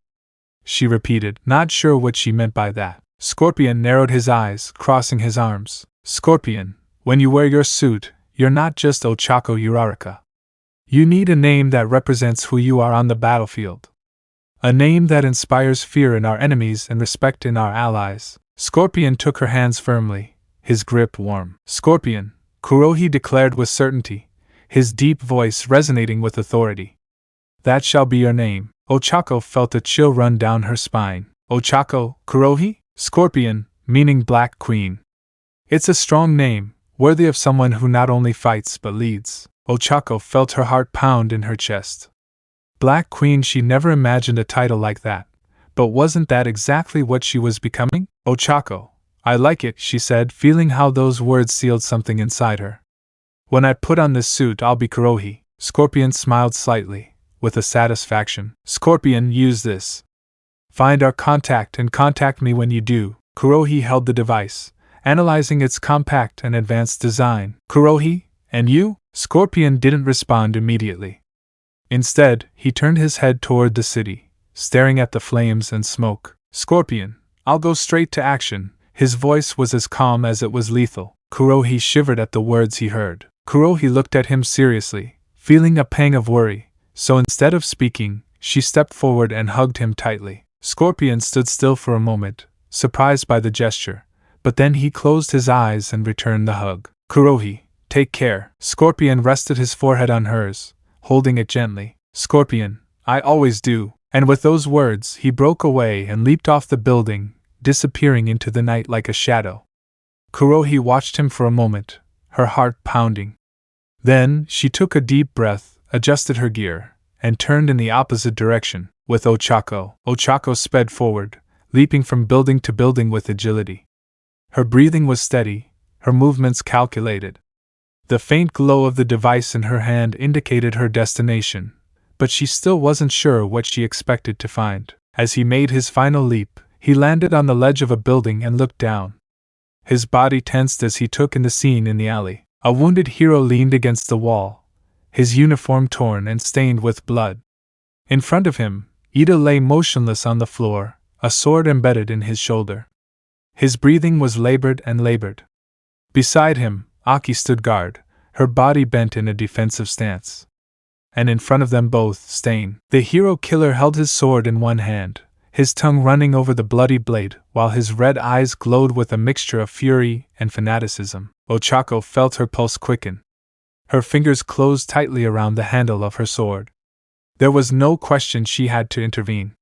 She leaped to the ground with a firm landing, kicking up a light cloud of dust. Kurohi, drawing his sword with determination, drop your weapon and move away from the boy. Stain slowly turned his head towards her, a crooked smile on his face. With a casual movement, he pulled out Ida's sword and waved it to get rid of the excess blood. Stain, licking the blood from the blade. And who are you? Kurohi. I am Kurohi, a member of. He stopped.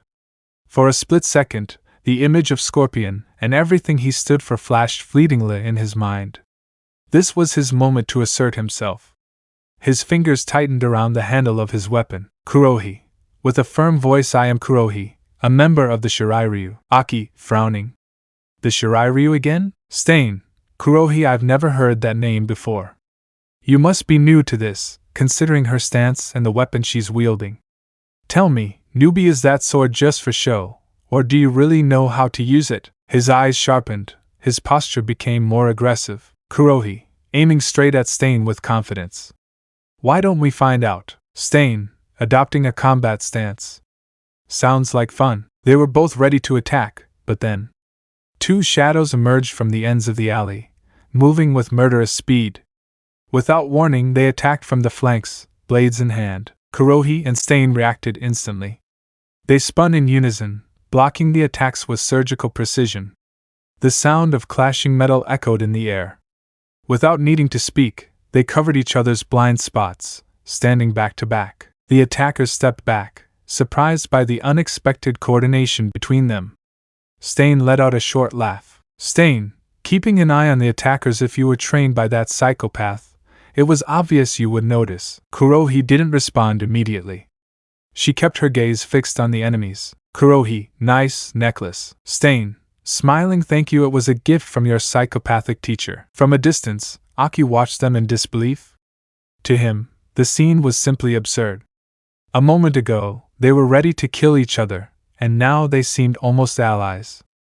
How the hell had the situation changed in a matter of seconds? Meanwhile, more figures emerged from the darkness, completely surrounding them.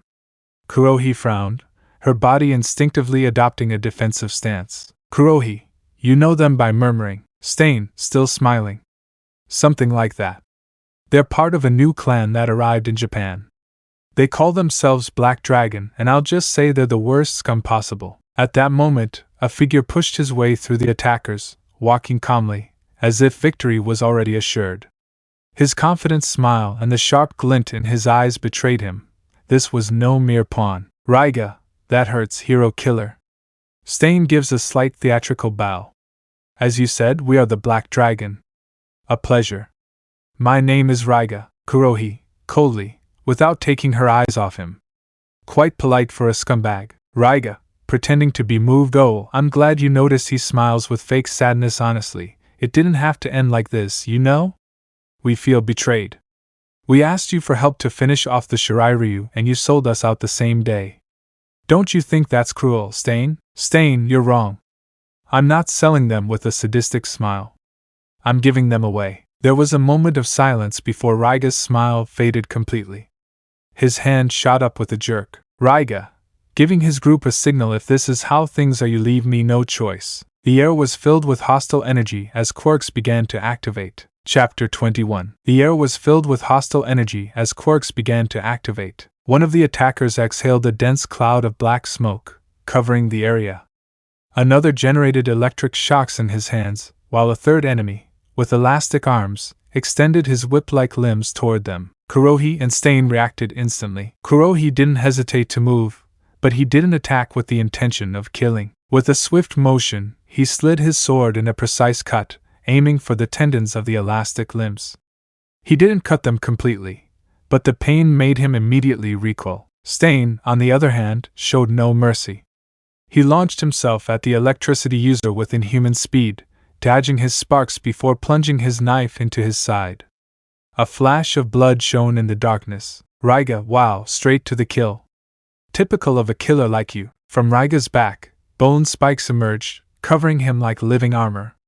Then, without warning, he fired several of them like projectiles towards Kurohi. She leaped back, barely avoiding them. A thorn grazed her arm, ripping her uniform and leaving a shallow cut. She didn't stop. She rolled on the ground and counterattacked, swiping her sword in a trajectory that would decapitate him. But at the last second, he stopped his blow. His blade only struck Raiga's bone armor, not cutting him. Kurohi, with a racing pulse. If I hadn't stopped, I would have been trembling. Raiga noticed his doubt and smiled mockingly. Raiga, oh, doubts? Before he could react, Stain appeared behind him. Stain, letting your guard down in the middle of a fight is a fatal mistake. You understand that, rookie? By correcting her. With a precise movement, Stain threw one of his daggers, piercing Raiga's leg. He grunted in pain, but his wound healed in seconds. Raiga, laughing. Oh, I forgot to say my quirk allows me to regenerate. Killing me? It won't be that easy. One of the attackers, with a shadow manipulation quirk, emerged from the ground behind Kurohi, forming dark blades. She immediately spun around, blocking the attack with her sword, deflecting the shadow blade. But before the enemy could continue attacking, Stain brought him down with a swift slash to the leg, paralyzing him instantly. Kurohi and Stain stood back to back, breathing heavily as the Black Dragon members surrounded them. Kurohi, panting, frowning. This never ends. Stain, without losing your cool, I would do it if you made up your mind once and for all. Kurohi gritted her teeth. She knew exactly what he meant. From the start, he'd avoided fatal blows. He'd attacked with precision, aiming for non-lethal points. He refused to cross that line. But now, it was becoming a problem. The wounded enemies returned to the fray. A couple of them were even limping, but they continued to fight ferociously. And then, things got worse. A roar of fury tore through the battlefield. Lida burst into the fray. His body was still numb from Stain's quirk, but his anger kept him going. His gaze burned with blind rage. Izuku, the Ether Vigilante. Izuku, a descendant of the Midoriya clan, is a Musutifu with a single mission: to maintain the balance between real villains and true heroes. Lida, screaming furiously, her engines roaring, You helped him. With brutal speed, he launched himself at Kurohi. She reflexively raised her sword just as Lida descended with a devastating kick. The impact threw her backward, sending her tumbling to the ground. When she got back up, Lita was already on top of her. Lita, screaming with rage, I knew you were not trustable. He unleashed a flurry of kicks. Each blow was faster than the last. Kurohi blocked and dodged as best she could, but her stamina was at its limit. Then, the inevitable happened. One of the Black Dragon's men saw his chance. To the left, an enemy with a metal manipulation quirk raised a steel spear, aiming directly at Kurohi's back. She saw it too late. The spear descended. Stain, who was fighting another opponent, turned his head and saw the danger. Stain, urgently shouting move, but there was no time to dodge. His body moved on instinct. His arm rose, his sword slashed diagonally. The blade pierced flesh and bone. The man froze. His spear fell to the ground with a metallic sound. Kurohi felt something warm in his hands. Blood trickled slowly down the blade of his sword. The man fell to his knees. And then, his body collapsed. Her whole world seemed to shrink to the corpse in front of her. Her chest tightened. She had killed someone. For the first time, she had killed someone. Her breathing became erratic. She felt nauseous. From a distance, Lita stared at her, her eyes wide open. Her anger turned into something more. Surprise. Perhaps fear. The Black Dragon members also hesitated for a moment. Kurohi gripped the hilt of her sword so tightly that her knuckles turned white. Kurohi, no, I didn't want to be in shock. Raiga laughed. Raiga, so even the girl has a dark side. It's about time. The Black Dragon regrouped. Raiga, with a funny tone, but with a cruel look, well, now that you've broken the ice, why don't you continue with the rest? The enemies launched their attack again, but Kurohi didn't move. She kept staring at the body. Her hands were shaking. Stain glanced at her and frowned. Stain, coldly, if you stay frozen, you will die. She didn't respond. Guilt paralyzed her. Stain clicked his tongue. He didn't have time for this. Stain, hardly, if you hadn't killed him, he would have killed you. Nothing. Stain, approaching. Listen to me, child. You didn't kill for pleasure. You didn't kill because you wanted to. You killed because you had to. Kurohi gritted his teeth. Stain, staring at her. Think about what we're facing. Look at them. Point at the Black Dragon, who are already surrounding them again.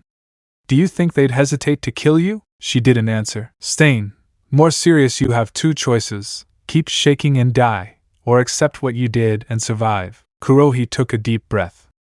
Her fingers tightened on the hilt of her sword. The enemies launched another attack. One of them, with a muscle acceleration quirk, rushed toward her with a blade in hand. Kurohi took a step back, still unsure, but at the last moment, she moved. She dodged the slash by inches. With a twist, she slammed the flat of her sword into the enemy's temple, disorienting him. Stain smiled as he watched her react. Stain, that's what I'm talking about. Little by little, Kurohi began to move more fluidly. He didn't kill, but his attacks were more accurate. Each blow was aimed at incapacitating the enemies enough so that they couldn't recover.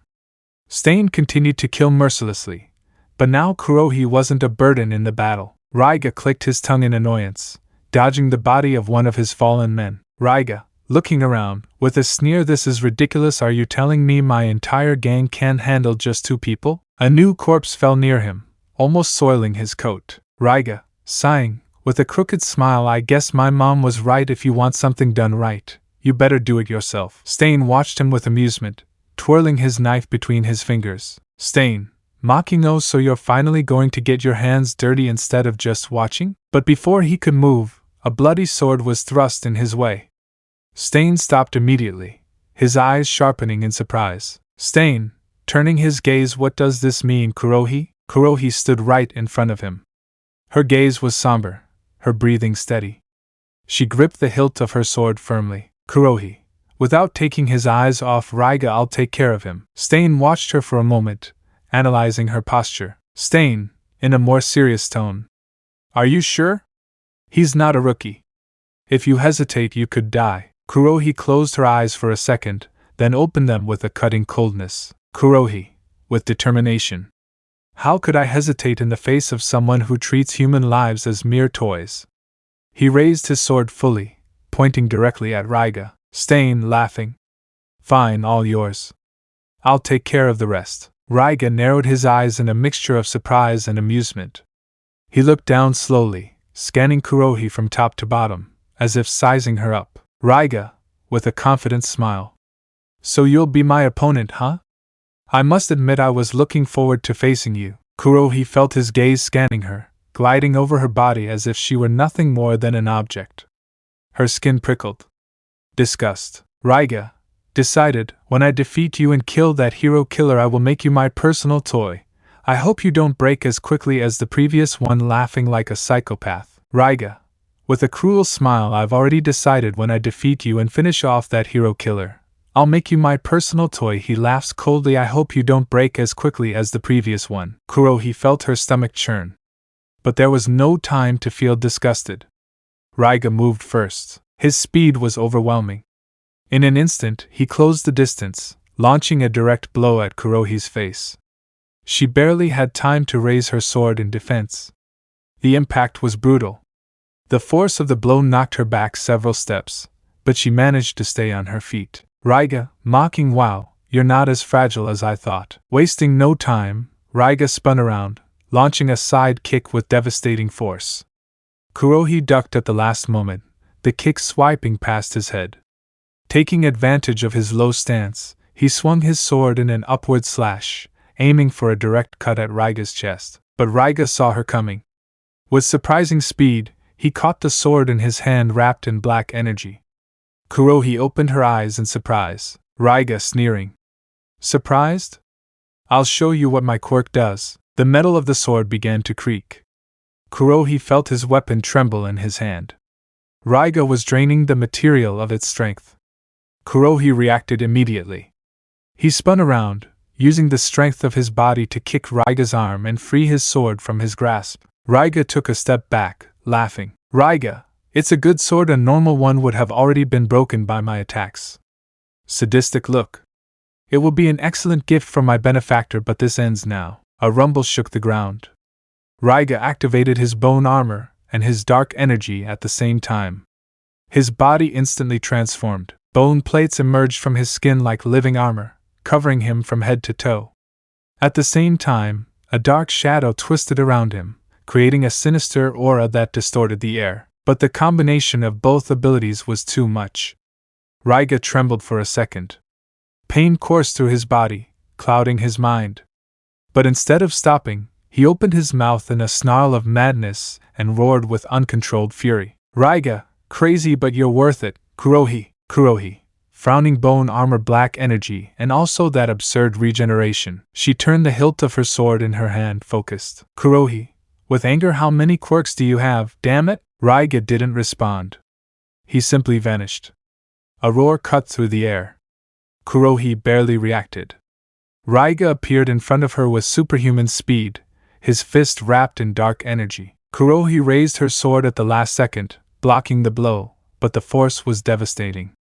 She shot out like a bullet, crashing into a concrete wall. The impact shook the ground. Kurohi coughed blood. Raiga gave her no respite. He was already upon her. His bony claws lengthened like sharp spears. Kurohi rolled to the side, narrowly missing the scythe. The ground split where the claws impacted. Kurohi spun in the air and landed on his feet, breathing heavily. Raiga charged again. His attacks were brutal and savage, but also erratic. Each blow had too much power. Each attack tore through the air. But Kurohi noticed something. He wasn't looking at her. Raiga was attacking as if he were fighting shadows in his head. Kurohi smiled coldly. She had found his weakness. Her sword slashed diagonally, opening a huge gash in Raiga's torso. But he didn't stop. Kurohi spun around, slipping between Raiga's erratic blows. Another slash. And another. Blood splattered the ground. Raiga grunted. The wounds closed in seconds. But now Kurohi was trying something. He hit one of the bony plates of his armor. It cracked. Kurohi's eyes lit up with understanding. Raiga was overtaxing his body. His regeneration couldn't keep up. He just had to keep slashing. Kurohi became a whirlwind of steel. His sword flashed in the moonlight. His cuts were swift, precise, deadly. Raiga staggered. His legs buckled. His bone armor was cracking. His regeneration was slowing. Raiga gasped, his eyes bloodshot. Raiga, furious, staggering. No! I'm superior! You can't beat me! Kurohi raised her sword. Her eyes were as cold as steel. The blade pierced his neck with lethal precision. For an instant, the world seemed to stop. Raiga blinked, his eyes trembling. Kurohi. With a cold look, let's see if you regenerate from this. With one final motion, Kurohi finished the cut, completely separating Raiga's head from his body. His head rolled on the ground, his expression frozen in a mixture of shock and horror.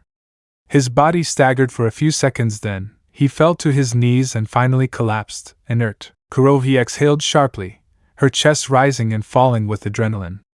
The fight was over.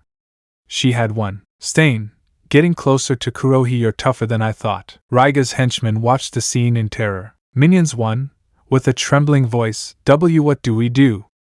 Raiga is dead. Minions too, retreating in desperation. We must go now. Panic spread like a plague. One by one, the survivors fled, pushing each other, running down the dark alley in search of a way out. But then, a shadow fell from the sky.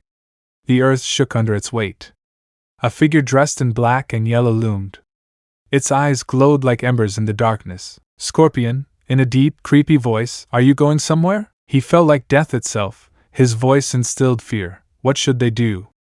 On one side they had Kurohi and the hero killer, and on the other the leader of the Shirairyu.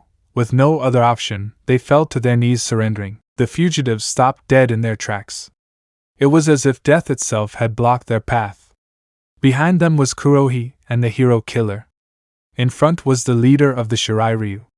Panic turned to despair. One by one, they fell to their knees. Scorpion, coldly capture them. From the darkness emerged several ninjas, swift as ghosts. Within seconds, the henchmen were bound and dragged into the gloom. When the last of them disappeared, the alley fell eerily silent. Only Stain, Kurohi, Scorpion, Thomas, and the two students remained. Their bodies trembled.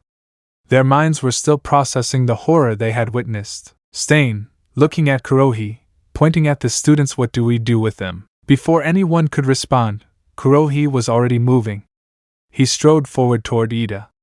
The young man was completely paralyzed with fear. Kurohi, coldly get up. Ida didn't react. His legs were shaking. Kurohi, with a piercing look, didn't you want revenge? The words hit him like a punch. Ida looked up, his eyes filled with confusion and terror. Kurohi, with hardness, if you talk so much about killing, about revenge, then prove it. He took his sword and threw it at her. Metal clanged in the alley. Ida instinctively grabbed the handle. But his hands trembled uncontrollably. Kurohi, looking at him with contempt. Aim at Stain. Ida's eyes widened in horror. His breathing became erratic. His sweaty hands shook even more. Kurohi, taking a step forward, with a sharp voice, come on, do it, but Ida couldn't move. The sword weighed too much in his hands. His legs refused to move. Sweat ran down his forehead. Lida, babbling Emmy. Kurohi, coldly. You see? Taking away his sword. You can't do it. Because deep down you're a coward. Ida gritted his teeth in shame. His fist shook with frustration. But he couldn't deny the truth. He didn't have the courage to kill. He wasn't a murderer. Kurohi, looking at Aki seriously, take your friend and get out of here. Aki blinked, confused at first, but reacted immediately. Though his hands were shaking, he grabbed Ida's arm and pulled him out of the alley as quickly as he could. The silence grew heavy once only the clan members remained. Scorpion approached calmly, watching Kurohi closely. Scorpion, in a calm voice, I don't know exactly what happened here, but I see you're trying hard. Kurohi did not respond. Without saying anything, she turned and walked to a nearby wall. When she was far enough away from the others, she lowered her mask and vomited. Everything seemed under control.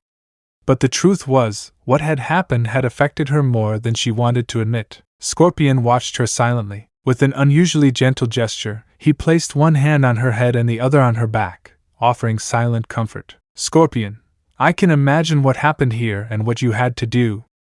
I know how you feel, it's the same feeling I had in that hospital. But unlike me, you're not alone. You have someone who will be by your side, no matter what. Kurohi slowly straightened and looked him straight in the eyes. For a moment, she said nothing. Then, without warning, she hugged him. She clung to him, seeking comfort in the only place she knew she could find it. Scorpion didn't step away. He simply allowed him that moment. A few feet away, Thomas and Stain watched the scene with very different expressions. Stain, arms crossed, intrigued. I've never seen him comfort anyone. Thomas, with a slight smile. It's normal when it comes to your partner. Stain, frowning, confused. Partner? Whose partner? Thomas, amused. I guess you didn't hear, she's the teacher's girlfriend. Our new mistress. And this was her first mission. Stain, surprised. I knew she was a rookie, but it turns out she's a pretty important rookie. Kurohi, still recovering, took a deep breath and separated from Scorpion. Kurohi, back to seriousness. I'm fine now.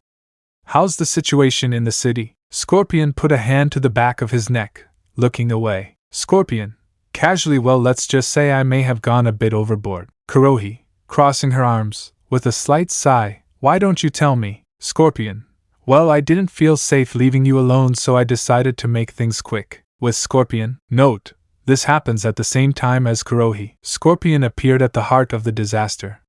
Fire consumed the buildings, smoke rose in thick, black clouds, and the screams of civilians echoed everywhere. The heroes struggled to contain the destruction, but they were overwhelmed. In the midst of it all, Endeavor fought fiercely against two Nomus, his flames burning brightly as he tried to protect the people. But no matter how much he attacked, the Nomus regenerated their wounds effortlessly. Then a new fire appeared. The flames engulfed the burning structures and extinguished them instantly. The heroes and civilians alike watched in awe.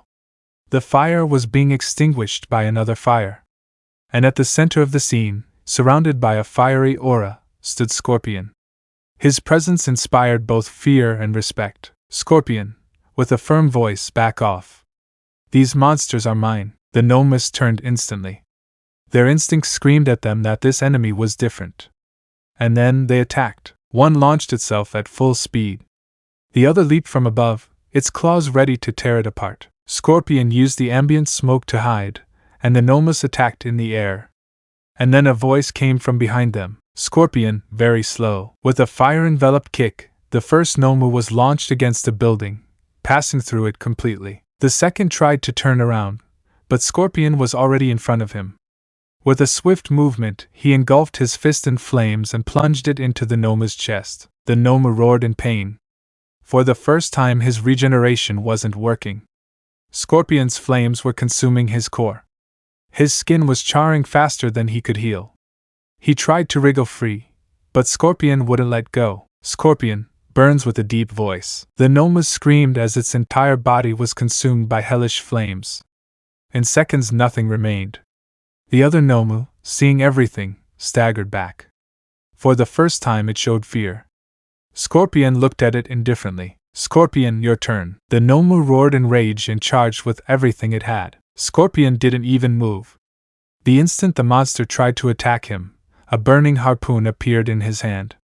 The harpoon pierced the Nomu's chest and dragged it towards Scorpion at brutal speed. Before he could react, Scorpion breathed fire directly at him. The flames engulfed his body, consuming him from the inside out. The Nomu thrashed violently but was helpless. Until finally, he stopped moving. Scorpion released the harpoon, letting the Nomu's charred body fall to the ground. Everything went silent. The heroes couldn't believe what they had just seen. Two Nomus exterminated in a matter of seconds.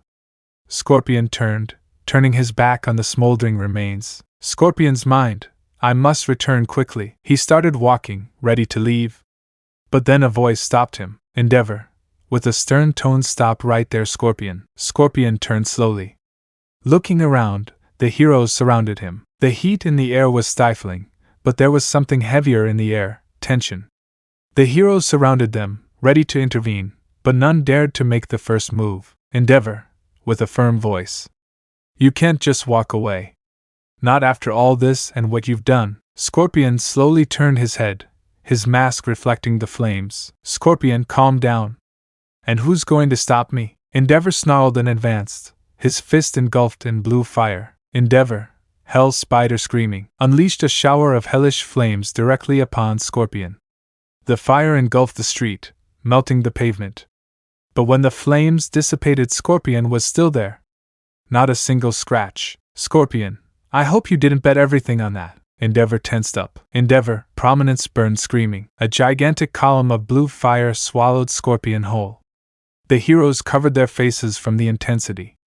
But when the fire dissipated, Scorpion was still standing. Endeavor gritted his teeth. Endeavor? How? Endeavor could barely react when Scorpion's harpoon shot out. The harpoon stuck in his leg, causing the number 1 hero to let out a strangled scream. Endeavor, ah. Immediately, Scorpion yanked him brutally. Endeavor flew through the air, crashing to the ground. Scorpion was already upon him. Endeavor tried to get up, but Scorpion twisted his body, holding his arm in an iron grip. Collision crack. The sound of bones snapping resonated in the air. Endeavor let out a cry of pain. Scorpion, you're not that tough without your flames looking serious. He tried to strike him with his other hand, but Scorpion easily blocked and launched a straight kick to his face. Endeavor fell back, stunned. The heroes watched, frozen. Scorpion twirled his swords in his hands and pointed the tip at Endeavor's throat. Scorpion, I surpass you in strength, I surpass you in speed, and I surpass you in your beloved fire. He raised his sword. For a second, the heroes thought he was going to finish him off. But instead he simply turned away. He put away his weapons. The heroes surrounding the scene took a step back. The fear was palpable. His eyes settled on them. No one dared to move. And without a word, Scorpion began to walk. The heroes stepped aside without thinking. Not because he ordered it. Not because they had any other choice. But because they knew that facing him would be the end of them. As he passed through them, no one dared to stop him. The present, Scorpion. After that, I found Thomas and we came running, he concluded his story, crossing his arms. Kurohi, wow, you really overdid it, he muttered, putting a hand to his head. Scorpion, it wasn't my fault, he shrugged. He wanted to finish quickly and go back, but they got in the way. Kurohi, I'm glad to know you cared about me. He gave her a slight smile. I just need a little time. Scorpion, so let's continue with the mission. Looking at Stain, tell us why you called us. Chapter 22. In the alley, Scorpion, okay, tell us why you called us here. He paused and turned his head slightly. Or at least that's what I'd like to say, but it looks like we have company. The others imitated his gesture and noticed the police lights approaching. Amidst the sirens, hurried voices could be heard approaching the alley. Stain, we should go, he said as he cleaned his blades and quickly put them away. Kurohi. And what will we do with them? He asked, pointing at the bodies scattered on the ground, some still with expressions of horror frozen on their faces. Scorpion. Let them, he replied coldly. They'll be the clue the heroes will follow, but by the time they discover anything, we'll be far behind. Let's go. He extended his hand to Kurohi to help her move forward. She understood the situation and, without saying anything else, took it. The group moved with precision and speed, scaling the alley walls with superhuman agility. From the rooftop, they observed the scene below. The police and a few heroes had arrived, but they couldn't hide their horror at the bloodbath. Some froze, others vomited instantly, and a few even collapsed from shock. Kurohi felt the weight of what she had done. Although she had been part of that massacre, her body reacted with the same discomfort as the officers below. Her gaze reflected something more than fatigue, an uncomfortable emptiness that didn't go unnoticed by Scorpion. Without taking his eyes off her, he spoke firmly. Scorpion, Smoke said without needing to raise his voice. Take her to one of our bases in Hosu. Let her rest. Smoke, yes, master, he replied with a slight bow. Kurohi, wait. Her tone showed resistance. You said we should continue with the mission? We haven't heard the information yet. If you're worried about my condition, she looked away, as if trying to convince herself.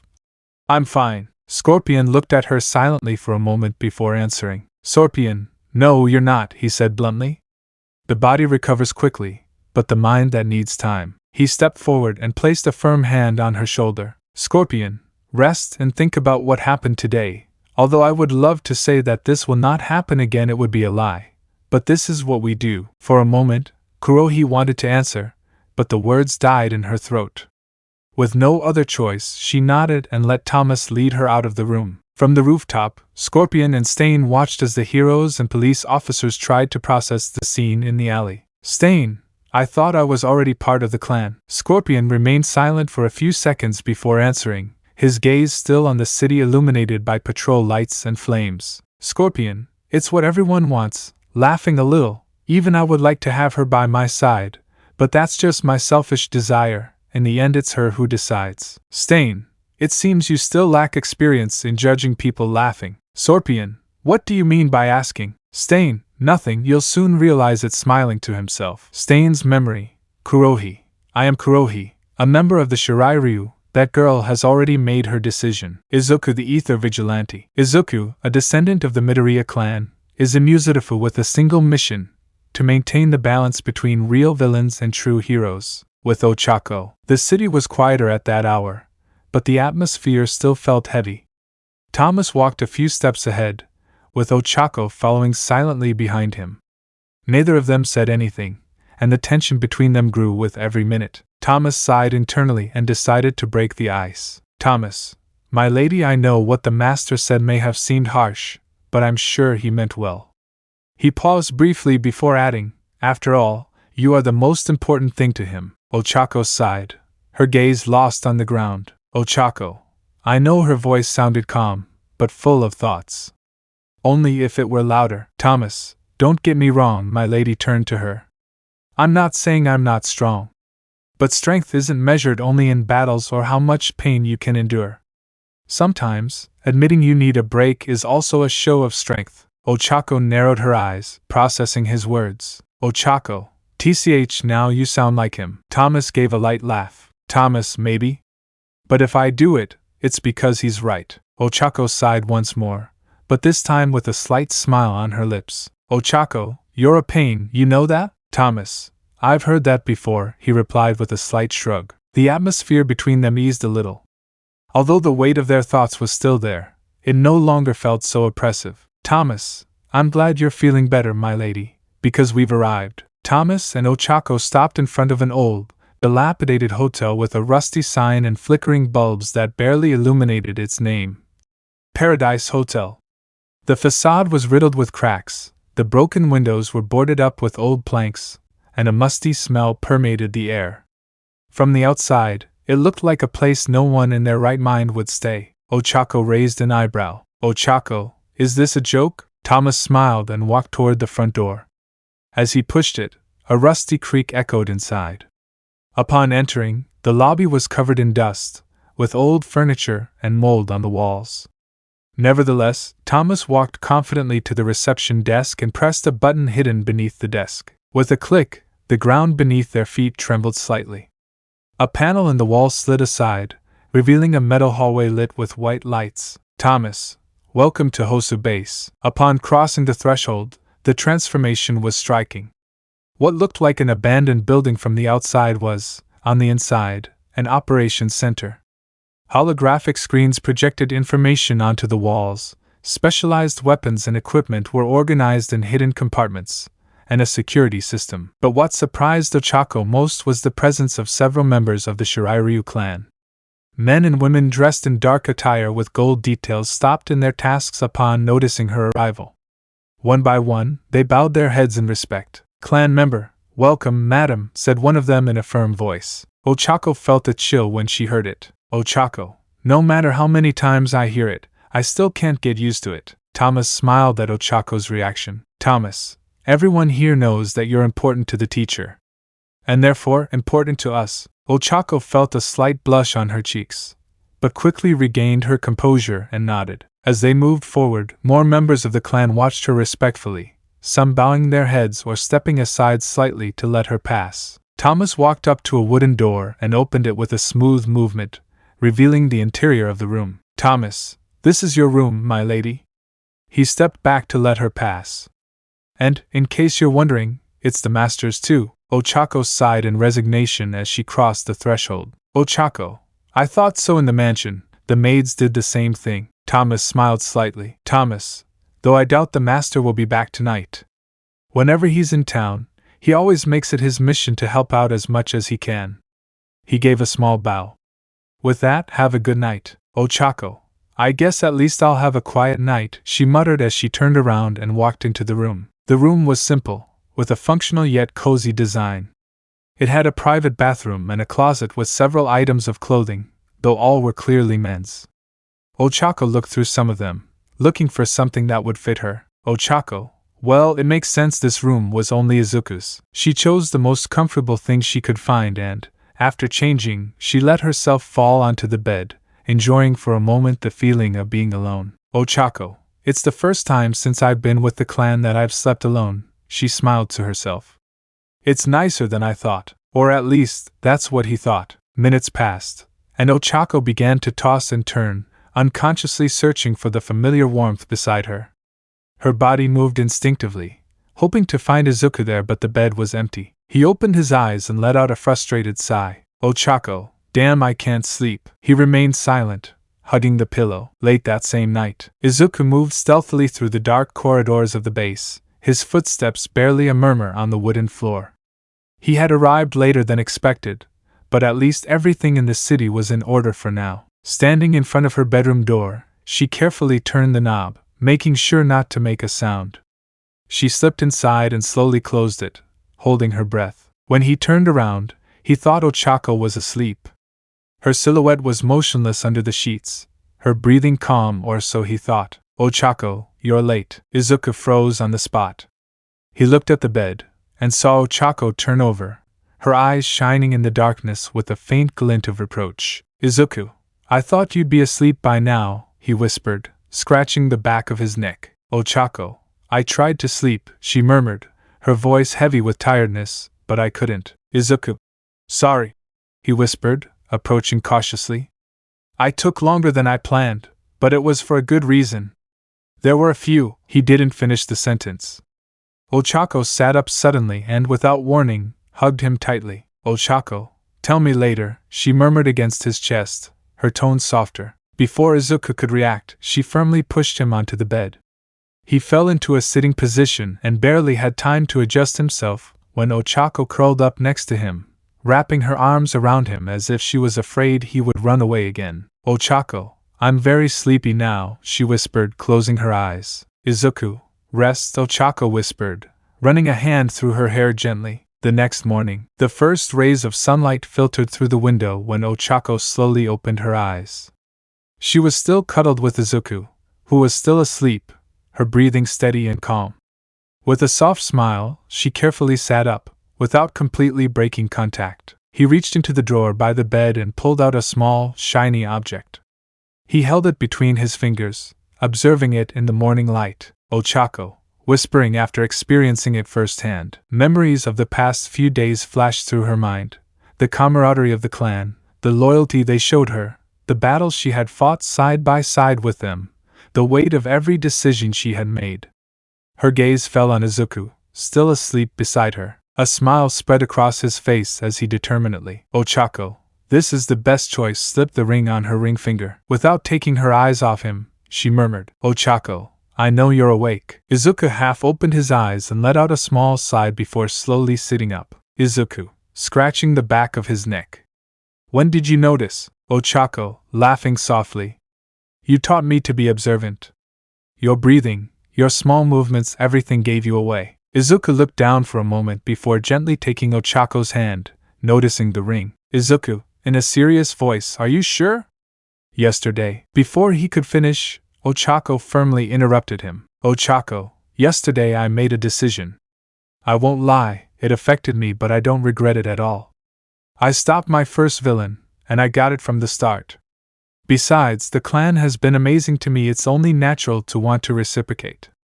So, she leaned slightly towards him, standing just a few inches from his face, with a determined look. Ochako, I hope you and the clan are ready to accept me, because I don't plan on walking away. Izuku held her gaze before tenderly sliding a hand down her cheek. Izuku, with a soft smile, nothing would make us happier. And with those words, they sealed the promise with a kiss, one that reflected all the trust and connection they shared.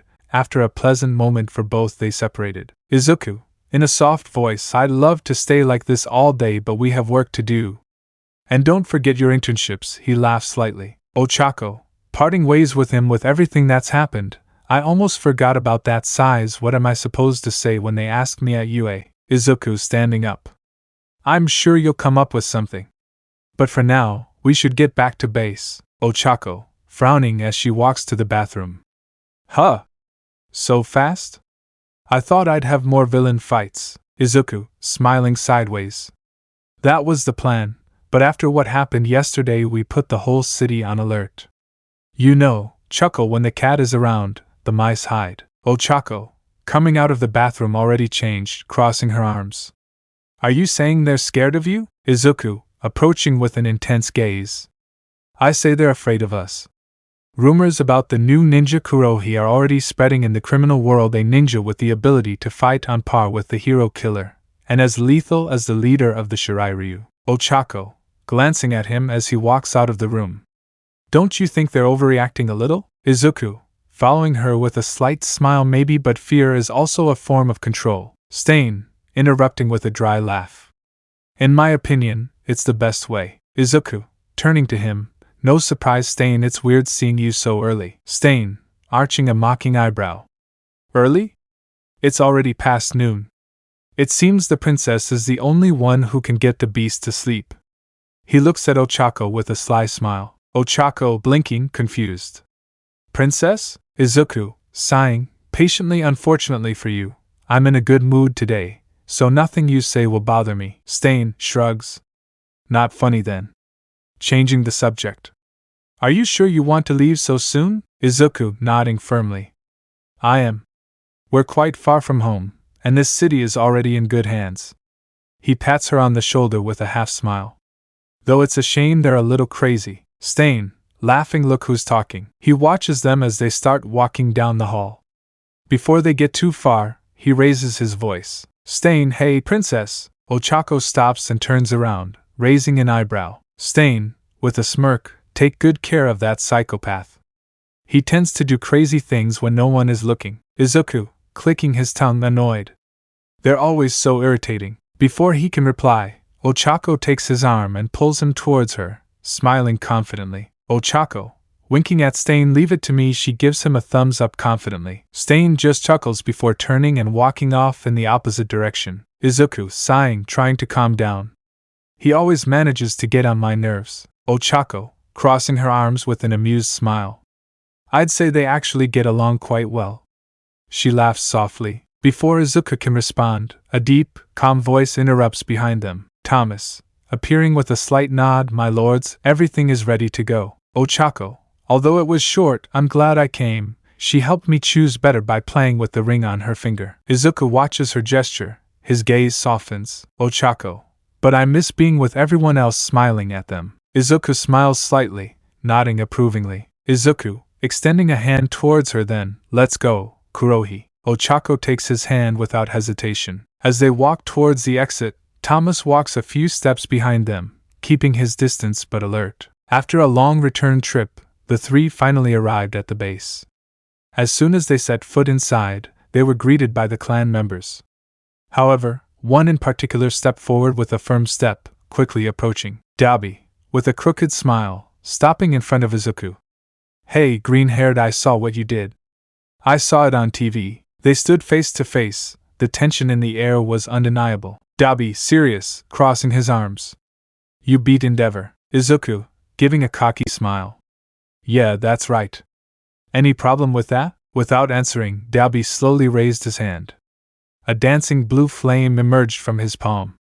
Izuku wasn't far behind and replicated the gesture, letting his own energy crackle in the air. The atmosphere thickened. It seemed like a fight would break out at any moment. However, instead of a clash of powers, a loud clap of hands sounded, Dabi smirking, amused. It was the best beating I've ever seen. I enjoyed every second. Izuku bursting out laughing. I'm glad you liked it. Honestly, I wanted to make it last longer, but I was in a hurry. Dabi, with a glimmer of satisfaction in his eyes seeing him humiliated on his own ground, crawling on the ground, and the scared faces of the other heroes, really, it was wonderful. Ochako, approaching with a hand on her hip. Phew. For a moment, I thought they'd fight, but I see they're still good friends. Honestly, I'd like to have a friendship like that. Dabi, chuckling. Really? But you already have it. Dabi jerked his thumb back. Ochako followed the direction and saw a blonde running at full speed with a radiant smile. Toga, excitedly shouting Ochako CHAANNNN. Ochako blinking, huh? Toga? Before she could react, Toga threw herself at her with such force that they both fell to the ground. Toga, sitting on top of Ochako, her eyes shining with excitement. I heard Ochako-chan. Or should I say Kurohi? You fought off a group of villains, cut off the boss's head, and intimidated a student with just a glare. I would have loved to see it in person. Ochako, slightly choking Toga. Wait, first get off me. I can't breathe. Toga giggled and finally pulled away. Ochako sat up with some effort, catching her breath. Ochako, dusting herself off. How the hell did they find out so quickly? That only happened yesterday. Dabi, shrugging with a smile. Don't underestimate our methods. Renjiro can gather information almost instantly. Ochako, arching an eyebrow, and why do you sound so proud of an achievement that isn't yours? Dabi, ignoring her with a mocking smile. Leaving that aside, he took a few steps back next to Toga as the other elites arrived. Among them, Renjiro stepped forward with an imperturbable expression. Thomas, who had remained silent until then, stepped forward as well. Then, everyone knelt in front of Ochako. Note, the elites are Dabi, Toga, Sezhat, Thomas, Kidana, Milena, Renjiro, go all the main ones. Dabi, let us be the first to greet you and officially welcome you. All in unison, Lady and Master of the Shirairyu. Ochako fell silent. It wasn't the first time someone had knelt before her, but this felt different. They weren't mere subordinates. They were the elites, the most powerful, and everyone recognized her. She took a deep breath, straightened her shoulders, and looked at them with determination. Ochako, firmly, I hope we work together from now on. All, with a loud, resonant voice, yes. While at the base the arrival of a new member was being celebrated, in a distant bar it was complete chaos. At the bar, Kano, with fury, advancing with firm steps, you are a complete idiot. Without hesitation, he kicked Shigaraki again, sending him crashing into the bar wall with a loud crash. Bottles shattered on impact. Shigaraki growled, staggering to his feet. His gaze burned with rage. Shigaraki, spitting blood, with a raspy voice. Damn bastard. Wasting no time, he lunged at Kano with his fingers outstretched, desperately seeking to touch his skin and unleash his quirk. Kano, chuckling, dodging with ease. Is that all you've got? Pathetic. The fight escalated. Shigaraki attacked with erratic movements, but Kano dodged with feline agility. Each attempt at contact was thwarted with a brutal counterattack. Heavy punches, precise elbows, knees to the torso. The sound of thuds filled the bar, along with gasps of exertion and grunts of pain. Just as Kano was about to finish with another blow, a voice echoed from the bar's television, interrupting the fight. A cold and authoritative voice echoed in the bar. That's enough, Kano. I need him alive. Kano clicked his tongue in annoyance, but obeyed, releasing Shigaraki without consideration. Kano, adjusting his gloves, annoyed. This brat has no idea what the word discretion means. Cable, crossing his arms, his voice tense. He exposed us to the heroes and worse, to the Shirairyu clan. Now they'll be on the alert, and will come looking for us directly. The tension in the room could be cut with a knife, calmly, but firmly. I understand your annoyance. I'm a professional too, but these mistakes are necessary for me to grow as a leader. Aaron Black, adjusting his hat, with a lethal glare. This mistake could cost us our lives. We walked right into the lion's den. It's only a matter of time before it bites, with a smile in his voice. Then we should be smarter. Stay out of it. I'm sure Shigaraki learned something from this mistake and it's correction. Right? Kano spat near Shigaraki, looking at him with contempt. Kano, sarcastically, you're lucky we love money, otherwise we'd have left already. With that, he left the bar without looking back, followed by Cable and Aaron Black. Just before they crossed the door, Cable turned and left one last warning. Cable, we'll gather our people and train them. If anyone looks promising, I'll send them to you. Satisfied, good. The teacher will be delighted. The bar fell into an eerie silence. The only sounds were the faint hum of the television and Shigaraki's labored breathing, still on the floor. Behind the bar, Kurojiri watched silently. Shigaraki sat up slowly, his body still aching from the beating. Shigaraki, gritting his teeth. Why the hell do I have to keep taking orders from that lunatic? With an annoyed expression, turning to the TV. Master, you said I could do whatever I wanted. The figure behind the screen let out a slight laugh. With sinister tone, things have changed, Shigaraki Tamura. Shigaraki frowned. I would have let you do whatever you wanted with the heroes. They and their stupid code of honor were never a real threat to you. But the Shirairyu clan is different. They will show you no mercy. If they get the chance, they'll kill you. Shigaraki felt a chill run down his spine. Instinctively, he brought a hand to the scar on his chest and squeezed it tightly. Right now you're inexperienced. But you can change that. Use the Black Dragon, learn its tactics, gain experience, and when you've outmatched them, discard them. The voice paused before concluding coldly. That's how a villain acts. Shigaraki closed his eyes in resignation. Shigaraki, exhaling in frustration. I understand, Master. From the screen, the figure smiled broadly and contentedly. Kurojiri, heal his wounds. He must be in perfect condition if he wants to get better. Then, turning his attention to Shigaraki one last time. I wish you luck, Shigaraki Tamura. The transmission was cut off. Shigaraki remained silent for a few seconds, head down until he started scratching his neck. Shigaraki, muttering under his breath, everyone is so irritating, the Black Dragon, those heroes, but most of all, his breathing became erratic. Shigaraki, with a chuckle, his voice growing in intensity, that annoying clan. He scratched harder, his nails almost tearing his own skin. Shigaraki, whispering with hatred, I will destroy them, I will destroy them, I will destroy them. Every word laden with poison, every scratch deeper than the last. That same night, in a part of the city, Scorpion moved through the shadows, observing the scene from a high vantage point. With a slight movement, he activated his communicator. Scorpion, with a firm voice, what is the situation? Renjiro's voice echoed in his hearing aid, his tone serious and precise. Renjiro, a nighttime bank robbery. 3 villains inside have taken the workers and several civilians hostage. Scorpion narrowed his eyes, analyzing the scene from a distance. Renjiro, continuing, the police and some heroes are already in position, trying to contain the situation outside. But the villains are armed and don't seem willing to give up easily. Scorpion looked at each of his companions before speaking in a firm and authoritative voice. Scorpion, okay, listen up. Here's the plan. His gaze fell on smoke. Scorpion, smoke, cover the inside of the bank with dense fog. We need to block their vision and spread panic. Then, he turned to Kidana and Milena. Scorpion, Kidana, Milena, get the hostages out and take them to a safe place. We don't want any civilian casualties. Kidana nodded seriously, while Milena smiled confidently. Scorpion, Dalby, you and I will take care of distracting the cops and heroes.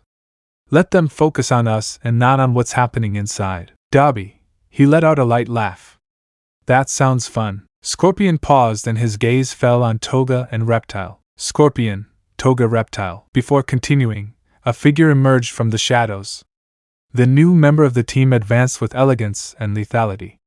Izuku observed her and spoke. Izuku and Kurohi, you guys will eliminate the villains. A moment of tension filled the air before Scorpion gave the final order. Scorpion, everything clear? All yes. Scorpion, okay, Shirairyu clan, it's time to work. Chapter 23. A new week began, which meant the students were returning to their regular classes. Most excitedly shared their internship experiences, while others complained about the agencies they ended up with. In Class 1A, Kirishima and Siro burst out laughing as they saw Katsuki enter the room. Kirishima and Siro, ha ha ha ha ha ha. What happened to your hair? Katsuki, shut up, you damn idiots. He got used to that damn form and won't go back to normal even if I wash him. Don't laugh at them, I'll kill them by threatening them. Siro smirked, not missing the opportunity to continue teasing his explosive partner. Siro, why don't you try it, parted hair? He said mockingly. Katsuki turned sharply, the veins on his forehead standing out in fury. Katsuki, what did you say? A popping sound accompanied her scream, but the most surprising thing was that her hair returned to normal upon impact. Kirishima and Siro, she's back. Ha ha ha ha ha ha. They both doubled over with laughter, while Bakugo glared at them. In another corner of the classroom, Mineta lay slumped on his desk, staring blankly and trembling slightly. Mineta, women are more terrifying than I thought. Kaminari walked over and patted him on the back, trying to comfort him. Kaminari, it must have been tough, buddy. With the girls, Jiro leaned slightly towards Tsuyu, his eyes shining with curiosity. Jiro, you really stopped a villain? Tsuyu tilted her head humbly, not giving it too much importance. Tsuyu, I only helped a little. The captain did most of the work, Ribbit. Jiro, he sighed, playing with his jacks. How envious I was only support on the mission. Momo, for her part, crossed her arms with a tired sigh. Momo, at least they did some heroics. I spent the whole week posing and taking pictures. Mina, always in joking mode, changed the subject with a mischievous smile. Mina, and you, Ochako? Did you do anything interesting at the internship with your boyfriend? She asked provocatively. To her surprise, Ochako was chatting animatedly with Scarlet, which was nothing new because it seemed that they had become good friends. What surprised her was a golden glow on Ochako's ring finger. Izuku the Ether Vigilante. Izuku, a descendant of the Midoriya clan, is a Musitifu with a single mission: to maintain the balance between real villains and true heroes. Mina noticed a golden glint in Ochako's hand and narrowed her eyes mischievously. She leaned in a little, peering more closely, and her mouth curved into a mischievous smile. Mina, hey, Ochako, what's that on your finger? Ochako, distracted by her conversation with Scarlet, took a moment to react. However, when she saw Mina's gaze and noticed that all her friends were watching her intently, she looked down and realized that she had been unconsciously turning the golden ring on her ring finger. Jiro, wait, he said, pointing at the ring with his jacks. Is that what I think it is? Momo, and he wears it on the ring finger of his left hand, he added with narrowed eyes, assessing the situation. Ochako, you got married and didn't tell us anything? Ochako blinked, staring at her ring for a moment before looking up with an enigmatic smile. Ochako, who knows, laughing with a small blush. The group was silent for a second before Mina gave a small squeal and grabbed her by the shoulders in excitement. Mina, you can't just throw that at us and stay so calm. Explain everything. Jiro, exactly. This is extremely important information. How could you get married without us knowing? Momo, this is completely illogical, I mumble. The girls were ready to bombard Ochako with questions about her ring and her new carefree attitude. But before they could, the classroom door slid open with a click. A chill ran through the class when they saw their teacher enter with his usual exhausted expression. Aizawa. Well, since everyone's quiet, I congratulate you on finishing your internships, he said in his usual subdued tone. His eyes scanned the classroom indifferently before briefly settling on Ida and Aki, who were still trembling at the memory of their week. I know some of you are regretting your choice, and others are still suffering the consequences of their decisions, but this isn't the time to rest. The atmosphere in the classroom became slightly tense until Aizawa continued with his announcement. Aizawa, the next event they'll have to overcome will be a summer camp, led by professional heroes. There they'll be able to train their quirks without restraint and improve their combat performance. He couldn't finish his explanation before the whole class erupted in excitement. All camp, Kirishima. Walks in the woods and sleeping in cabins, he exclaimed, his eyes shining. Kaminari, homemade curry by the campfire. Mina, tests of courage and an open-air bath. Mineta, spying on girls in the bathroom. He muttered with a wicked expression as he imagined the scene. Scarlet, who was next to Ochako, narrowed her eyes dangerously and began to slowly pull out a knife from her belt. Scarlet, my lady, should I kill him before he dares to see your naked body? Ochako, put that away, he whispered calmly. The girls will take care of it. As if they had rehearsed, Tsuyu's tongue shot out and hit Mineta with a perfect slap, knocking him off his chair. Aizawa's silence, his voice, combined with the activation of his quirk, was enough to make the entire class freeze in place. Aizawa, I see you're very excited, but I'm not done yet, he continued with a mischievous smile that made more than one person gulp. To attend the camp, they must pass a written exam covering all subjects, as well as a practical exam. And if they fail either of them, he paused intentionally, letting the tension build in the air before finishing coldly. Aizawa, they won't go to camp. The excitement of the class instantly turned into chaos. Kaminari, what? That's a trap. Mina, You can't give us such good news and then drop a bombshell like that on us. Zero, I'm going to die. It's official. Aizawa, just like with the sports festival, they will have a week off to prepare themselves in the best way and as they prefer, he announced without flinching at the collective despair.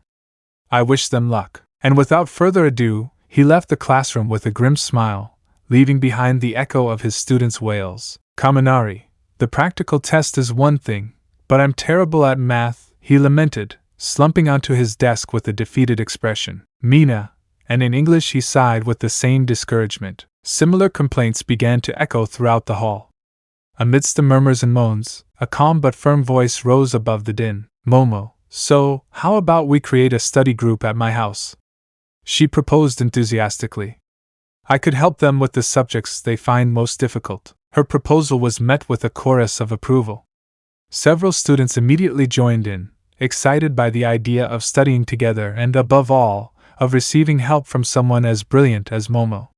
She couldn't hide her happiness. The idea of being useful to her classmates filled her with pride. Momo, what do you say, Ochako? Are you joining?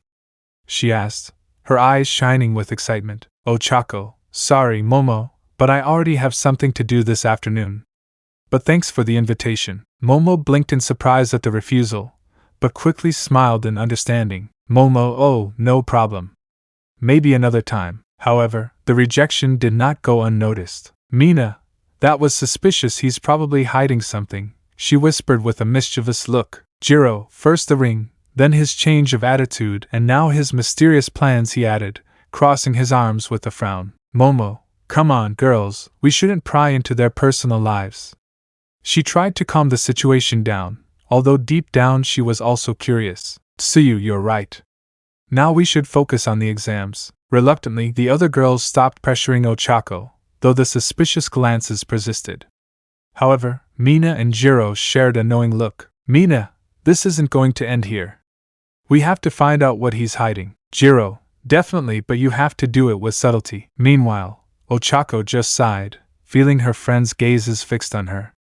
She knew they wouldn't leave her alone so easily. The school day passed without further incident, with the students of Class 1A alternating between excitement for the upcoming camp and worry about exams.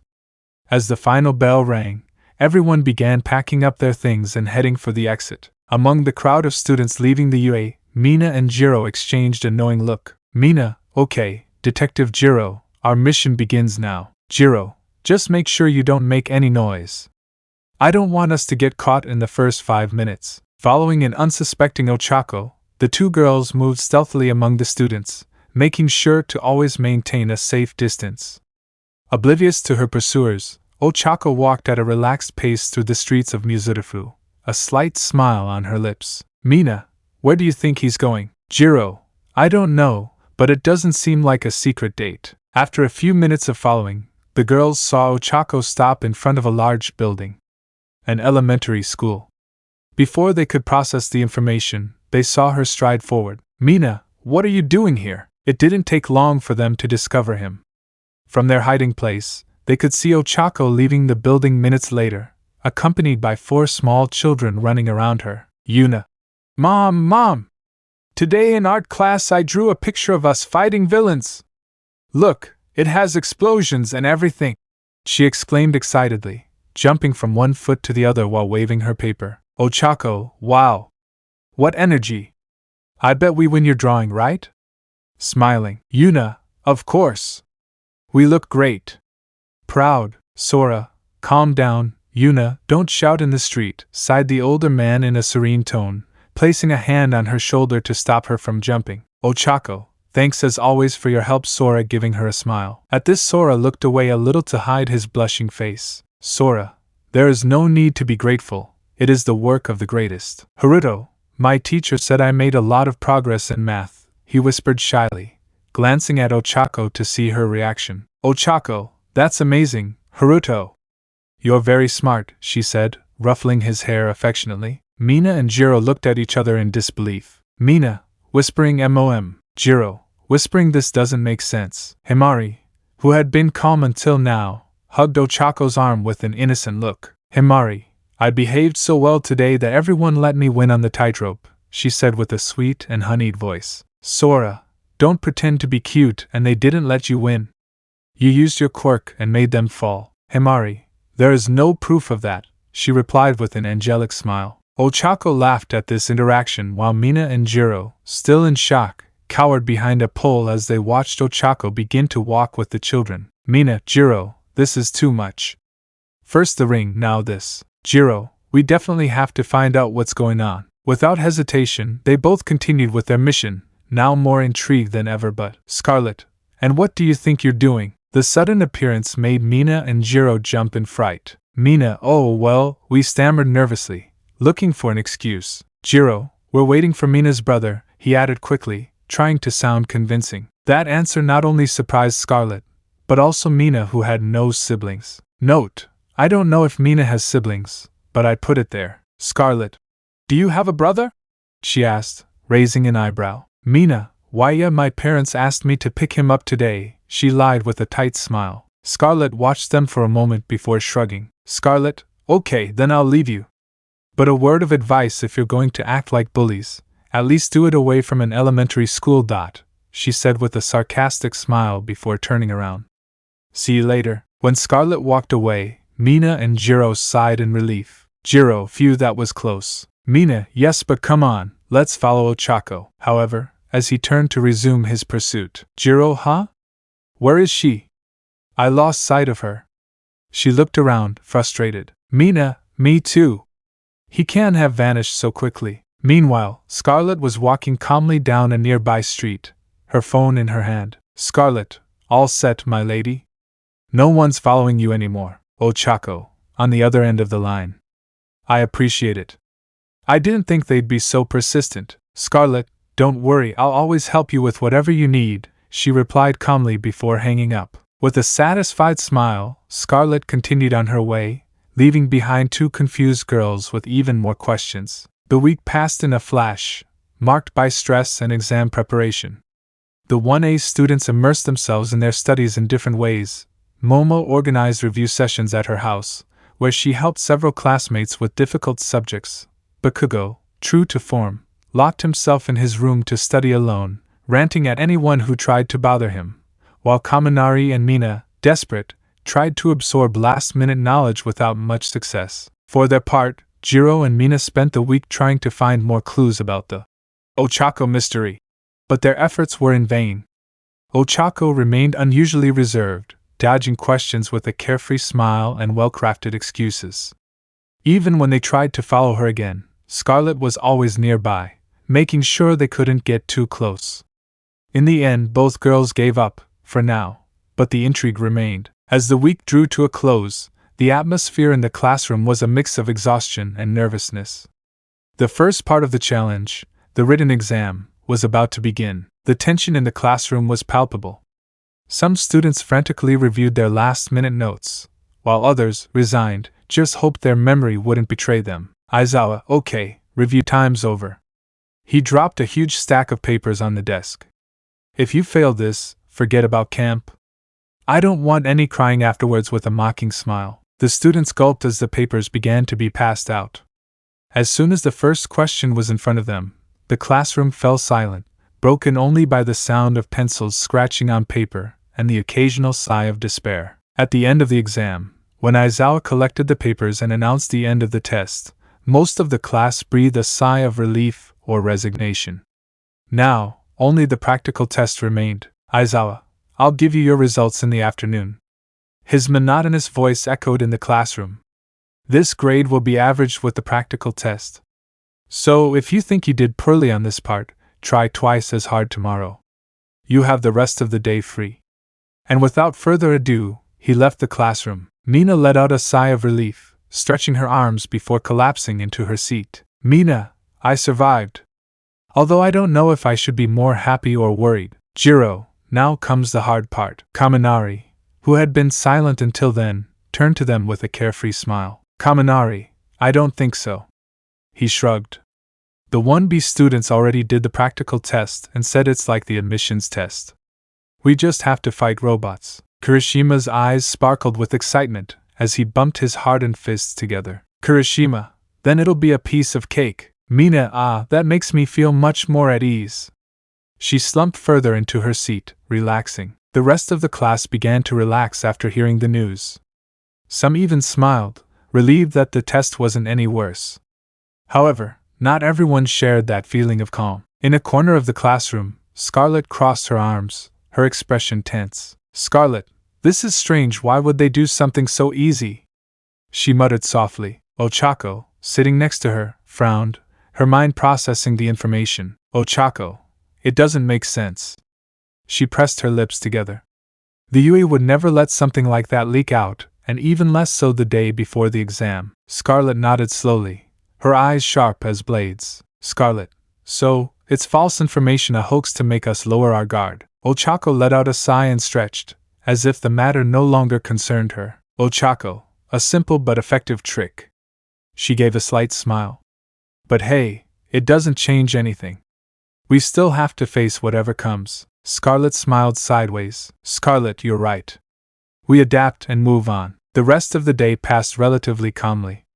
Some students decided to take advantage of the free afternoon to review combat strategies, while others simply rested, convinced that the exam wouldn't be that difficult. The next day, the illusion of a simple test would crumble in a matter of seconds. All of the students were in front of a large stadium, with their corresponding hero costumes, but with the surprise that there were additional people. "Mina, why are the other teachers confused too?" Before any of the teachers present could answer, Aizawa's scarf began to move, to reveal Nizu, to me the director, emerging with excitement from the scarf. "Lita, director, what are you doing here looking at him?" "Momo, if the principal and teachers are here, she won't be getting nervous." "Kirishima, it wasn't a fight against robots." Before they could speculate further, Principal Nizu walked to the center of the group with his typical relaxed and cheerful expression. "Nizu, pay attention. Your practical exam won't be what you expected by raising a paw." Silence fell over the class. Some students gulped, others tensed. "Nizu, as many of you may have noticed, the matches won't be against robots. This test will evaluate more than just your combat ability. You'll work in pairs to face a professor." The impact was immediate. "Kirishima, what? Mina, that's not fair." "Kaminari, they're going to destroy us." Some, like Bakugo and Todoroki, just gritted their teeth with serious expressions. "Nizu, don't worry, we also added an exit and special handcuffs. If they catch us or escape, they will pass the test by counting." "Momo, so we must choose between fight and flight." Analyzing the test. "Jiro, I think everyone will choose to flee. I don't think we can beat a professional." "Aizawa, however, there is one detail." The tone of his voice made the tension in the room increase. "Aizawa, since there are 21, one would be left without a partner." Most of the students were still in shock, but this scared them even more. "Aizawa, at first we thought of an individual fight, but then we discarded that idea and decided to create a group of 3." Laughing. The news was a relief to a few, because they would not have to take the test alone. "Aizawa, then the groups and their rival will be Shoto Todoroki and Momo Yayorozu vs Eraserhead, Shoyuta Aizawa. Tenya Ida and Mashireo Ojiro vs Power Loader Ijiro Kirishima and Rikido Sato vs Cementost Tsuyu Ajui and Fumikage Tokoemi vs Ectoplasm Kuji Koda and Kyoka Jiro vs Present Mike Scarlet and Meza Shuji vs 13 Toru Hagakure and Shoto Siro vs Snipe Ashido Mina and Denki Kaminari vs Niza Minoru Mineta and Hanta Siro vs Midnight Aizawa. And the group of 3 will be Ochako Uraraka, Katsuki Bakugo, and Aki, and they will face each other." Before he could finish his sentence, a gigantic shadow fell over the students. In an instant, a towering figure descended from the sky, landing with a thunderous impact that kicked up a cloud of dust. "Almight, they'll face me," he declared with his characteristic defiant smile, crossing his arms. The entire stadium seemed to hold its breath. "Kaminari, what? That's crazy!" he exclaimed, his jaw almost on the floor. "Mina, the final boss is here," she moaned, clutching her head. "Kirishima, what a manly test!" he exclaimed with excitement, although a drop of sweat ran down his temple. Meanwhile, Bakugo clenched his fists with a mixture of fury and emotion. "Bakugo, TSK. Just what I wanted. I'm going to crush that old man," he growled, a savage grin on his face. Aki gulped, feeling the pressure on her shoulders, but stood firm. Ochako, for her part, felt a chill run down her spine, but she remained calm as she had been taught. Note: I will only tell 3 fights, Scarlet's and Ochako's, the rest remain the same. Aizawa, Group 1, get into position. Everyone else, go to the observation room. His voice was calm, but his gaze was sharp. Don't expect it to be easy. One by one, the battles unfolded. Most teams chose to escape, while a few managed to capture their opponent. But then, one of the most anticipated clashes came. Scarlet and Aoyama versus 13. The students in the observation room held their breath. Jiro, Scarlet and Aoyama, those two couldn't be more opposite. Mina, Scarlet is terrifying in combat, but Aoyama, well, he's Aoyama. Bakugo snorted, arms crossed. If that idiot goes alone, they're going to screw her. Ochako, on the other hand, was silent. She watched intently with a smile, knowing what he was capable of. The stage was a factory with large pipes and fluids everywhere, giving the feeling of a disaster zone. Facing the 2 students, 13 looked at them calmly. 13. As a rescue hero, my priority is to avoid civilian casualties. However, I will not hesitate to neutralize them if necessary. Aoyama smiled confidently. Aoyama, ho ho ho. Then we'll see if you can withstand my shining splendor. But Scarlet wasn't listening. Without warning, she disappeared from his side. Aoyama, huh? 13 blinked for just a moment. And Scarlet was already upon her. Scarlet moved with lethal speed. She leaped onto an overturned car, used it as a platform, and landed directly on 13 with a downward kick. 13 reacted quickly, activating his quirk. A suction vortex opened in his palm. Scarlet was instantly pulled towards it, but at the last second, she swung her arm and her blood solidified into a makeshift anchor that dug into the ground. She hovered in midair and, using the same blood, created a whip that propelled her elsewhere. 13 closed her vortex and spun to track her. But Scarlet was already behind her. A spinning kick connected with her helmet, sending her reeling. Aoyama remained in his place, mouth agape. Aoyama, oh la la. She fights like a wild beast. Scarlet paid no attention to him. She moved again, pressing 13 with swift, lethal blows. 13 tried to reactivate her suction, but Scarlet had already anticipated the move. She leaped over her and coated her arm with her own hardened blood. With a quick twist, he immobilized her limb and twisted it enough to prevent her from activating her quirk. 13 tried to break free, but Scarlet used the handcuffs and forced her to the ground. 13 fell to one knee, breathing heavily. Scarlet bowed slightly, her eyes cold. Scarlet, you're out. Aizawa sounded an alarm, ending the fight. In the observation room, the students were completely silent. Bakugo, that maniac, she could have snapped it in 2 and she didn't even bat an eye at the screen. Ochako, just as I thought, I murmured softly. Meanwhile, Aoyama barely reacted. Aoyama, well done, Scarlet. I contributed my fabulous presence. Scarlet didn't even look at him. She just let go of 13 and walked away without saying a word. Aizawa, okay, last group. Step forward to the stage. Aki swallowed, visibly nervous. Aki, oh okay guys, we should. But when he turned around to look for his team, he found a disheartening scene. Katsuki had already left alone, walking with his hands in his pockets as if he didn't have a team. Meanwhile, Ochako was talking to Momo a few meters away, apparently finishing a conversation. Aki sighed, putting her hands to her head. Aki, this group couldn't be more separated, she commented, comically crying in the background. After a few minutes, the 3 found themselves in the middle of a chaotic scene. A large, ruined city stretched out before them.